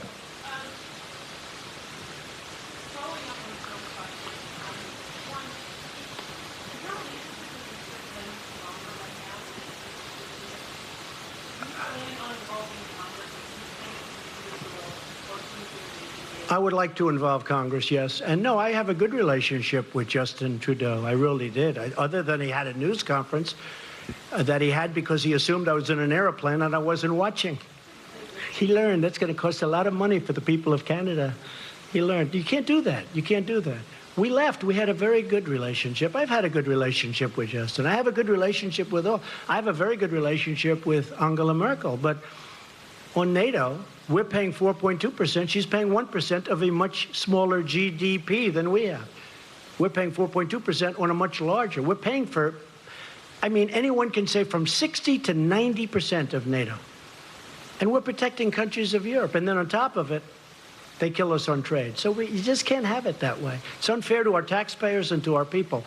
But no, I have a good relationship with Justin, and I have, I think, a very good relationship with Chairman Kim right now. I really do. I think, I hope it's good, because if it is, we're going to solve a very big problem. I think we've gone a long way to solving it today. Should we keep going for a little while? I don't know. It's up to the legendary Sarah Huckabee Sanders. Should we keep going, Sarah? Okay, we'll go. Well, I don't care. Hey, you know, it just means we get home a little later in the evening, right? Yeah, go ahead. Sure, go ahead. Go ahead. Hi, Mr. President. How are you? I'm good. From Nice the to see Straits Times of Singapore. Welcome to the country. Thank you very much. I hope you enjoyed our food. Beautiful country, I did. I just wanted to find out, you described this as a process.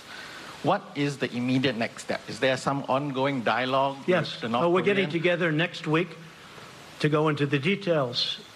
And that's our Secretary official Pompeo, level? yeah, next week with John Bolton and our entire team to go over the details and to get this stuff done. We want to get it done. He wants to get it done. We're also working very much with South Korea. We're working with Japan. We're working with China to a lesser extent, but we're working with China. And you're coming back to Singapore? I would come back gladly. Your Prime Minister was fantastic. We were with him yesterday. He's done a great job. It was very welcoming. It really probably it probably made a difference, actually. It's a great place. Thank you very much. Thank you, Mr. Yes, President. ma'am. Thank you, Mr. President. What was it about that first interaction with Chairman Kim this morning that made you decide not to walk away after you said that you would know within the first minute if he was sincere about I've said that about relationships. I've said that about people. You know, in the first second, now I was generous, I said 5 seconds, but you know, in the first second, in some cases, sometimes that doesn't work out. But sometimes it does. From the beginning, we got along. But there's been a lot of groundwork. This wasn't like we went and we started talking about, as you know, right? We didn't just come in and start talking about these very complex subjects that have been going on for 70 years. We've been discussing this for months. And, you know, once the rhetoric stopped, once they did a great thing. You know, North Korea did a great thing by going to the Olympics, because the Olympics, and President Moon will tell you this, the Olympics was not exactly doing great. People didn't feel like being bombed out of the opening ceremonies. You know, they weren't exactly selling tickets.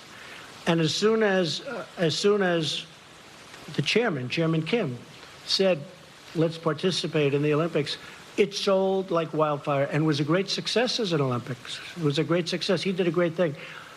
But since that time, pretty much since that time, because as you know, a delegation came from South Korea who had just met with North Korea. They came to the White House. They told me lots of things, including the fact that they'd be willing to de-nuke. We have one of their great people here today, that they were willing to de-nuke. And once that started, we have been really talking about that from the end of the Olympics, when the whole delegation came to say various things, including denuking. If I may, a second question. In the document that you signed earlier today, North Korea agreed to commit to denuclearization.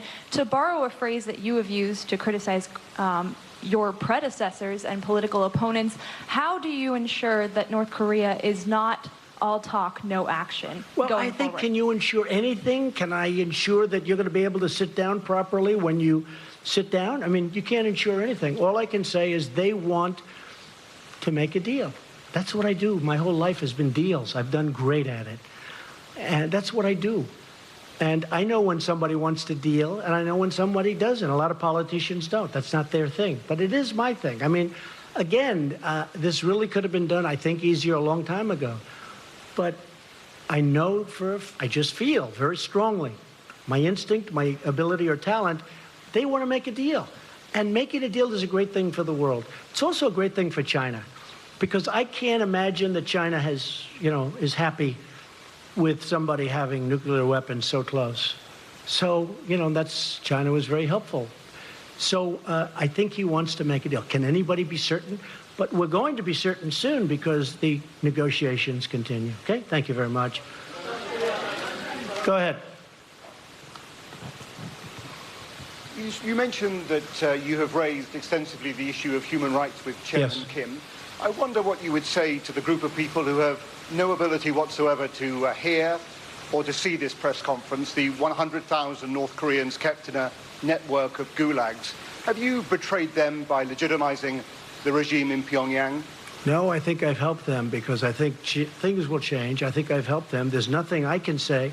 All I can do is do what I can do. We have to stop the nuclearization. We have to do other things, and that's a very important thing. So at a certain point, hopefully you'll be able to ask me a much more positive question or make a statement. But not much I can do right now. At a certain point, I really believe he's going to do things about it. I think they are one of the great winners today, that large group of people that you're talking about. I think ultimately they're going to be one of the great winners as a group. Yes, sir. Go ahead. Go ahead. Yeah. Would you ever consider removing the sanctions without significant improvement in the human rights situation? No, I want significant improvement. I want to know that it won't be happening. And again, once you start that process, there'll be a point at which, even though you won't be finished for a while because it can't happen scientifically or mechanically, but you're not going to be able to go back. You know, once we reach that point, I'll start to give that very serious thought. Yes, go ahead. Go ahead. Go ahead. You first. Mr. President, did you also discuss the cost of denuclearization and how North Korea is about to foot the bill while the crippling sanctions remain in place? I'm from Channel News Asia, Singapore. Well, I think that South Korea and I think that Japan will help them very greatly. I think they're prepared to help them. They know they're going to have to help them. I think they're going to help them very greatly. We won't have to help them. The United States has been paying a big price at a lot of different places, but South Korea, which obviously is right next door, and Japan, which essentially is next door, they're going to be helping them, and I think they're going to be doing a very generous job and a terrific job. So they will be helping them. And yes, ma'am, go ahead behind. Yes. Thank you, Mr. President. Thank you. I'd like to follow up on Steve's question. He asked you how long it would take to denuclearize the Korean Peninsula.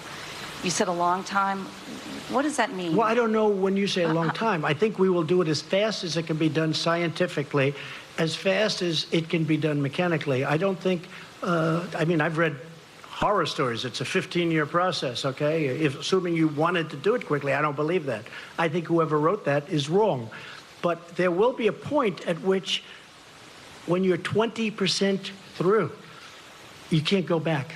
And how long will I had an uncle who was a great professor for, I believe, 40 years at MIT. And I used to discuss nuclear with him all the time. He was a great expert. He was a great, brilliant genius, Dr. John Trump at MIT. I think he was there 40 years, I was told. In fact, the head of MIT sent me a book on my uncle. But we used to talk about nuclear. You're talking about a very complex subject. It's not just like, oh, gee, let's get rid of the nukes. It takes a period of time. But the main period of time that I'm talking is that first period. When you hit a certain point, you can't go back. It's very hard to go back. And how long will that take? Oh, we don't know, but it'll go pretty quickly. Go ahead. Sure.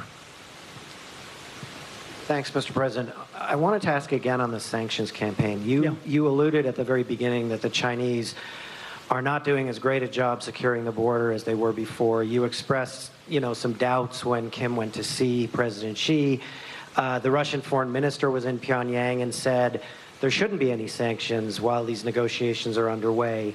And the South Koreans are now talking about restoring some form of trade.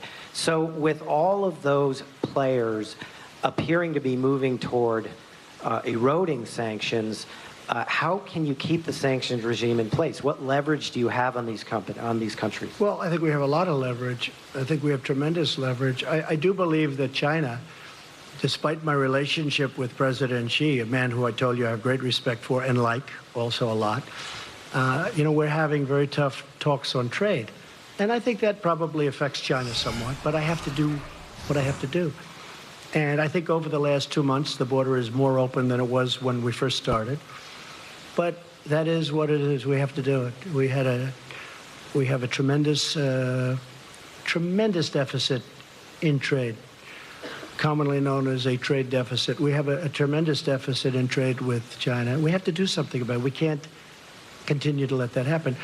And I think that has had an impact on my relationship in terms of the border.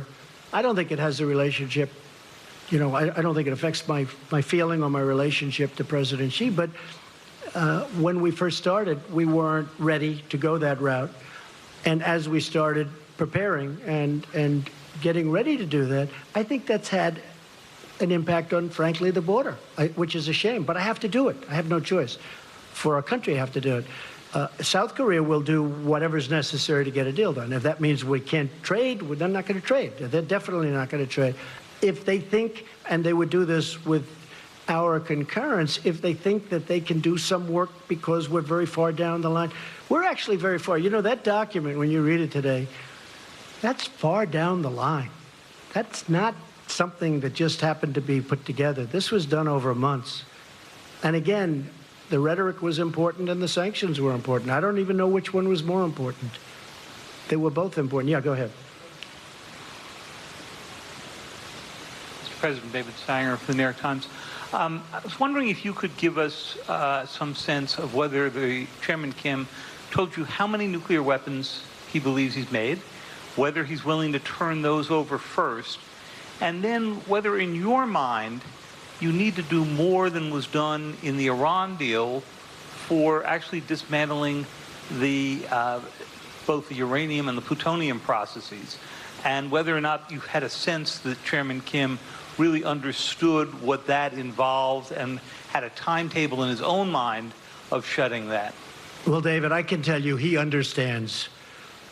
He understands it so well. He understands it better than the people that are doing the work for him.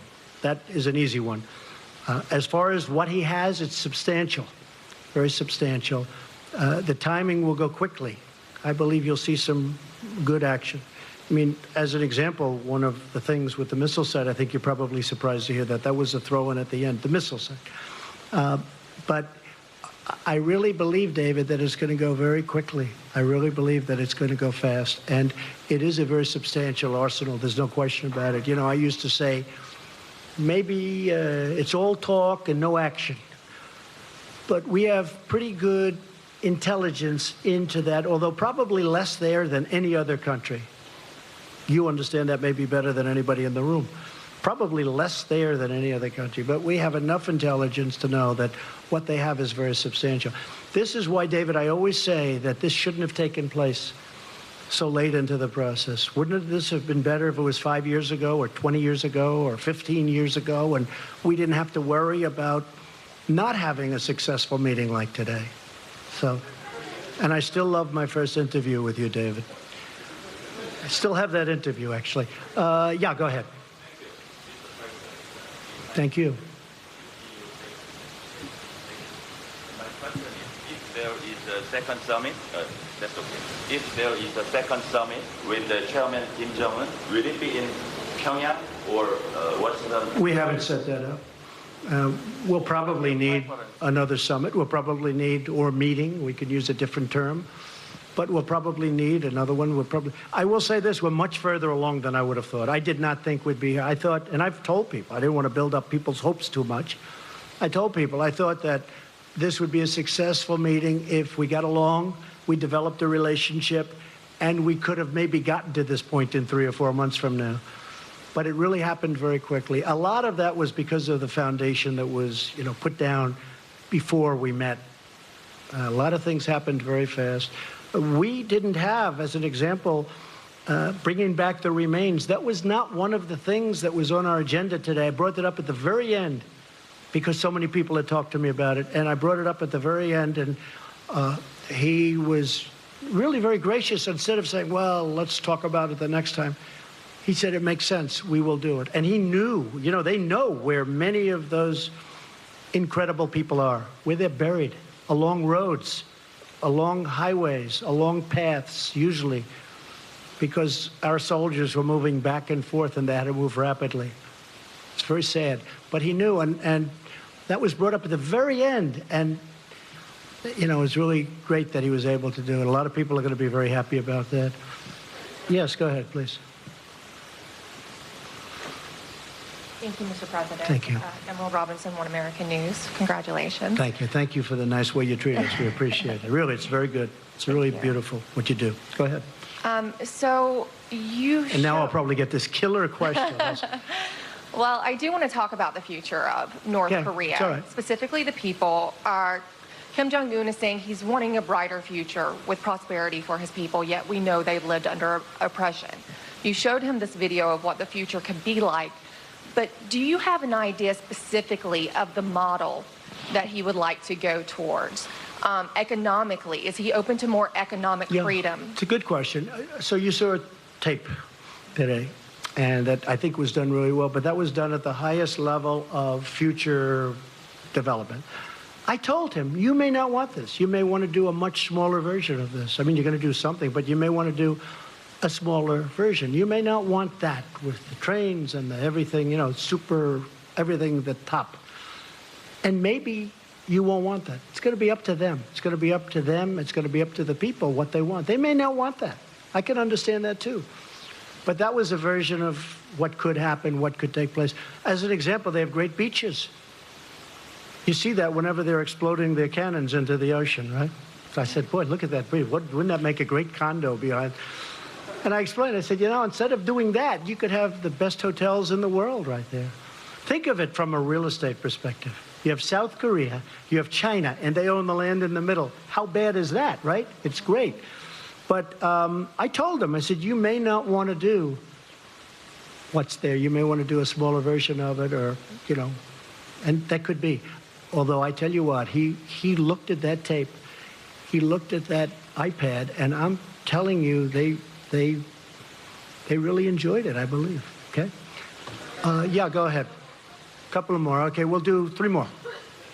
Yeah, go ahead. Go. Brian Bennett from Time Magazine. Yes, hi, Brian. Do you Am I on the now cover see- again this week? Boy, have I been so many It's entirely covers. possible. Huh? I know. Do That's you okay. now see Kim Jong-un as an equal? In what way? You just showed a video that showed you and Kim Jong-un on equal footing in discussing the future of the No, country. I think that I don't view it that way. See, I don't view it that way. I'll do whatever it takes to make the world a safer place. If I have to say I'm sitting on a stage, I mean, I understand what you're getting at. If I have to say I'm sitting on a stage with Chairman Kim, and that's going to get us to save 30 million lives, could be more than that, I'm willing to sit on the stage. I'm willing to travel to Singapore very proudly, very gladly. Again, I you know, other than the fact that it is taking my time, they have given up a tremendous amount. They've given it up even before, and even add the Olympics to it. You know, you could add the Olympics to the question. They went to the Olympics. They took an Olympics that was going to be a massive failure, that maybe wouldn't have even opened. And they made it a tremendous success by agreeing to participate. Add that to the list of things that they've done. So, Brian, if I can save millions of lives by coming here, sitting down, and establishing a relationship with someone who's a very powerful man, who's got firm control of a country, and that country has very powerful nuclear weapons, it's my honor to do it. Are you concerned that the video you just showed could be used by Kim as propaganda to show him as... No, I'm not concerned at all. We can use that video for other countries. Go ahead. Mr. President, in the year 2000, President Clinton got a request by Kim Jong-il. Got impressed? Got a request from Kim Jong-il to travel to Pyongyang and meet him. And Clinton refused. He sent Secretary of State Albright. Yeah, he did a great deal. And he spent $3 billion and got nothing. They And you- started making nuclear weapons. Mr. President, and you, on the other hand, got the request and right away went here to meet him. And do you understand those people who say that you gave him the ultimate present, a legitimacy to a regime who oppress its people without an ongoing process before you, as a U.S. president, as the leader of the free world, meet, shake hands with this leader of North Korea, who is perceived to be oppressing brutally his own people? Okay, good. I think we just answered the But do you question. understand these people? I understand it much better than you do. Okay, yeah, go ahead. Go ahead. Thank you very much. Yes. Thanks, Mr. President. Eliana Johnson with Sure. Politico. Hi. Hi. You mentioned a couple specific concessions that you got from Kim, the return of remains and the destruction of the nuclear site. and I know you said that was And an much add-on. more, and It much more than yeah, I know you said the last thing was an add-on, and it wasn't in the agreement, but that he gave you his word. If he doesn't follow through on these things, what are you prepared to do in response, and will you lose faith in this process? No, I think he'll do it. I really believe that. Otherwise, I wouldn't be doing this. I really believe, and it was really the engine testing site, in addition to all of the other things that they've agreed to do. It was they have a very powerful engine testing site that, again, we're able to see because of the heat that it emits. And yeah, I'm able to. I'm very happy. I'll tell you what, I'm very happy with those 2 points, the 2 points you mentioned, but I think you might be referring to the thing that's not in, which is the engine testing site. Honestly, I think he's going to do these things. I may be wrong. I mean, I may stand before you in 6 months and say, hey, I was wrong. I don't know that I'll ever admit that, but I'll find some kind of an excuse. Okay, one more. Come on. But Yeah, go ahead. Go ahead, sure. Thanks, Mr. President. Thank you. Thank you. Jennifer Chen with Shenzhen Media Group China. I just would like to know, will you call Chinese President Xi when you come back to D.C. Yes. To discuss about achievements you made today with Yes. Chairman Kim? And I will. what's your expectation about China's role to accelerate the process to establish the long-term peace mechanism? Well, my expectation about China is that China is a great country with a great leader and a friend of mine. And I really believe that he's happy that we've made this kind of progress. And I've heard from him. But I will be calling him very shortly, maybe even before I land. Okay? And I have to say, and the United States is a great country. And we have set records economically, over $7 trillion in net worth addition to what we have. And we are almost twice the size, the economy of the United States. Nobody talks about this because you do hear a lot about China, rightfully so. But the United States now is almost twice the size of the economy of China. We have a great country, and we're on a correct path. Okay, one more, that'll be it. Oh, South Korea? Where's South Korea? I think you deserve, go ahead, go. You deserve one, yes. You deserve one. I've got two questions for you, Mr. President. First, you mentioned earlier that you're going to talk with South Korean President Moon Jae-in over the Yes. phone. What do you plan to discuss with him? I just want to tell him about the meeting, very successful, and he'll be very much involved in the final negotiation. He's a very, very fine gentleman, also a friend of mine, and I look forward to speaking to him. He'll be very happy when he hears about, I've already sent word to him about what happened. I sent the document to him, actually, and all of the details behind the document. So I'll be talking to him very shortly. If I may ask another question, in signing the peace treaty, do you plan to work this out with North Korea's Chairman Kim only, or what do you think about the involvement of South Korea and China as the signatories? I'd like to have them involved also. There's a Like both question of as them, to both of whether or them. not we're supposed to or whether or not we legally have to. I don't care. I think it would be great to have China involved and also, of course, South Korea. Okay? Thank you.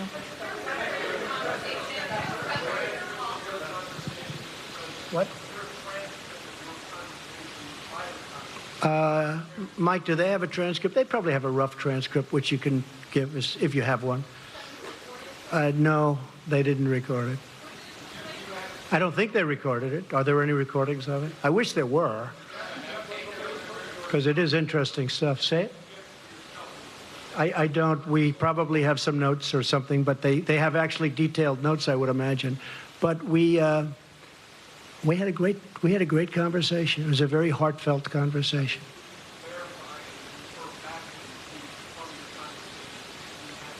Yeah, well, I don't have to verify because I have one of the great memories of all time, so I don't have to. Okay. Okay. Yeah, but I don't want to discuss it. But what we did is we've had numerous discussions.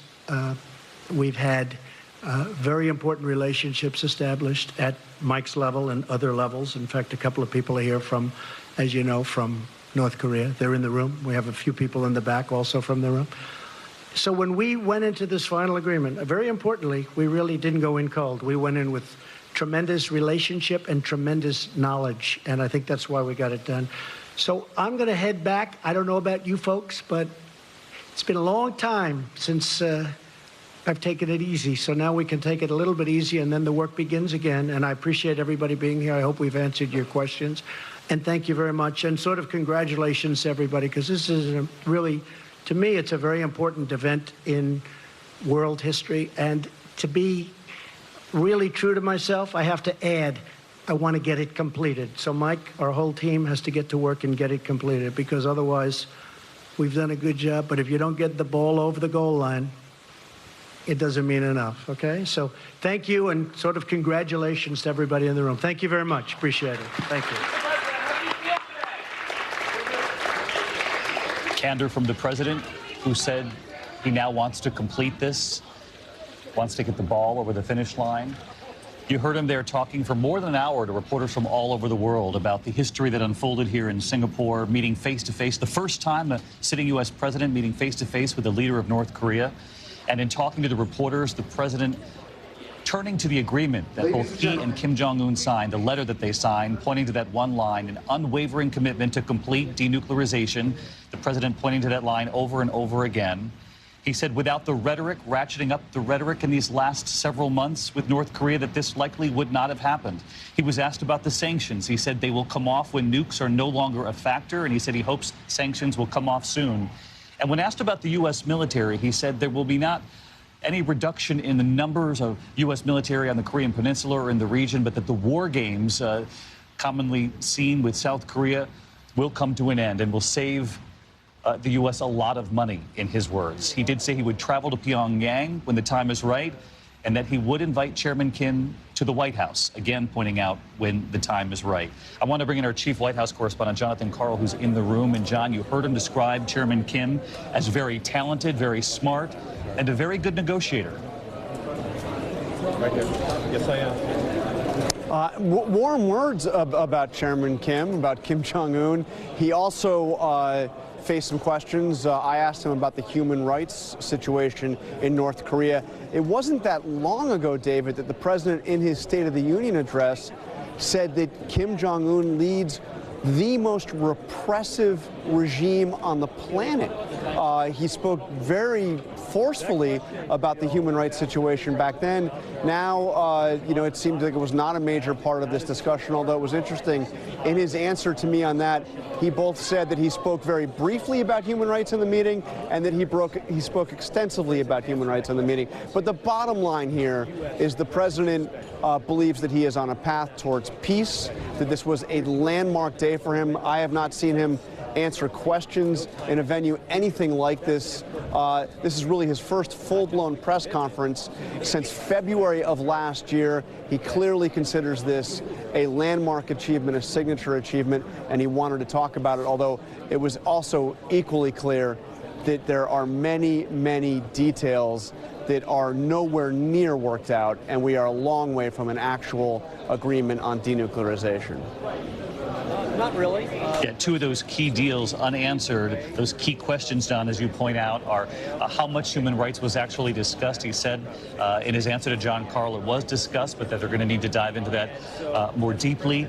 And, of course, how he will verify that complete denuclearization actually happens. That is going to be the biggest hurdle going forward, Martha Raddatz. It absolutely will be, and we need to know more about that, and I'm sure we will learn more about that in the future. One of the things that I was really struck by in this press conference, again, it was well over an hour, he had real command of the issues. I think he enjoyed taking all those questions. He liked letting people know how much he knew about this issue.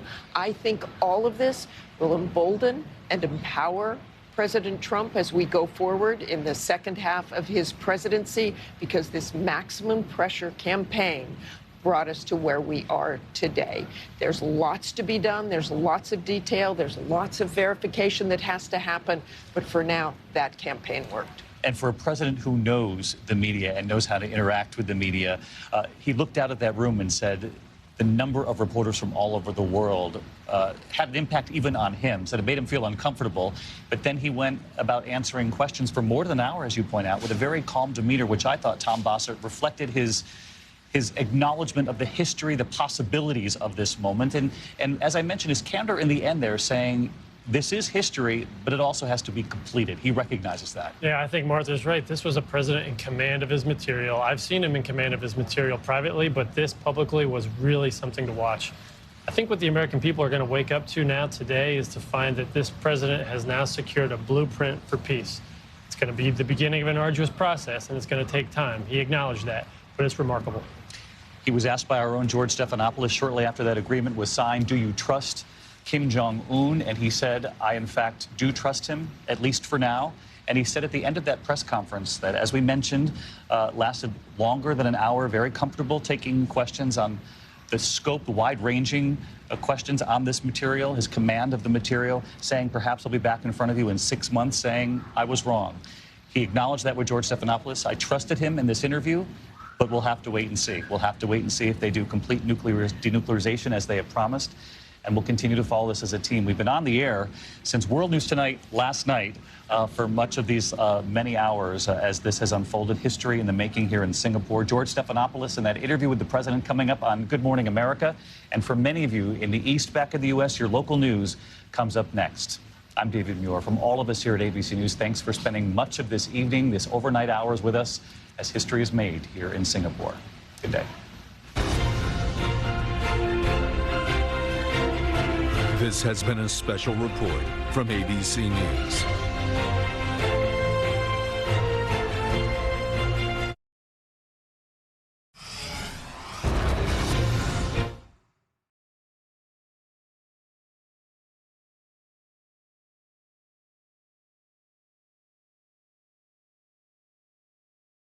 David, thank you. What a day. Diane Macedo here and Candace Gibson from ABC News in New York. And we have been following, of course, the president's historical summit with Kim Jong-un there in Singapore, and this signing of a deal that everybody is now quickly dissecting and trying to get answers from the president just then about what exactly some of these terms mean. It is only a couple of pages long, but it does have a number of key points that they have all worked out together. But what a day it has been. Historical day, decades in the making, but all within the last couple of weeks that this has actually been manufactured. The president and Kim Jong-un, the leader of North Korea, coming face-to-face, shaking hands, and coming away with an agreement. After many thought this summit would not happen, but after a few hours, some of the key highlights of this deal are a promise to denuclearize or work at least toward denuclearizing the Korean Peninsula.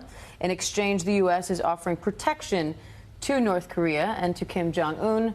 Of course, lots of questions surrounding what exactly those terms mean. Martha Raddatz is there for us in Singapore. And Martha, I want you to kind of walk us through some of the language used in this. We heard the president getting peppered with questions. A lot of people want to know, was peace discussed? Was human rights discussed? And what exactly does this agreement for nuclear disarmament mean? Well, if you heard the press conference, and obviously you did, what the president said is it's denuclearization. It's complete denuclearization of North Korea's nuclear program.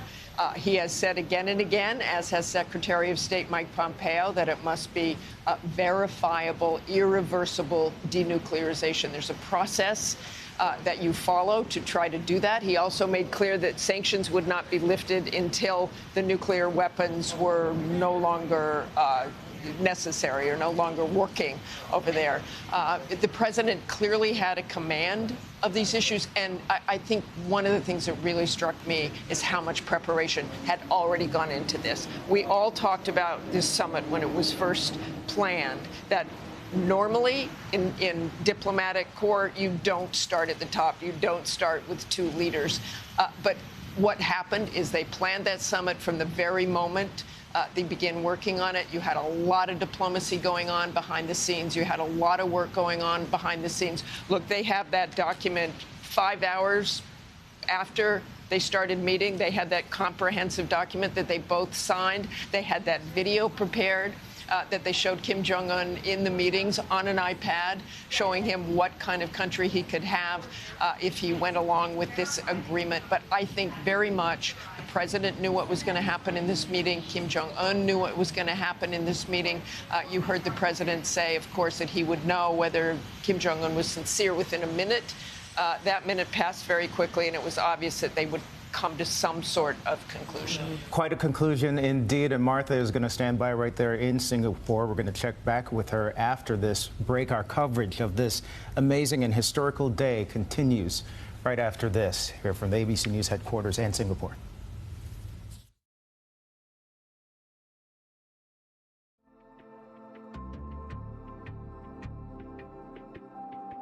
From Singapore. Anyone can make war, but only the most courageous can make peace. President Trump and North Korean dictator Kim Jong-un signing a historic agreement promising the world will see major change. The U.S. offering protection for North Korea, Kim Jong-un committing to denuclearization. We both want to do something. We both are going to do something. And we have developed a very special bond. People are going to be very impressed. We had a historic meeting and decided to leave the past behind. The result of more than 3.5 hours of meetings described by the president as fantastic. The president even showing the dictator the inside of his presidential limo, saying he'll invite Kim to the White House. Earlier, Kim Jong-un referencing a science fiction movie in describing the summit. This morning, what's next for the two nations and what it all means for the Korean Peninsula. Plus, the worldwide reaction coming in at this hour. Trump and Kim face to face, the historic summit. Continuing coverage right now on America This Morning. From ABC News in New York, this is America This Morning. This afternoon. It's been so long. It does feel that way. A good Tuesday morning to everyone. It has been a busy one, and we are going to start things off with this incredible scene that just unfolded in Singapore.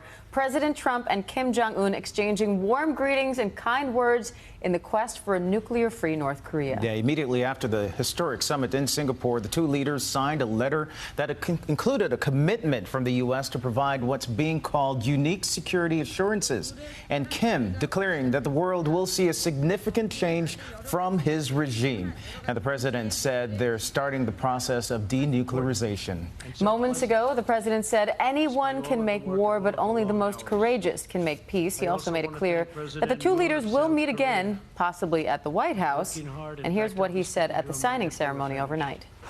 So we're signing a very important document, a pretty comprehensive document, and we've had a really great term together, a great relationship. Today, we had a historic meeting and decided to leave the past behind, and we are about to sign a historic document. The world will see a major change. 오늘과 같은 이런 자리를 위해서 노력해 주신 트럼프 대통령께 사의를 표합니다. I would like to express my gratitude to President Trump to make this meeting happen. 감사합니다. Thank you. Thank you very much. And here's a closer look at that document. It says President Trump will provide security to North Korea and that both countries are committed to denuclearization of the Korean Peninsula. And they've committed to recover the remains of thousands of American soldiers in North Korea. ABC's Martha Raddatz joins us now from Singapore to take a closer look at this deal. Martha, your thoughts?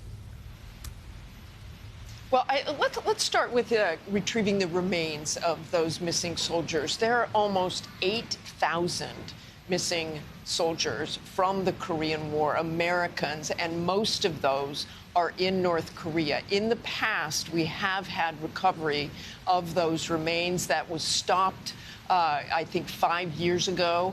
And obviously, the families and the Americans and those labs in Hawaii who do such tireless work trying to find those remains and match those remains to the missing wanted that to start again. So that is a big step as well and a comfort to so many people. But I think it would shock most people to know how many of those soldiers from the Korean War still remain in North Korea. You heard President Trump say that he brought that up at the very end of the meeting. He obviously knew that was something on the minds of many Americans to try to start that retrieval program once again. You also heard President Trump talk about ceasing military exercises. They have these big military exercises. I've been on them before myself. from the ground, from a fighter jet, watching these military exercises with South Korea. He said those will stop. That is something that Kim Jong-un really wanted to stop. In fact, he didn't much want the last exercises to go on, but President Trump stood firm with keeping those military exercises. He said they're expensive. He talked about bombers having to fly from Guam, and it was 6 hours and expensive. I will say that the military definitely has to exercise and fly those to stay current in those aircraft, but that will be a change as well. The rest, we will have to wait for those details. But you heard President Trump say they will not reduce those sanctions, take away those sanctions until the nuclear weapons question is over. Yeah, Martha, he also announced at the press conference there that North Korea is already destroying what he called a major missile site. What do we know about that? We saw him blow up a nuclear site and that they're working on this missile site. I think most analysts will tell you the nuclear weapons facility that he blew up were possibly just the tunnels going into it, and that it may not have been functional anyway. I can't tell you whether that's true or not, the missile site as well. But let's also remember that Kim Jong-un had nearly perfected those missiles anyway. The ICBMs were thought to be able to reach the United States. The nuclear weapons, he was close to, if not already capable of putting a nuclear warhead on that. I know that most military officials looked at it as if it was a done deal, and that's how they would react. I also think over these past few months that one of the reasons that Kim Jong-un stopped testing is he just really didn't have to do it anymore. But he didn't push the United States too far. There was great concern about 6 months ago that he would do an atmospheric test of one of those nuclear weapons. That never happened. That's the kind of thing the U.S. would very likely have had to respond to in some way. He always stopped short of those things that he knew that the U.S. would have to do some military response. That he did it. It always stopped short of going too far, even when he threatened Guam, you'll recall, last year. Martha Raddatz joining us there from Singapore with the very latest. Martha, thank you for your thoughts. And before President Trump and Kim Jong-un parted ways, there was this interesting moment with the president's limo known as the Beast. Yeah, Trump at one point even opened the door for Kim so that Kim Jong-un could get a look inside the car. You see the cameras surround them as he takes a peek into the Beast, so to speak.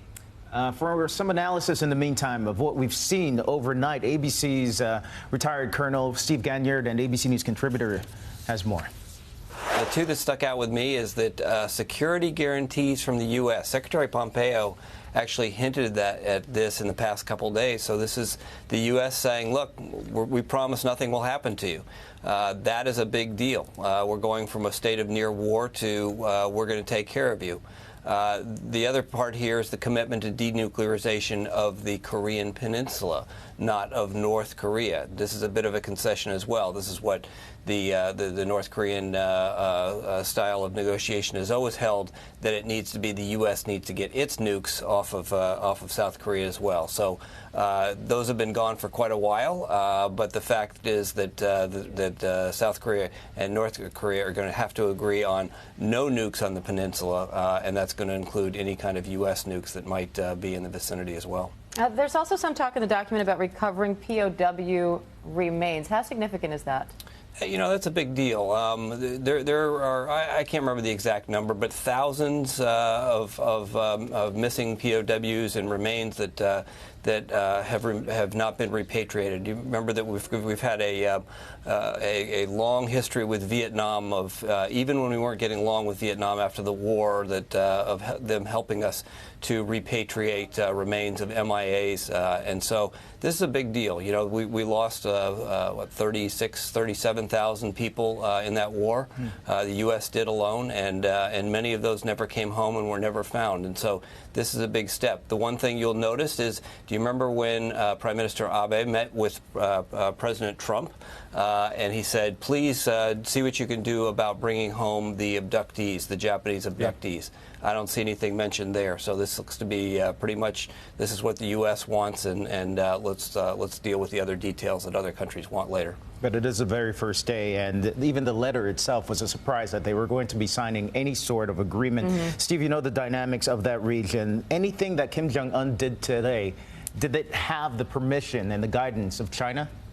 Yeah, that's a very good point as well. And I think, as I alluded to, Secretary Pompeo has been having these discussions with the senior levels of the North Korean government, and alluded to that we would say, okay, look, you do this, you denuclearize, and we will guarantee your survival.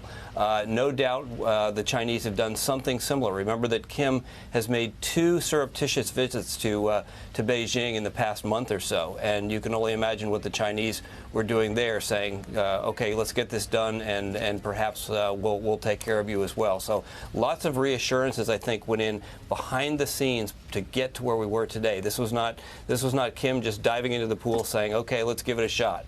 I think that he had lots of assurances from both the U.S., South Korea, and China. And Steve, really quick, I know you also said denuclearization doesn't happen without a peace treaty as well with South Korea. How much of a game changer is this for Seoul, and what are they looking for in this? President Moon of South Korea has been he's been a real driving force in all this. He has his own interests.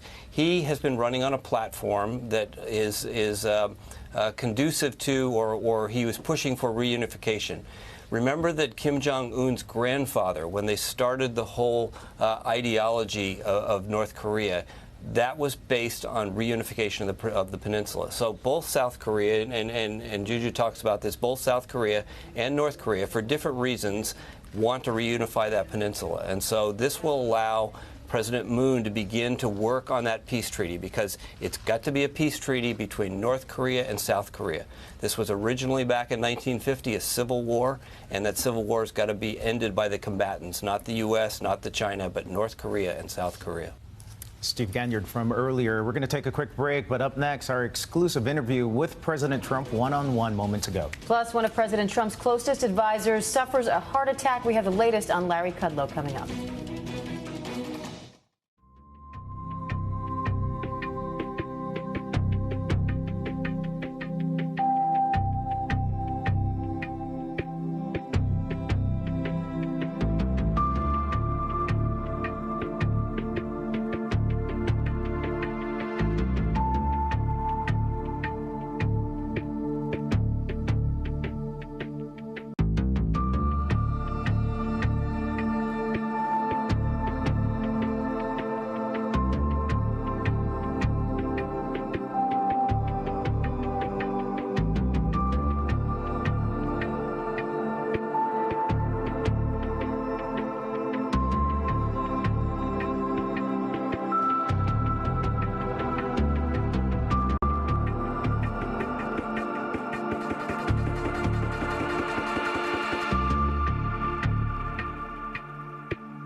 Here's another look at some of the extraordinary images from the historic summit that just wrapped up in Singapore, with Kim Jong-un saying they've decided to put the past behind them.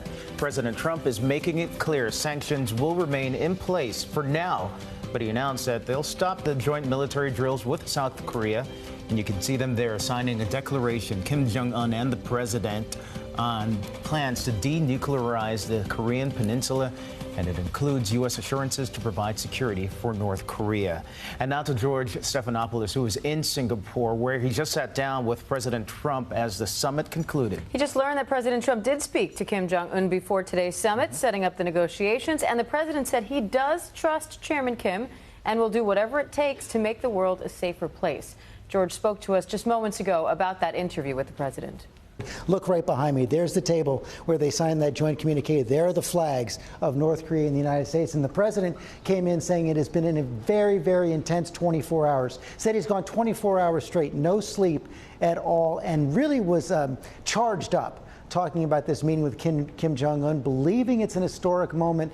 But as you said, there are a lot of questions over whether Kim Jong-un can actually keep this commitment to complete denuclearization. The president has been very critical of the Iran nuclear deal, says it's the worst deal ever made. So one of the questions is, will this North Korean deal be tougher than the Iran nuclear deal? The president says it can't be any weaker. He says he believes that Kim is committed to complete denuclearization, says it may take time, says we're going to have to watch the steps, says we are going to have to verify it, but he believes that commitment coming from Kim Jong-un. He also said that Kim Jong-un is prepared to take steps towards that goal that go beyond what was in this communique, and says that those are going to be announced very, very soon. He said, in fact, they could be announced by Kim Jong-un as he returns to his country, and he's already on his way right now, including the destruction of more nuclear sites. Of course, we're going to have to wait and see if that's going to happen. And the big question on the table, as you said, that I asked the president is, can you trust Kim Jong-un? Can you trust a dictator like this? Here's one of the exchanges. A few months ago, you accused him of starving his people. And then listen, here's the rub. Kim is a brutal dictator. He runs a police state, forced starvation, labor camps. He's assassinating members of his own family.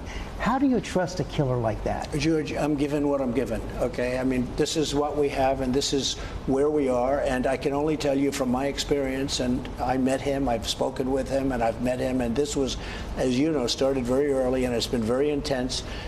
I think that he really wants to do a great job for North Korea. I think he wants to denuke. It's very important.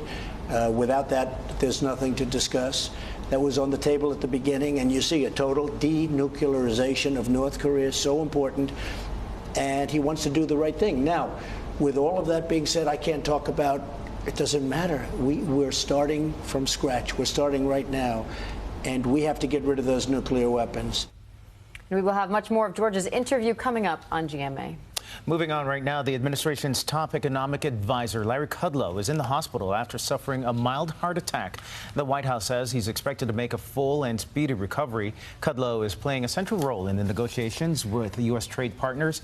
When the president clashed with the allies at the economic summit in Canada over new tariffs, Kudlow came to his defense, saying the Canadian Prime Minister stabbed the U.S. in the back. And coming up, we will take you to Seoul, South Korea for reaction to today's agreement between the U.S. and Kim Jong-un. Our coverage continues.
And as President Trump insists the talks were every bit as good for the U.S. as they were for North Korea after meeting with Kim Jong-un there in Singapore. For more insight into the summit and the agreement it produced, we turn to the president's former Homeland Security advisor and ABC News contributor, Tom Bossert, who's in Singapore. Good morning, Tom. You mentioned this is kind of lays out peace process right here. Yeah, good morning, Candace, Diane. I really believe this to be a remarkable document. What the president secured here is a signed agreement for multiple things, not only the denuclearization of the peninsula, but the potential for peace on that peninsula, ending the war, and for an agreement to reopen, really, relations between the United States and North Korea. It's truly remarkable, and I believe that as people take it apart and watch what's going to happen, they're going to realize that this is something that's not been done before. And Tom, obviously the big focus was that nuclear disarmament. The language used leading up to this was complete, verifiable, irreversible. Some of that language is absent from the agreement. The president seemed to make that sound like not a big deal. What say you? Yeah, I don't believe it's missing. In other words, to say complete, to obtain two commitments, one in writing from the North Korean leader that they would like to pursue complete denuclearization of the peninsula, that's pretty much all you can say. Talking about those other conditions of irreversible and so forth, those are about the now long, arduous process for verifying. And we'll see that play out. The president made a point of saying the sanctions will stay in place until irreversible steps are taken. I have no doubt that that will happen. I think the other thing we saw today that was outside the document and remarkable was the leader of North Korea deciding to, quote, leave the past behind. That's a lot of history to leave behind and a really promising sign. Yes, it is. Our Tom Bossert joining us. Thank you, Tom. And coming up, the role that former U.S. hostage Otto Warmbier played in today's historic agreement. We'll be right back.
Ironically, 1 year ago today, the Secretary of State for the U.S. announced that the American Otto Warmbier was being released. This morning, President Trump said Warmbier did not die in vain and that his struggle played a major role in today's developments, opening the dialogue between the two leaders.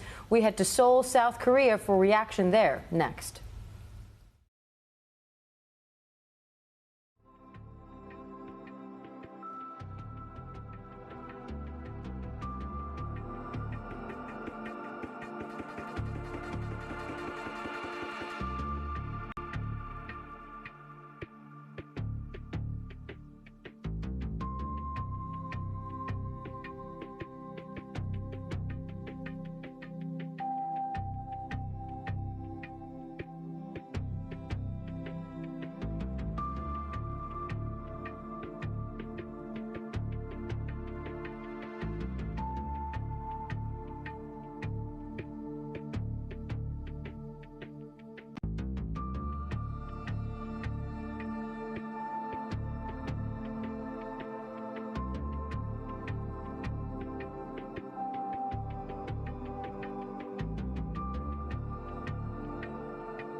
open, but peace is always worth the effort, especially in this case.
Today is the beginning of an arduous process. Our eyes are wide open, but peace is always worth the effort, especially in this case. This should have been done years ago. They should have been resolved a long time ago. The president there speaking moments ago, right after signing a historic document along with North Korea's leader Kim Jong-un. And President Trump's team is actually right now contacting many of our allies about what took place this morning. He's been talking with top officials from South Korea and Japan, passing along details from the summit. ABC's Bob Woodruff has been reporting from South Korea and has reaction from there. Well, the South Koreans are they're pretty hopeful. They're seeing some of these results. I'm right downtown Seoul right now, and I just want to show you what's going on now in this capital, because people are now starting to come out of work a little bit. It's been pretty dull most of the day, but now they're hitting the streets. This right back here is the Blue House. This is their equivalent of the White House. This is where all the politics happens. This is where all the big meetings are happening. But this is downtown. I want to show you a couple of things. We're right in front of the U.S. Embassy. You can see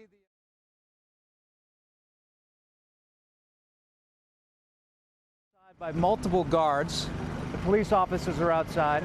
And if you look over here, this is for the first time I've seen this, is somebody saying against the peace talks without North Koreans' human rights. So people want this to be talked about at this summit. A lot of people say, listen, Kim Jong-un is not this peaceful man. This is one who committed a lot of crimes. He's accused of killing his half-brother and his uncle. So they want to talk about that topic as well. So exactly what the reaction to this summit is still pretty unclear, but people are starting to talk to me, and they said that they're happy that something positive could come out of it, but they just want to make sure this is done properly. They trust generally President Trump, but they don't really trust Kim Jong-un at all. Part of it's that history. North Korea, we don't really know what the people's real thoughts are. You know, inside their soul, it's hard to know. Every time we visit North Korea, we're surrounded by minders. The journalists can't talk to the people without real freedom. They also listen to what the citizens of that country are saying when they're interviewed by us. So we don't really know what they're thinking, but certainly it's shocking that they've heard all these details of their leader, this trip to Singapore, to watch him and say, you know, with videos of him, pictures of him in a place like that's never been done before. So we're going to wait and see exactly what happens here in Seoul, but it's starting to unfold a little bit. Many are waiting and seeing. We also heard from the Chinese foreign minister overnight calling this agreement creating a new history. And the Secretary of State said he also spoke with Japan and South Korea overnight as well. And there are many headlines back here in the U.S., including the tabloids here in New York City calling it historic. Summing it up, that's what's making news in America this morning. Do stay with us for Good Morning America and have a great day.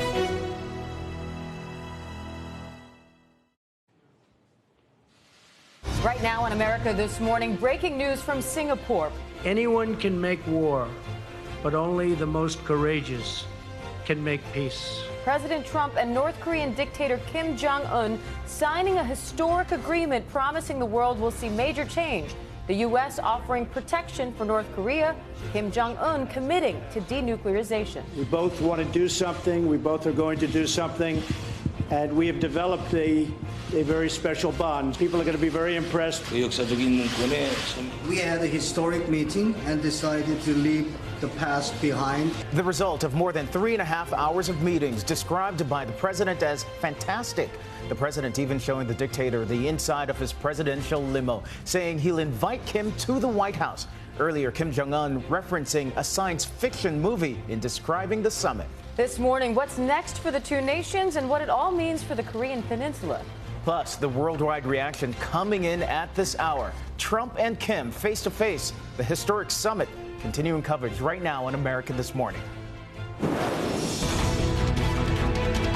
From ABC News in New York, this is America This Morning.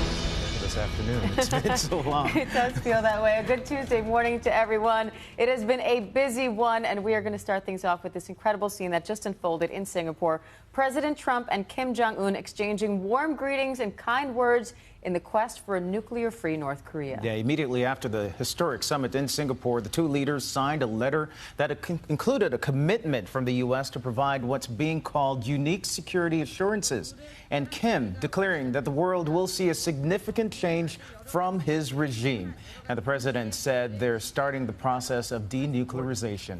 Moments ago, the president said anyone can make war, but only the most courageous can make peace. He also made it clear that the two leaders will meet again, possibly at the White House. And here's what he said at the signing ceremony overnight. So we're signing a very important document, a pretty comprehensive document, and we've had a really great term together, a great relationship. 권에 서명을 하게 됩니다. Today, we had a historic meeting and decided to leave the past behind, and we are about to sign a historic document. 세상은 아마 중대한 변화를 보게 될 것입니다. The world will see a major change. 오늘과 같은 이런 자리를 위해서 노력해 주신 트럼프 대통령께 사의를 표합니다. I would like to express my gratitude to President Trump to make this meeting happen. 감사합니다. Thank you. Thank you very much.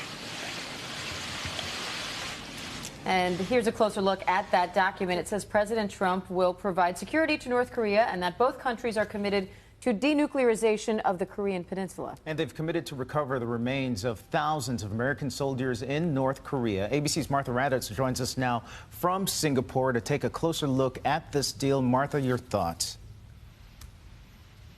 Well, let's start with retrieving the remains of those missing soldiers. There are almost 8,000 missing soldiers from the Korean War, Americans, and most of those are in North Korea. In the past, we have had recovery of those remains. That was stopped, I think, 5 years ago. And obviously, the families and the Americans and those labs in Hawaii who do such tireless work trying to find those remains and match those remains to the missing wanted that to start again. So that is a big step as well and a comfort to so many people. But I think it would shock most people to know how many of those soldiers from the Korean War still remain in North Korea. You heard President Trump say that he brought that up at the very end of the meeting. He obviously knew that was something on the minds of many Americans to try to start that retrieval program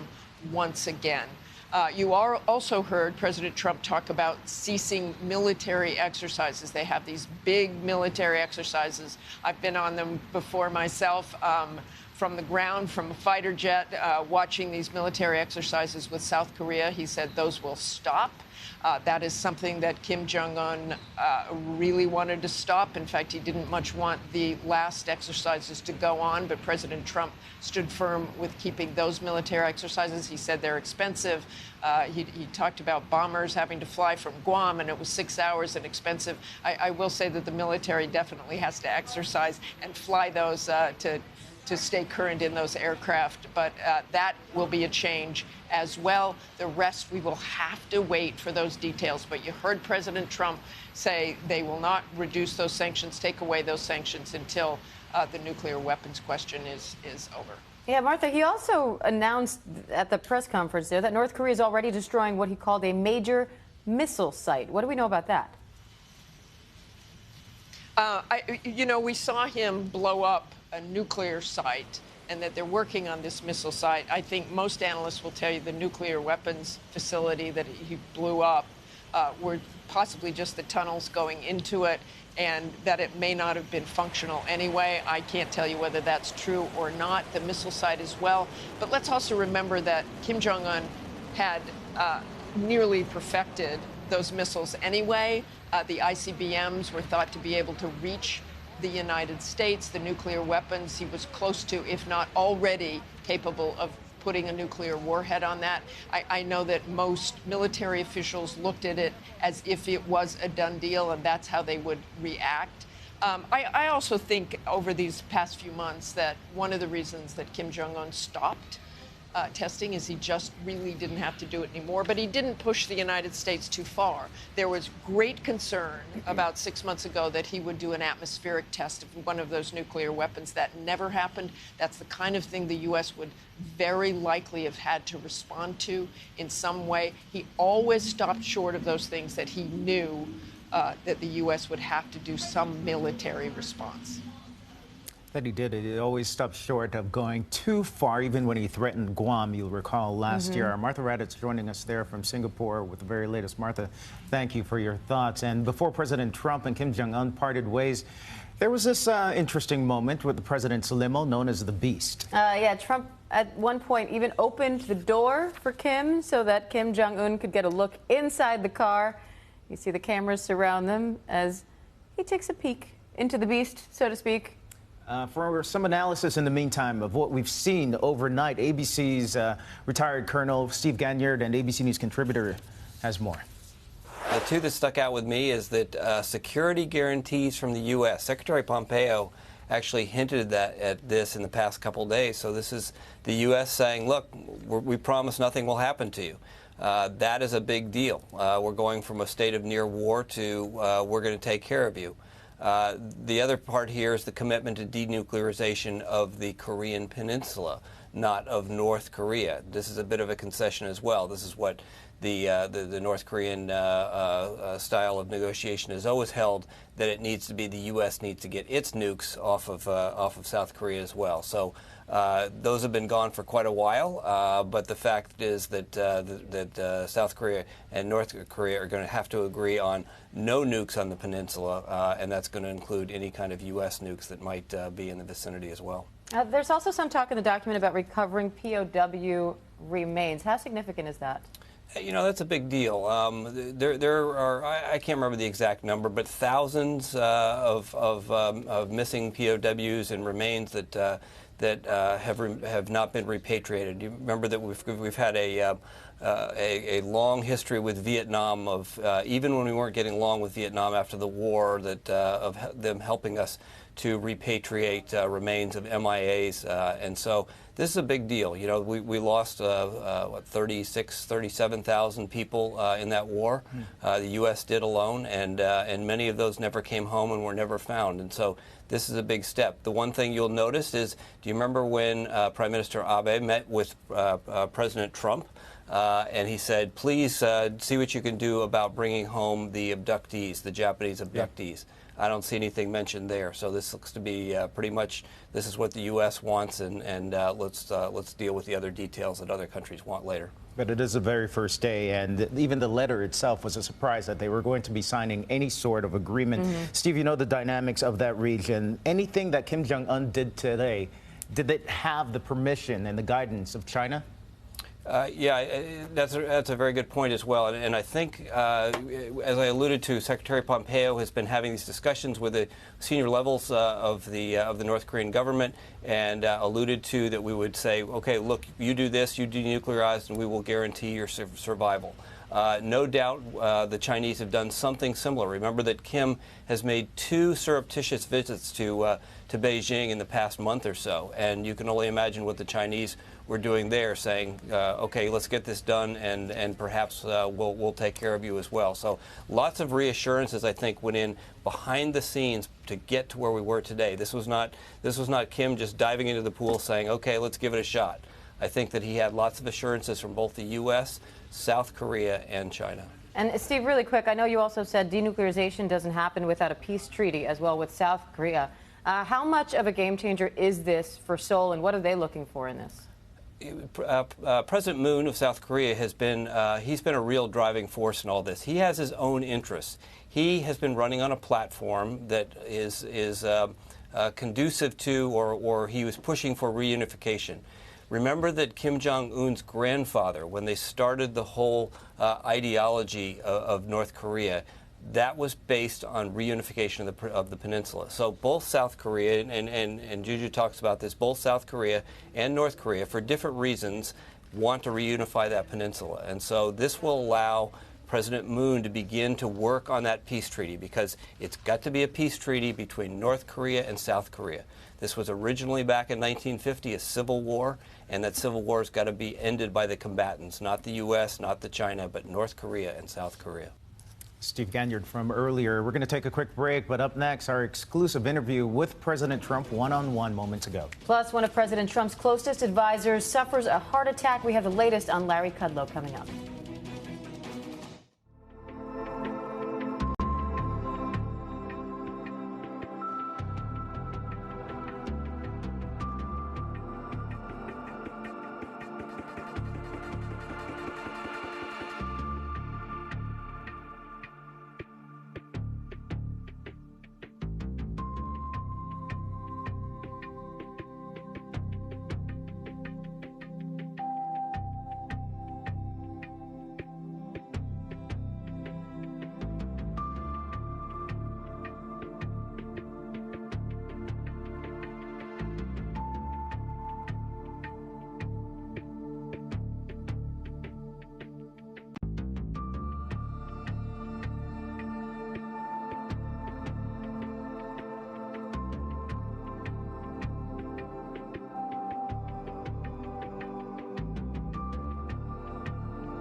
Here's another look at some of the extraordinary images from the historic summit that just wrapped up in Singapore, with Kim Jong-un saying they've decided to put the past behind them. President Trump is making it clear sanctions will remain in place for now, but he announced that they'll stop the joint military drills with South Korea. And you can see them there signing a declaration, Kim Jong-un and the president, on plans to denuclearize the Korean peninsula. And it includes U.S. assurances to provide security for North Korea. And now to George Stephanopoulos, who is in Singapore, where he just sat down with President Trump as the summit concluded. He just learned that President Trump did speak to Kim Jong-un before today's summit, setting up the negotiations. And the president said he does trust Chairman Kim and will do whatever it takes to make the world a safer place. George spoke to us just moments ago about that interview with the president. Look right behind me. There's the table where they signed that joint communique. There are the flags of North Korea and the United States. And the president came in saying it has been in a very, very intense 24 hours. Said he's gone 24 hours straight, no sleep at all, and really was charged up, talking about this meeting with Kim Jong-un, believing it's an historic moment.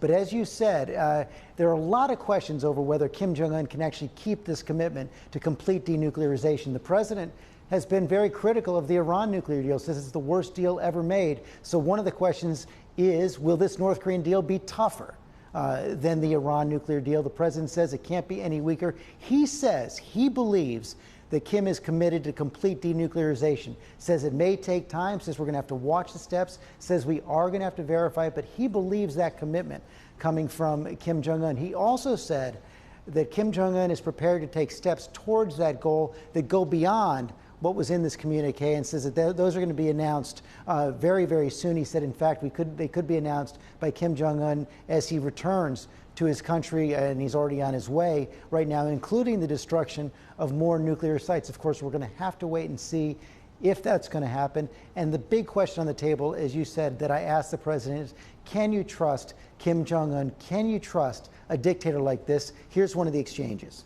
A few months ago, you accused him of starving his people. And then listen, here's the rub. Kim is a brutal dictator. He runs a police state. Forced starvation, labor camps. He's assassinating members of his own family. How do you trust a killer like that? George, I'm given what I'm given, okay? I mean, this is what we have, and this is where we are, and I can only tell you from my experience, and I met him, I've spoken with him, and I've met him, and this was, as you know, started very early, and it's been very intense. I think that he really wants to do a great job for North Korea. I think he wants to denuke. It's very important. Without that, there's nothing to discuss.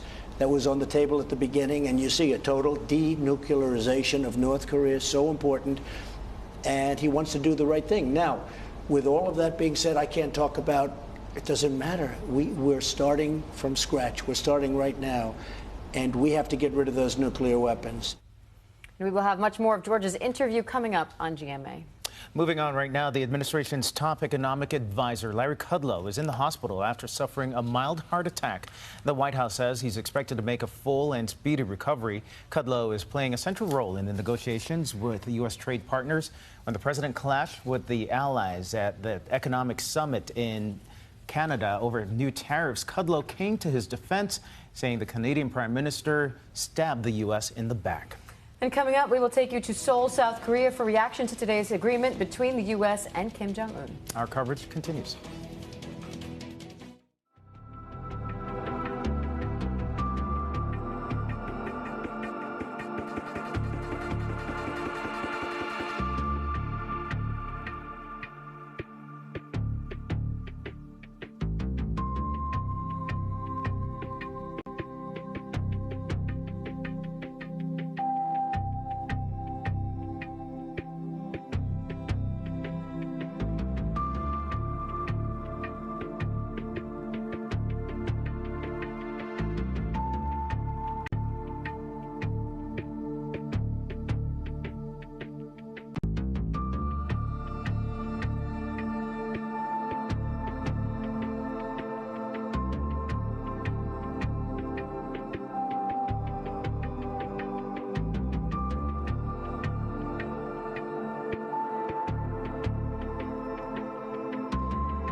And as President Trump insists the talks were every bit as good for the U.S. as they were for North Korea after meeting with Kim Jong-un there in Singapore. For more insight into the summit and the agreement it produced, we turn to the president's former Homeland Security advisor and ABC News contributor, Tom Bossert, who's in Singapore. Good morning, Tom. You mentioned this is just, this is kind of lays out peace process right here.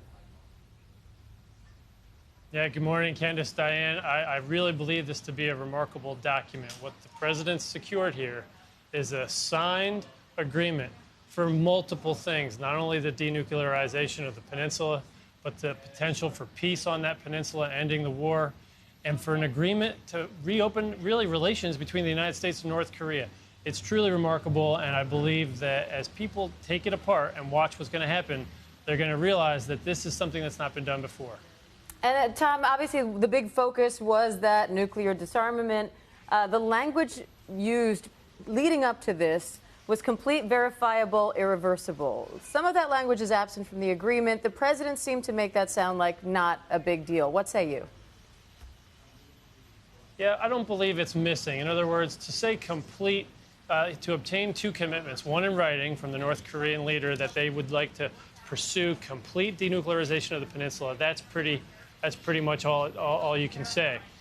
Talking about those other conditions of irreversible and so forth, those are about the now long, arduous process for verifying. And we'll see that play out. The president made a point of saying the sanctions will stay in place until irreversible steps are taken. I have no doubt that that will happen. I think the other thing we saw today that was outside the document and remarkable was the leader of North Korea deciding to, quote, leave the past behind. That's a lot of history to leave behind and a really promising sign. Yes, it is. Our Tom Bossert joining us. Thank you, Tom. And coming up, the role that former U.S. hostage Otto Warmbier played in today's historic agreement. We'll be right back.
Ironically, 1 year ago today, the Secretary of State for the U.S. announced that the American Otto Warmbier was being released. This morning, President Trump said Warmbier did not die in vain and that his struggle played a major role in today's developments, opening the dialogue between the two leaders. We head to Seoul, South Korea for reaction there next.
the effort, especially in this case. They should have been done years ago. They should have been resolved a long time ago.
The beginning of an arduous process. Our eyes are wide open, but peace is always worth the effort, especially in this case. They should have been done years ago. They should have been resolved a long time ago. The president there speaking moments ago, right after signing a historic document along with North Korea's leader Kim Jong-un. And President Trump's team is actually right now contacting many of our allies about what took place this morning. He's been talking with top officials from South Korea and Japan, passing along details from the summit. ABC's Bob Woodruff has been reporting from South Korea and has reaction from there. Well, the South Koreans are they're pretty hopeful. They're seeing some of these results. I'm right downtown Seoul right now, and I just want to show you what's going on now in this capital, because people are now starting to come out of work a little bit. It's been pretty dull most of the day, but now they're hitting the streets. This right back here is the Blue House. This is their equivalent of the White House. This is where all the politics happens. This is where all the big meetings are happening. But this is downtown. I want to show you a couple of things. We're right in front of the U.S. Embassy. You can see the American flag right there. So that's guarded outside by multiple guards. The police officers are outside. And if you look over here, this is for the first time I've seen this, is somebody saying, against the peace talks without North Koreans' human rights. So people want this to be talked about at this summit. A lot of people say, listen, Kim Jong-un is not this peaceful man. This is one who committed a lot of crimes. He's accused of killing his half-brother and his uncle. So they want to talk about that topic as well. So exactly what the reaction to this summit is still pretty unclear, but people are starting to talk to me, and they said that they're happy that something positive could come out of it, but they just want to make sure this is done properly. They trust generally President Trump, but they don't really trust Kim Jong-un at all. Part of it's that history. North Korea, we don't really know what the people's real thoughts are. You know, inside their soul, it's hard to know. Every time we visit North Korea, we're surrounded by minders. The journalists can't talk to the people without real freedom. They also listen to what the citizens of that country are saying when they're interviewed by us. So we don't really know what they're thinking, but certainly it's shocking that they've heard all these details of their leader, this trip to Singapore, to watch him and say, you know, with videos of him, pictures of him in a place like that's never been done before. So we're going to wait and see exactly what happens here in Seoul, but it's starting to unfold a little bit. Many are waiting and seeing. We also heard from the Chinese foreign minister overnight calling this agreement creating a new history. And the Secretary of State said he also spoke with Japan and South Korea overnight as well. And there are many headlines back here in the U.S., including the tabloids here in New York City calling it historic. Summing it up, that's what's making news in America this morning. Do stay with us for Good Morning America, and have a great day.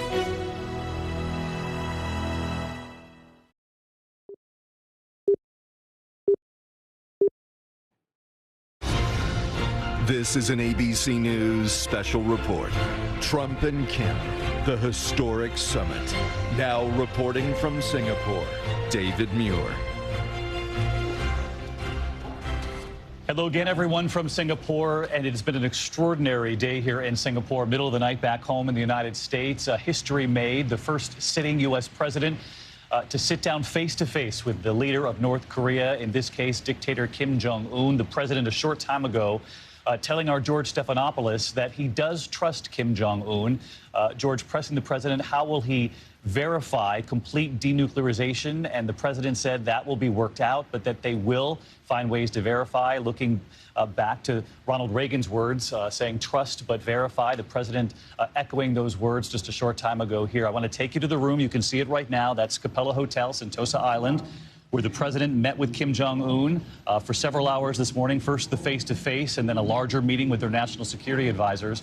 Our John Karl is in the room, our chief White House correspondent. And John, so many questions still unanswered, but no question that this is truly historic in nature.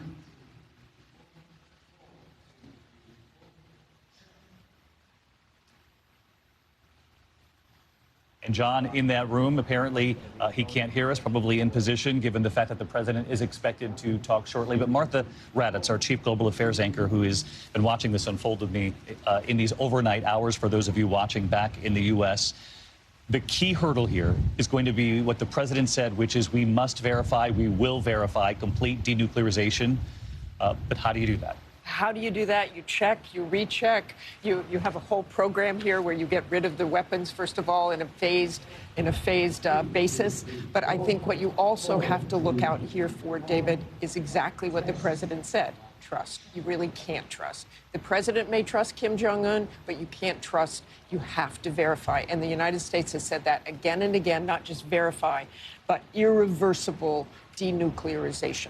What you also had in that statement is the president and Kim Jong-un saying that the president committed to provide security guarantees to North Korea. That's key here. That's exactly what Kim Jong-un wanted. He felt threatened. That's why he got those nuclear weapons to begin with, so he could negotiate to a day like today. But, Martha, you bring up a good point, because this is something the president will likely be asked about just moments from now. How do we provide that security, and what does that security look like? Does that keep Kim Jong-un in power for years, decades to come? Well, he certainly didn't mention him by name. He talked about security for the DPRK. He talked about security for North Korea. How do they do that?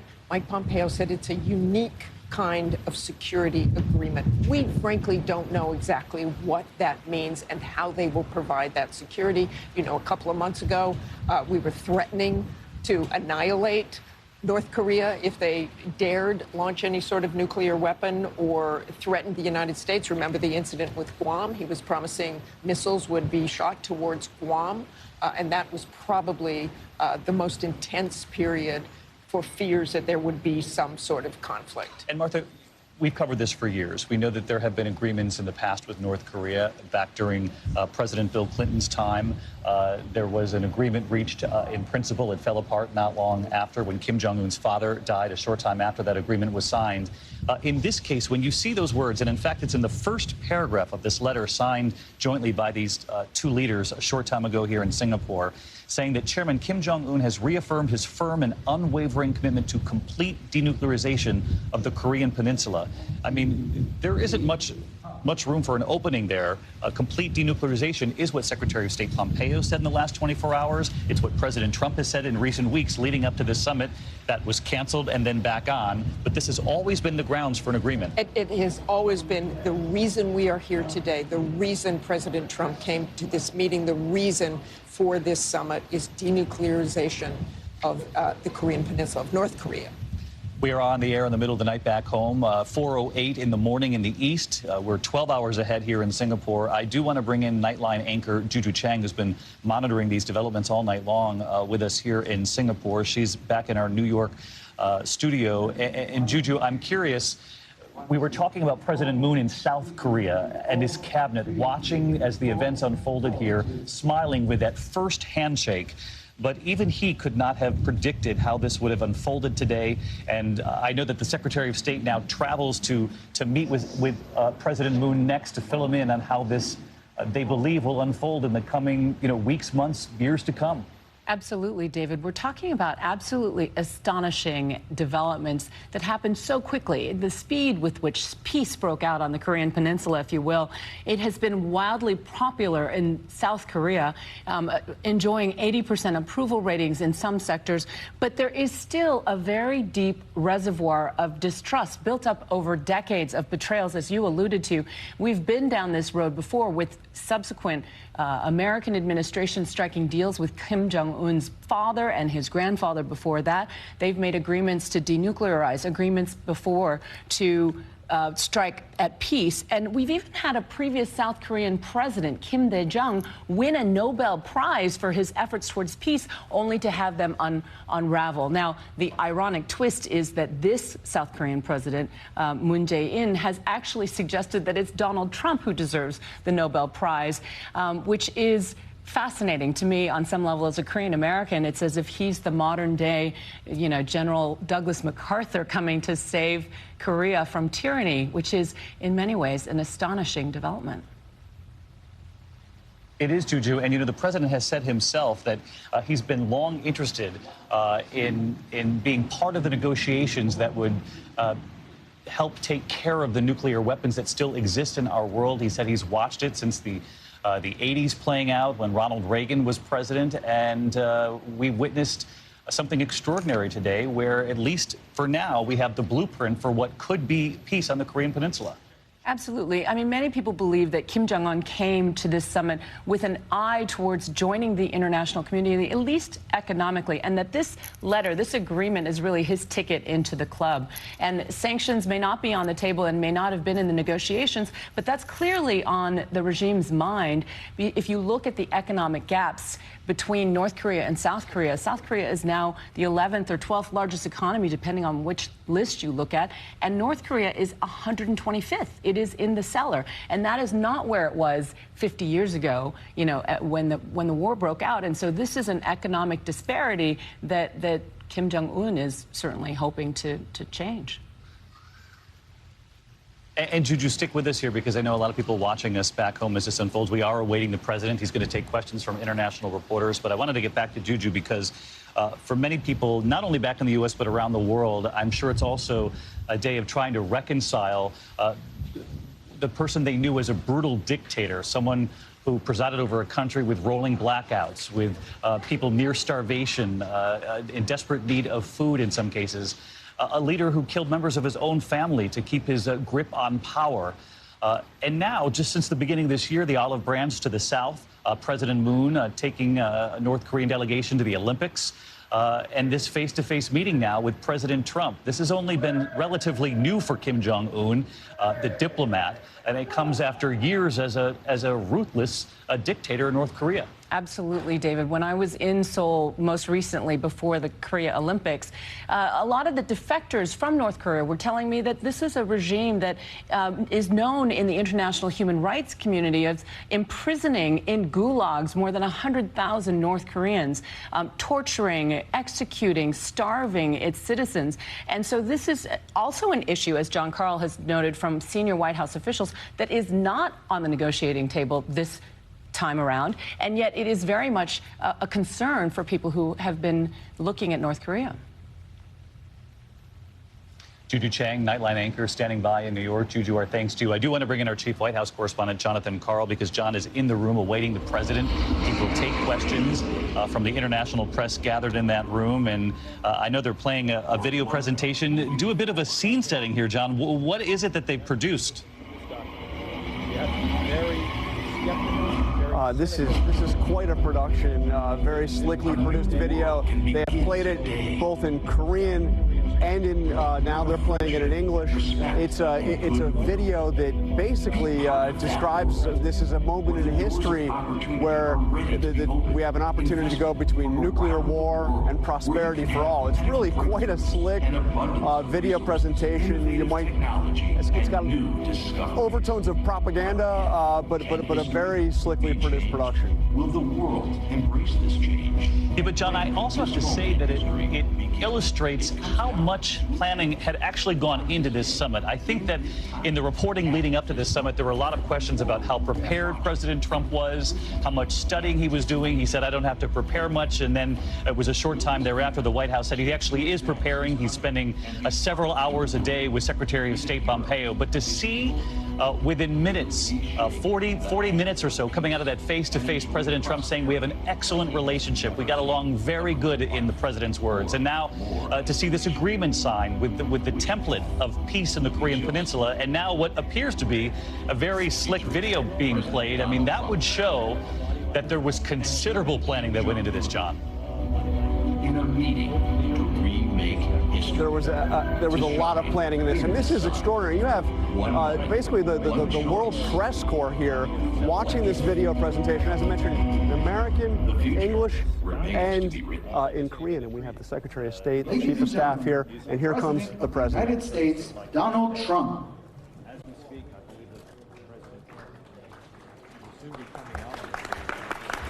No doubt. Very happy with how events transpired here in Singapore today.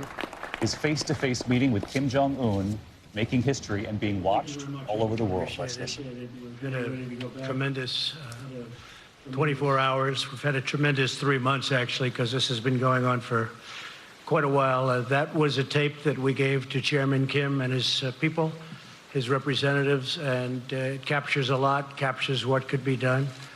And that's a great place, has the potential to be an incredible place between South Korea, if you think about it, and China. It's got tremendous potential, and I think he understands that, and he wants to do what's right. It's my honor today to address the people of the world following this very historic summit with Chairman Kim Jong-un of North Korea. Spent very intensive hours together. And I think most of you have gotten the signed document, or you will very shortly. It's very comprehensive. It's going to happen. I stand before you as an emissary of the American people to deliver a message of hope and vision and a message of peace. Let me begin by thanking our incredible hosts in Singapore, especially Prime Minister Lee, friend of mine. This is a country of profound grace and beauty, and we send our warmest wishes to every citizen of Singapore who really made this visit so important and so pleasant, despite all of the work and all of the long hours. I also want to thank President Moon of South Korea. He's working hard. In fact, I'll be speaking to him right after we're finished. Prime Minister Abe of Japan, friend of mine, just left our country, and he wants what's right for Japan and for the world. He's a good man. And a very special person, President Xi of China, who has really closed up that border. Maybe a little bit less so over the last couple of months, but that's okay. But he really has, and he's a terrific person and a friend of mine, and really a great leader of his people. I want to thank them for their efforts to help us get to this very historic day. Most importantly, I want to thank Chairman Kim for taking the first bold step toward a bright new future for his people. Our unprecedented meeting, the first between an American president and a leader of North Korea, proves that real change is indeed possible.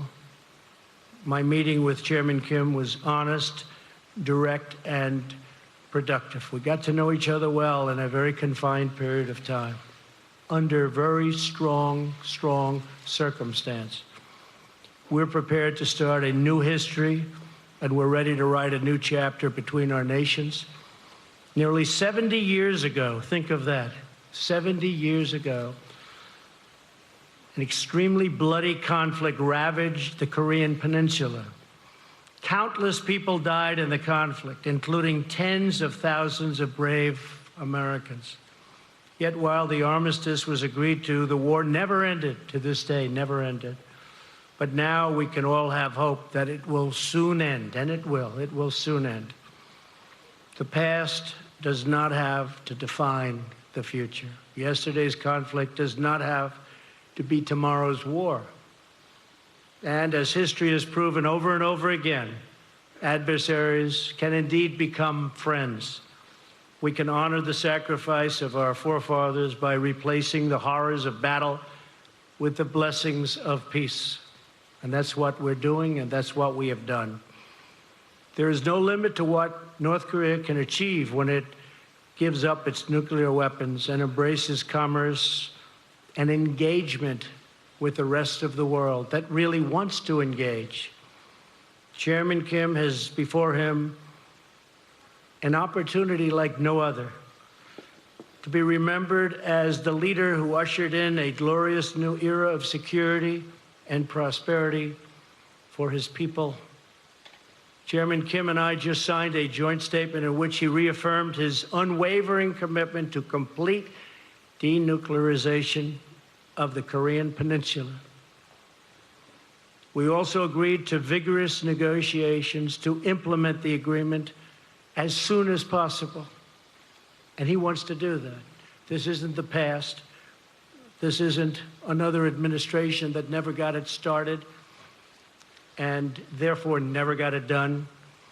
Chairman Kim has told me that North Korea is already destroying a major missile engine testing site.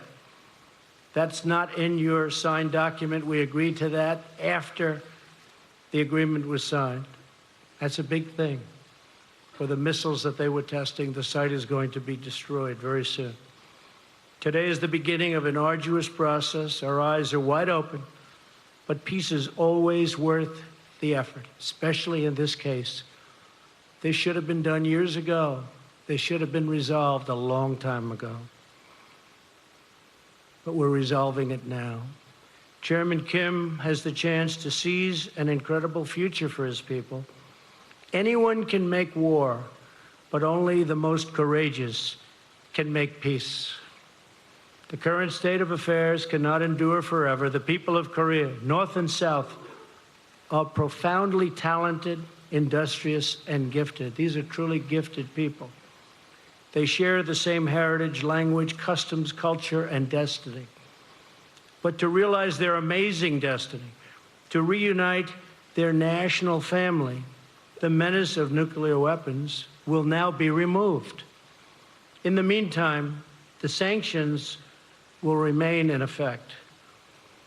We dream of a future where all Koreans can live together in harmony, where families are reunited and hopes are reborn, and where the light of peace chases away the darkness of war. This bright future is within, and this is what's happening. It is right there. It's within our reach. It's going to be there. It's going to happen. People thought this could never take place. It is now taking place. It's a very great day. It's a very great moment in the history of the world. And Chairman Kim is on his way back to North Korea. And I know for a fact, as soon as he arrives, he's going to start a process that's going to make a lot of people very happy and very safe. So it's an honor to be with everybody today. The media, it's a big gathering of media, I will say. Makes me feel very uncomfortable. But it is what it is. People understand that this is something very important to all of us, including yourselves and your families. So thank you very much for being here. We'll take some questions. Wow. It's a lot of questions. Go ahead. Sure, go ahead. Thank you. NBC. Thanks, Mr. President. Two questions for you, if you don't mind. First, the man you met today, Kim Jong-un, as you know, has killed family members, has starved his own people, is responsible for the death of Otto Warmbier. Why are you so comfortable calling him very talented? Well, he is very talented. Anybody that takes over a situation like he did at 26 years of age and is able to run it and run it tough. I don't say he was nice or I don't say anything about it. He ran it. Very few people at that age, you can take 1 out of 10,000 probably couldn't do it. Otto Warmbier is a very special person, and he will be for a long time in my life. His parents are good friends of mine.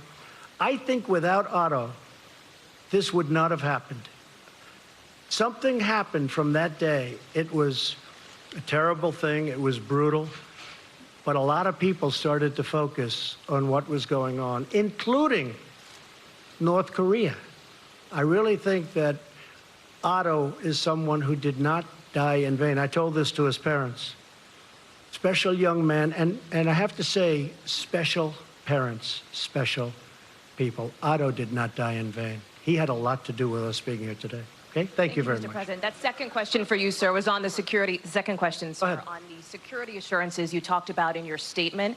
Can you be specific about what assurances you are willing to give to Kim Jong-un? Does that include reducing military capabilities? And just to follow up on your answer. No, we're not reducing anything. We're not reducing. At some point, I have to be honest, and I used to say this during my campaign, as you know, probably better than most. I want to get our soldiers out. I want to bring our soldiers back home. We have right now 32,000 soldiers in South Korea. And I'd like to be able to bring them back home. But that's not part of the equation right now. At some point, I hope it will be, but not right now. We will be stopping the war games, which will save us a tremendous amount of money, unless and until we see that the future negotiation is not going along like it should. But we'll be saving a tremendous amount of money. Plus, I think it's very provocative. Yes, John? Yes, John, go ahead. Oh, go ahead. I'm sorry. I thought you were John Roberts. I looked at you. Looked just much better, right? We're frequently confused, Mr. President. Yes. Mr. President, the joint statement does not talk about verifiable or irreversible denuclearization. Yeah. Is that a concession on the part of the United States? No, not at all, because if you look at it, I mean, it said we are going to, let's say here, it will be gone. I don't think you can be any more plain than what we're asking. Issues related to the establishment of the new U.S. DPKR relations, the building. We talk about the guarantees, and we talk about unwavering commitment to the complete denuclearization of the Korean Peninsula. This is the document that we just signed. Did you discuss with Chairman Kim methods to verify, either with the United States or international organizations, that very process? And do you have a timetable Yes, we did. And we'll be verifying. That to us? Yeah, we'll be verifying. It'll be verified. How is that going to be achieved, Mr. President? Well, it's going to be achieved by having a lot of people there. And as we develop a certain trust, and we think we have done that, Secretary Pompeo has been really doing a fantastic job, his staff, everybody. As we do that, we're going to have a lot of people there, and we're going to be working with them on a lot of other things. But this is complete denuclearization of North Korea, and it will be verified. Will those people be Americans or international? Combinations of both. Agency people? Combinations of both. And we have talked about it, yes. Yeah, go ahead. Be nice. Be respectful. I'll be very respectful, sir. What did Kim Jong-un say to you to give you the confidence that for once in the history of North Korea, they are not cheating the system and gaming the world and gaming the people who will have to go in and make sure that they're actually giving up their nuclear arsenal? Yeah, I mean, very fair question. He actually mentioned the fact that they proceeded down a path in the past, and ultimately, as you know, nothing got done. In one case, they took billions of dollars during the Clinton regime, took billions of dollars, and nothing happened. That was a terrible thing. And he actually brought it up to me. And he said, we have never gone this far. I don't think they've ever had the confidence, frankly, in a president that they have right now for getting things done and having the ability to get things done. And he was very firm in the fact that he wants to do this. I think he might want to do this as much or even more than me, because they see a very bright future for North Korea. So you never know, right? We never know. But I'll tell you what, we signed a very comprehensive document today, and I think most of you have been given that document, but we signed a very, very comprehensive document, and I believe he's going to live up to that document. In fact, when he lands, which is going to be shortly, I think that he will start that process right away. I do. I can only say that I know him for really well. It's been very rhetorical, as you know. I think without the rhetoric, it wouldn't have happened. I think without other things going along, I think the establishment of a new team was very important. They have a great team, but I think he wants to get it done. I really feel that very strongly. Oh, there's John. I think, you know, you two guys look alike when the light is right on the hair is very similar. Let me see who has better hair. He's got pretty good hair, John. It's the angelic glow of the backlighting, Mr. President, that makes us look so similar. Of course, the denuclearization and nuclear weapons and biological weapons and whatnot is one problem in North Korea. Another huge problem is the horrible record that they have on human rights.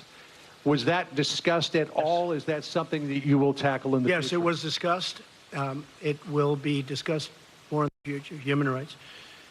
What was also discussed in great detail, John, was the fact that, you know, we have, and I must have had just countless calls and letters and tweets, anything you can do. They want the remains of their sons back. They want the remains of their fathers and mothers and all of the people that got caught into that really brutal war, which took place to a large extent in North Korea. And I asked for it today, and we got it. That was a very last minute. The remains will be coming back. They're going to start that process immediately. But so many people, even during the campaign, they'd say, is there any way you can work with North Korea to get the remains of my son back or my father back? So many people asked me this question, and, you know, I said, look, we don't get along too well with that particular group of people, but now we do. And he agreed to that so quickly and so nice. It was really a very nice thing, and he understands it. He understands it. So for the thousands and thousands, I guess way over 6,000 that we know of in terms of the remains, they'll be brought back. The POW MIA issue clearly is a very important one for thousands, especially to a lot of people that are. But what do you, President Trump, expect Kim Jong-un to do about the human rights record regarding the North Korean people? Right. It was discussed. It was discussed relatively briefly compared to denuclearization. Well, obviously, that's where we started and where we ended. But they will be doing things, and I think he wants to do things. I think he wants to. You'd be very surprised. Very smart, very good negotiator, wants to do the right thing. You know, he brought up the fact that in the past, they took dialogue far. They never were like we are. There's never been anything like what's taken place now. But they went down the line. Billions of dollars were given, and, you know, the following day, the nuclear program continued. But this is a much different time, and this is a much different president, in all fairness. This is very important to me. This was perhaps one of the reasons that I won. I campaigned on this issue, as you know very well, John. Okay, whoever those people are, I cannot see you with all the lights, but you don't look like either of the two. Yeah, go ahead. Sure, go ahead. Thank you, Mr. President. And first of all, congratulations. Thank you very much. Appreciate it. Did you touch on the issue of peace treaty, and also will you travel to Pyongyang anytime soon? Well, at a certain time, I will. I said that will be a day that I look very much forward to at the appropriate time. And I also will be inviting Chairman Kim at the appropriate time to the White House. I think it's really going to be something that will be very important. And he has accepted. I said at the appropriate time. We want to go a little bit further down the road. But what we signed today was a lot of things included. And then you have things that weren't included that we got after the deal was signed. I've done that before in my life. And we didn't put it in the agreement because we didn't have time. And I think most of you have been handed out the agreement or soon will. But oh, you have not? Okay. Well, if you could have those agreements passed out. We just finished them just a little while ago. But if you could have the agreements passed out, you'll see what we're talking about. Yes, sir. Go ahead. I want to second the congratulations, President. Thank you. What part did Japan play, and did the abduction issue come up? And yes. Also, the fate of the Christians. And the follow-up question is, when will you be doing an interview with Japanese TV? 50,000 American troops are in Japan. That's true. Congratulations again. 50,000 great troops, that's true. Yeah, it did. Abduction, absolutely. This is Prime Minister Abe's, one of his, certainly, other than the whole denuking subject, certainly his, I would say, his main point. And I brought it up, absolutely, and they're going to be working on that. It will be. We didn't put it down in the document, but it will be worked on.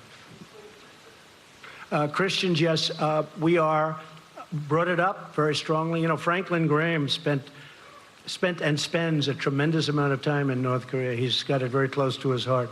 It did come up, and things will be happening. Okay? Thank you. Great question. Yes, John, go ahead.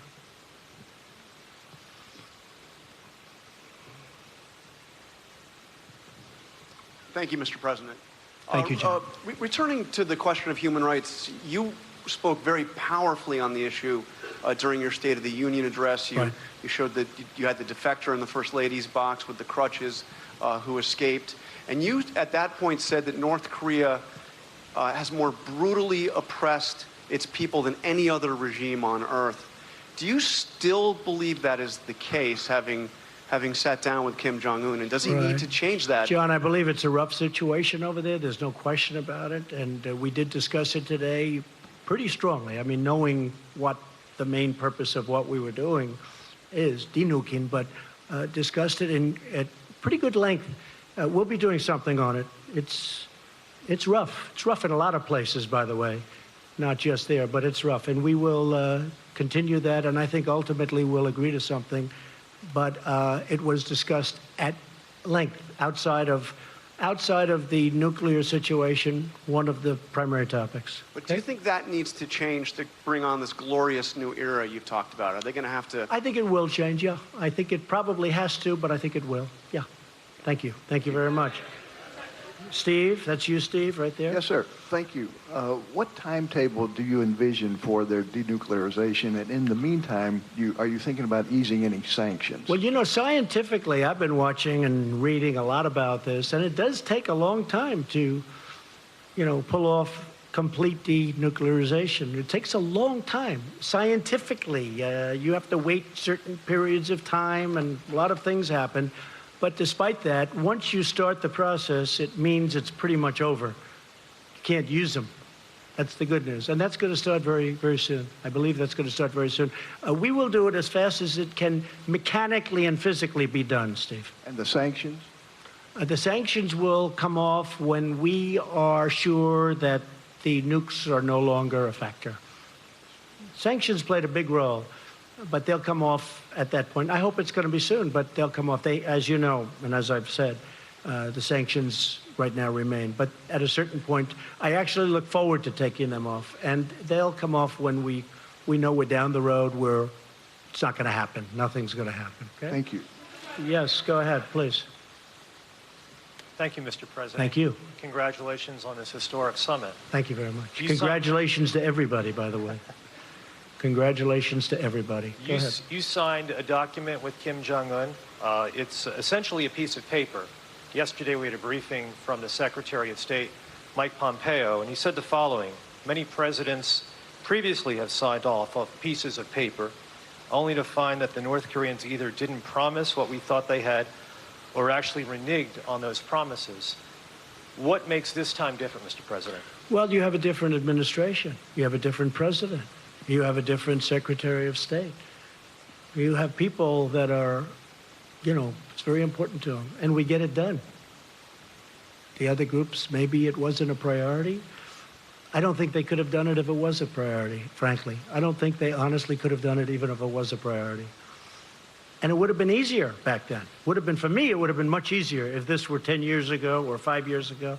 And I'm not just blaming President Obama. I mean, this goes back for 25 years. This should have happened. I was given a very tough hand. I was given this. I was given the Iran deal and plenty of other problems. But we're doing really well. And the Iran deal, I have to be honest, I did it because nuclear is always number one to me. Nuclear is number one. But on the Iran deal, I think Iran is a different country now than it was 3 or 4 months ago. I don't think they're looking so much to the Mediterranean. I don't think they're looking so much at Syria like they were with total confidence. I don't think they're so confident right now. But I hope, with that being said, I hope that at the appropriate time, after these sanctions kick in, and they are brutal, what we've put on Iran, I hope that they're going to come back and negotiate a real deal, because I'd love to be able to do that. But right now it's too soon for that. Yes, Mr. please. President, you also talk about establishing diplomatic relations, exchanging ambassadors. How long before that happens? Good question. Hopefully soon, but we'll have to get things moving first. A little bit early for that. We have to get things moving. Yes, go ahead. Hi. Can you clarify when you said you're stopping war games? So Yeah. you are stopping the military exercises with South Korea? Yeah, Can we've you done let me know? exercises for a long period of time working with South Korea. And we call them war games, and I call them war games, and they're tremendously expensive. The amount of money that we spend on that is incredible. And South Korea contributes, but not 100%, which is certainly a subject that we have to talk to them about also. And that has to do with the military expense and also the trade. So we're doing that. We actually have a new deal with South Korea in terms of the trade deal, but we have to talk to them. We have to talk to many countries about treating us fairly. But the war games are very expensive. We pay for a big majority of them. We fly in bombers from Guam. I said it when I first started. I said, where did the bombers come from? Guam, nearby. I said, oh, great, nearby. Where's nearby? 6.5 hours. 6.5 hours, that's a long time for these big, massive planes to be flying to South Korea to practice and then drop bombs all over the place and then go back to Guam. I know a lot about airplanes. It's very expensive. And I didn't like it.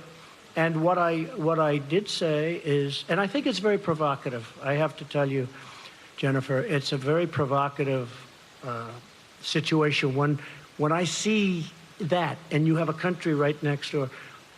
So under the circumstances that we're negotiating a very comprehensive, complete deal, I think it's inappropriate to be having war games.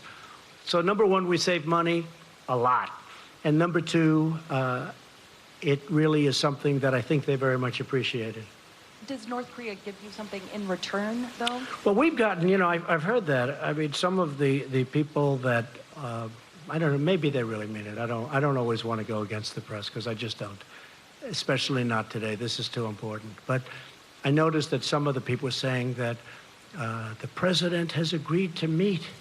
He has given up so much. I gave up nothing. I'm here. I haven't slept in 25 hours, but I thought it was appropriate to do because we've been negotiating for literally round the clock with them and with us and with John and with Mike and a whole team of very talented people. But we haven't given up anything other than, you're right, I agreed to meet. And I think the meeting was every bit as good for the United States as it was for North Korea. But I just wrote down some of the things we got. And they got a meeting. But only a person that dislikes Donald Trump would say that I've agreed to make a big commitment. Sure, I've agreed to take a period of time and come here and meet, and that's good. But I think it's great for us and as a country, and I think it's good for them. But what did they do to justify this meeting? Secured commitment for complete denuclearization. That's the big thing. They secured the release of 3 American hostages. They already gave them to us 2 months ago.